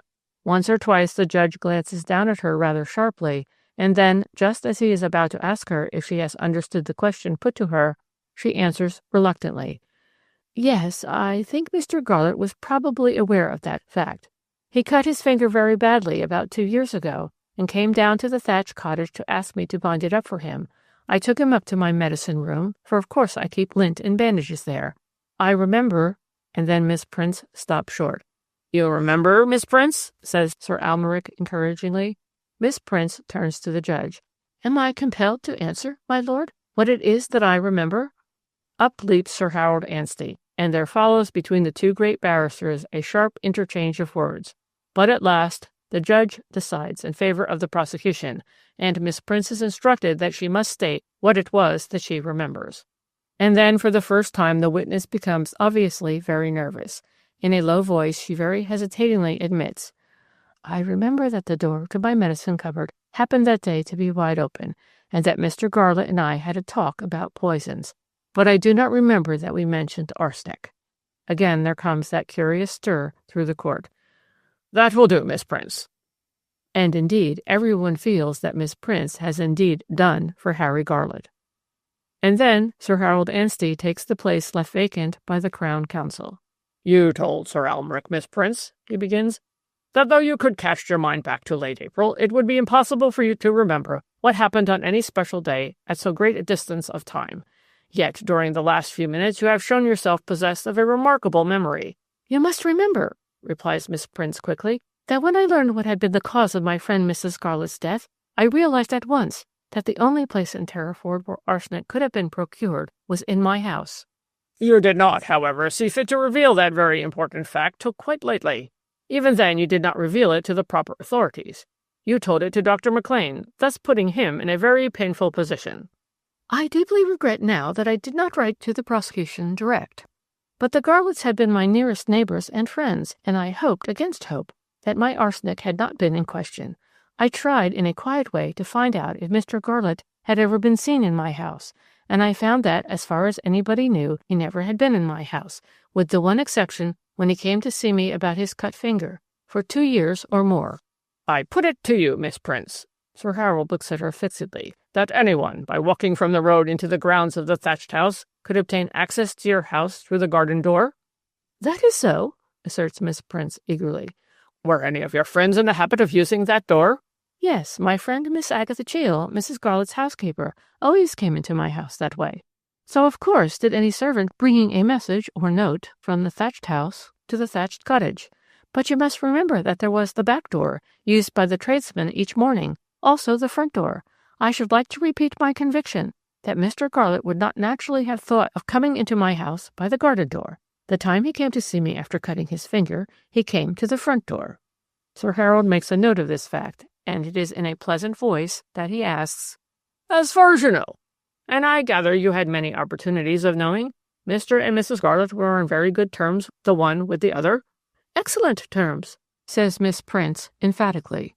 Deep in her heart she knows that her evidence has gone far to ensure a conviction for murder against Harry Garlet, and now she is anxious to give him the benefit of every doubt that has ever assailed her during the last difficult, anxious weeks.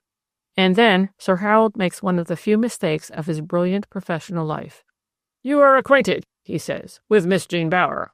I take it, Miss Prince, that you have a very high opinion of that young lady?" There follows a pause, a terrible pause.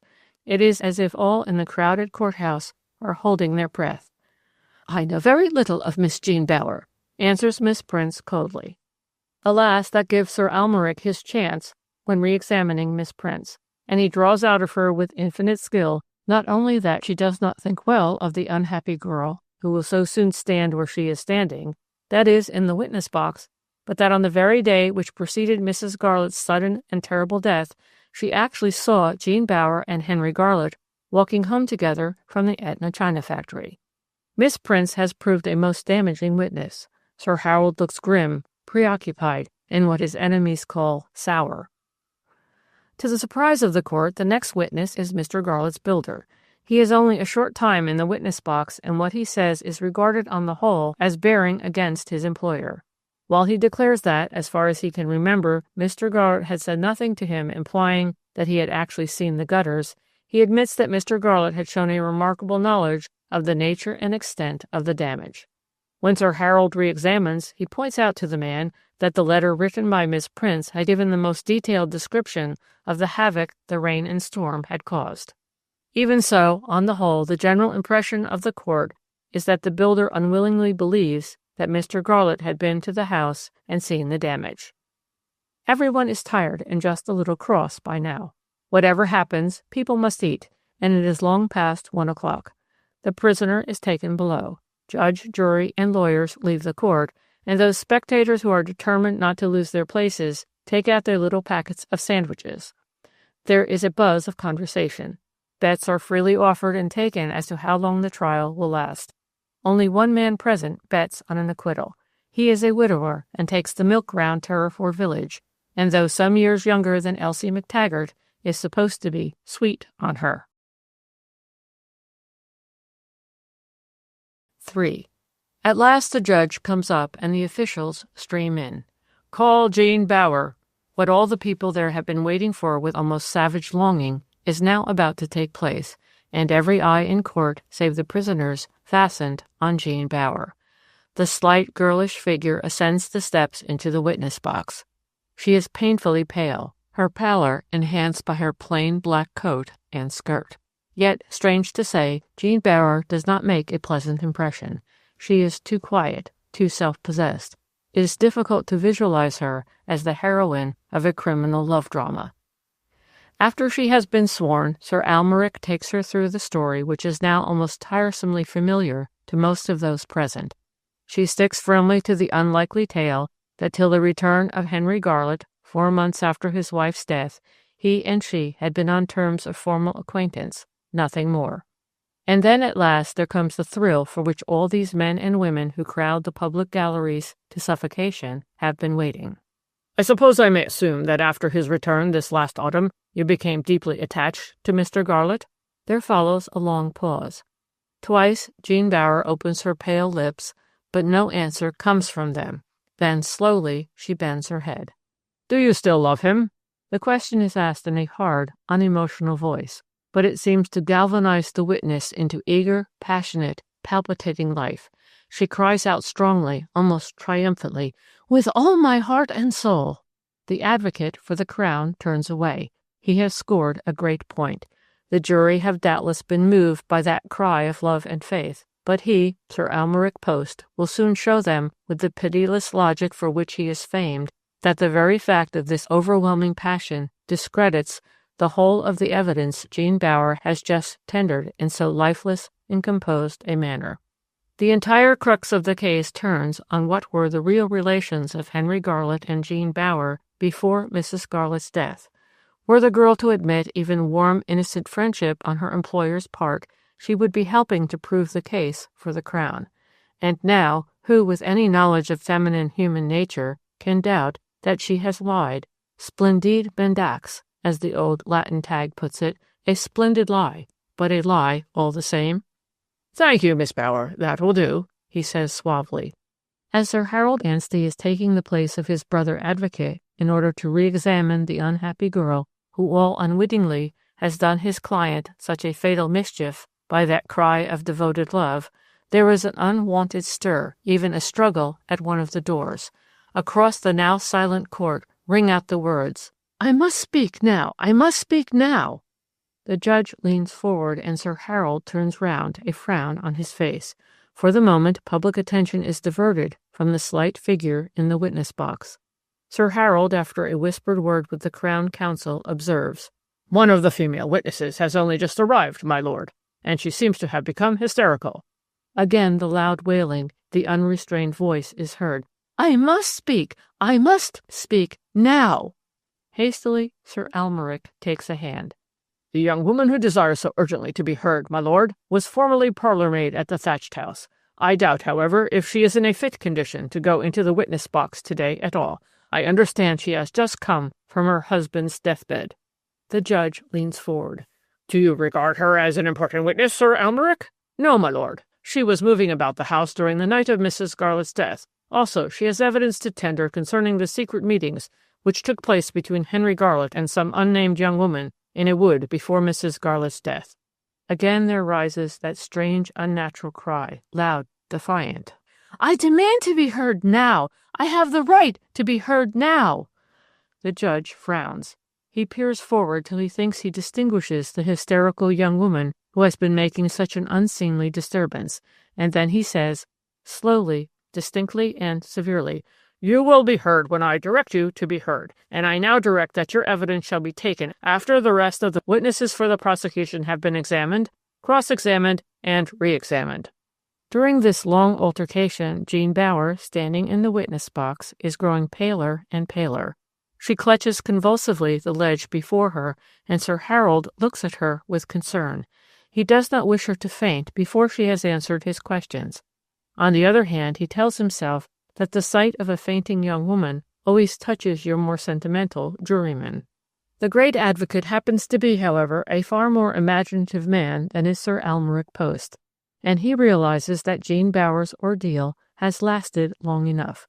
So, to the disappointment of the court, he does not address many questions to the young woman who has just acknowledged her passionate love for Harry Garlett, and for the sake of whose love the immense majority, almost every human being present at the trial, believe he has committed a singularly foul and dastardly murder.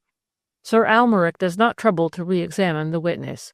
He knows by now that he has practically won his case, and he has no wish to cause any of the hapless human beings connected with this painful story any unnecessary distress. 4.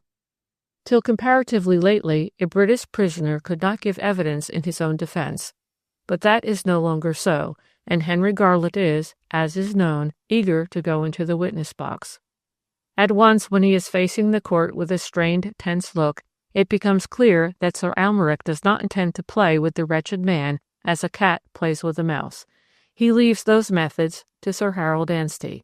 To the deep disappointment of many of those present, after Harry Garlett has been sworn, only a comparatively short interchange of question and answer takes place between the man now on trial for his life and the man who leads the prosecution against him. "I understand that your only answer to the terrible charge of which you stand accused is that you are absolutely and entirely innocent?" "That is my answer," says Harry Garlett in a firm voice. "Well, I would just take you briefly through the principal points. You lived, I understand, for 13 years with this poor lady, whom you married when you were only 22, and she 27, you being a penniless lad, and she a considerable heiress?" "That is so," says the prisoner. "Though you claim to have been attached to your wife, you were constantly away from home. In fact, we have it on record that out of the 365 days of 1 year, you were away 144 days. I think that is very possible. If necessary, I can prove it. I accept your statement. Miss Jean Bower became secretary to the Etna China Company on April 23rd. I understand that you claim to have been scarcely aware of the fact that a charming young woman had entered your employment in the capacity of official secretary to the limited company of which you were managing director?" "Of course, I was aware that Miss Jean Bower had become secretary to my company, but as you yourself have just pointed out, I was away a great deal. Until we walked home together the day before my wife's death, I had hardly done more than exchange a few words with Miss Bower. And yet, during the month before your wife's death, a month which, curiously enough, coincided with the stay of Miss Bower at the Etna China Factory, you were far more often at your China factory than had been the case for some time before." "I deny that," exclaims Henry Garlett, "or if it happens to be technically true, it was only because I was just then preparing for the Australian cricket match." "And now, Mr. Garlett, are you prepared to swear that you did not go to the thatched cottage as a result of the note sent you by Miss Prince?" "I swear that the only time I was in the thatched cottage for full 2 years was the day I went down to show a cut finger to Miss Prince." Do you remember the circumstances of your visit to her? Yes, very well. It was the first time I had ever been in her medicine room, though I had heard of it. Can you recall any conversation you had with her? Yes, replies Harry Garlett firmly. I recall our conversation quite clearly. What is more, I do not mind telling you frankly that Miss Prince did mention the fact that she possessed in her medicine cupboard 3 poisons, arsenic, morphia, and opium. There is a stir through the court, and for a moment Sir Almeric is taken aback. Then you now admit that you were aware of the existence of arsenic in the thatched cottage? I have never denied it. Don't quibble, Garlett. Is there anything further you would like to say about this point? Yes, I would like to say that I remember advising Miss Prince to hand over the 3 drugs in question to Dr. Maclean, but I should like to add, though no doubt you will not believe me, the judge intervened sternly. You have no right to suggest such a thing to counsel for the Crown. I beg your pardon, I should not have said that. What is it you wish to add? Simply that the fact of the conversation that day had actually slipped my memory, till my solicitor, about a fortnight ago, told me of Miss Prince's admission of her possession of arsenic. Sir Almeric moves some of the papers he is holding in one of his hands to the other hand, and then he asks in an almost casual tone, I suppose I might take it that you were exceedingly surprised when you learned that your wife had died from the administration of an enormous dose of arsenic? The prisoner stares at him. Then he answers quickly, I was more than surprised. I was astounded. At that, Sir Almeric Post straightens himself. And yet you asked the jury to believe that while the whole village was ringing with the question as to where the poison administered to Mrs. Garlett could have come from, you had forgotten the all-important fact that there was a large supply of arsenic within a few yards of your front door? Harry Garlett looks manifestly troubled. For a few moments he loses that air of calm, quiet, rigid self-control. I admit it is very strange, he says at last in a hesitating voice. But you must remember 2 things. First, that I was unaware of the importance attached to the question of how the arsenic had reached my house. Secondly, that I had always known in a vague way that Miss Prince had in her possession many dangerous drugs which, as a rule, can only be procured from a chemist. I mean by that, I was not specially surprised at her admission that she had a number of poisons in her medicine cupboard. He has spoken slowly, rather picking his words, and the admission, if admission it can be called, makes a bad impression on the court. The audience in the galleries all feel that they would have certainly remembered such a startling fact as that a large amount of poison was in the possession of a maiden lady living in such a quiet place as Terriford seems to have been. Other questions are put to the prisoner. After all, Sir Almeric Post is expected to work for his bread, and it would never do were he to conduct the examination of a man accused of murder in too rapid or perfunctory a manner. Garlett is shown the letter which was written to him by Jean Bower, and which was the immediate cause of his return home earlier than he was expected. He is taken step by step through the various stages of his growing friendship with her, and pressed again and again as to the degree of his knowledge of her before his wife's death. But when the counsel for the prosecution has done, there is a general impression that the witness has been let off very lightly. It is clear that Sir Almeric regards the prisoner as already under sentence of death. Then comes the turn of Sir Harold Anstey. Sir Harold goes on quite another tack to what he has done up to now. His object is to show what a good, genial, delightful fellow Harry Garlett has always proved himself to be. Though in his heart of hearts he considers cricket to be an idiotic pastime, and though he has on occasion quoted with approval Kipling's famous line about, quote, the flannelled fools at the wicket, unquote, he has made a special study of cricket in the last week, and he now shows that knowledge to the admiration of the court, and especially to the admiration of those present, they are a large number, who make a fetish of the national game. He shows that his client is not only a famous cricketer, but also a remarkably modest cricketer, and not till he has made that fact quite clear does he begin on the real subject in hand. The judge has hardly listened while all this is going on.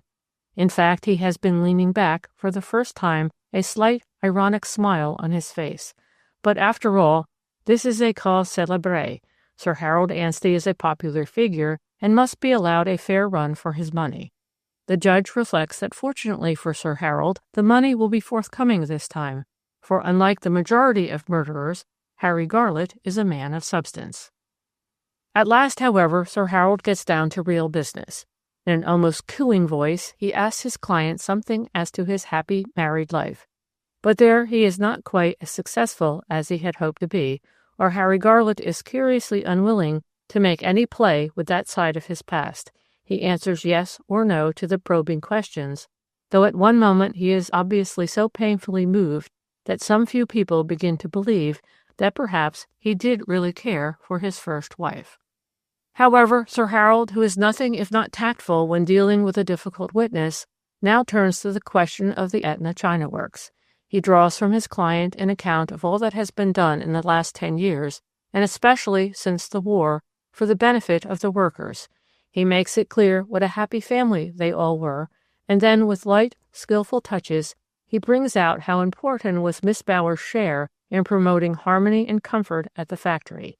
He is even successful in making the court realize something of what a very charming, old-fashioned girl she seems to have been. Sir Almeric, who is very tired by now, and who knows that tomorrow he will have to make a long, clear speech to the stolid jury, does not re-examine, and when after 2 hours in the witness box, Harry Garlett goes back to the dock, he is mercifully quite unaware that, had there been the slightest doubt in anybody's mind as to his guilt, he might have been kept in that box for 4 or 5 hours. 5. And now opens the second day of the trial of Henry Garlett on the charge of having murdered his wife. The crowds round the doors of the assize court are almost as large as ever, and yet there is not the same feeling of excitement that there was on the first day. For one thing, all the most important witnesses have already been in the box. For another, the trial, though the verdict is regarded as a foregone conclusion, is not expected to conclude till tomorrow. A good many unimportant witnesses have still to be examined, among them a number of well-known men, each of whom, when the issue of the trial appeared far more uncertain than it does now, had expressed themselves willing to tender evidence as to character. These gentlemen will testify, that is, that they have always regarded Henry Garlett as a high-minded man, the best of good fellows, and so on. After all these minor witnesses have been called, examined, cross-examined, and re-examined, then Sir Almeric Post will begin his address to the jurymen. Though it is known that Sir Almeric never cuts a speech short, it is thought he will finish in time to allow Sir Harold to make a start today. Sir Harold's speeches to a jury are a delight to listen to, but there seems some doubt as to whether the famous advocate, who is known not to like interrupting a great oration in the middle, may not so maneuver matters, with the kindly connivance of his brother in the law, Sir Almeric, as to put off the beginning of his speech till tomorrow morning. Yes, tomorrow is likely to be a very exciting day. There will be Sir Harold's pathetic, powerful plea for the murderer, the clear summing up by the judge, who, although an old man, has his wits keenly about him, and then the jury's retirement, maybe for quite a short time, maybe for a long time, one can never tell which, even when the verdict is a foregone conclusion. However, as was said a great many times, perhaps 1,000,000 times by various men and women all over the kingdom that same evening and the next morning, it is the unexpected in life that very often happens, and makes the best-laid plans go wrong.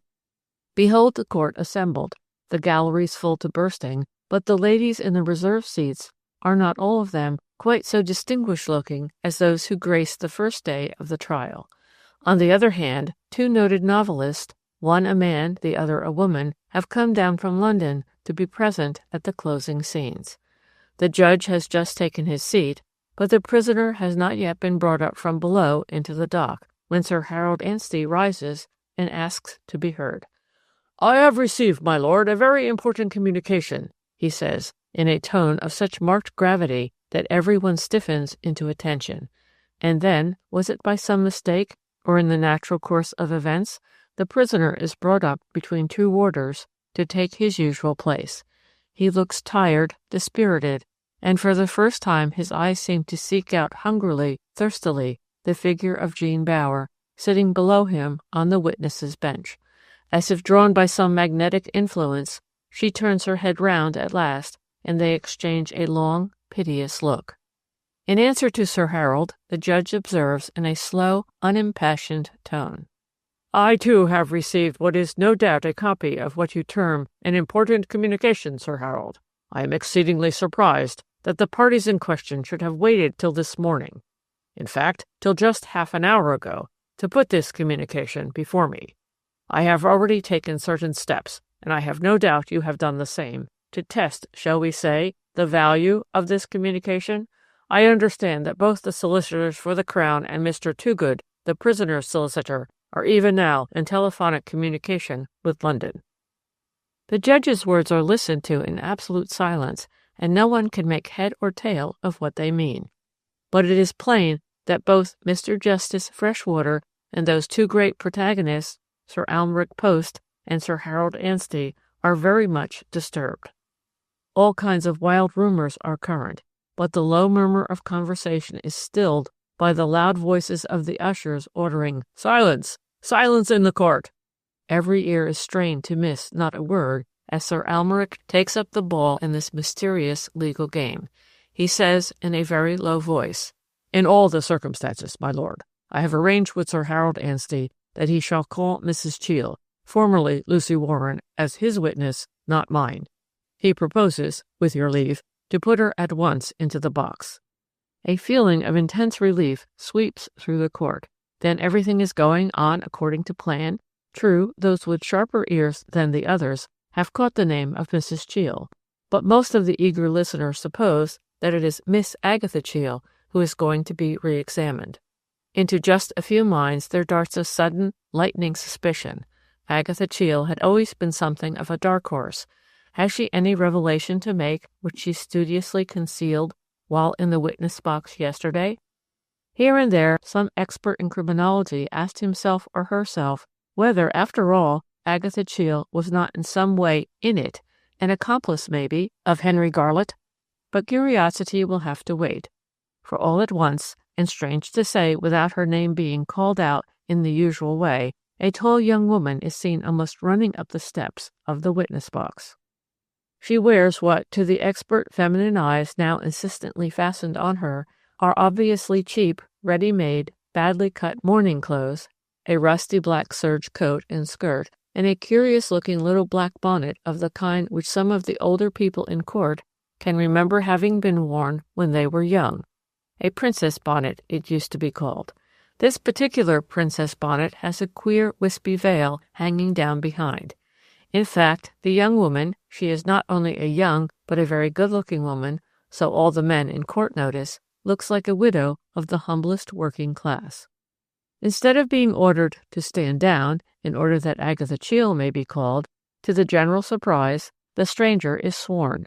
With this witness, the taking of the oath is not a perfunctory formality, as it seemed to be with so many of the witnesses, but a very solemn act.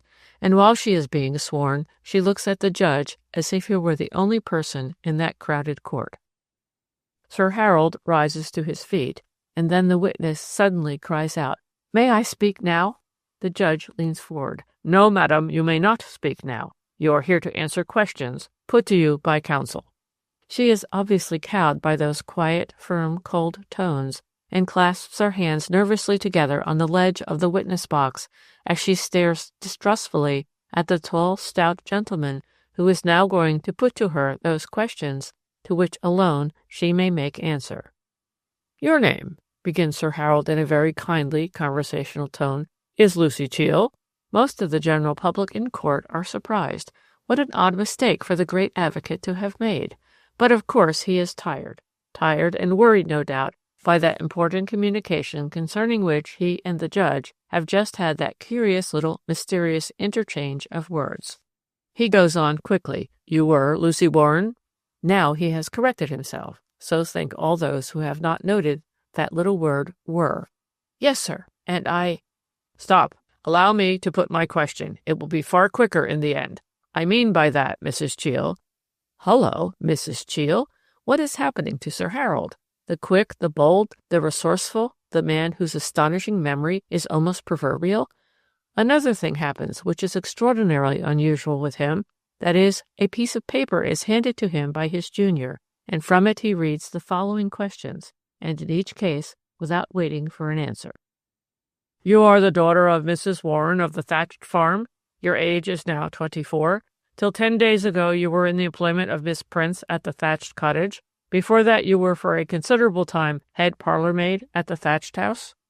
He reads over these questions, or rather assertions, very rapidly, and each time the woman witness nods her head. And now I ask you to recall what happened 9 or was it 10 days ago? 9 or 10 days ago? Sir Harold surely means 9 months ago? Again the witness nods, this time eagerly. You received the following telegram, and Sir Harold turns round, and again a piece of paper is handed up to him. The witness holds out her hand.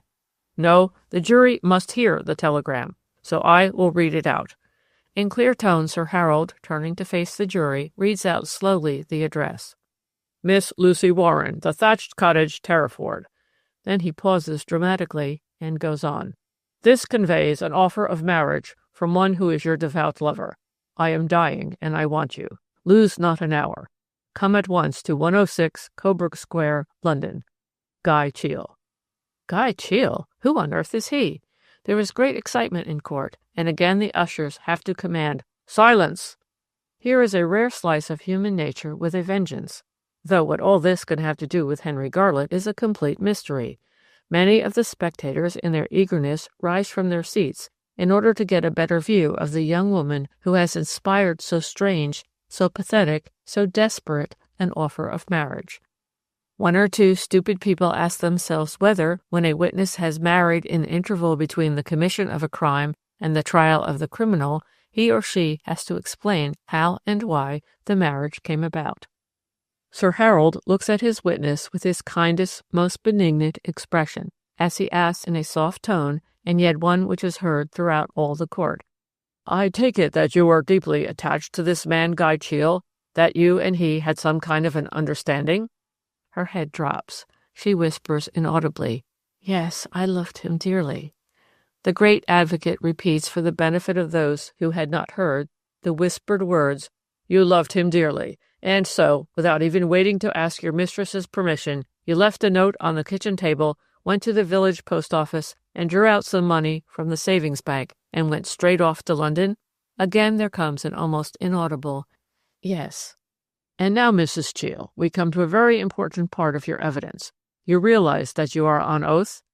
This time she answers quite loud, I do, sir. I pass over quickly the fact that within 24 hours of your arrival you were married to this man, Guy Cheel, on what was practically his deathbed.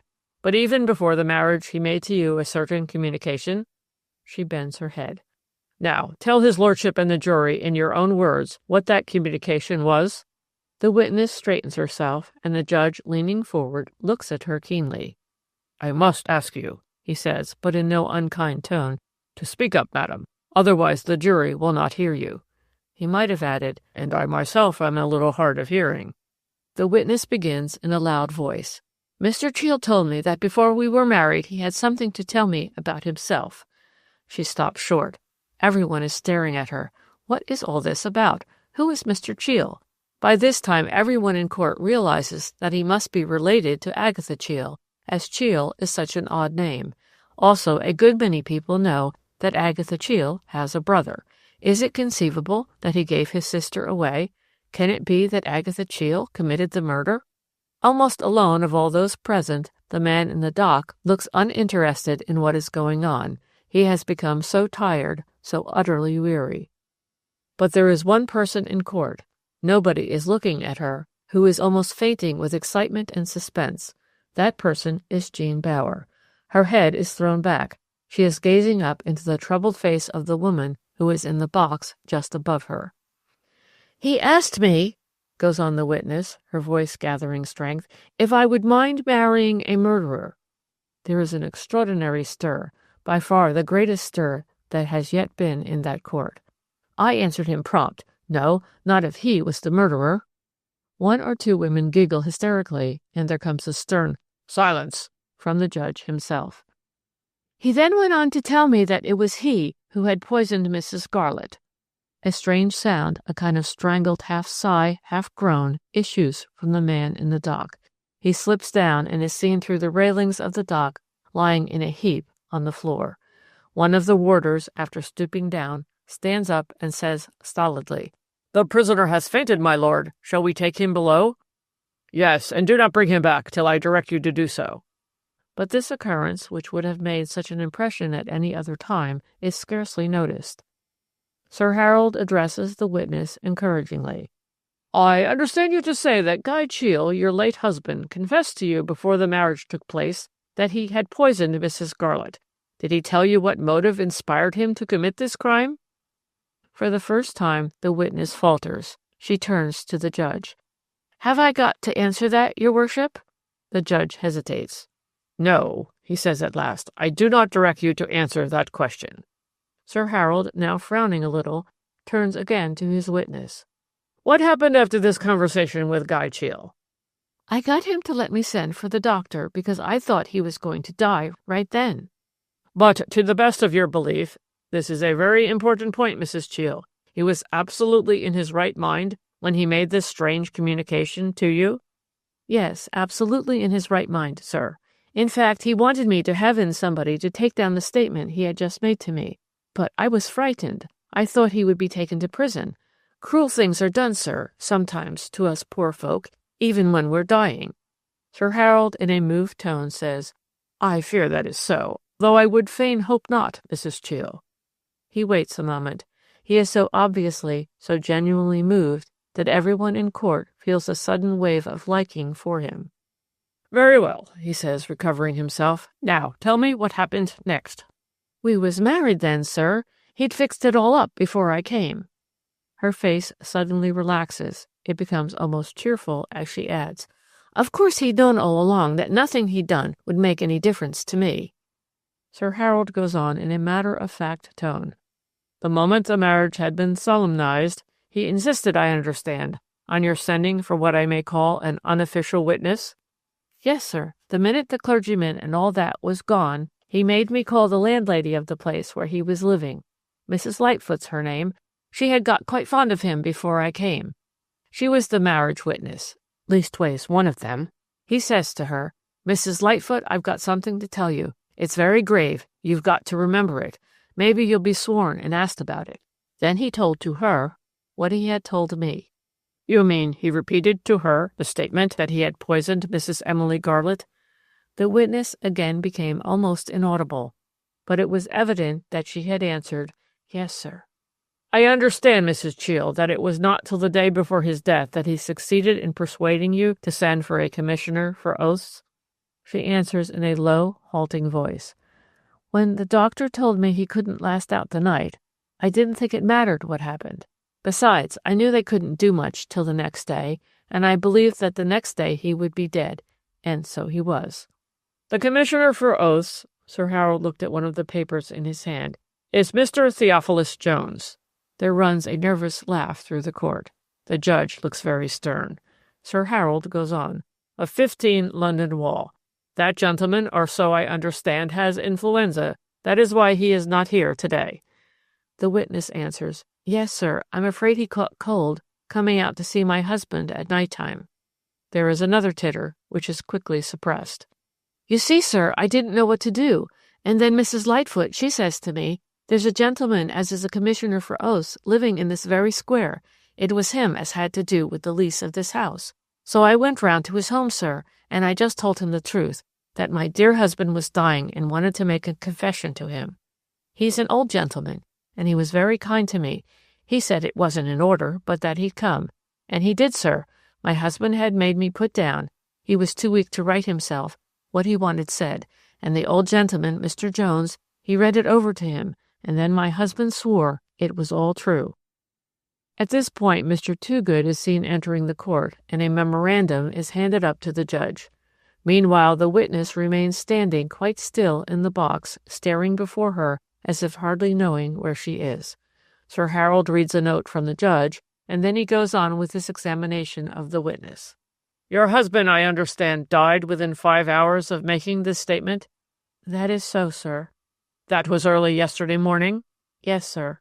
"And you started at once, Mrs. Cheel, for Grendon? I understand you did this in obedience to a desire expressed by him?" "Yes, sir. He made a joke like. He says to me, You won't have many opportunities of keeping your marriage vow to obey me, Lucy, but I do give you an opportunity now. The minute the breath's out of my body, he says, you're to go straight off with that paper of which you've got a copy. You're to go to the office of that," she hesitates, "that rascally lawyer Toogood, he called him. But then, sir, he always said all lawyers were rascals, and he often would have his joke. There, he says, you're to find Toogood, and you're to put this before him. No good telegraphing, he said, to judge or counsel. Lawyers are dull, hidebound villains. They'd take no notice of a telegram. They'd think it was a hoax." The audience in court turned amused eyes on the gentlemen who are hearing themselves so candidly described. But if they expect to see any signs of self-conscious confusion, they are disappointed. All the lawyers remain perfectly calm, and the witness goes on. "He says to me, 'Have you enough money for a motor, Lucy?' That would perhaps be quickest of all. Then, on the other hand, he says, 'You might be killed in the motor, so best go by train,' he said. So I did what he wished. The moment he was dead, I left him alone with that kind soul, Mrs. Lightfoot, and I only stopped long enough on the way to the station to get the black clothes I am now wearing." And now the judge leans forward. "I regret," he says somewhat severely, "that this statement of yours was not put in yesterday." "I never had no chance, sir, your worship. I did try to be heard." Sir Harold interposes. "May I ask your lordship to allow me to read the sworn statement made by Guy Cheel?" Then Sir Almeric jumps up. He looks ruffled and disturbed as he intimates, "I do not oppose my learned friend's application, my lord." The next thing to do is to release the witness. "That will do, Mrs. Cheel," says Sir Harold in a courteous tone. "We thank you very much for the clear way in which you have given your evidence. I understand that you wish to go back to London as soon as possible. If so, I hope you will use my motor car." A murmur of admiration for Sir Harold's thoughtful kindness runs through the court, but to the judge, Sir Harold's public announcement of his kindness seems highly irregular, and his lordship hastens to create a diversion. "Sir Almeric Post," he observes in his frigid tones, "in view of what is contained in that sworn statement, it is for you to read it to the jury, and not Sir Harold Anstey." "Very good, my lord," says Sir Almeric, and then in his passionless, clear tones, he reads out the following words. "I, Guy Cheel, in full possession of all my faculties, though a dying man, wish to put it on record that I administered the arsenic to Mrs. Emily Garlett for reasons best known to myself, and which from my point of view were sufficiently good and conclusive at the time, though I do not expect anyone else in the present state of our peculiar, complex civilization, built as it is on a pyramid of lies, to agree with me. My sister, Agatha Cheel, then lady housekeeper at the Thatched House, asked me 3 days before Mrs. Emily Garlett's death to take a note for her to Miss Prince's house, the thatched cottage. She informed me I could get straight into the house through a garden door. I followed her directions and found myself in the empty house. I laid the letter on the hall table.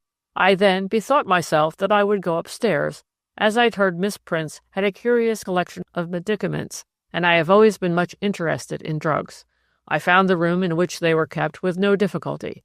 The cupboard door was open, and I noticed the stoppered bottle of arsenic. I took about an ounce of the white powder and put it in an envelope which I had in my pocket. I then walked back to the thatched farm. There I transferred the arsenic to a large empty pillbox. To the best of my belief, the pillbox, with some of the arsenic still in it, will be found behind the 4th row of books in the small glazed bookcase in the parlor there.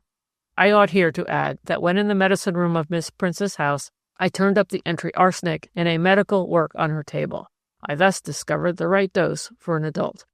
On the afternoon which preceded Mrs. Garlett's death, I was one of 2 or 3 people who went and supped with her for a time.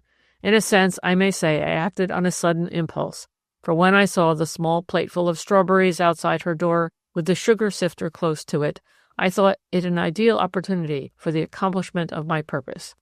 I asked her whether she would care to have the strawberries, and she said yes, that she had not known there were strawberries there. I went out of the room and mixed the arsenic with the sugar, then I brought the plate into her room. After she had eaten the strawberries, I bade her goodbye and removed the plate. She thought outside the door. As a matter of fact, I took it away with me and threw it under a bush in the little wood, where it doubtless still is. I left the house as far as I know without having been seen, though Lucy Warren had admitted me, and we had had a short talk. Lucy was on the point of leaving the house owing to our having been found together, I may add, not in any compromising sense, in the drawing-room the night before, by my sister and Mrs. Garlett. Mrs. Garlett, of course, had not recognized me. My sister, who is a generous woman, handed over to me practically the whole of her legacy, her unexpected legacy of £1,000, which Mrs. Garlett left her in her will. Suddenly there breaks across the level, passionless tones of Sir Amalric's voice a loud groan, and for the second time that day a man faints in court. He is hastily taken below, but not before the Grendon folk present recognize him as Enoch Bent, Lucy Cheel's uncle and Mr. Toogood's highly respected head clerk. Few, however, of those who recognize him ask themselves why Guy Cheel's reference in his statement to Mrs. Garlett's will and the legacy to Guy Cheel's sister should have had such an effect on the worthy Bent. Fortunately for Bent, there is no need for him to be put in the witness box, there to have drawn from him, by the persuasive arts of Sir Harold Anstey, an account, nay, a confession, of certain highly reprehensible and most unprofessional confidences concerning Mrs. Garlett's will, made before that lady's tragic death. That other and greater confession, the confession of Guy Cheel on his deathbed, has shed an amply sufficient light on the Terriford Mystery. After the slight interruption caused by Bent's collapse and removal, Sir Amalric goes on reading Guy Cheel's statement from the exact place where he broke off. With this money I went abroad, and I was still abroad when the exhumation of Mrs. Garlett took place and when Mr. Garlett was committed for trial. While abroad, in Spain as a matter of fact, I became exceedingly ill. I therefore made for home. My sister unwillingly consented to hire a room in the house in which she was then living, namely the house in which I am now. In a sense it has been a race between my life and that of Henry Garlett. I tried to persuade myself, that I should in any case have made this confession, even had I not been a dying man. Had I done so, I should of course have put myself first out of the power of English law, which would not have been difficult, as I have always been a rolling stone, as the silly saying is. I hope it will not be considered egotistic on my part to put on record my high appreciation of my wife's fine nature. She is a thoroughly good woman, and I hope that in time she will forgive me, and that some man, a thousandfold better man than I can claim to be, will make her yet a happy woman.